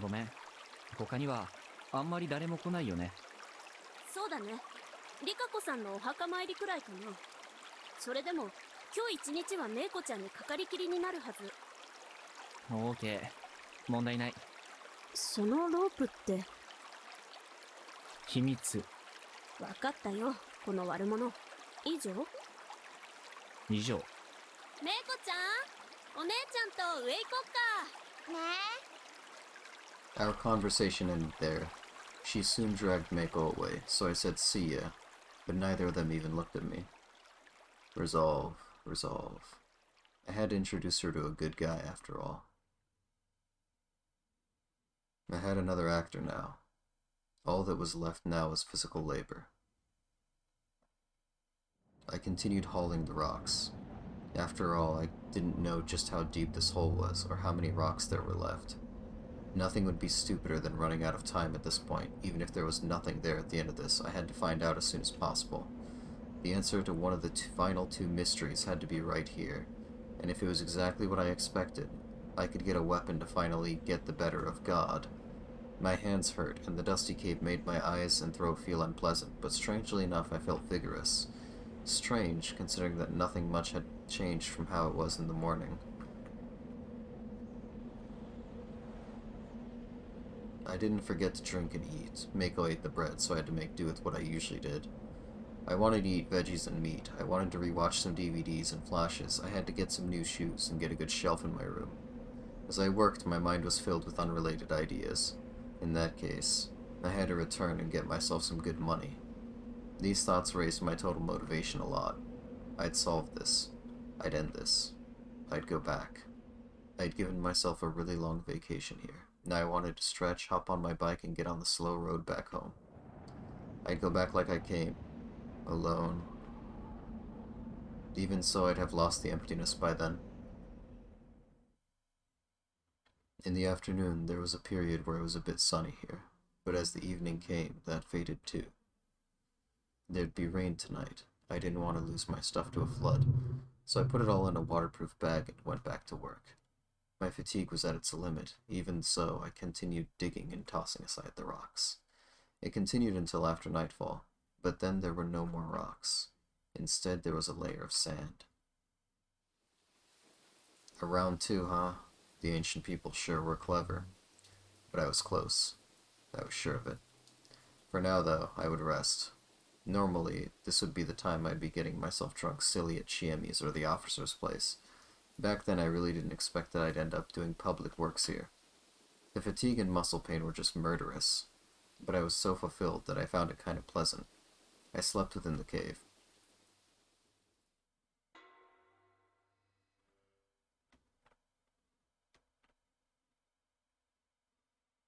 The next day, I woke up with such brutal muscle pain that I couldn't even move. I hadn't been like this since 2 years ago when I'd gone skiing for the first time. I had no choice, so I spent around 30 minutes stretching, then left the cave. I charged my phone with a disposable battery and checked the time to see that it was 6 in the morning. I had about 10 hours left. I'd find it. I began digging through the sand. I dug. I examined the sand for anything significant. I couldn't throw away the sand, so I pushed it to the side. If I didn't find anything, I might have had to use the sand itself as proof of divinity. But it turned out that I didn't have to worry. After a few hours, I finally found it. ようやく会えましたね、神内様。いや、その名はあなたに対する冒涜だ。あなたはこう呼ぶべきですよね。狼様。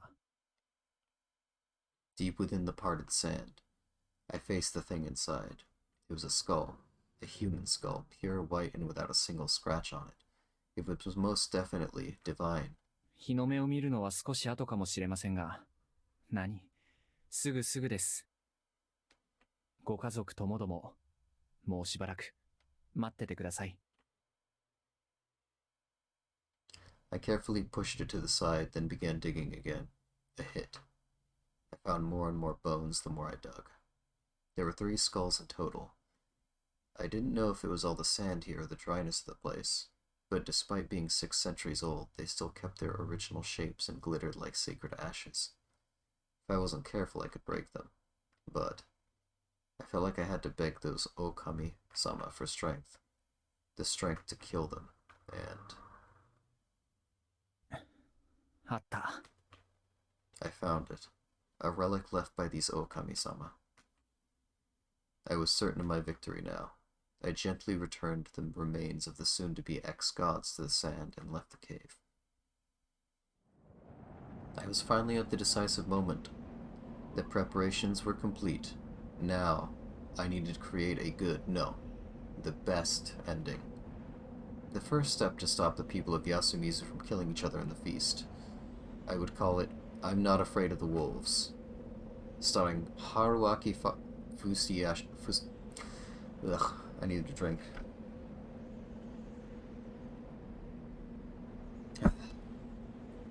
starring Haruaki Usaishi, co-starred by two ladies that happened to join in. I would put up a good fight and kill God.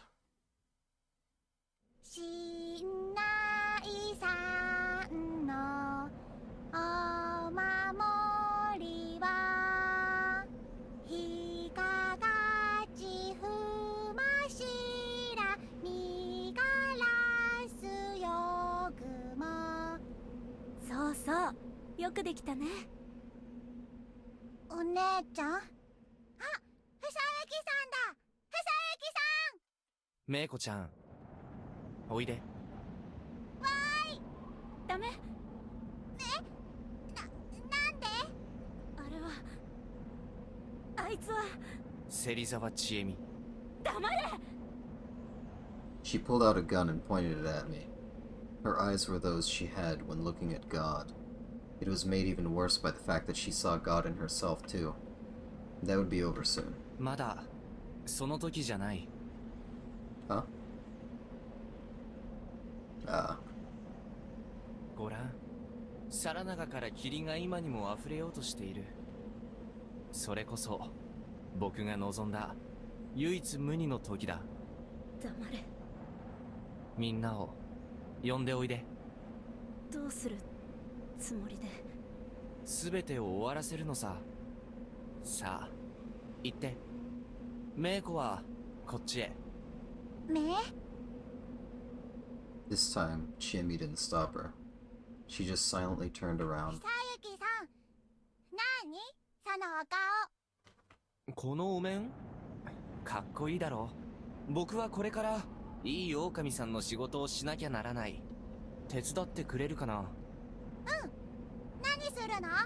いい狼さんごっこ。いい狼さんごっこ。僕が肩を叩いたら狼さんの鳴き真似をして。ワンワン。ワオーンだ。ワオーンね。そうしたらみんなびっくりするぞ。よくわかんない。じきにわかるさ。さあみんなが来るのを待とう。わかった。They gathered. ああ、本当にちょうどいい頃合いだ。The mist had passed the cliff and mixed with the evening sun. The northernmost part of the Yasumizu settlement, bordering on the Bloodwater Rapids, the graveyard of the Hanging Pine. This was the scene of their original sin.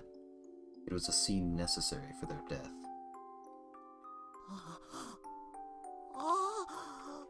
そんなバカなことが。嘘だろ。神様。なんだそれ。わお、すげえ。They were scared. They were humbled. They knew the God within them wouldn't allow them to look away. てめえは何者だ。 Even so, some tried to resist. This was a very wrong thing to do, so they couldn't even begin to do that. Resisting was a bad thing. 狼来たの。 Strangely enough, he ended up not being wrong. 連れてきました。ありがとう。Now. やあ、休みずの皆さん。I'd thought long and hard about this, but I decided to go with whatever felt natural. 僕はよもつ狼です。I spoke using modern language. With the evening mist and sun behind me, I began talking while wearing the 6th century-old relic. 夕霧立つこの日、皆さんは宴の支度をして眠る。そして明日より、皆さんの中に紛れた僕らを探してくくろうとする。I lightly tapped Meiko's shoulder. As expected, everyone shook like struck by lightning. 失礼。妻はちょっと別の用があって後から来ます。この場は僕ら二人でご勘弁を。そして僕らは皆さんの先祖から受けた最古の恨みを晴らすため、一世に一人血祭りにあげてゆく。恐ろしい。そう皆さんは先祖代々教わった。そう皆さんは子々孫々教えてゆく。それをね、やめてもらいたいので今日は来ました。読み意味の宴はもうしないでください。Oh, their faces were exactly what I expected. そんな絶望したような顔をなさらないで。読み意味の宴なんて僕らは初めから望んでなかったね。わーん、望んでなかった。 Ad-libbing it, eh? 狼様、あたしゃ名代の山脇と申します。ええ、知っていますよ。はじめまして、山脇妙さん。She gasped so hard she forgot to breathe for a moment. 宴をするなと仰せじゃが、しかし、そりゃあ一体どうしてそんな。ごもっともです。それでは語りましょう。本当の真実の昔を。A long, long time ago, there lived a god here. It was a mischievous god who fooled people, picked on them, and sometimes even devoured them, starting with the head. Thus, the mountain was its sacred ground. It was a dreadful place where no human dared tread. However, humans grew in number and lived as they always did. Eventually, the mountain was visited by hunters who wanted to find a new home and place to live. Soon enough, there was a small village here. Of course, the god didn't like that. It sent wild animals, mountain dogs, and even the wolves that recently disappeared to torture them. That was when the humans sacrificed 3 of their own. 僕と妻とこの子は承知の上でした。僕らの犠牲で皆が末永く幸せに暮らせるなら何もためらうことはない。That was the most painful lie. It couldn't have been true. The Okami-sama must have wanted to live too. They wanted to live alongside their family, but I would bear the sin of both using the dead as well as killing God. だからみんなと一緒に笑って獅子と酒をたくさん飲んで食べて、最後の宴の後、この川を望む小さな洞穴に入りました。知っていますか？今僕が立っているこの真下に僕ら3人の骨は眠っています。あの山を今どう呼ばれてるか知りませんが、あれを望む社の中でね。何せ怖い神様はあっちの方から狼たちを送り込んできてたから。そんな、それは知りませんで。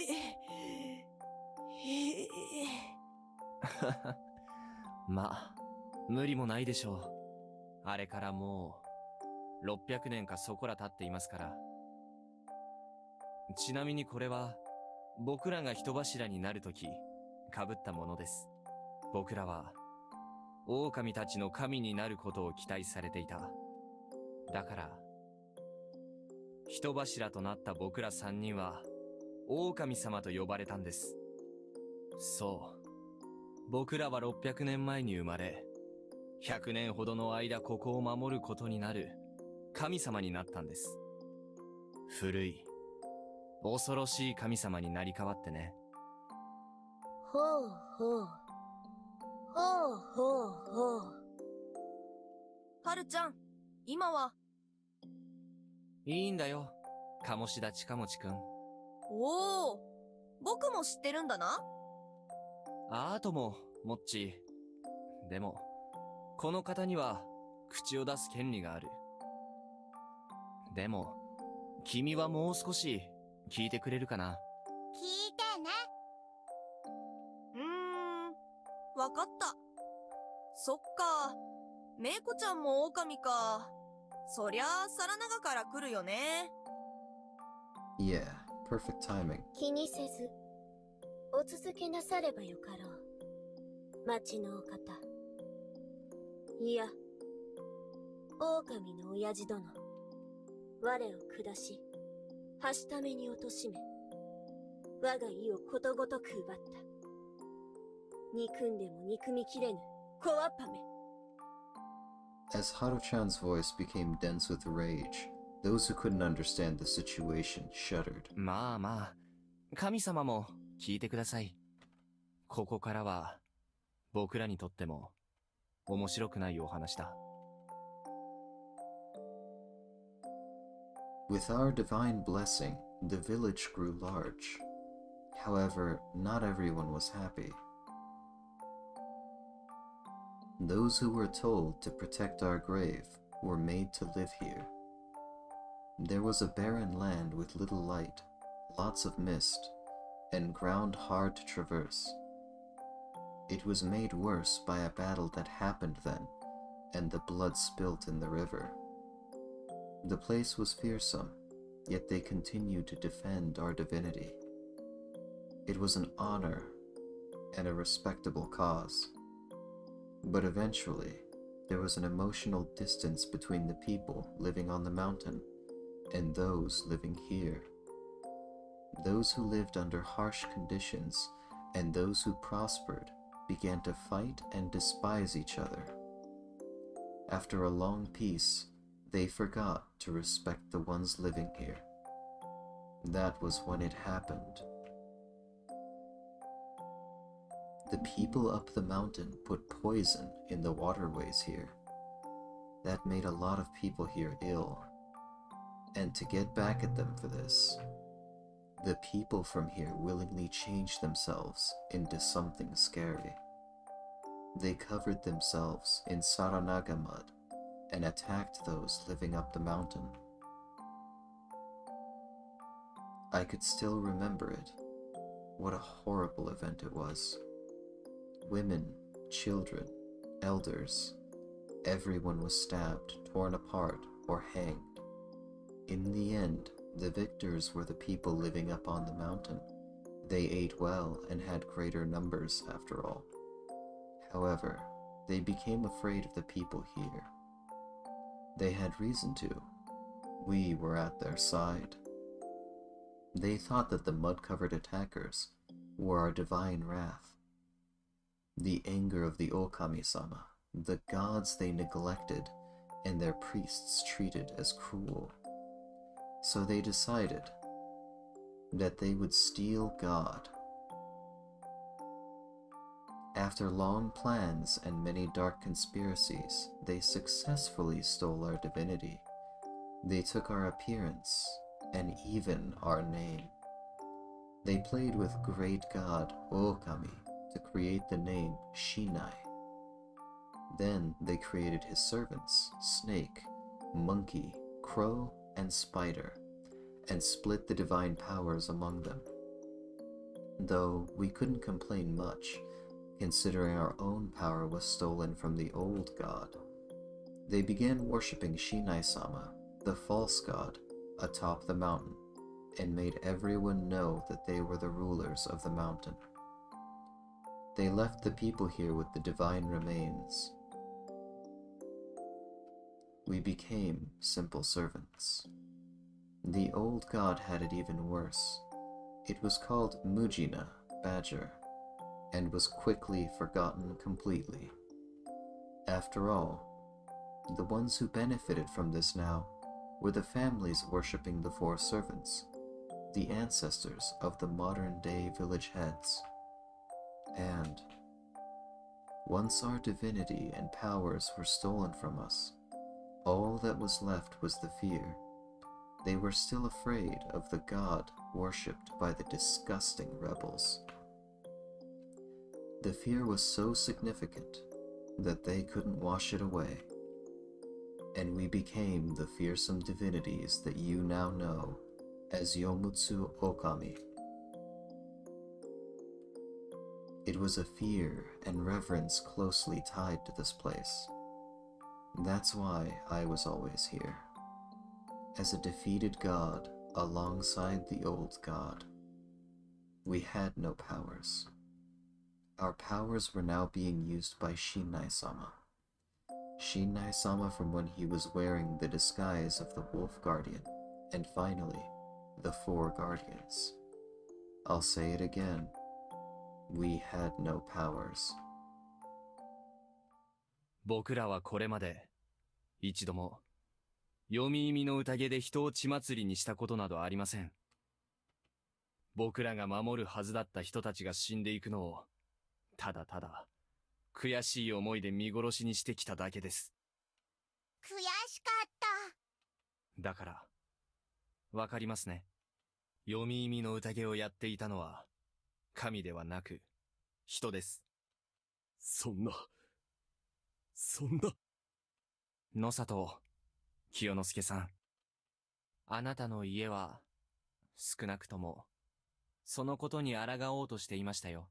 すべてが終わったら蔵の地下を調べてください。野里の家の先々先代から続く戦いの記録を読むことができますよ。本当なのですか？野里には罪がないのですか？もちろんあります。ただ幾度も宴を演出し、休みずの住人たちを殺し合わせた身車と、それを知りながらも実を取って見ぬふりをした樋口と比べれば、野里の家にはまだ咎を注ぐ余地があるかもしれない。それは野里の名を背負うあなた自身のこれからの行いにより、先達の足跡を追い、すべてのしがらみを解いてください。人が包み隠した歴史は、人の手で紐解かなければなりませんから。わかりました。しかし、狼様、もう、こんなに霧が立っておる。宴をせなんだら、あたしゃ、恐ろしい。確かに、ここは危険です。身車の手の者が今に宴をしようと。いや、あなたたちをと。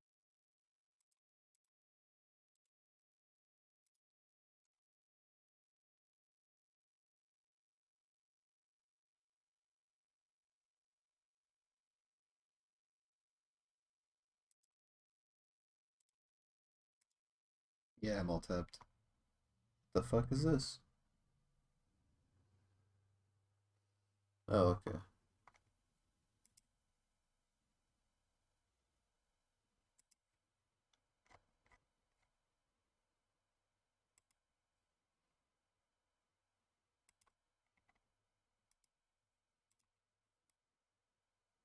Oh yeah, I've seen. Make him regret. Yeah, I've seen that.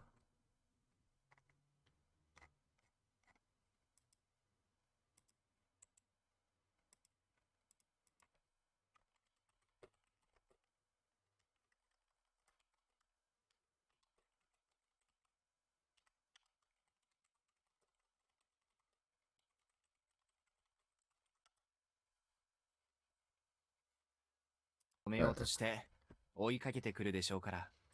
Oh wait. Where's the tab?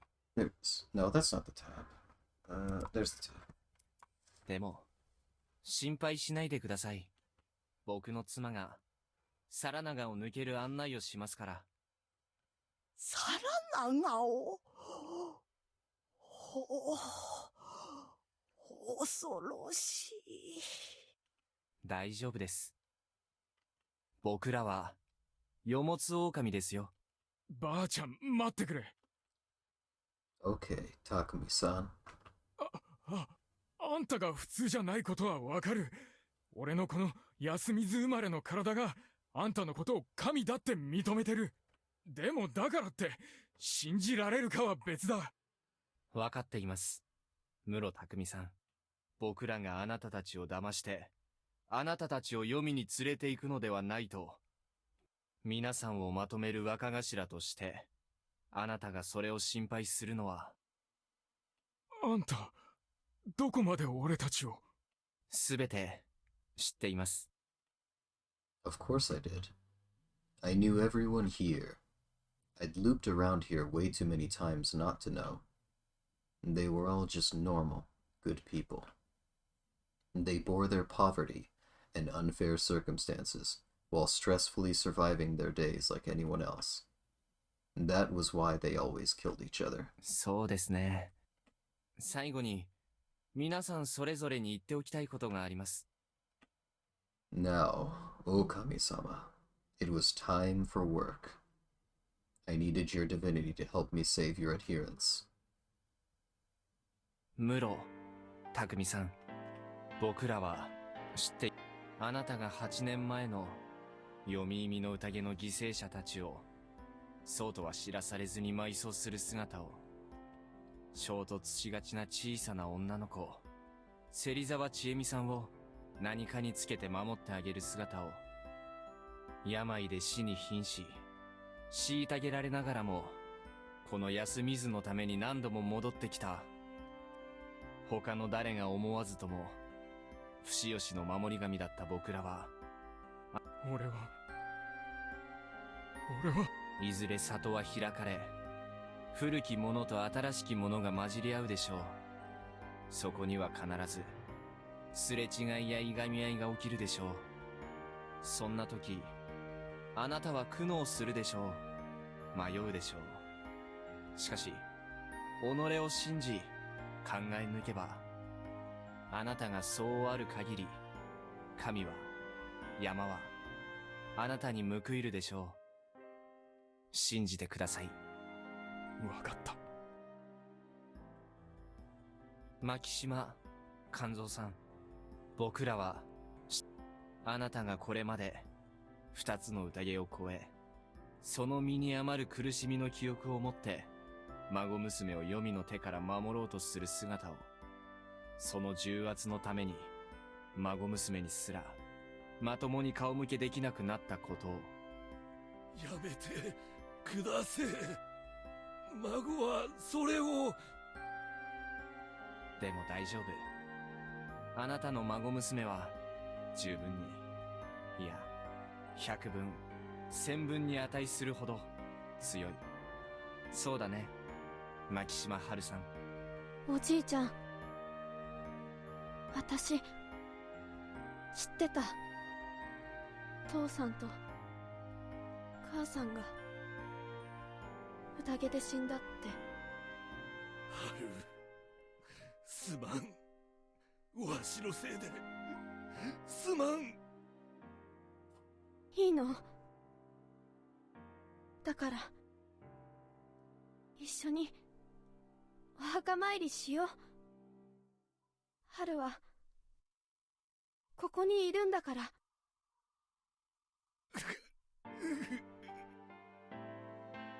宴は僕がやめさせます。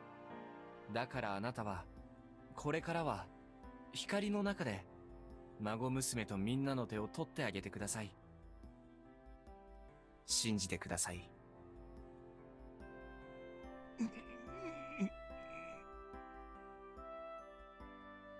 山脇妙さん。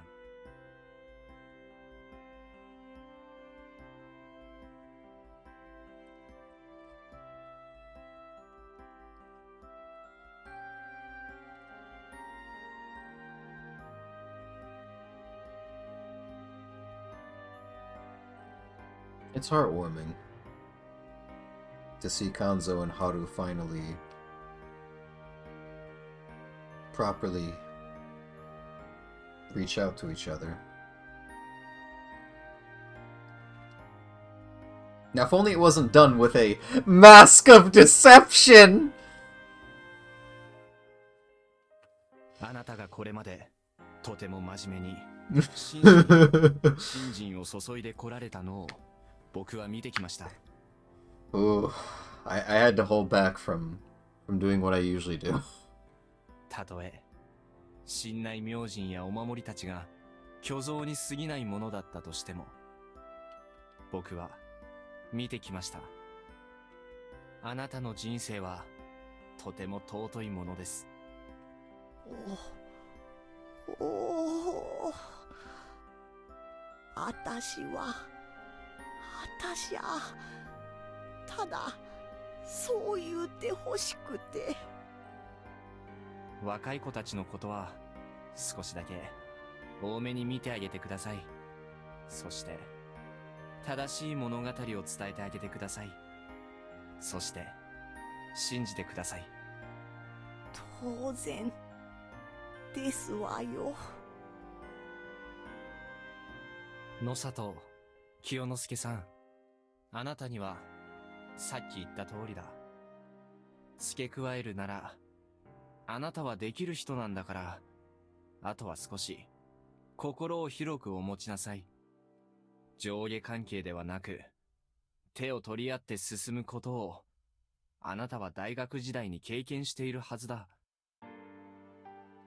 安水の皆さんは、十分に認めるべき才能にあふれた方々です。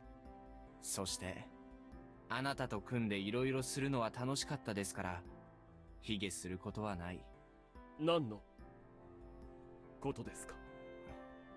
いえ、ただ、信じてください。承知した。織部香織さん、あなたほど大変な目を見た母親を僕はこれまで知らない。夫を読み意味の宴で亡くし、こんな場所に住まわされ、それでも立派に二人を育てた。あの人はやはり覚悟はありました。ただ、あなたはもっと自分を誇るべきだ。息子ではなく、自分をね。そもそも、あなたは息子だけじゃない。この場の全員を、美味しい食事で幸せにしてきた。それならば、あなた自身を幸せにすることだってできるし、他のみんなも、あなたを幸せにしなきゃ公平じゃないんですから。ね、匠さん。ああ、その通りだ。そしてあなたも、信じてください、香織さん。ええ、神様。織部安永君。僕にはわかりません。あなたを信じるべきか、少なくとも合理性はない。ああ、君はそれでいい。最後まで考えて警戒していなさい。夜道を抜けて安全な場所に至る、その最後まで気を抜いちゃいけない。ただ、それが終わったら少し力を抜いてみたらどうだい？君は若いのに気を張りすぎて生きてる。勉強とかも少しサボって本当にやりたいことってのを探してみたらどうだい？そうすれば君のお母さんが自分のことをどれだけ愛しているか。安永、お見通しですか？そして全てが終わった時には改めて信じてください。わかりました。織部義嗣君。俺は信じねえ。ああ、君もまたそれでいい。君も兄貴と同じだ。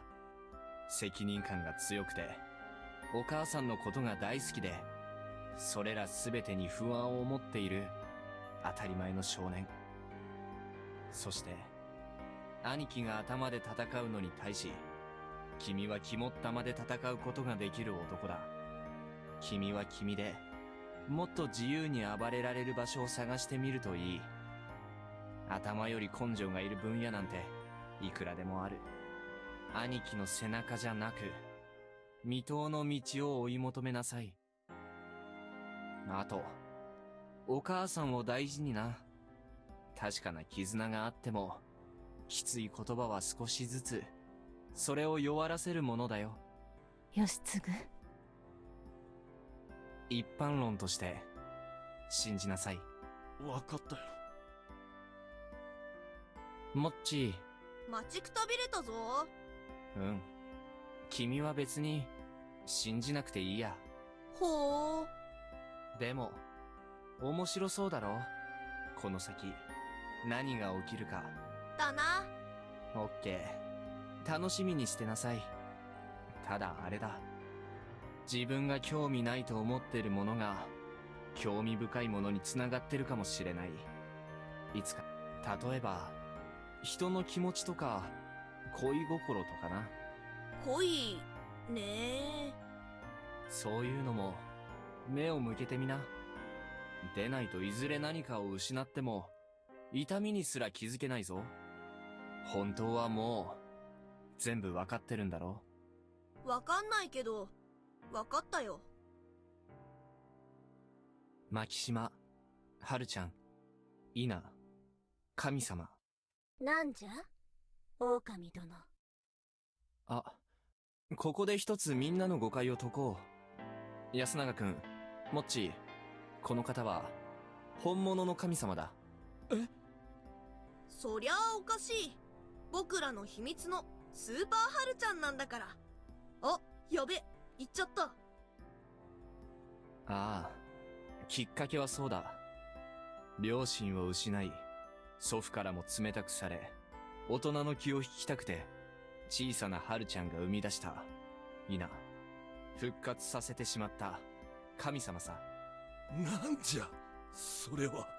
まあ、説明すると難しいんですが、皆さん全員の中に神様はいます。なぜなら、皆さんが不死吉という地で生まれ、育ってきたという、厳然たる事実があるから。だからあなたたちは、僕らには逆らえない。かつて大昔、夕霧立つ日に、僕らを殺した後ろめたさが、神様の記憶として受け継がれてるから。それよりもさらに昔、山という闇に怯え暮らし、ひたすら安穏を願って祈りを捧げた記憶があるから。だから、春ちゃんが嘘の仮面を作ろうとした時に、記憶の中の神様を完全な形で蘇らせることができてしまった。だから春ちゃんは、神様であり、春ちゃんなんです。そうだね、春ちゃん。それを暴いてどうするの？人から見れば私はただ狂ってるだけよ。そして貴様も狂っておられよう。幾千度落ちてここにいたり、神をも騙そうとするか、町のお方よ。いいえ、春ちゃん。そして、いいえ、神様。春ちゃんは狂ってない。僕も神様の怖さはよく知ってる。でも君にはそれすらも自分のものにしてしまえるとても強い芯がある。いずれ神様が出てこなくなっても君の強さは残る。この先安水を救うのは君だと確信する。だから君は悪くなれ。どんな他人の押し付けの正しさからも自由な美しい悪になって自由自在に羽ばたいてくれ。その力強さがきっとこの地の人々すべてを引っ張り上げる原動力になるだろう。僕らは、いや、僕はそれが見てみたいんだ。できるかな？ああ、千里眼でもう見たからね。勝手なことを言うな。千里眼は蛇に奪われた。この娘の体は我のものじゃ。出てこなくなる。甘く見なさるな。山は黄泉、黄泉は闇じゃ。この地に人が絶えぬ限り、人から恐れが消えぬ限り、我は滅びぬ。ええ、知っています。は？誰があなたを滅ぼそうなどと言いましたか？え？あなたがいなかったら、僕らがいなくなった後、誰がこの場所の神になるんですか？まあ、昔のような好き放題はできないでしょうけどね。外はいろんな神やら概念やらで大騒ぎですから。それでも、この場所はあなたの庭で、ここにいるみんながあなたの家族です。もう、忘れられた神という孤独に生きなくてもいいでしょう？あなたは、復権してください。待たれよ。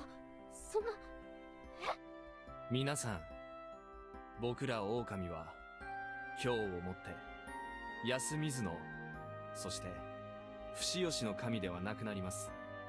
僕らも、僕らから生まれた神内明神も、お守りも、すべての真意は、見事復活を果たされた。彼女の社を建て、祀ってください。彼女の真意を、恐れ敬ってください。かつて人柱に意を奪われ、作り物の神に踏みつけられながらも、人柱と手を結び、神座に返り咲いた彼女の物語を、そして彼女の名前を語り始め、そして語り継いでください。ああ、ついでに狼とか他のお守りとか、神内さんのこともちょろっと書き添えておいてくださいね。歴史的経緯を残すことは大事ですし、忘れられたらそれはそれで困るんで、お願いしましたよ、皆さん。They nodded. そうすれば、やがては滅びる人の器にこだわらずとも良いでしょう。ね、神様。我は、ああ、泣かないでください。はるちゃんが戸惑っちゃいますよ。すまぬな。さっきああ言った手前、人には優しくしてやってくださいね。約束する。本当にありがとう。我は嬉しいぞ。町の皆、狼殿。ああ、はるちゃんぐっしゃぐしゃだ。ほら、ハンカチとかないけど、この辺で拭くといい。もっちってば、なんか本当にぶれないな。己だけは最後まで我を恐れまいな。はるちゃんははるちゃんだ。神様も含めて社ができるまで我も守ってくれるか？はるちゃんのついでにね。やっすん、そういうことでいい？ああ、僕の妹をよろしく頼む。じっちゃん。その格好をなんとかせえ。チェ。はるちゃんは？これからのもっち次第。オッケー。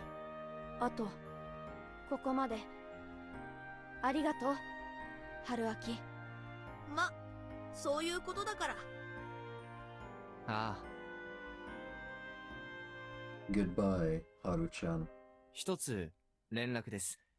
これが済んだら、皆さん10分以内に最低限の荷物をまとめて、皿長に降りてください。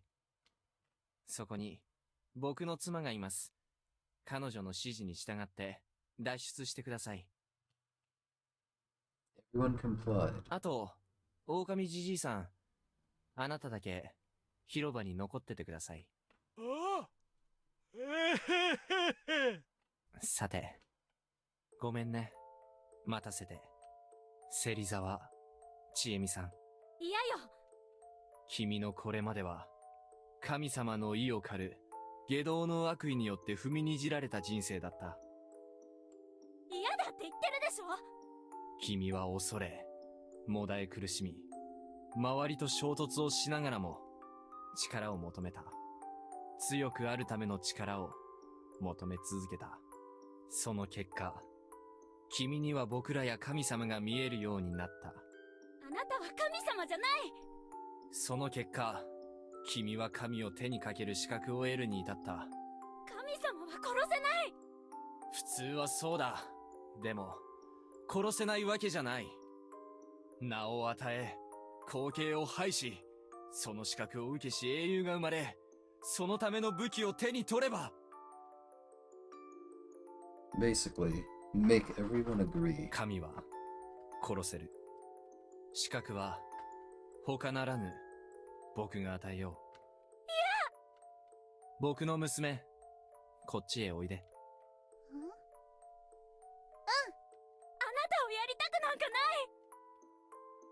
い。 I called Mako over and hugged her tightly. さあ、構えなさい。A sawed-off shotgun slipped out of her sleeve. She couldn't resist at all. ここまで本当によく頑張りました。At this moment, I felt like I was speaking for someone other than me. これで最後のお願いです。撃ちなさい。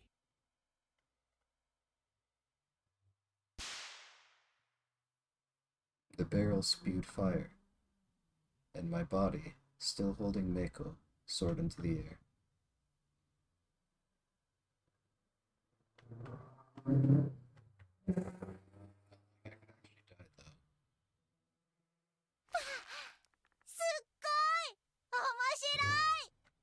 マジでどういう神経してんだ君は。一応、聞こえたらまずいから、しーね。しー。よしよし、いい子だ。ちょっと悪い。学習能力すごすぎるぞ。Basically, I just bungee jumped backwards the moment Chiemi fired. The rope couldn't be too long because we could end up hitting the cliff, so it was only about 10 meters long, but it was bungee jumping nonetheless. I'd prepared the rope during the little time I had after getting the mask. I only had one shot at this, and it actually worked out. With this, God was dead. Great Lord Shinai, Yomatsu Okami, the two-faced god of fear and oppression, was killed by a fitting stage and a decent plot. He spoke his last words for each of the weak, yet good people of Yasumizu. He understood them well and encouraged them to follow a different path. Then he reconciled with the true god, the one given the dirty name of Badger, and passed on the rites. They no longer had a reason to fear the mist, blindly follow the fake laws of the mountain, or kill each other because of some legends. They would never hold the Feast of the Yomi Purge again. So, Mission 1, stopping the people of Yasumizu from killing each other in the feast, had been completed. Even Chiemi, who was so afraid of Great Lord Shinai and God, had literally defeated the source of her fear. I could only hope it fixed her murderous side, too. Anyway, the sun had sunk. We had to move before it was completely dark. I switched to the other rope I had here and went down to Saranaga. Alright, we made it down, but what was I supposed to do with Meiko? Considering the story I made up, I couldn't bring her with me. Alright, I'll just make her wait. メイコちゃん、この後しばらく、そこの岩の陰で待っててもらえるかい？うん。2、3時間かな。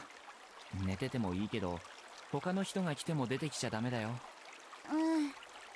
うん。お腹すいた。岩陰のバッグにあるものは全部食べてよろしい。お菓子はまだたくさんあるぞ。いつもはダメだが、今日は特別だ。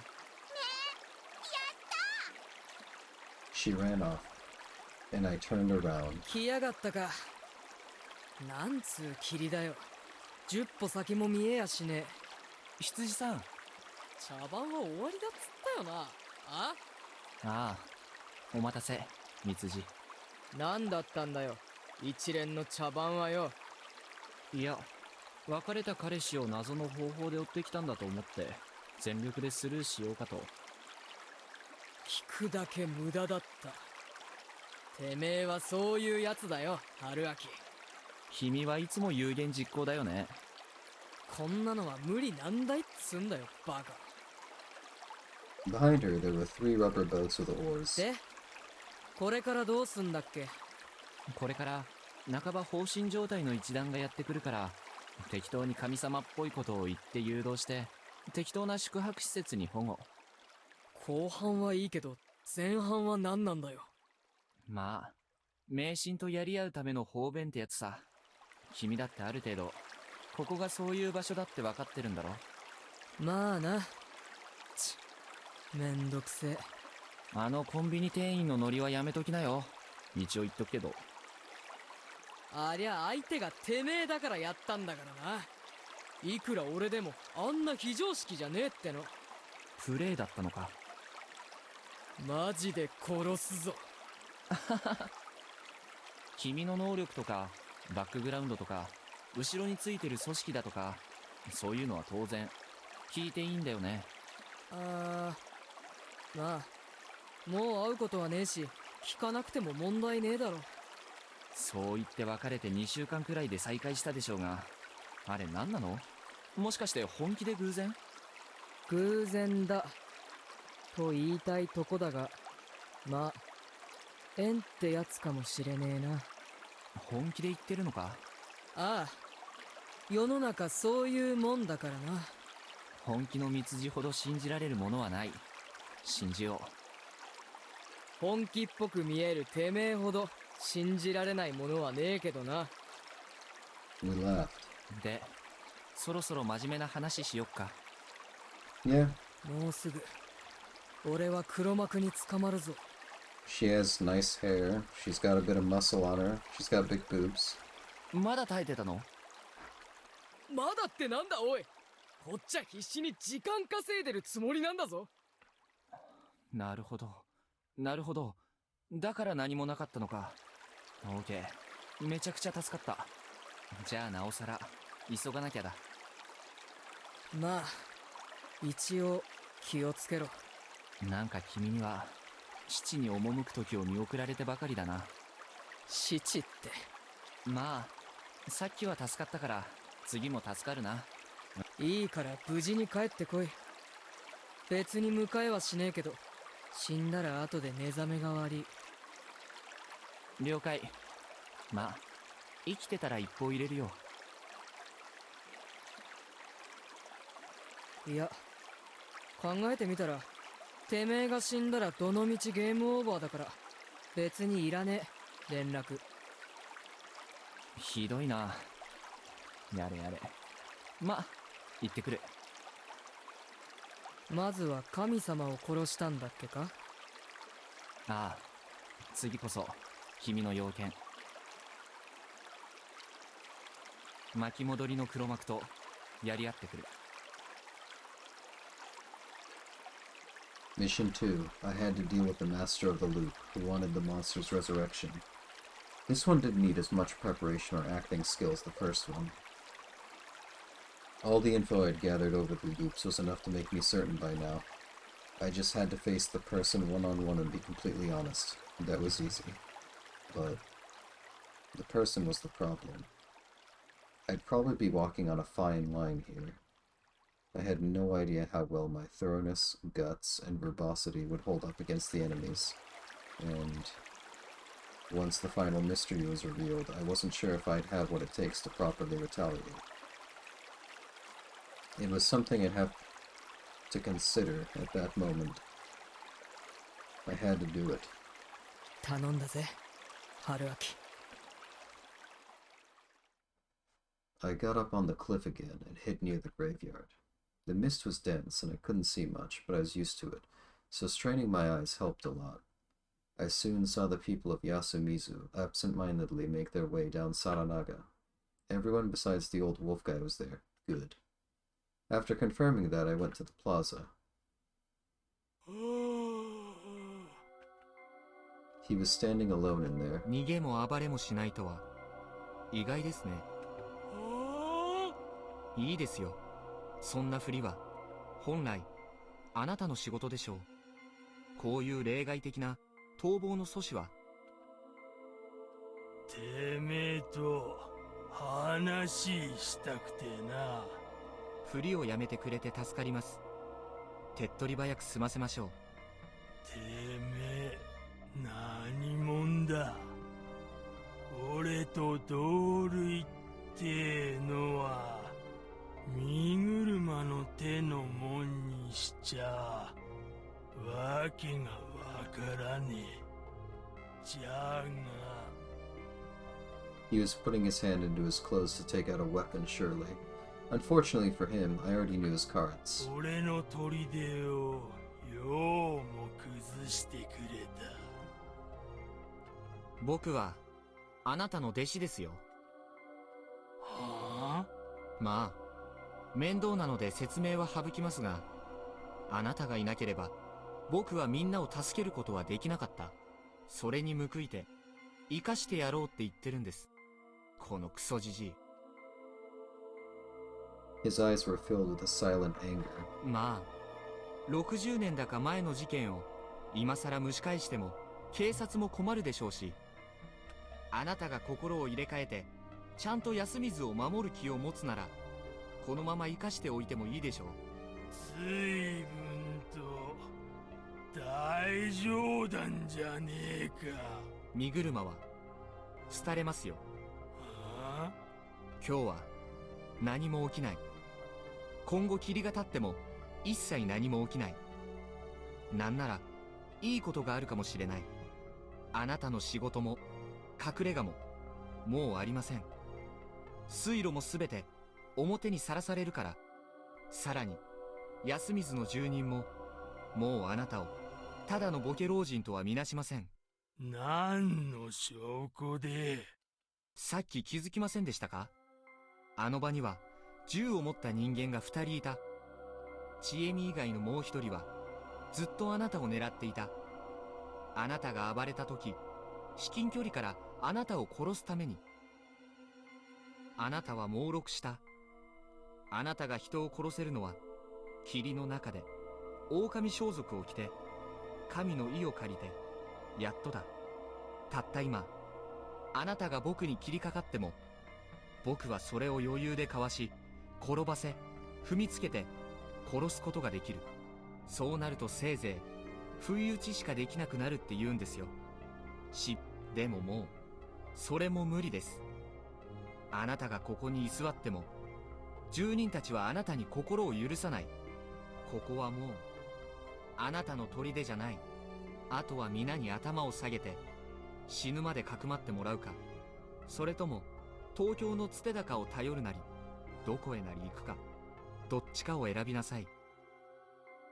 つまらねえことに。十分楽しんだでしょう、あなたは。いや、最後にもう一人。よけてみ、わけーの。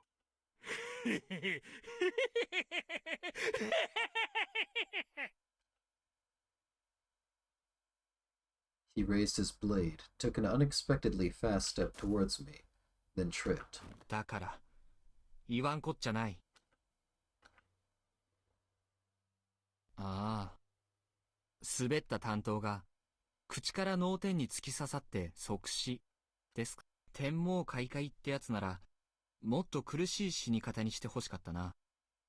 希代の悪人の最後としては。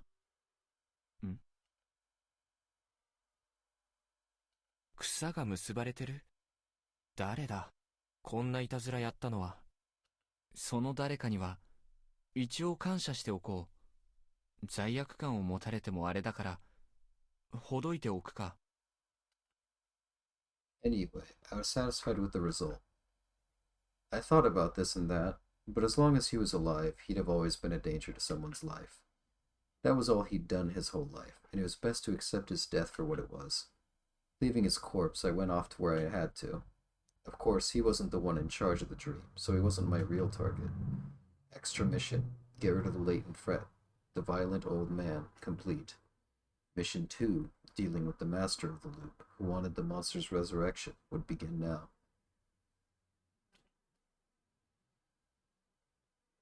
Not in the dining hall or back home, huh? Then maybe here. The culprit's plans must have changed badly because of Mitsuji's hard work. こんばんは、リカ子さん。She was right there. あなたはどなた？いいですよ。そういうのは。ご存知なんでしょう？全部。不妻子春明様、お待ちしておりました。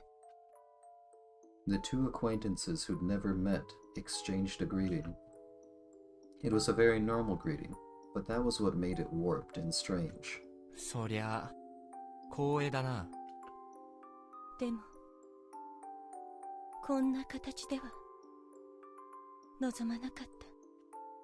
何も知らぬまま、夢の中に遊んでおいていただきたかったあの羊は仕留めました。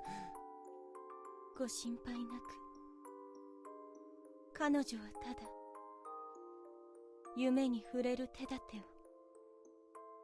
私に取り上げられた。再び蘇る円環の中では彼女は無力なる観客として指を否定はしないんですね。あなたが全ての黒幕だということの。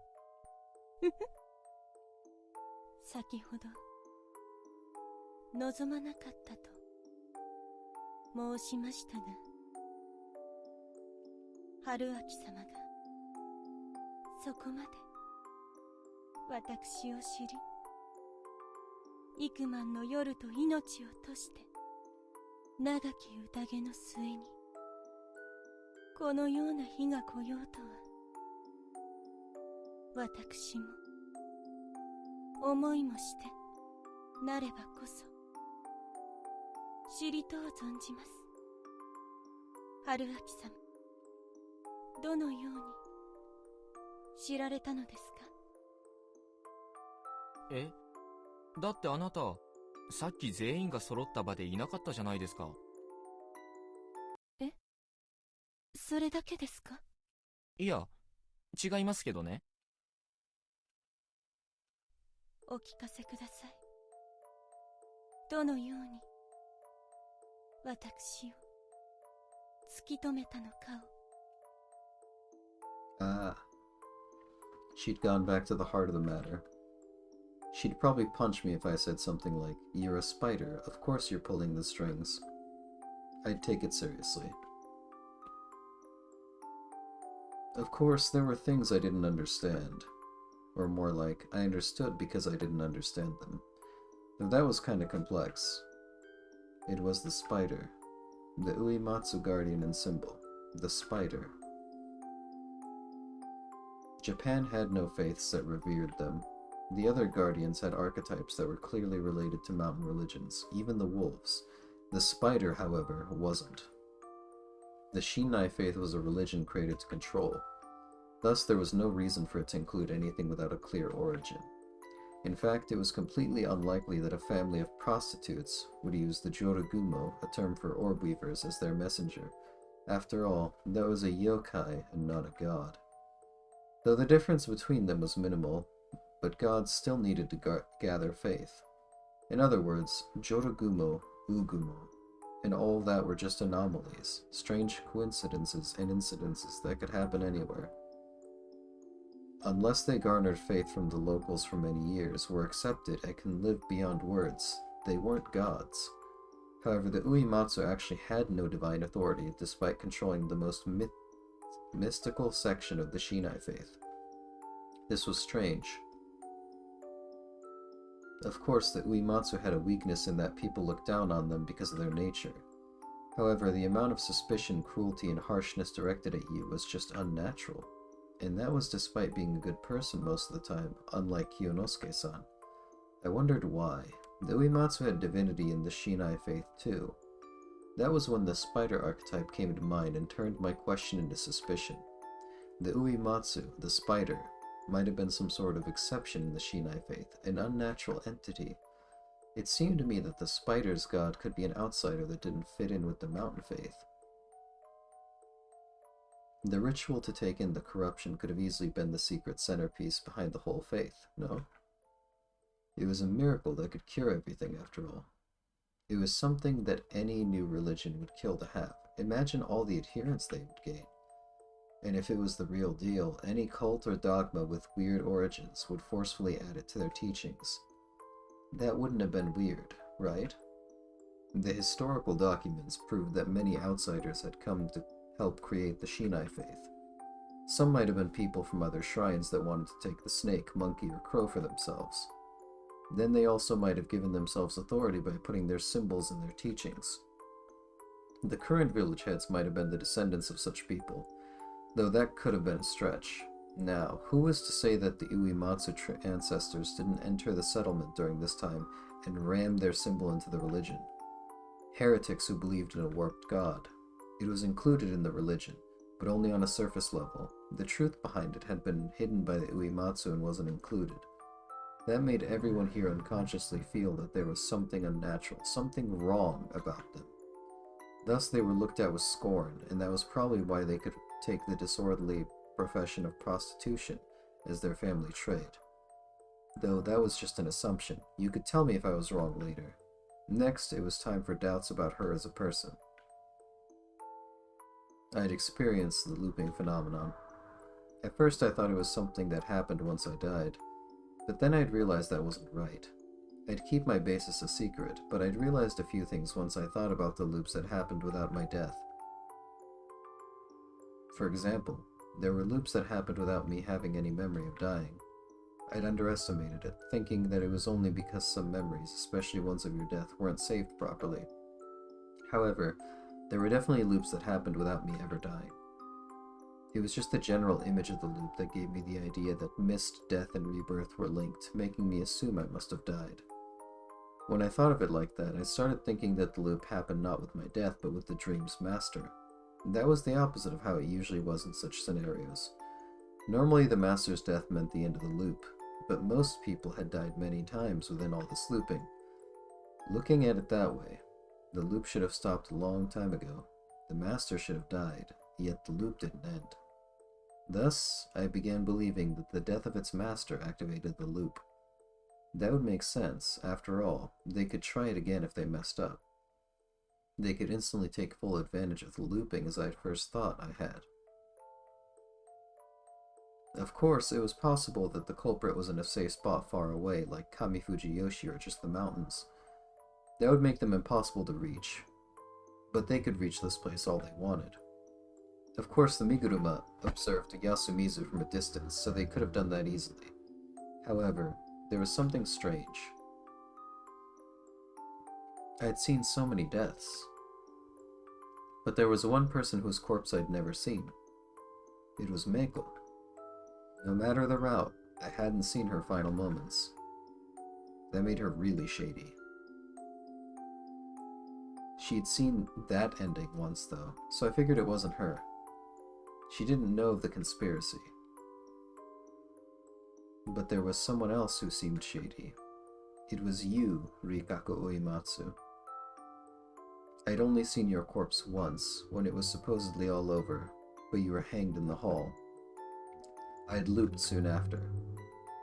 Well, I'd tried killing myself then, but looking back at it, the mists were already there before I fell. The looping was strangely linked to the mist. For all I knew, I might have looped without actually dying. Besides that, I'd never seen any of your corpses. You were the only one who left the game in unusual ways. The chief example of that was the Yomibito transformation. You'd gone insane and had been locked in. But you stayed alive to be alive, right? Even if your madness was real, it should have been possible for you to survive inside your house for a few days. If that was just some sort of act, you could have drank some water or hidden some food for yourself to survive. Well, I didn't think it was a complete act, but even then, your actions were strange. The reality that you took in the corruption of the feast actually made my suspicions for you all the more certain. The Yomibito transformation was just you taking Chiemi Serizawa's murder penalty for her, right? That had to have been impossible. After all, the Feast of the Yomi Purge was an artificial killing spree run by the Miguruma. It wasn't something that could be cured by your ability. However, if there was someone who knew about the cameras, the Eye of the Miguruma, and was capable of asking for something like that, someone who could bend the rules like that without undermining the Shinai faith, the Miguruma would readily accept their wish to die instead of the actual rule breaker. There had also been one time you'd told me to run. Had you expected for your desire to succeed for the same reasons? While thinking that you looked a bit shady, I'd found even more proof of that. If the culprits were really the Miguruma like I'd said before, they were surely observing this moment too. They could use their safe position to easily press their loop button or something. I'd considered that the culprit had watched it all from the mountains with clairvoyance or something, then reset everything at certain times. But the culprit seemed too naive for that. Anyone who watched enough would easily understand that I'd kept my memories. They would recognize me as dangerous and take care of me. That meant the culprit had to have the perception of a normal human. Thus, to make something happen in Yasumizu, it had to be someone in Yasumizu. You being the culprit would also explain why you'd prepare to make a separate place. After all, you knew that the mist was coming. And lastly, you said this. もし明日会えずともいずれまたいずれのせいでより穏やかなせいで巡り合いますよ That wasn't right, was it? The Shinai faith either denied or forbid resurrection. That's why they said rise not. It was forbidden for something to go to Yomi and then come back. Someone who could say that was either part of a different faith or knew about the loops. I turned out to be right on that. One more thing. きっかけはわかりません。あの日、墓毛越しに春明様を一目見たその時から。This was a mistake that I had made several times myself. You'd said something based on memories of an event from a previous loop. I did think you were extremely careful in that regard, but you weren't above slipping up. You'd said those things in the timeline where I'd moved to Yasumizu. When we'd first seen each other then, you were behind a rock. One of the Okiba at the entrance to Yasumizu, not behind some leaves. And well, that was the day after I'd crashed and ended up in Chiemi-chan's room. Our very first meeting, right? You also had memories of the loops. From your perspective, did you have any other reason to hide that besides the fact that you were the one behind all this? 以上ですか。ええ。不足ですか？いいえ。十分です。私は。先ほどあなたがここに現れるまでは何が起きているやら混乱するばかりでありました。私がずらした夢の始まりが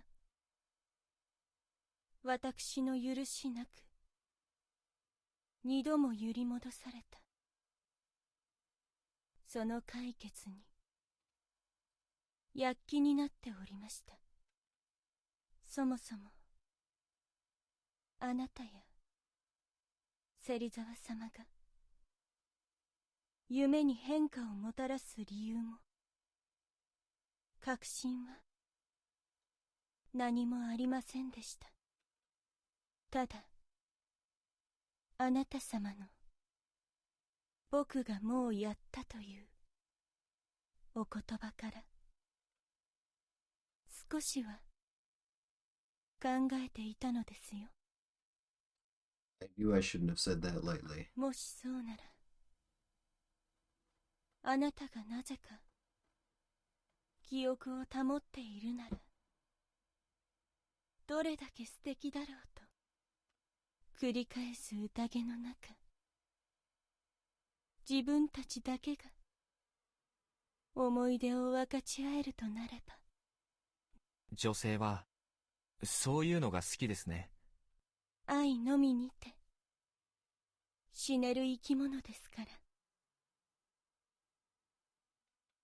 特に植松の娘はね。They sold love and lived by feeding off of it. That didn't make sense. あなたが愛を語るのは奇妙だ。なぜ？あなたの神は怨念の神だろう。そこまで知っておいでで。消去法ですよ。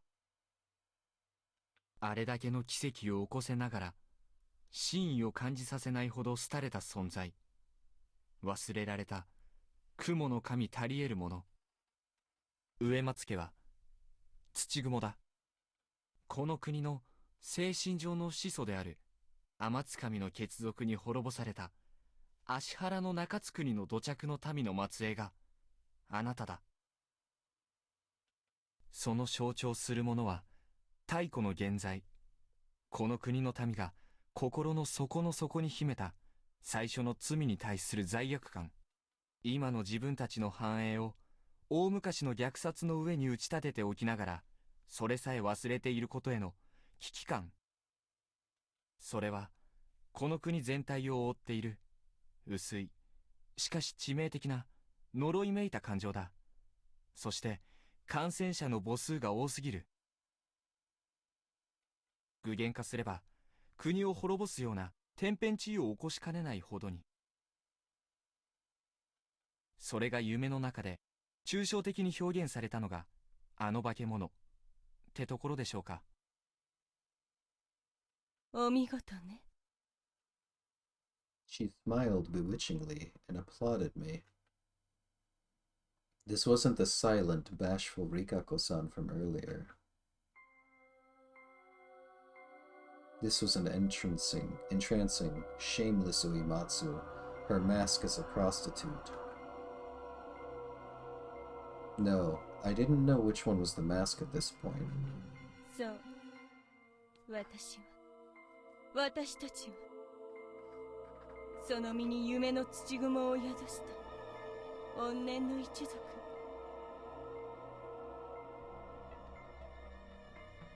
She had been acting bashful while hiding this sentiment in her heart. その悲願は、ヤマトの民の皆殺し。With that as her sole goal, she'd praised the devotion and the sacrifice of people of Yasumizu and used them.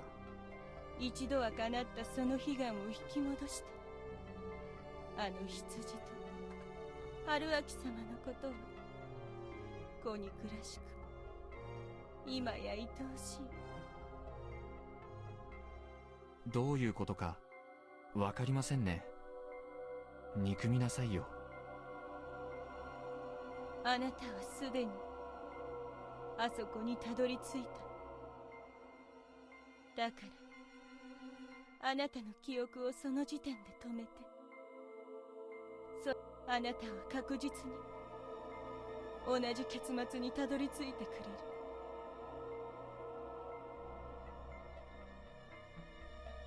I couldn't deny that. そうなれば、ああ、むしろ愛しくて愛しくてたまらない。愛しきあなたにこのように赤裸々に全てをさらけ出せる機会をくれて、私の身も心も今とても喜んでおります。The sudden switch in tone and the content of her words made me dizzy.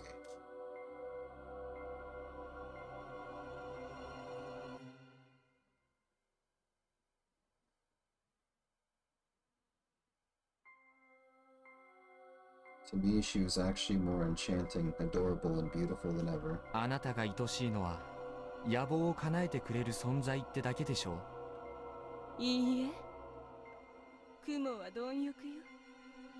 食べられるものはみんな愛おしいわ。嫌味ではないの。本当に愛おしい。ヤマトの民は憎いけれど、それすらもはや愛おしい。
彼らをすべて焼き滅ぼして、この腹の中に収めたら。 He rubbed her abdomen. そこで皆を地獄の気楽の夢へと誘いましょう。とこしえの官能に泣き叫ぶ一億の御霊を末永くとろかし慈しみお手遊びましょう。だから私は本当に皆様を愛しています。 The spider's archetype was the Great Mother. That was what this reminded me of. とりわけあなた様を。 She suddenly looked away like she was bashful. The situation was abnormal, but the gesture was one that could shake the core of any man. わからないですよ。理解できない。わかるわ。いずれご存知なのでしょう。夢の土雲が復活する条件。わかりませんよ。あなたの目的はあの化け物の復活。そのために読み意味の宴を繰り返す。意味不明だ。事実その二つには直接的な関係は全くない。ただ怪物が復活したあの瞬間だけ宴の結果に極めて特殊な条件が発生していたのはわかる。それは霧が出た時点で休みずにいた藤吉村10人の全員があなたを除き死亡していたということ。ああ、そこまで気づいて。 I knew it. もしこれがあなたの目的なら、あなたがこんな異様で持って回った陰謀を起としたことには、なるほど合点がいく。植松家には大量殺人を行える権能など存在しない。余震馬一人や二人殺せてもあなたの細腕では絶対に目的を遂げることはできない。その上植松家は休みずで敬遠または嫌悪されている。あなたは宴を生き残れない。だから殺し合いの機会を利用する。うまくいかなければ何度でもやり直す。ああ、そこまでは分かりましたとも。 That was where the final secret lay. It pissed me off, but I had to ask her directly. しかし、分からない。土雲の復活に関わる伝説上の根拠なんて、安水にも上藤吉にもどこにも転がってない。そもそも狼と土雲は無関係だ。である以上、陰謀の正体とは宴を利用した大量殺人と考えるしかない。しかしそれでも藤吉村の人間がなぜ犠牲になるべきなのかわからない。黄泉の民として安水の住人が何人死ねばいいとか、そんな話かもしれないと思わなくもなかった。でも上藤吉の人間である野里清之助氏が宴に招かれた理由がわからないからだ。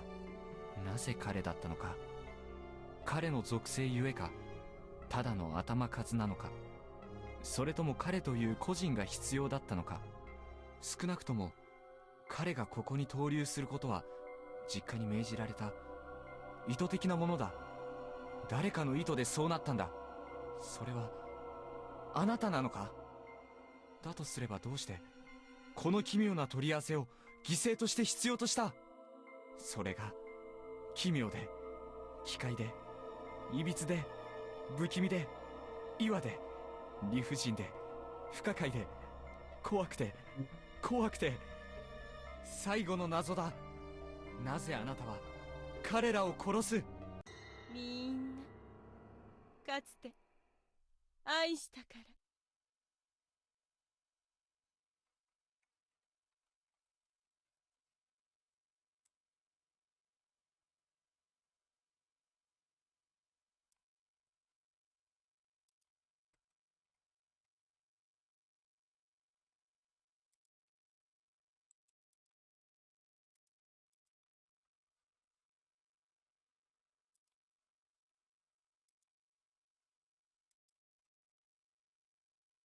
That voice, that smile, they were both those of a monster.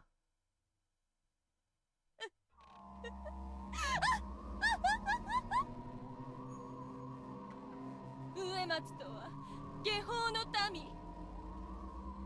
一族の怨念は深い。しかし生き延びるために先祖の怨念を、それがもたらす下方の権能を利用してきた。それこそが忌々しき引き取り。上松の闘士たる女がそのうちに宿す。怨念の権化にして我らが神。怨念の成就のため、この世のあらゆる害悪、罪業を、大愛を奪い、貪り、蓄えんとする大いなる汚れの雲をだまくらかして、奪った疫病を遮血して排出し、雲の復活を防ぐ。 So that was why she was covered in blood after taking something in. そうして上松の闘士たる女を万能の厄払いの装置として乱用し、この国で生き続ける。そうやって上松家は堕落した。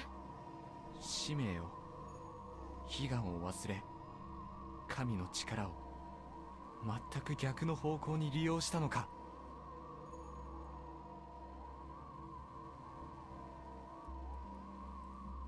ええ、その通り。しかし大いなる雲がそのような小賢しき企みに気づかぬはずがありますまい。密かに少しずつ疫病をため、やや子を産んでは逃がす。それを再び集めては蓄え、夢の土雲は上松の代々の当主はそうやって一族の目と灼血を逃れ、汚れをためてきた。そして上松の命脈がいざ絶えんとする当世において、ついに復活に足る汚れが集まった。あとはそれを回収するだけ。みんなを愛したというのは、じゃあ文字通り愛したわ。そしてやや子を宿させた。Oh man. What a disgusting truth. この集落でコレラが発生した時、浄化のため上松家が献身的に働いたと聞いた。しかしあなたなら死ぬわけがない。あなたの力は本物だから。当時あなたはとても幼かったはずだが。そう、この村の長者がそんなこと気にするはずもない。Shit. 香織さんは吉次君を産んだ時難産だったと言っていた。死にかけたと。私が苦しみを、血の汚れを引き取った。口を使って全部。ハルちゃんについては狼付き騒動の時にあなたが引き取りをしたんだったな。ええ、ムジナ様はとても可愛らしかった。あの方とは利害が一致したから、雲の復活には黙認をいただいたわ。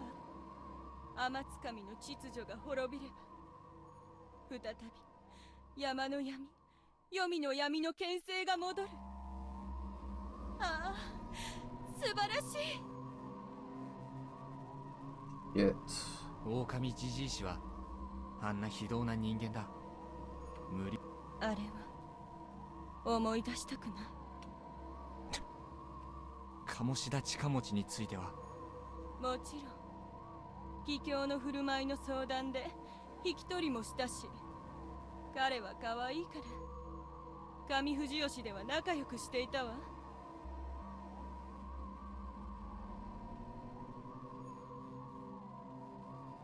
Okay. 安永君はどうだって言うんだ。あの子はちょっと可愛かったから合宿の時に寝てあげたの。最低だ。あんたは。あの子は夢だと思っているから大丈夫よ。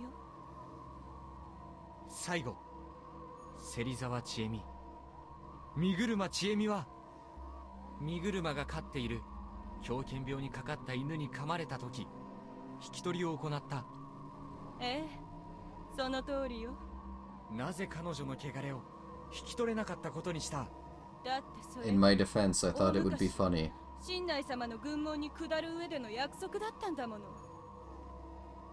神内様の汚れは神の罰。おいそれと引き取ってもらっては困る。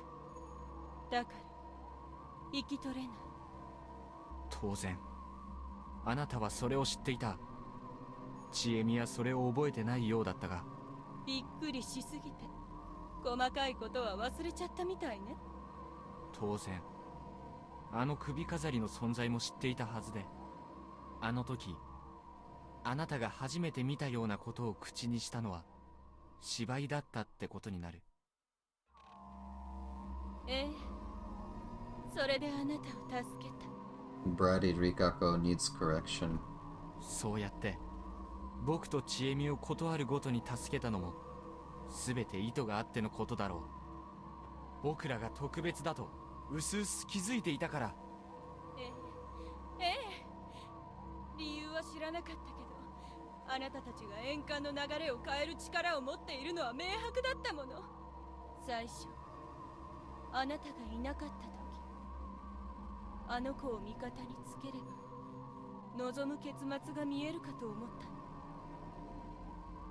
As a result, she'd continuously given Chiemi a good impression, making her less suspicious. If Chiemi, someone who could keep her memories, found out that she was the bad guy, her conspiracy would become impossible to achieve. しかしそこにはたどり着けなかった。ええ、あの子はうまくなかった。だから今度は僕に親切にしたのか。それはあなた特別愛おしいからよ。ただただ好奇心の赴くままにやや子を一人一人解き放ち、我が元へ送ってくれた。聡明で淡麗でこの上なく歪んだ心をお持ちの、共に参りましょう。大いなる雲の体の上で果てなき閲楽とともに読みし。山は闇、闇は読み、読みは夢、夢は山、とこしえの夢、無限の快楽。それは幸せな、それをこの国のすべての民の屍の上で、私はあなたと一緒がいい。最も愛おしいあなたが。 She said that with a serious tone. Apparently, a devil had just confessed to me. Oh man. I was actually interested and honored. But それ以上喋んなくていいや、リカコさん。 oh hey Chiemi. Someone got in the way. ちえみちゃん。 She broke her promise to God. She didn't think I was dead. Several questions came to mind. どうしてここに？ But that was the first one I could say. 私は4番手よ。残念ながら。なんだって？みんな。 A moment later they entered. Haru-chan, Mochi, and... リカコさん。随分とゾロゾロ来たもんですね。 Mission 2 had an unexpected development. 野里さんが最初よ。植松さんを置いていけるかって。そんでボートを降りて戻ってきたおっちゃんをなぜかはるちゃんが追ったから、そりゃあ僕は追うよね。仕事を一つ忘れたことを思い出しての。それでようやく私も呪縛が解けた。みんなが動き出してるのに全部知ってる私が神様殺しの余韻に浸ってる場合じゃないよねって。 So she really had realized my plan. But even so, she couldn't resist God. ヤス君や匠兄ちゃんに後のことを頼んで、私がしんがり。というわけで最終局面乱入部隊の隊長はあなたよ、野里さん。正直同情するけど。リカコさん、さっき言っていたことは。 So I've been waiting about an hour and a half to say this, but the tutorial was really on the nose if you think about it. 道すがら芹沢千恵美が言った。巻き戻りは、我々の殺害は、その果ての化け物云々は。 The tutorial, 事実なのか? Uematsu at some point says, sadly, this is not a game where we can just continue to play... What was it called? Like the Wolf's Game or whatever? Forever. The Wolf's Feast? I don't remember. And then she was like, Zanmen! And she started crying. So it's kind of just there at the beginning, you know? はい、野里様、今まで騙していて。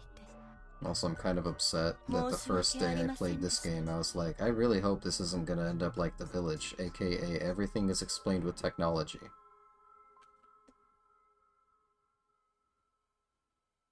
Rikako-san used her usual voice, but that just made it stand out more. She bowed her head. あなたが私に思いを向けて、あまりに滑稽で。そんなお顔はなさらないで。他のお方よりはあなたはそれでまだ愛おしいわ。春秋様との永遠の交わりの寝台くらいにはして差し上げましょう。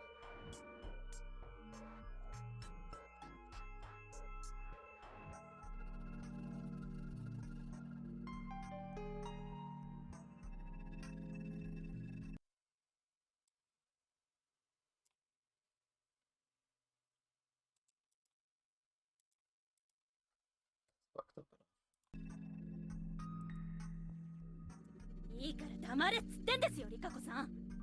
撃つの？撃って。それで完全な最後の円環が完成する。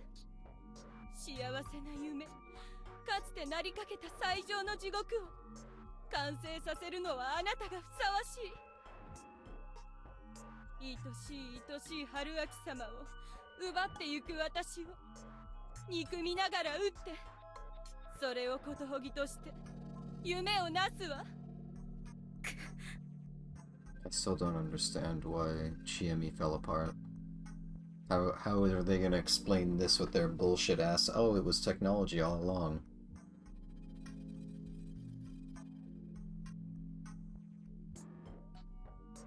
Most of it got explained away with technology is the issue.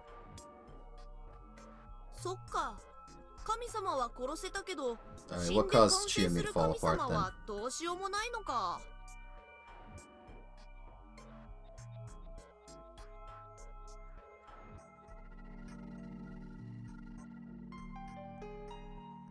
Yeah.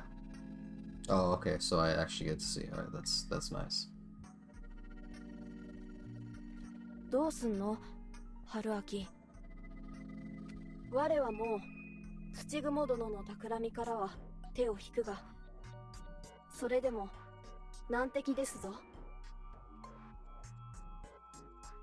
Man, this was troublesome. I would have liked this to be finished in secret. Mission 2 became unexpectedly lively. 皆さん、せっかく集まってもらって悪いんですが、 I still had to say it. 僕は彼女と共に行きますよ。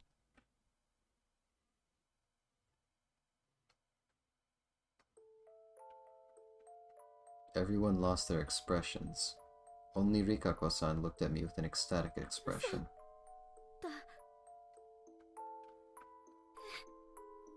なんでいくら春秋さんでもそんな悪ふざけ笑えないよ。まあ気持ちはわかるかな。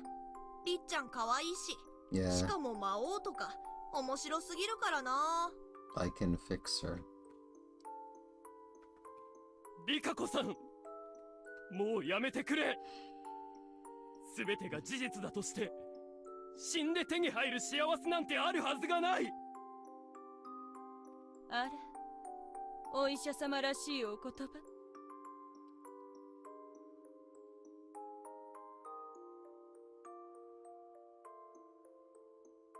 I want to wipe that fucking smug expression off her face.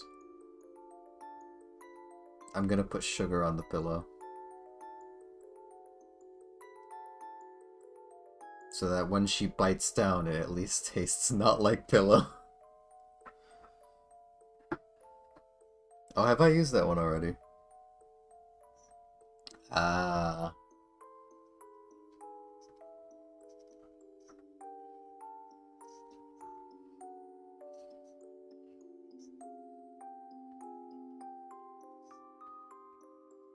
Yeah. It's alright. That's fine. I get to lick it off.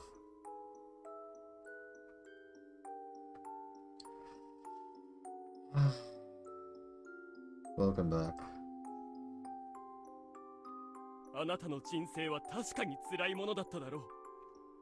あなたの一族が味わったのは確かに比類なき苦難だっただろ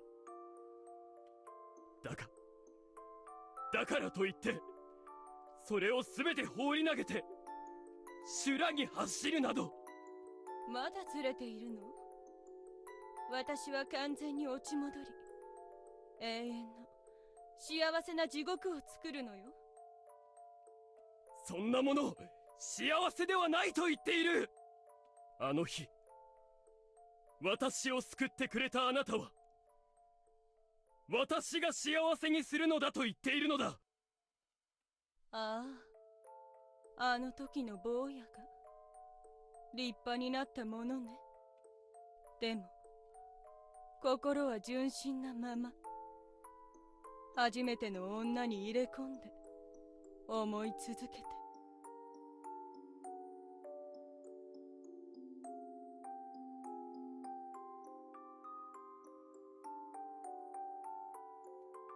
Fuck you, Rikako.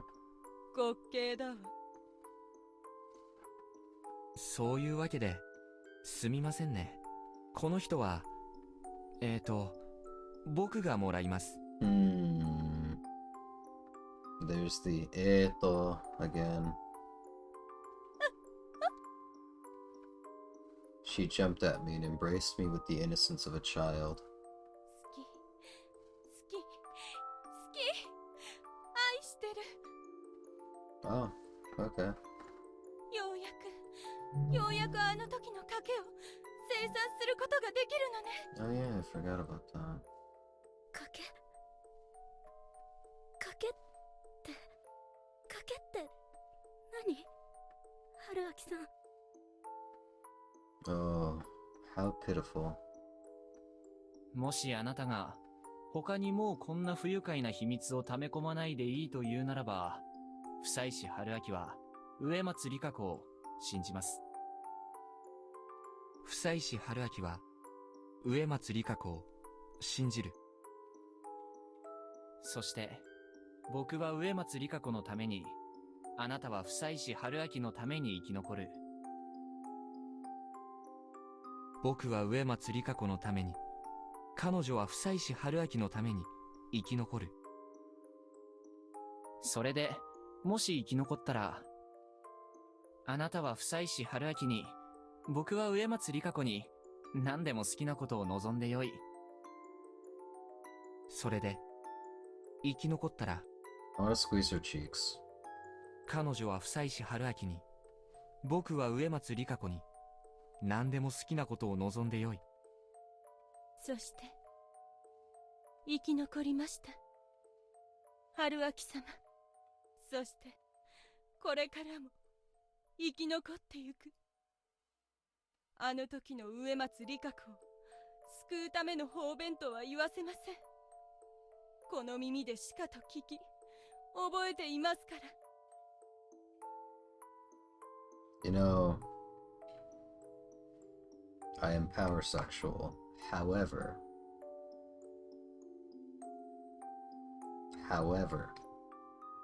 I'm still more loyal to Chiemi. ええ。大いなる雲の前での誓いとみなし If ま they す。 had put Rikako's entire thing in the first loop, in the first route, the positions would be reversed. I'd just be like, oh, okay, Rikako, based. But I'm very conflicted right now. Because she did call me out. She did call me out, because, you know, the whole first woman thing. Ugh. それはそんなに大事なんですか？もちろん。 Oh, I also guessed pretty early on. Well, not pretty early on. 滅びあるの。 Second loop. That the cashier そりゃ was the 仕 sheep 方ないな。 goddess.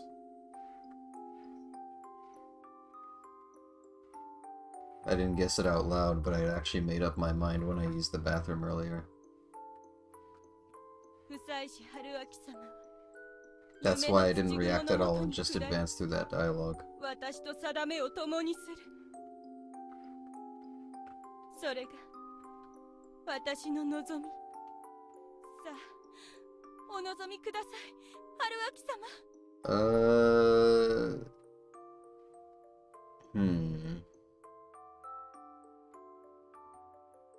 What could I possibly ask for? How could I win?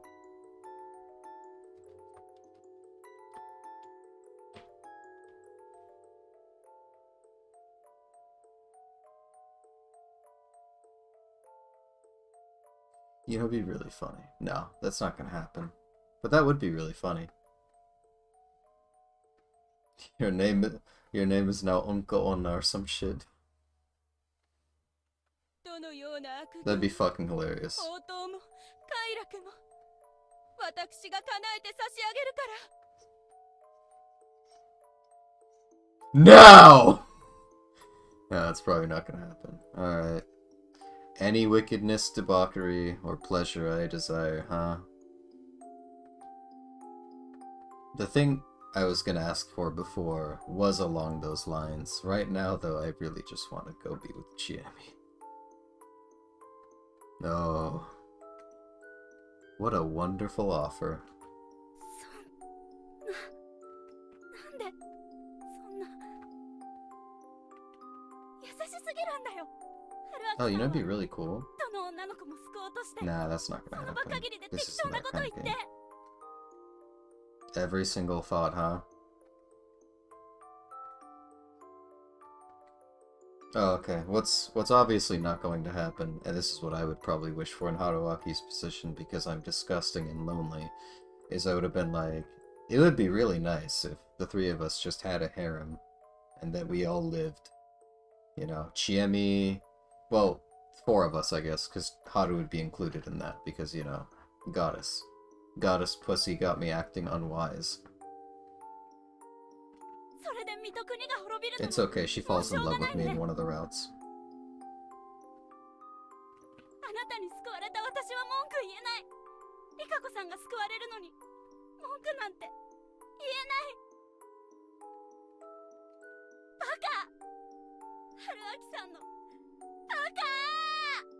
A long time ago, when I was like 14, I thought that being called Baka was kind of cute. I'm not 14 anymore. Please stop. 知恵ね、落ち着きなよ。春ちゃんはなんで落ち着けるの？春ちゃんだって、 Well, 春明さんと。まあ、我の場合は、このお方の心を読んで知ったことじゃから。Oh, that's kind of 少々 based. ずるいがの。 Right, I forgot she has that 私が telepathy 教わ thing った going の on. は悪だし、春明がいなくても好きにするし、気に入らなかったら勝手に奪うし。ただね、知恵ね、いたいけない田舎娘に悪を教え込むようなひねくれた腐れ下道の春明がそんな約束すると思う？ Rikako-san hesitantly loosened her grip. Then she took a step back. Her eyebrows were furrowed in suspicion. Oh, how pitiful. 名前は房石春明。東京で大学院生やってます。Yeah, we're finally gonna get to see who he is, I guess. 房石春明って誰ですか？ I really didn't expect to be caught doing marriage fraud.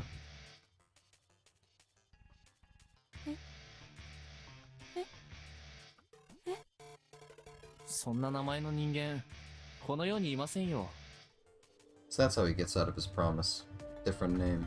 というのは言い過ぎかな。どっか探せば一人くらい、そんな名前の方がいるかもしれませんね。房石春明様、夢の土雲のもとに下り、私と定めを共にする。かわいそうに。そのなんとか春明さんは夢の土雲と定めを共にすることが決定してしまった。me. 彼女は房石春明に、僕は植松里香子に何でも好きなことを望んでいる。 In other words, he gets a one-way wish, and she doesn't get to do it back. まあ、それとは全然関係なく、僕は植松里香子に好きなことを望んでいいわけですが。I've only ever seen this look in the wolf route. たく。おお。なんだなんだ。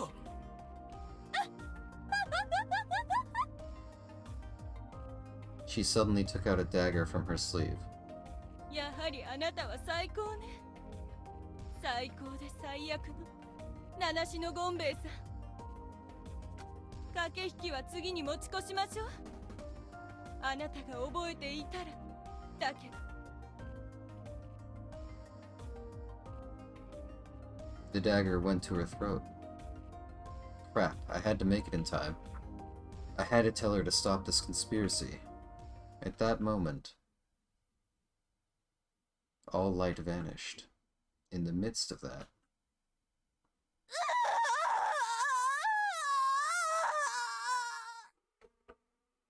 was a scream.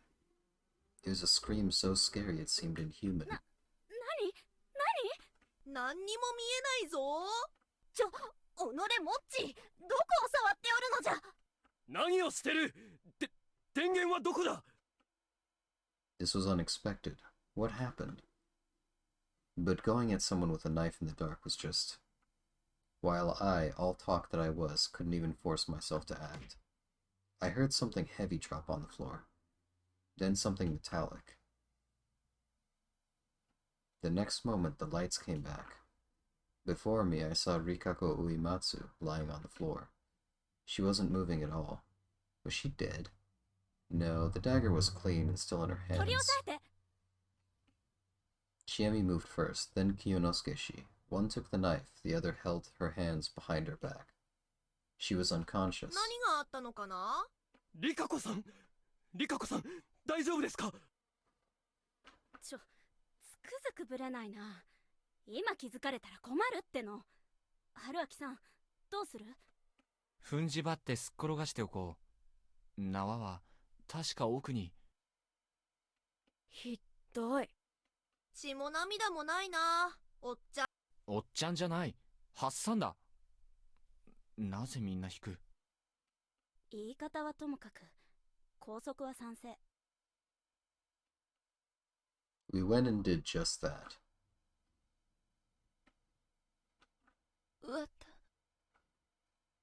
は目覚ましたけど、舌とか噛まれたらやばくない？なんか布をかませようよ。頼む。彼女にはひどいことをしないでやってくれ。だから自殺させないようにしなきゃ大変なことになるんだって。そうやって物や災害みたいに彼女を扱うから、彼女はそこまで思い詰めるに至ったんじゃないのかね。おっちゃんがなんかまともっぽいこと言ってる。リカコさん、どうか今しばらく猶予を、時間をいただけんでしょうか。私は確かにあなたに、しかしあの日のあなたの乾ききった瞳を見た時から、それを潤すことのできぬ無力を味わってき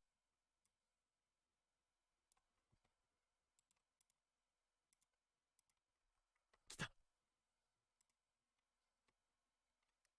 No moral level line right there.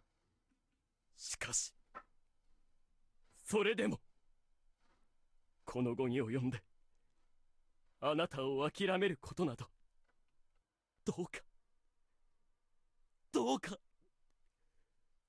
私にあなたを幸せにすることを試みさせていただきたい。He was really straightforward. But that didn't really matter to her. 雲が夢の土雲が Oh, okay, cool. なくなってしまわれました。 She said something we didn't understand. あれあれあれ、どこへ行ったの？土雲。 Cry about it. 私のすべては、私に愛しいということを教えてくれた神様。 I had no idea why, but I could tell. She no longer had any divine powers or scary conspiracies left. All that the Uematsu family, Rikako Uematsu, ever had vanished all at once. But even so, 僕は望む植松里香子が土雲の復活を放棄し、ただの人として、女性として、まっとうに幸せになることを。 I gave her those cruel words.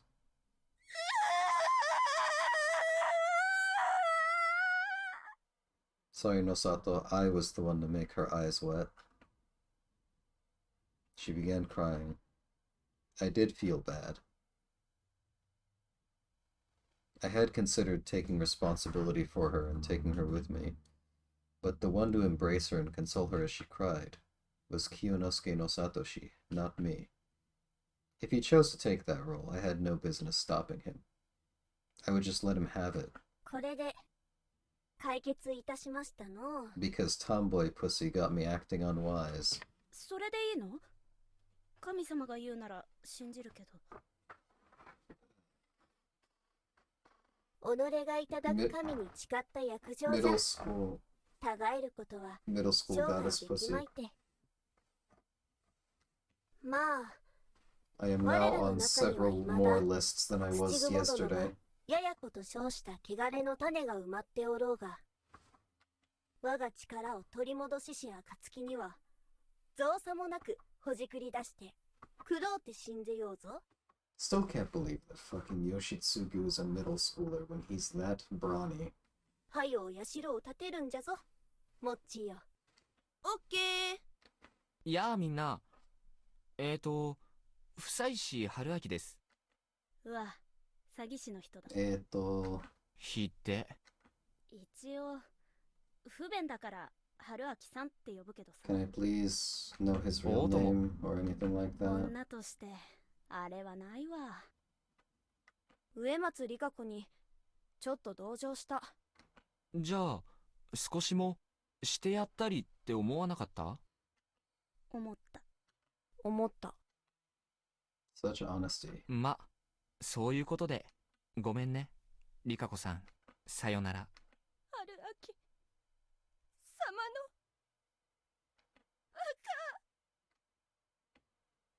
様のMission 2, dealing with the Master of the Loop who wanted the monster's resurrection, had been completed. And now she has to deal with her creepy stalker that she doesn't like.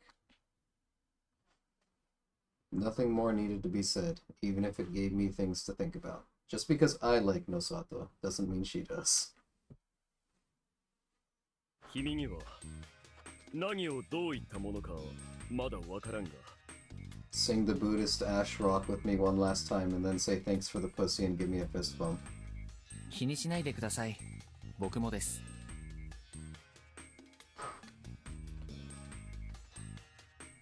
それでもおそらく君は彼女とそして我々すべての。いや、本当気にしないでください。もうちょっとうまいやり方があったかもしれませんから。まあそうかもしれんね。 It'd be so fucking funny if his name 再び話し合う機会を持ちたいものだ。 was Fuyaki or whatever the fuck, Futsuyaki? Furuyaki? Whatever the hell Mako calls him.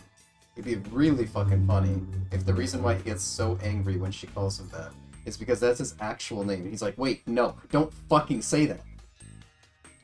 顔も見たくない。リカ子さん。 Oh, she's come around. バカ。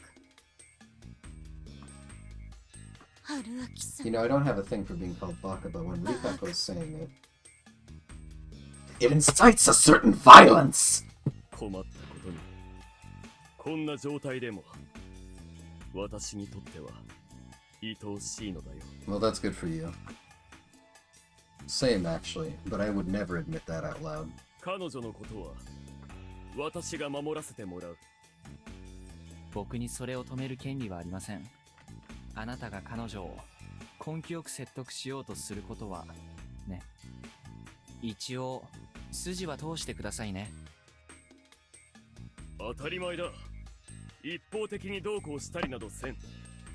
ただ生活上必要な手伝いくらいはさせてもらおう。 At least he's a gentleman. 了解です。説得など There will be only correction, されません。 not rape correction. 野里様など噛みちぎります。 Rikako-san had become a completely different character. これで撤収していいものかね。少し待っててください。最後の片付けがありますから。それにはちょっと歩かなきゃならない。 Why did Tsuchigi disappear? そうだな。野里さんとモッチ、それにハルちゃんはここに残って。一応大丈夫だと思うけど、リカ子さん見張っといて。ゲボを吐きかけて差し上げる。 Oh, shut up. それしかできないなら全然 OK ですけどね。ついていかずともよろしいか？ええ。伝えるべきことは伝えます。良きかな。おう、土蜘殿。あの時は散々もてあそんでくれましたな。今、やり返して差し上げようか？何をする気かね。その手つきはやめたまえ。もっち、みんな止めて。面白いのに。君はハルちゃんと神様のおもり。ブー、しゃあない。というわけで、最後の始末、上から来る人たちを追い返す。せっかくだから手伝って、ちえみちゃん。Mission 3, dealing with the Miguruma, the leaders of the feast. Now, would it go peacefully or violently? わかったよ、詐欺師さん。Harsh. 聞きにくいんだけど。うん。リカ子さんとの昔のことって大丈夫なのかな？実際覚えてないし、覚えててもまあ子供の時のチューとかと一緒でしょ。脳幹。Didn't know if that's how it was, but I would just assume she was right. I couldn't say anything if she thought that. まあ、実際何があったかはよくわからないから。実際野里のボンクラとはもう言えないか。清之助さん以外は覚えてないわけでしょ。死にかけとか夢の中とかそういうあれだし。モッチーは覚えてるぞ。モッチーは絶対気にしないでしょ。Good point. ハルちゃんはさっきの感じだと折り合いはついてるのかな。神様がまだいる間はあのことについては受け持ってくれると思う。いなくなる頃には春明さんによればハルちゃんもしっかり強く成長してることだろう。Though Haru-chan's god was real, it was still a mask she'd made to bear the pain she experienced as a child. When we just talked, she mentioned it herself, but the tone was that of God. It was something that she could only say through the voice of God. The wounds were just that deep. The same could probably be said for Chiemi. 私からも聞いていい？神様って結局何だったのかな？君は分かってたんじゃないの？姿や怖さが分かってただけで正体とかは知らないよ。Then I'd made the right choice calling her here. Mission 1 was way too hectic, so we had to postpone the answer to that until now. 神っていうのは正しいことだよ。Rightness seemed like it was tied to intelligence and wisdom, but it was actually a concept as far away from those things as possible. Fixed decisions, preconceptions, obsessions, bases, obligations, and adherence to the old ways. The idea whether something was right or not chained people's minds before they could even think about whether something was intelligent or wise. Thus mankind was bound by what was right, by God. Sometimes it was so bad that they couldn't even realize it. This interpretation of God really wasn't special or interesting in any way.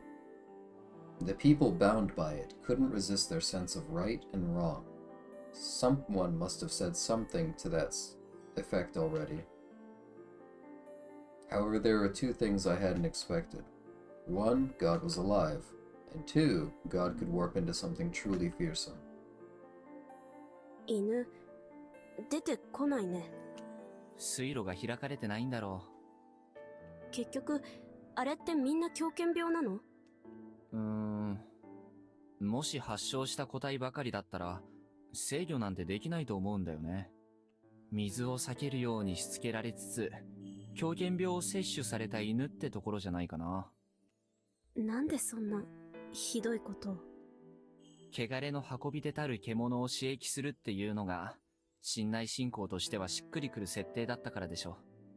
与物狼の手下の与物無地な。そしてそれを管理している身車こそ、信内さんの一の子分。バカだったのかな？いや、普通だっただけさ。ちなみに君は、ちゃんと検査とかはしたの？したよ。大学進学して勉強して、その後すぐに。結果は陰性だった。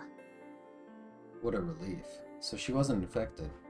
Rabies could linger in the body for a long time, and anyone infected ended up dying.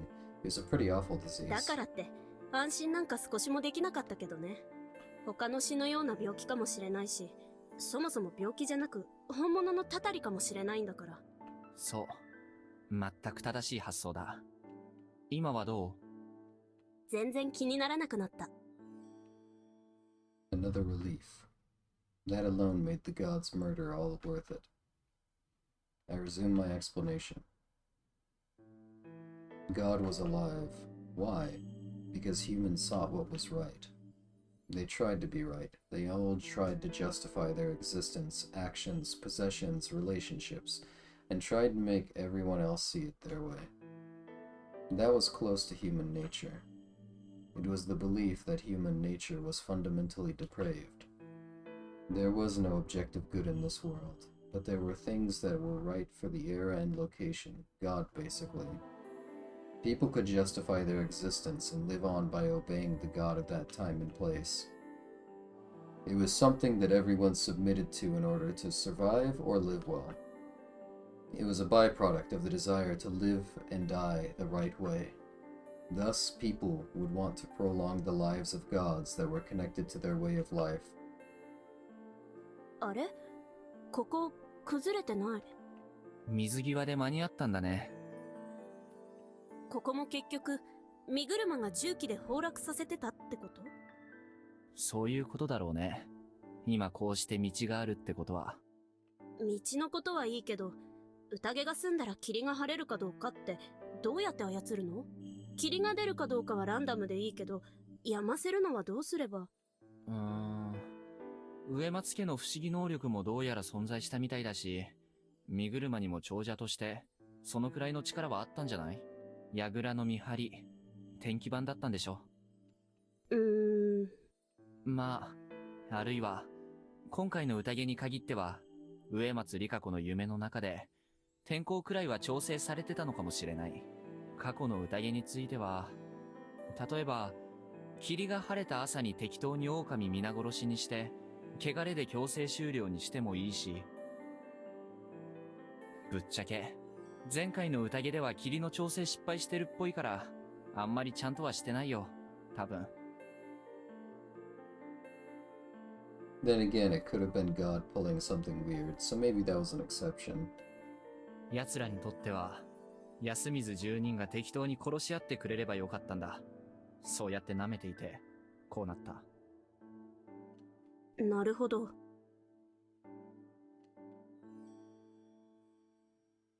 God would change. Human society shifted, and with that, so did the standards of right and wrong. There were changes one had to accept, whether or not they were good or bad. Thus, God would change, and so would personalities, dogmas, and perhaps even existences as a whole. That would be considered a kind of evolution. Of course, it could mix with other gods too, and it could be considered breeding. More than that, God was infectious. Rightness was reflected in everything surrounding human life. Words, ways of living, culinary traditions, and a lot more, construction styles, clothing, art, etc. Those who embodied a certain god, sense of rightness, displayed it with every move they had.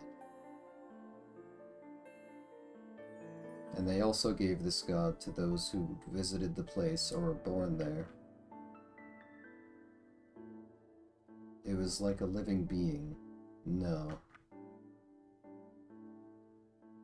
It was like a disease, a virus. 霧、もう怖くないな。神様が味方してくれてるから。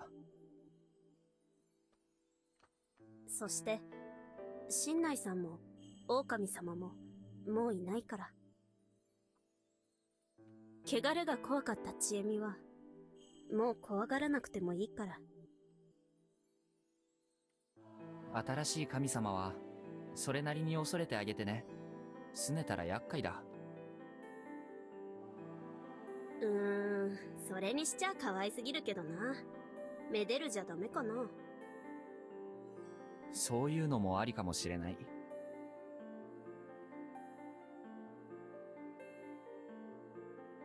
The rightness that seeded itself in human minds and lives, then multiplied, mutated, and spread to others. Thus, God was alive. It wasn't just a concept, it was actually alive. In my mind, it was like a mind-based organism. Though it could only surface in such a dangerous manner because of Yasumizu and the Feast of the Yomi Purge, two abnormal setups. But God was dangerous, even if you ignored that. I'd mentioned before that there was a moment when God became dangerous. God was at its most dangerous when its name was forgotten. God was fine when it was revered. God was fine when it was acknowledged. But what if God became forgotten?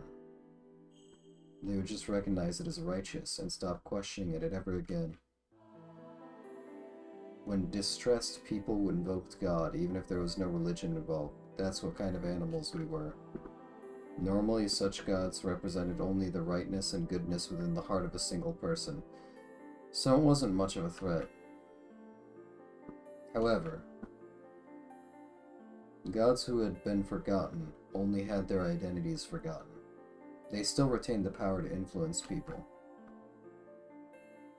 The forgotten gods, those who possessed nothing but the name God, would be willing to create situations that no one unfamiliar with the god would be able to comprehend. The Miguruma had planned a warped plot that clearly wasn't worth the effort and could even end them if exposed. And the people of Yasumizu had reluctantly accepted it and gone on to kill each other. That was all the fault of God.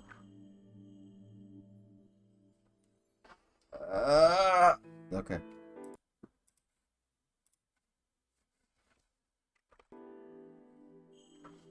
Of course, you could say it was done by Great Lord Shinai or the Snake. But at the core of it all, there was a fear of death and darkness. The mountain was the darkness, and the darkness was Yomi. The mountain used to be a strange realm that birthed endless darkness and death. Thus the people here had secrets, could readily murder others, and could hide that from the world. The truth behind the feast was the unforgettable loyalty to God. そして、君が神様を延々と恐れ続けた理由ってわけ。考えてみれば、君が僕にここの食べ物を食べさせようとしなかったのは正しかったのかもしれないな。ある流れでは、僕も確かに神様に感染したことがある。自分が自分でないものに操られる感覚は確かに怖い。操られている自覚もないのに操られるのは気づかなければいいけど、気づいたらより怖いだろう。君はたまたまただ一人気づいてしまった。だから怖かった。無理もないさ。まあ、今回はラッキーなことに神様本人と談判できて話がついた。よかったよかった。ということで。まあ、そうだね。結局、人は誰かに操られているって状況は変わんないわけだけど、誰かさんが神様を生かす芝居をしちゃったし。全員に巻き戻りがどうのって言っても理解されない以上、あれがベスト。わかるけど、なんかもやっとする。あらゆる存在は他者からの影響を受けてそこにいる。それを望まないなら僕みたいに反発するしかない。それは気づいた本人があがくべきこと。誰かにしてもらったり押し付けられたりすることじゃない。あなたは最初から自由だな。だからやっぱ怖いや。あなたは操る側。神様と同じ側のやつだね。また撃つかい？もう実弾しかないから勘弁してあげよう。でさ、これもう上富士吉まで歩いちゃう流れ？この先何があるの？それが僕もはっきりとは。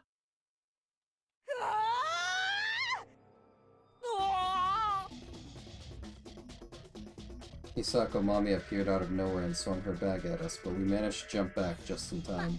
間宮さん、そういえば昼前にいきなり引き上げてたけど、今までどこに？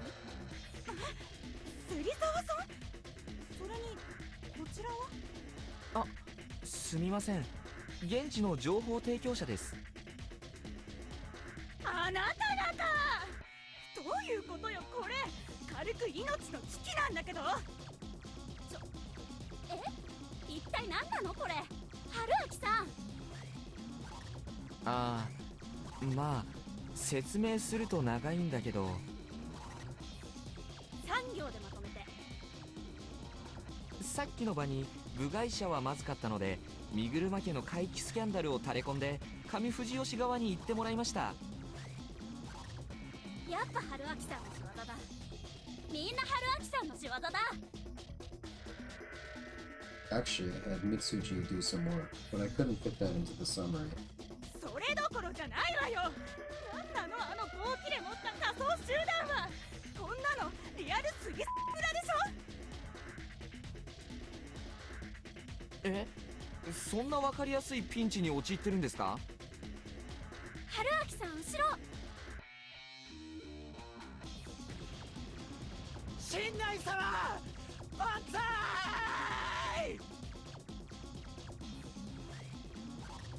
！Eh? A wolf actor jumped out of the mist, clad in nothing but a patchwork wolf costume. To me, as I was now, it actually looked comical, but the power of the weapon in his hand was no joke. He was about to hurt me bad. Based football Yudai. Played college ball, you know. Suddenly he was blown away. I heard him groan as he disappeared into the mist again, and he didn't get up for round 2. Oh god. 大丈夫かい？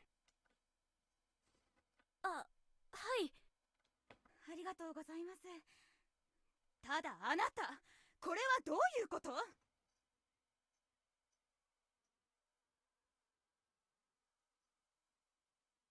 So, everything Haruaki can do, Yudai Hashimoto can do better. And without looping.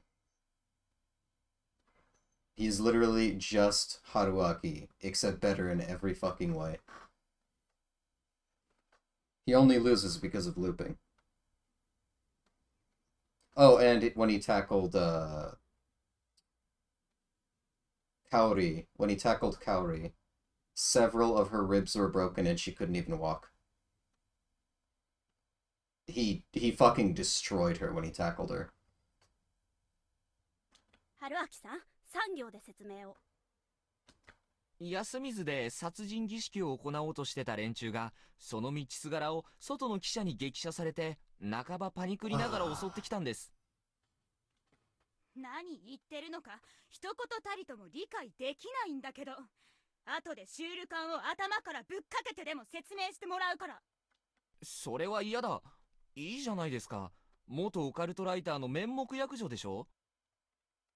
Also, unfortunately, I don't know how to get you, like, properly caught up with a summary or anything like that, because I don't think anything like that exists for this fucking game. キューちゃん、ちょっと落ち着いて。I don't think there's a manga. I know there isn't an anime. 何ですか、橋本さん。この際言いますけど。I think you quite literally have to either play this game, or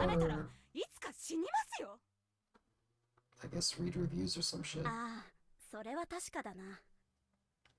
まあまあ、僕のことはいいんだけど。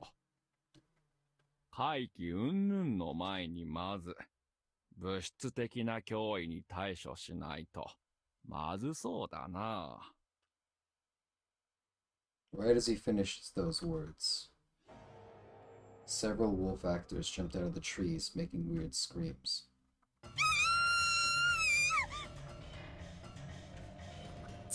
こうなったら棒切れ相手に銃はまずい。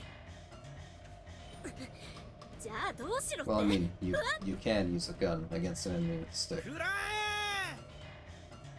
Yes.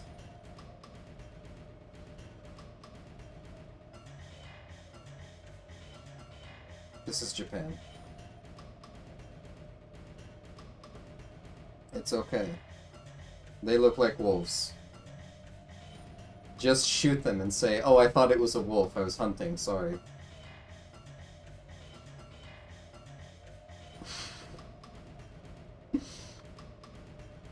Yeah.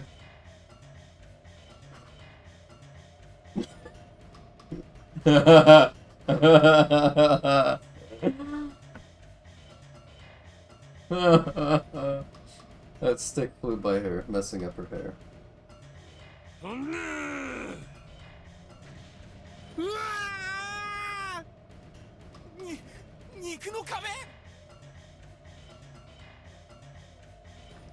As Chiemi dodged, Hashimoto-san had moved into everyone's blind spot and blasted away 2 of the enemies. ひるむな。デブ以外は女ともやしだ。ひどい。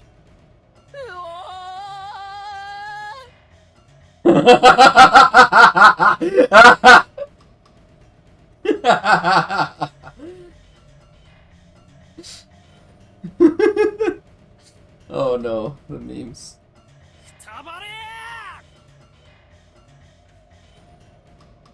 Probably out of a sense of chivalry, they first went for the scrawny guy. That pissed me off. And hey, it was 2 against 1. Oh no, they beat me.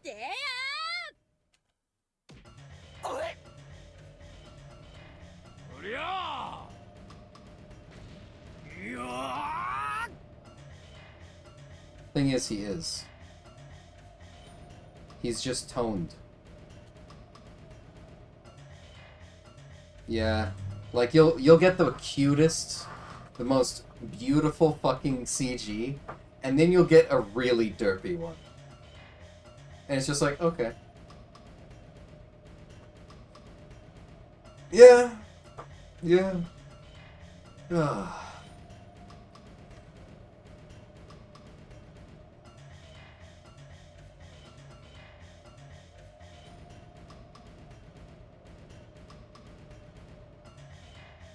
No, I think they do a pretty good job at differentiating the faces. I'm going to have to disagree on that.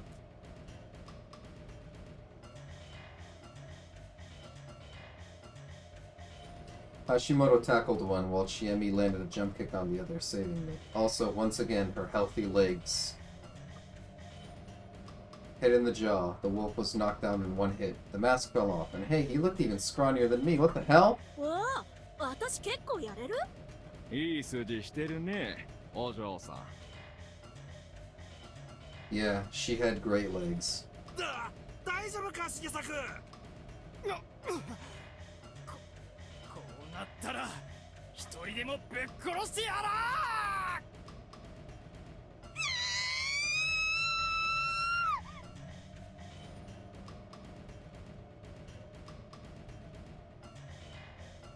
Maybe we shouldn't have warned her.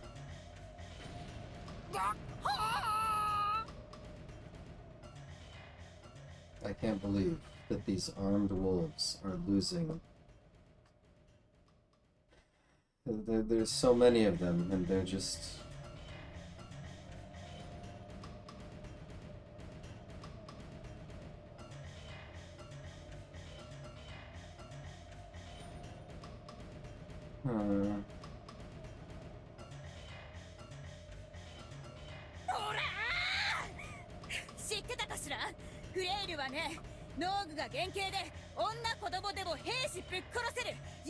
No.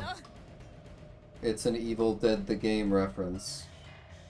He's just Henry the Red. Whoa, a flail's advantage was that you didn't need that much power to hurt with them, but this gourmet rider was so strong that it didn't matter. Was the bag full of rocks or something? All the ones hit in the head were knocked senseless. まだ来るの？キリがないね。まずいです。相手が増える一方だ。こうなりゃやってやるわ。っていうか、春秋さんも戦ってよ。だだー。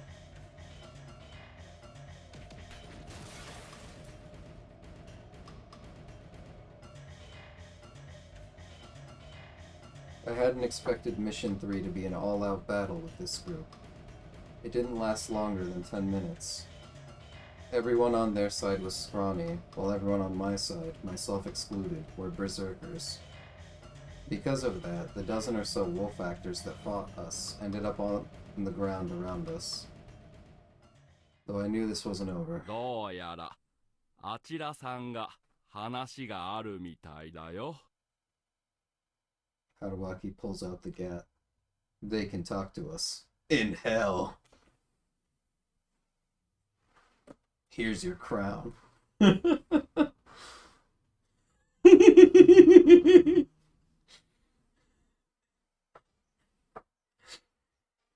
Yep. This problem had a mythical solution. That's not true. He also says jackpot. Yeah, when he kills the final boss.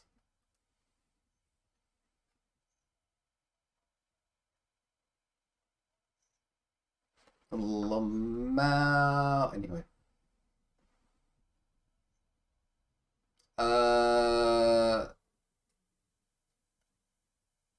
That game is a little longer than 2 hours. It's a short game, but yeah. I mean, all you had to do was upgrade guns in Lamau. Mission 3, dealing with the Miguruma, the leaders of the feast.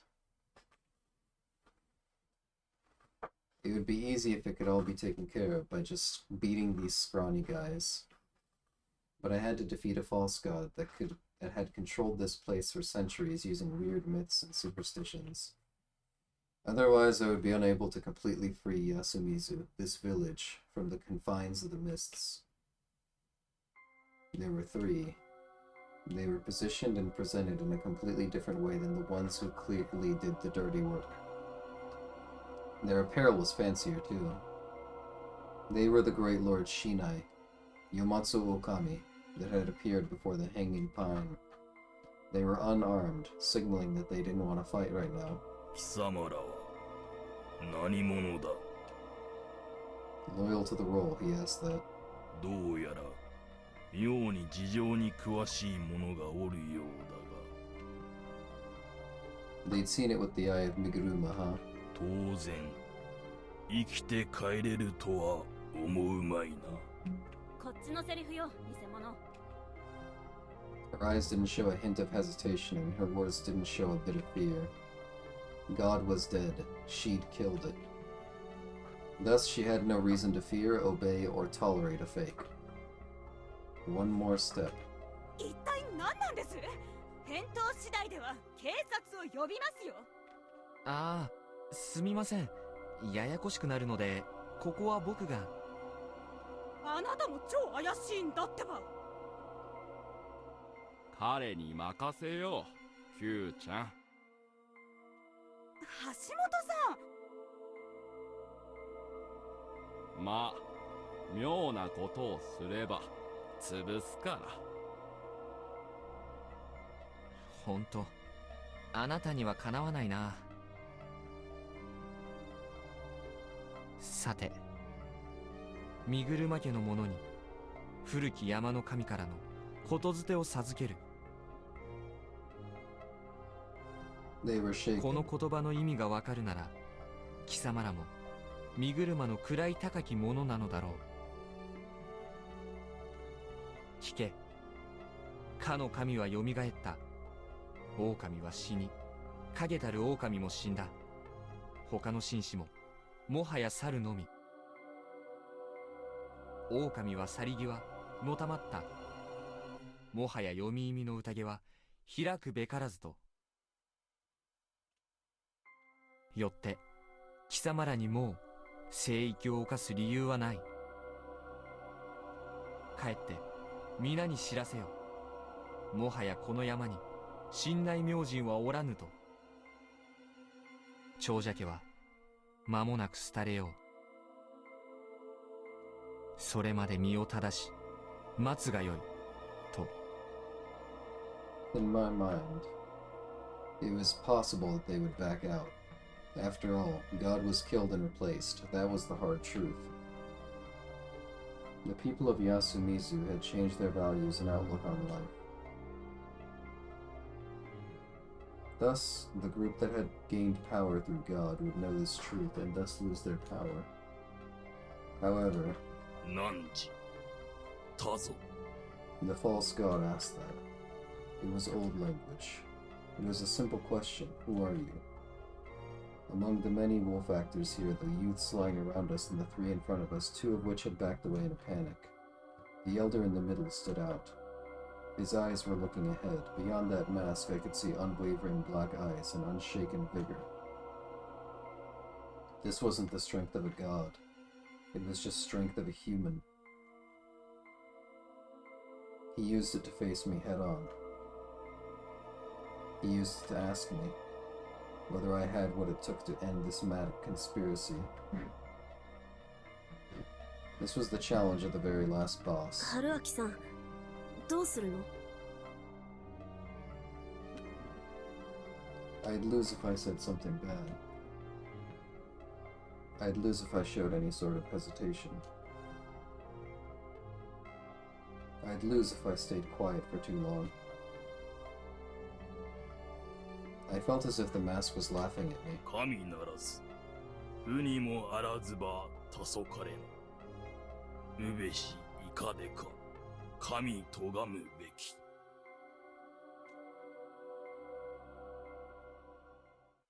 You are no god or divine child. You are no one. So why can you stand against God? That was a provocation. I knew this well. That was why I brought this over. I took it out again. The old wolf mask. The old man laughed. 神錆びて、神なきにせるかぐ土の。長む大和になる神もなし。あいつ、さっきから何言ってるの? 百人一首かな。神錆びて、神なきにせるかぐ土。神のように振る舞って、神を殺したかぐ土。日のかぐ土は確かに神殺しの神。だけど、別に意図して殺したわけじゃないわ。燃え盛る体が生まれ落ちるときに、母たるイザナミを殺した。直接歌ってるのは、かぐ土じゃない。かぐ土。かぐの土。愚かで醜いもの。神様ぶって、神を殺した誰かのことを罵り、非難する掛け言葉だわ。大和は大和、なる神、つまり雷は神なりの掛け言葉。山を眺めても神の力の啓示はなく、大和の国にお前がなれる神はない。そういうことかしら。We'd already killed this god. After claiming that, saying we would take his place would just be wrong and self-contradictory. That was why the old man laughed. He knew he couldn't back out because of something like this. Well, that was the right idea, considering the Shinai's faith theology. まあ、割とそれは日本神話っぽいわよね。死んだ神はこっちの国にはいないから。Exactly. どういうこと?間宮さん。Indeed, this was the right time. 聖者と死者の領域が国で区切られてる。ほら、イザナギだってそうだったじゃない? Indeed, this was the right place. 人も神も死ねば黄泉の国に行くのよ。This god existed. I had to thank Mamiya-san for the explanation later. I put on the mask. 愚か。うるさいな。言ってやるからしかと聞け。It was a bit pathetic, but I would borrow your power again. 我の名前は、よもつ狼。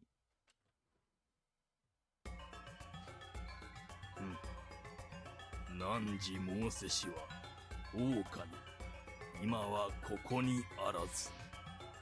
さればこそ我、狼にあらず。汝、狼ならば、我もまた狼なり。不死吉の地を治めたる、老面の神なり。いや違う。ここは不死吉じゃない。黄泉だ。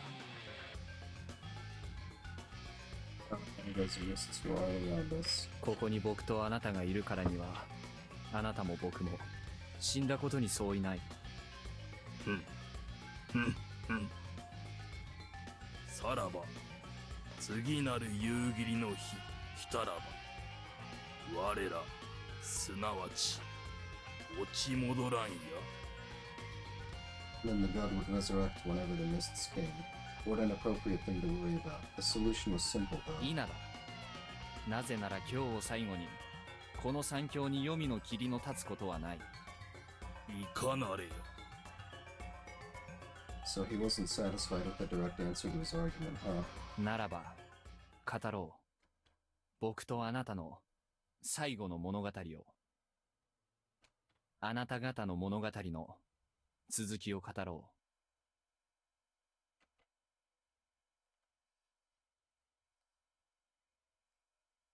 After all, storytelling was my specialty.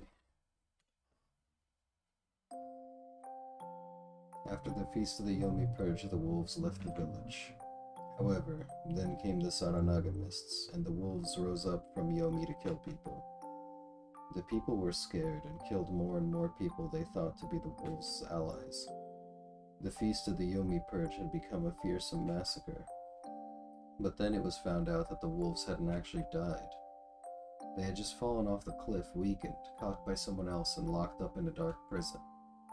That someone was the snake. Shinai-san had turned out to be the wolves. The snake was using the feast to create an uprising against the wolves. To the wolves, the snake said that the ones that went against God's will were the humans, and continued to tell the people that the wolves were bad.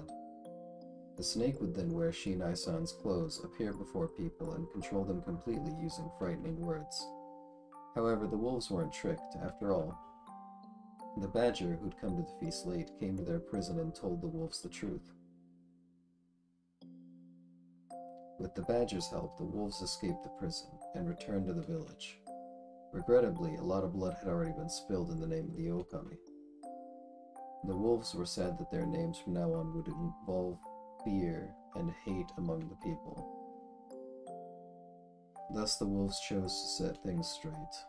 First, they went to the dream of a human girl who was born with the blessing of the snake, only to be marked by the wolves and chased out of her home.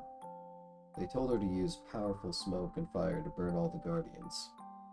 She believed their words, and after lots of trouble she obtained the powerful smoke and fire from a faraway land.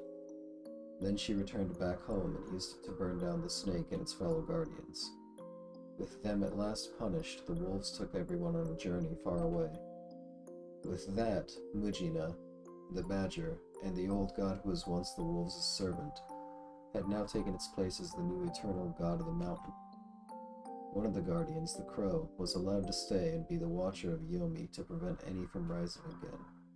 With that, Shinai-san was gone, leaving only humans, the crow, and the new god, bringing forth a new age of peace. New God occasionally brings the mist as a reminder of the wolves. It's a good mist that protects people's dreams, takes away diseases, prevents fires, and promises prosperity, so the people began to love it when they came. However, misty nights were when gods walked the earth. No, don't say it. So the people cleansed, sheltered, and dreamed to not get in their way. Upon seeing that, the new god said, Yokikana. And they lived happily ever after. As I finished talking, I felt like I could hear God giggle with a bizarre sort of amazement. Well, that was probably good enough. By the way, I'd chosen to say nothing about my daughter. I'd leave that part of the plot to the daughter herself. だから、蛇のおのおの方、僕もあなた方も、ここから去るべき時です。黄泉の国を経由して、遠いところへ。With that conclusion, I took off the mask. 迎え火の卓や煙の霧立ちて、雲となるらん、震え口縄。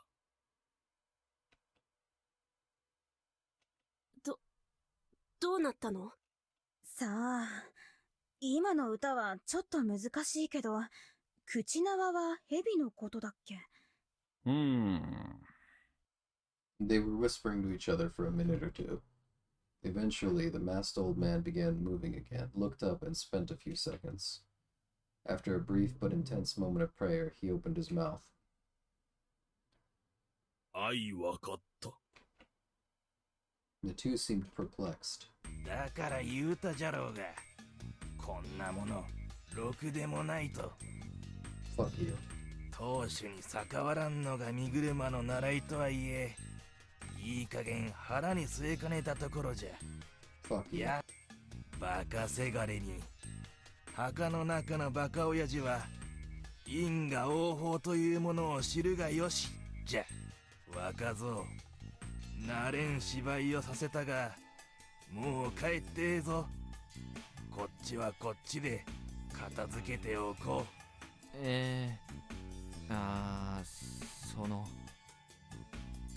I wasn't sure how to respond. 報道しますよ。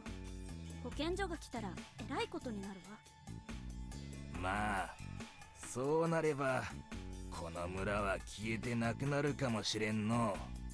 そうなった時、蓄えがないものはどうなるのか。路頭に迷わねばいいが。こんな時まで安水の足元を見る？ちえみちゃん、そういうわけじゃない。藤吉村の人たちには、それでも藤吉村という場所が必要なんだ。ちょっと待って。じゃあこのこと報道するなっていうの？まあ、そうですね。待ってよ、やめてよ、こんな大スクープっぽいネタを黙れなんて。なんだかよくわからないけど、じゃあこうしたらどうかな。あの人たち、身車さんたちがいろいろ悪いことをしているなら、それが正されるかどうかどうにもならなかったら、しっかり調べて立ち入ろうか。橋本さん、いつものプロ根性は？どうもきな臭いからね。命の危険がある話には慎重になるのがプロってもんだよ。そう警戒せずとも、まあ見ておれ。数日のうちに新聞にでも出るじゃろう。どこかの田舎村で妙な事件が起きた。おれ、何を腰を抜かしておる。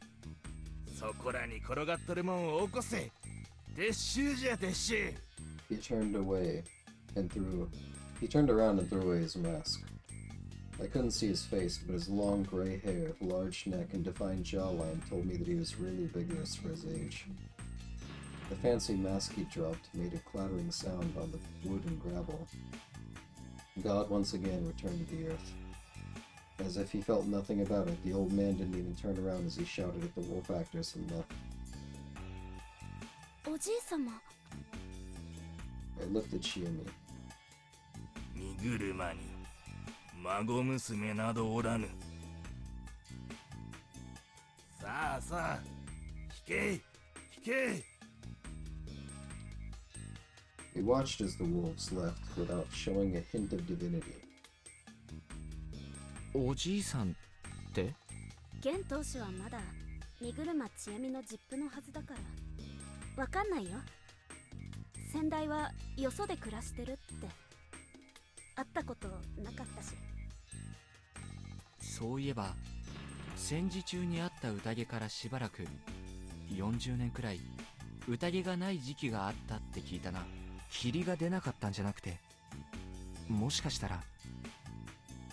やめよう。荷車にいい人がいたかもなんて今は別に知りたくない。わかった。それより今は事情を聞く気満々の間宮さんをどうするか考えた方が。あ、宝生九子さん、実は僕あなたの記事のファンなんです。アップルページ1月号の雑煮特集見ました。嘘、初めて自分の記事の読者見つけたってごまかされるか。まあじゃあお二人の車まで道すがら話しますよ。多分もう危険はないですが、行きづらいでしょ。確かにちょっと怖いね。こっちには違法改造ショットガンナーがいますからご安心を。やめてよ。つくづくいい性格の人のようね。いいわ、とことん付き合おうじゃない。 And so, this misty night passed without any wolves appearing. Not everyone made it out unharmed, but it seemed like a good ending to me. All missions clear, now I just had to return. I briefly told Mamiya-san about the feast and that they helped prevent it. Well, she did wonder how I knew about it. I considered telling her about the looping, mostly because it seemed interesting. But I was too tired to talk for that long. That was where I ended the interview. She made me exchange phone numbers, eager to interview me again someday. We then met up with everyone in the hall, and all went down to Saranaga. I looked around for Meiko, but I couldn't find her anywhere, though I noticed that my backpack was completely out of food. Some writing stuff was gone too, and there were some clumsy letters on the waterproof bag.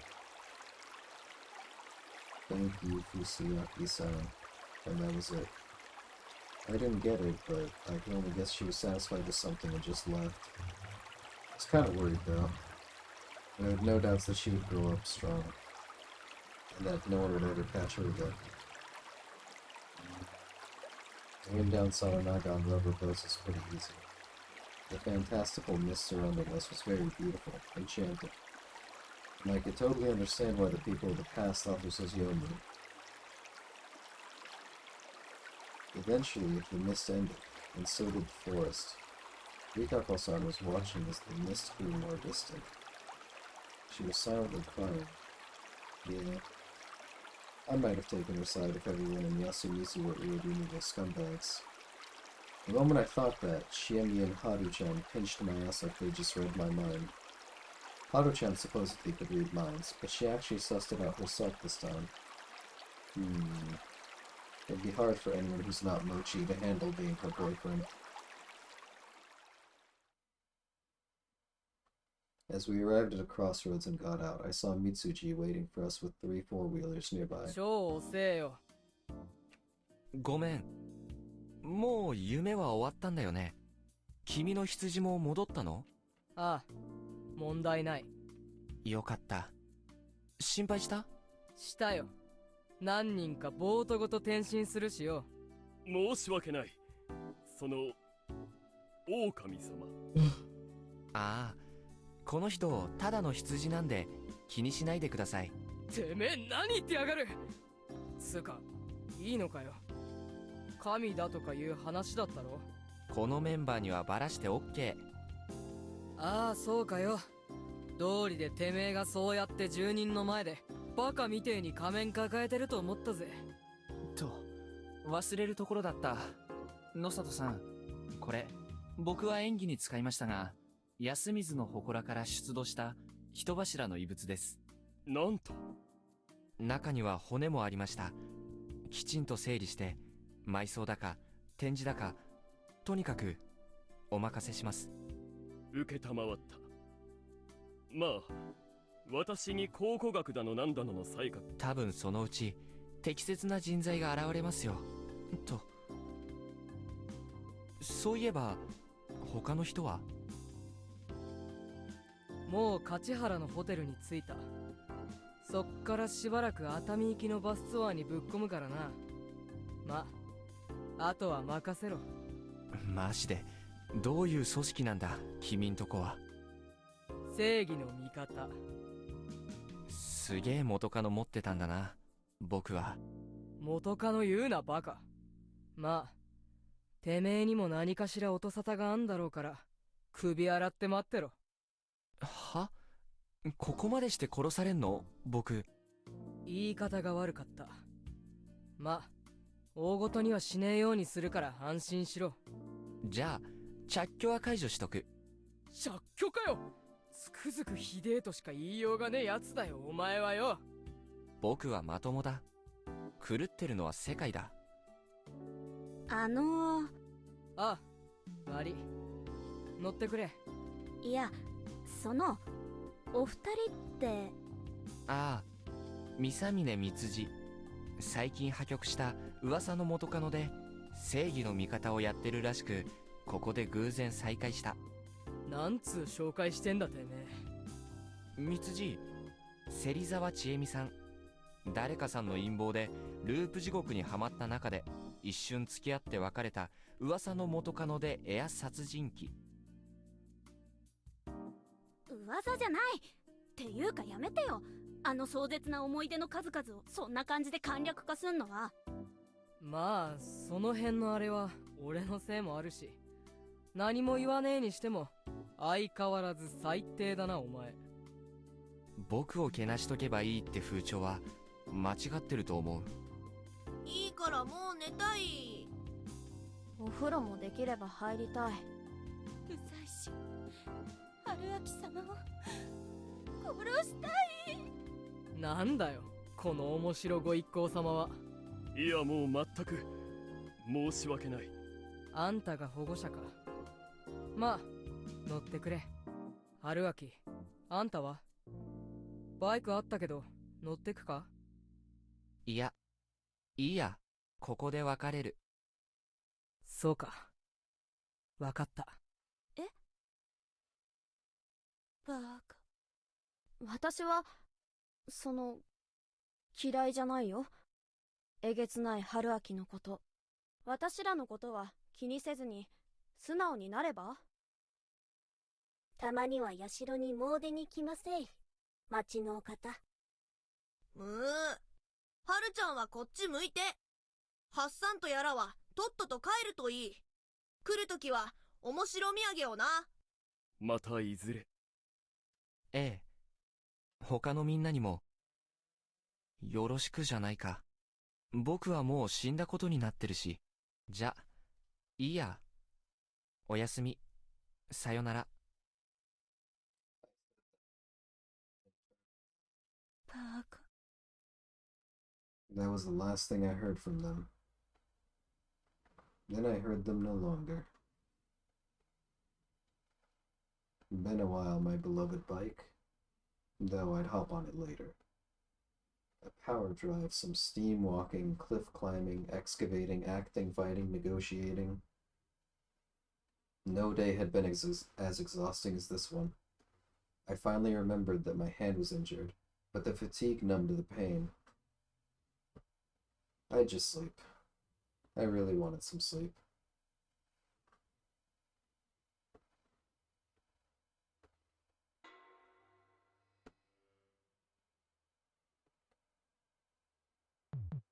I woke up surrounded by mist. I woke up next to a pile of corpses. なんてね。寝すぎだよ、春秋さん。さあさあ早く、遠くへ連れてってよ。That kind of stuff wouldn't happen again. Nothing strange would happen in reality. 人狼なんているわけないじゃないか。I whispered to no one. Then I gathered my stuff and left. The place where the convenience store was supposed to be was empty. It was all just forest. Of course, that was all just a dream. I didn't get lost anymore, but I felt like I'd soon forget this road. That was what dreams were like. Haru-chan's whole thing was just a juvenile delusion. Mitsuji's organization was just a public peacekeeping agency. God was purely psychological. There, all of that had to be products of reality. The endless Saranaga, the rotting Yomibito, the few monsters, a certain someone's love. It was all a dream. That was how I'd chosen to look at it.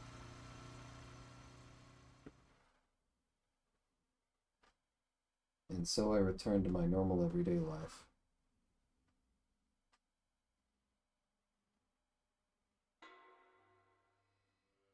One day. A while after that.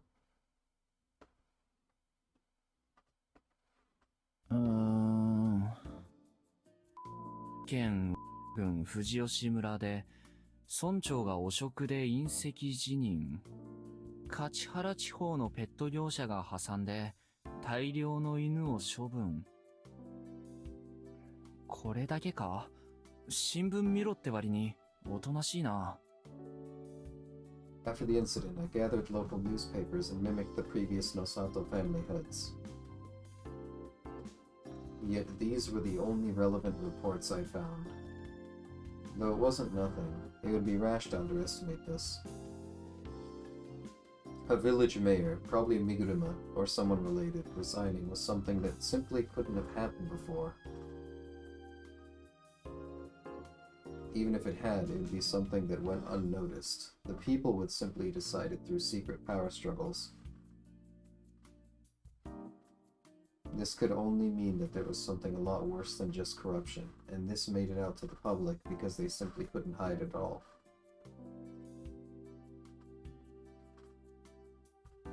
The same went for the pet shop. If the Miguruma had really used a rabies for the corruption, it would be national news. After all, it was basically a form of bioterrorism. Hell, with all the rabid dogs they had, the disease must have spread to other mammals, like rats, according to what I'd looked up. If these rabid animals spread all over, Japan would no longer be considered rabies-free, and that would cost the country a lot. Otherwise, those were just unhygienic dogs trained in a weird way. Or maybe the elitists hid it to prevent panic and loss of resources. Well, there was Mitsuji's job too. I hadn't heard from them yet, and I got nothing when trying to call her myself, even though I sang the Buddha's Ash Rock. Well, whether government or secret organization, I hoped her group did whatever they had to in the background.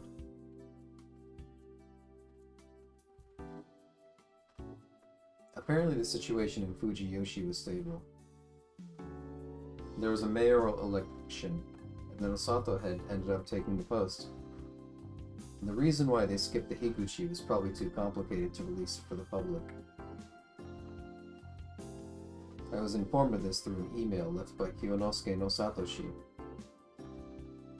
He was outside the village right now, along with Rikako Uematsu-san.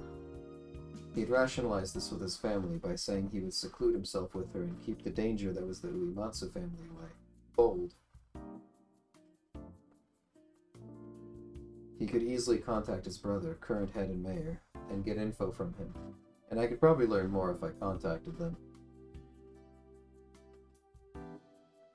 But this was their problem now. If I went any deeper, I'd just be a rubbernecker. I did find out that life in Yasumizu carried on as always, which was good enough for me. Oh man. Did the fact that I'd been trying to copy the previous Nosatos mean that I still hadn't recognized the whole event as a dream? Or maybe I had some lingering feelings. I could still see her at the edge of my vision. Was it that hard for me to end it? Weird. My flashback was extremely vivid and still failed to leave me. Yeah, 自称春明さん。 Yeah. I almost screamed. 大 Almost. 学院生らしからぬいい家だね。おかげさまで。あ、これお土産です。あ、ご丁寧にどうも。生子まんじゅう、どこの名物なんだこれ。超興奮してきた。千恵美先生はどこから入ったのかな。さっきいっぱい人が出てきたからオートロックはそれで抜けて、玄関はなんか開いてたよ。They always came in droves, so I just left the door open. 知り合い？編集者。実はさっきから気になってるんだけど、この真新しい本の山。検本だね。え、作家さん？一応。これテレビで見たことある。あ、こっちは学生教で。全部作家の名義違うじゃん。本名はどれかな。どうせ全部偽名でしょ。っていうか久石春明って。久石陽明、久石陽明、不在証明、アリバイのことじゃない。はい、ふざけてましたね。ふざけたわけじゃない。あれは仕事をサボる時用のペンネームなだけだ。根底がふざけてる。っていうか何それ、人気小説家？人生の勝利者じゃん。庶民なめんな。一応締め切りと編集者と文才の枯渇に怯えながら細々と暮らしているんですが。本名は？She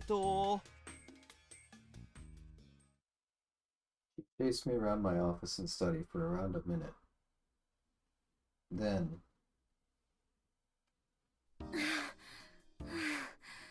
she gets winded easy. まあいいですわ。Somehow. Some way.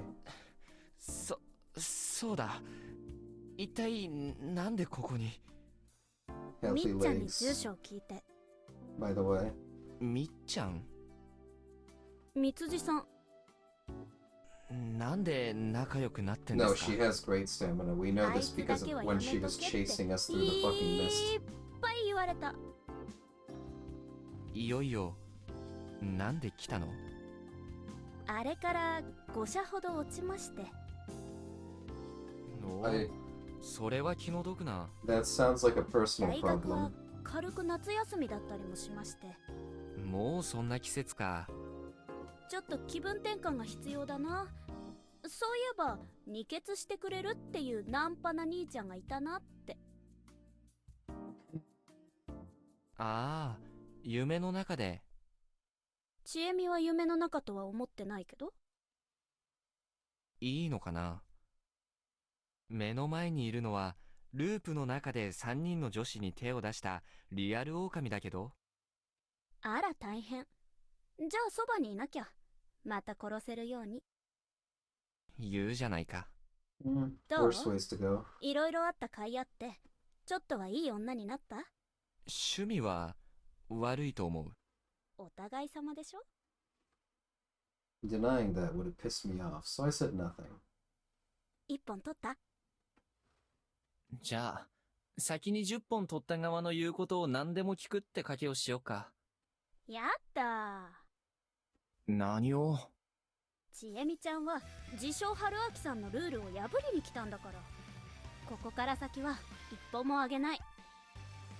一緒になったら2人でどこまでも狂っちゃうって言ってたっけ？だったらちえみは春明さんの敵でいいや。優秀な対戦相手、あるいはお邪魔虫として。 God knows you were good at that when we were fucking looping together. You piece いい度 of 胸 gar- だ、人間。She always smiled, stuck out her tongue, and ran off ahead of me. A cheerful, insane little shit. That was very scary and interesting. I'd play along. じゃあ、これかぶって。みっ It's ちゃ a んの kettle. お下がり？別れてから買ったバイクですから、ヘルメットだって新品だよ。そっかそっか。ふんふん。なんだろネットかぶる前にちょうだい。ずっと我慢してたんだから。 Crap, what a surprise そんなん attack. 言われたらするよ。Just as she asked, I kissed her. おめでとう。君はこいつに唇を奪われた13人目の女の子です。おめでとう。春明さんは生まれて初めて中で敗北感を感じたため、苦し紛れに過去のスコアを晒しました。行くぞ。Nice. はーい。 Another point. Oh, hey. わお。結構座り This 心 is a 地いい pretty good CG. 速度は Still あんま not my り出ないけ favorite. どね。足はステップ。手はベルトか底のフレームにかけて。My favorite CG is still the rotting kiss. あんま密着しないんだね。運転中に誘惑してこないように、そのまま天国に行ってしまう。Thematically and それは aesthetically. 夜のお楽しみでしょう。やったぜ。 This looks like a manga cover. 自称春明さんがまた事故って立ち往生とかしない限りですけど。一応整備もちょっと勉強したぞ。Yeah. 早速原稿のネタにしたけど。春明さんは調子に乗るとかっこ悪くなりがちだから注意すること。Yeah. ちえみはラリってぶっ殺さないように注意ね。 Lines up. Lines up pretty well. わお2だ。あとは2人ともリセットはもうないことを忘れずにってとこかな。違いない。I turned on the engine. じゃあ行くよ。オッケー。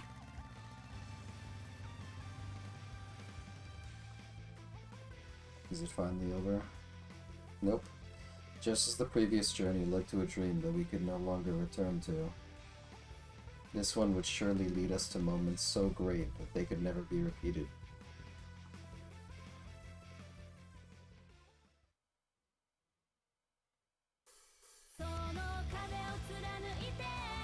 No. No. Don't do this to me.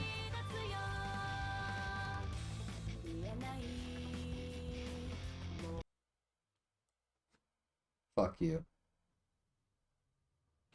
Unlocked Revelation mode. By setting it on. Normally I would play it, but I gotta fucking go to the bathroom, alright? And I'm not sitting here and seeing that entire thing when I desperately need to shit like I have cholera. That's relevant to the story. Apparently everyone in the village got cholera. Anyway, I'll be back. What is this? Replay the game with additional... I see. Okay.